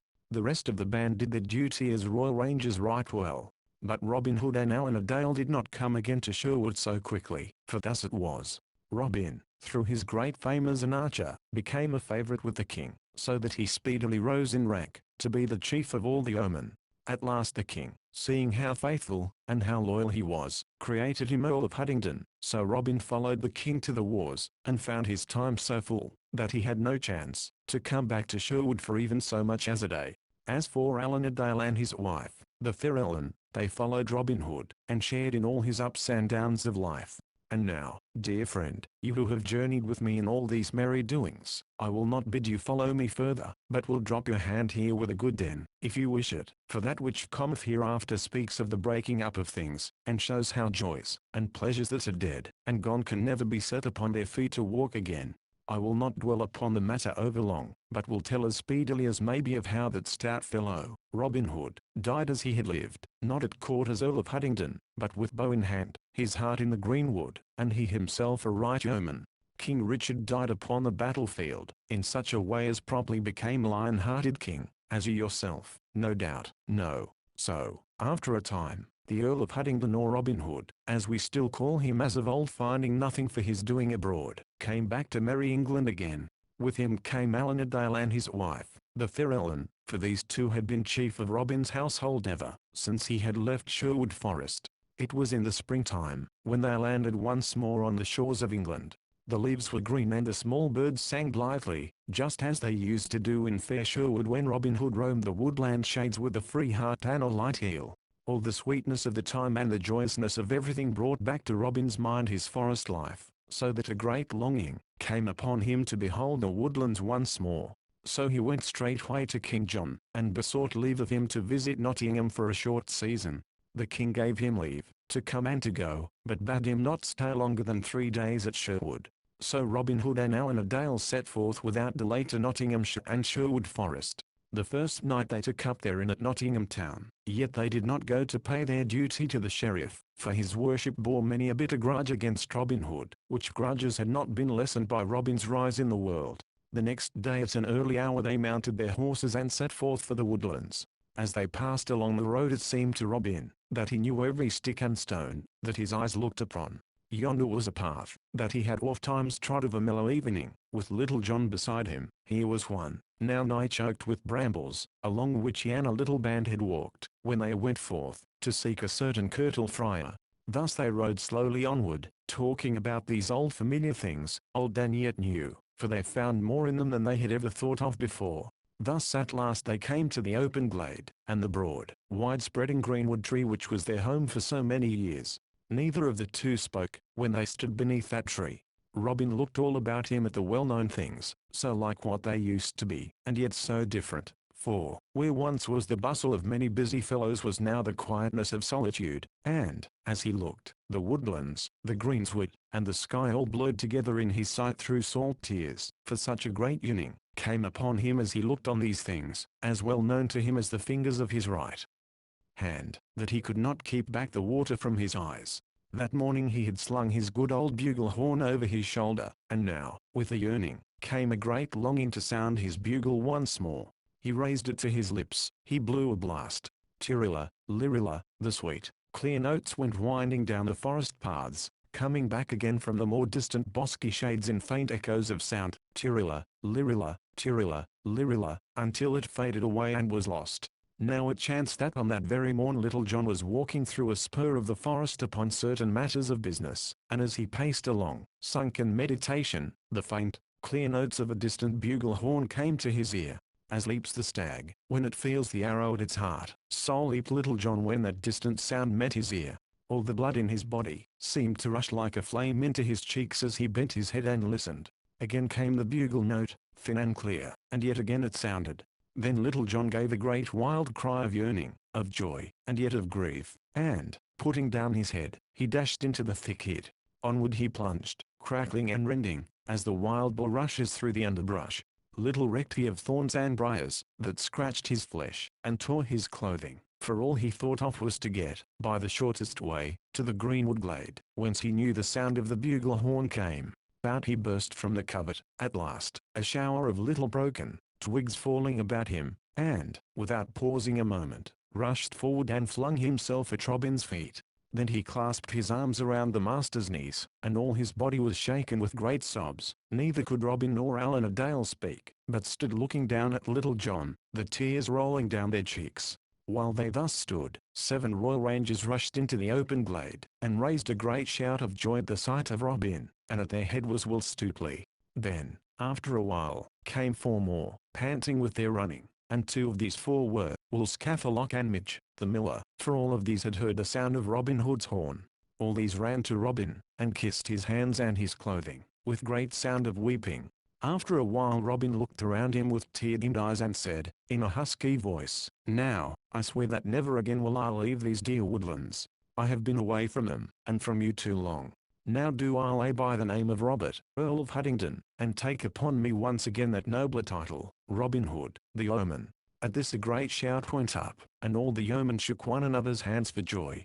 The news that Robin Hood had come back again to dwell in Sherwood as of old spread like wildfire all over the countryside, so that ere a sea night had passed nearly all of his old yeomen had gathered about him again. But when the news of all this reached the ears of King John, he swore both loud and deep, and took a solemn vow, that he would not rest, until he had Robin Hood in his power, dead or alive.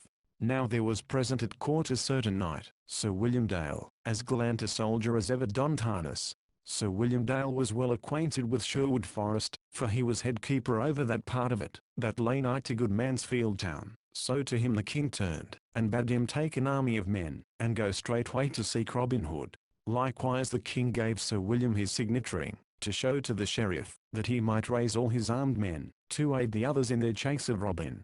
So Sir William and the sheriff set forth, to do the king's bidding, and to search for Robin Hood, and for 7 days they hunted up and down, yet found him not.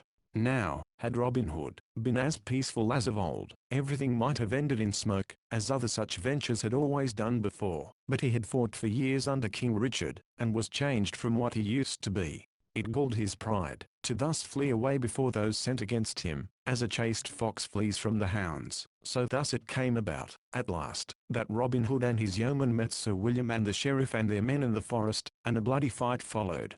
The first man slain in that fight was the sheriff of Nottingham, for he fell from his horse with an arrow in his brain ere half a score of shafts had been sped. Many a better man than the sheriff kissed the sod that day, but at last, Sir William Dale being wounded, and most of his men slain, he withdrew, beaten, and left the forest. But scores of good fellows were left behind him, stretched out all stiff beneath the sweet green boughs. But though Robin Hood had beaten off his enemies in fair fight, all this lay heavily upon his mind, so that he brooded over it, until a fever seized upon him.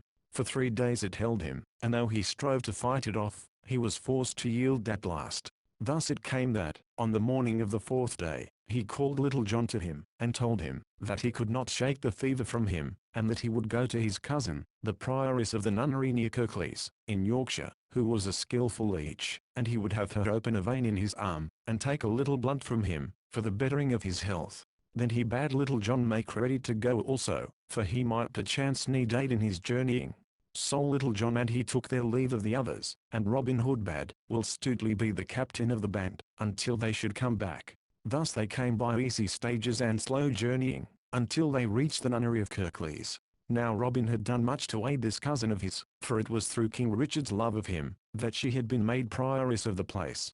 But there is naught in the world so easily forgot as gratitude. So, when the prioress of Kirklees had heard how her cousin, the Earl of Huntingdon, had thrown away his earldom, and gone back again to Sherwood, she was vexed to the soul, and feared lest her cousinship with him should bring the king's wrath upon her also.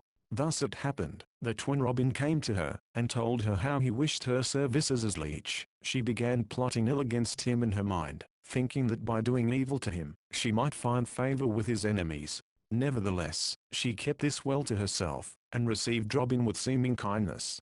She led him up the winding stone stair to a room, which was just beneath the eaves of a high, round tower, but she would not let Little John come with him. So the poor yeoman turned his feet away from the door of the nunnery, and left his master in the hands of the women. But, though he did not come in, neither did he go far away, for he laid him down in a little glade nearby, where he could watch the place that Robin abided, like some great faithful dog turned away from the door, where his master has entered. After the women had gotten Robin Hood to the room beneath the eaves, the prioress sent all of the others away. Then, taking a little cord, she tied it tightly about Robin's arm, as though she were about to bleed him.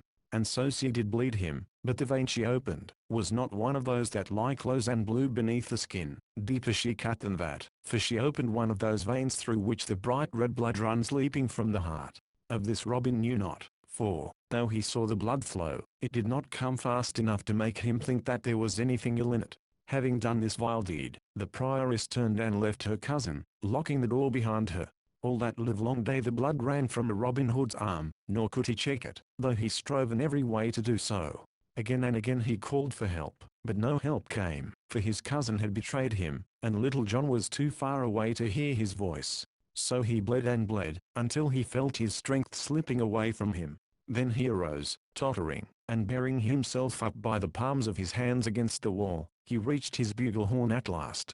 Thrice he sounded it, but weakly and faintly, for his breath was fluttering through sickness and loss of strength. Nevertheless, Little John heard it where he lay in the glade, and, with the heart all sick with dread, he came running and leaping toward the nunnery. Loudly he knocked at the door, and in loud voice, shouted for them to let him in, but the door was of massive oak, strongly barred, and studded with spikes, so they felt safe, and bade Little John begone. Then Little John's heart was mad with grief and fear for his master's life. Wildly he looked about him, and his sight fell upon a heavy stone mortar, such as 3 men could not lift nowadays. Little John took 3 steps forward, and, bending his back, heaved the stone mortar up from where it stood deeply rooted. Staggering under its weight, he came forward, and hurled it crashing against the door. In burst the door, and away fled the frightened nuns, shrieking at his coming.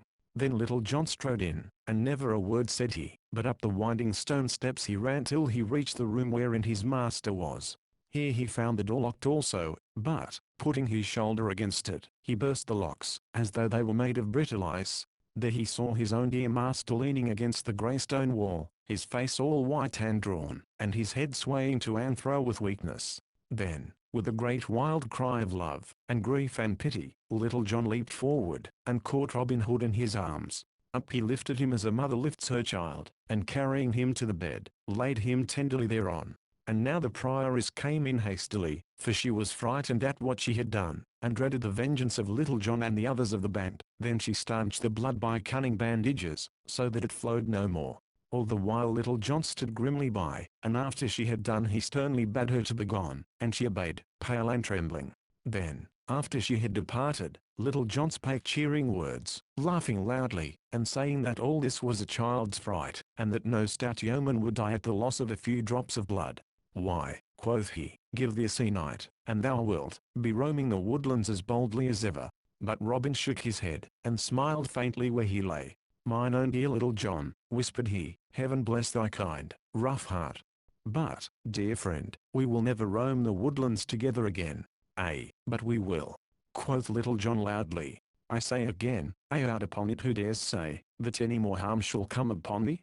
Am I not by? Let me see who dares touch." Here he stopped of a sudden, for his words choked him. At last he said, in a deep husky voice, "Now, if aught of harm befalls thee, because of this day's doings, I swear by St. George, that the red cock shall crow over the roof tree of this house, for the hot flames shall lick every crack and cranny thereof. As for these women," here he ground his teeth, "it will be an ill day for them." But Robin Hood took Little John's rough brown fist in his white hands, and chid him softly in his low weak voice, asking him since what time Little John had thought of doing harm to women, even in vengeance. Thus he talked till, at last, the other promised, in a choking voice, that no ill should fall upon the place, no matter what happened. Then a silence fell, and Little John sat with Robin Hood's hand in his, gazing out of the open window, ever and anon swallowing a great lump that came in his throat. Meantime the sun dropped slowly to the west, till all the sky was ablaze with the red glory. Then Robin Hood, in a weak, faltering voice, bade Little John raise him, that he might look out once more upon the woodlands. So the yeoman lifted him in his arms, as he bade, and Robin Hood's head lay on his friend's shoulder. Long he gazed, with a wide, lingering look, while the other sat with bowed head, the hot tears rolling one after another from his eyes, and dripping upon his bosom, for he felt that the time of parting was near at hand. Then, presently, Robin Hood bade him string his stout bow for him, and choose a smooth fair arrow from his quiver. This Little John did, though without disturbing his master, or rising from where he sat. Robin Hood's fingers wrapped lovingly around his good bow, and he smiled faintly, when he felt it in his grasp. Then he knocked the arrow on that part of the string, that the tips of his fingers knew so well. "Little John," said he, "Little John, mine own dear friend, and him I love better than all others in the world, mark, I prythee, where this arrow lodges, and there let my grave be digged. Lay me with my face toward the east, Little John, and see that my resting place be kept green, and that my weary bones be not disturbed." As he finished speaking, he raised himself of a sudden and sat upright. His old strength seemed to come back to him, and, drawing the bowstring to his ear, he sped the arrow out of the open casement. As the shaft flew, his hand sank slowly with the bow till it lay across his knees, and his body likewise sank back again into Little John's loving arms. But something had sped from that body, even as the winged arrow sped from the bow. For some minutes Little John sat motionless, but presently he laid that which he held gently down. Then, folding the hands upon the breast, and covering up the face, he turned upon his heel, and left the room without a word or a sound. Upon the steep stairway he met the prioress and some of the chief among the sisters. To them he spoke in a deep, quivering voice, and said he, "And ye go within a score of feet of yonder room, I will tear down your rookery over your heads, so that not one stone shall be left upon another. Bear my words well in mind, for I mean them." So saying, he turned and left them, and they presently saw him running rapidly across the open, through the falling of the dusk, until he was swallowed up by the forest. The early grey of the coming morn was just beginning to lighten the black sky toward the eastward when Little John and 6 more of the band came rapidly across the open toward the nunnery. They saw no one, for the sisters were all hidden away from sight, having been frightened by Little John's words. Up the stone stair they ran, and a great sound of weeping was presently heard. After a while this ceased, and then came the scuffling and shuffling of men's feet as they carried a heavy weight down the steep and winding stairs. So they went forth from the nunnery, and, as they passed through the doors thereof, a great loud sound of wailing arose from the glade, that lay all dark in the dawning, as though many men, hidden in the shadows, had lifted up their voices in sorrow. Thus died Robin Hood, at Kirklees Nunnery, in fair Yorkshire, with mercy in his heart toward those that had been his undoing, for thus he showed mercy for the erring and pity for the weak through all the time of his living. His yeomen were scattered henceforth, but no great ill befell them thereafter, for a more merciful sheriff, and one who knew them not so well succeeding the one that had gone, and they being separated here and there throughout the countryside, they abided in peace and quietness, so that many lived to hand down these tales to their children and their children's children. A certain one saith, that upon a stone at Kirklees, is an old inscription. This I give in the ancient English in which it was written, and thus it runs. Here under Ned Disselitl Stien lies Robert Earl of Huntington may arsiv heras high sea Jude and Pipl called him a Robin Hood sicut laws as high in Ismenville England nidisi agina bi 24 cal. Decembris 1247. And now, dear friend, we also must part, for our merry journeyings have ended, and here, at the grave of Robin Hood, we turn, each going his own way.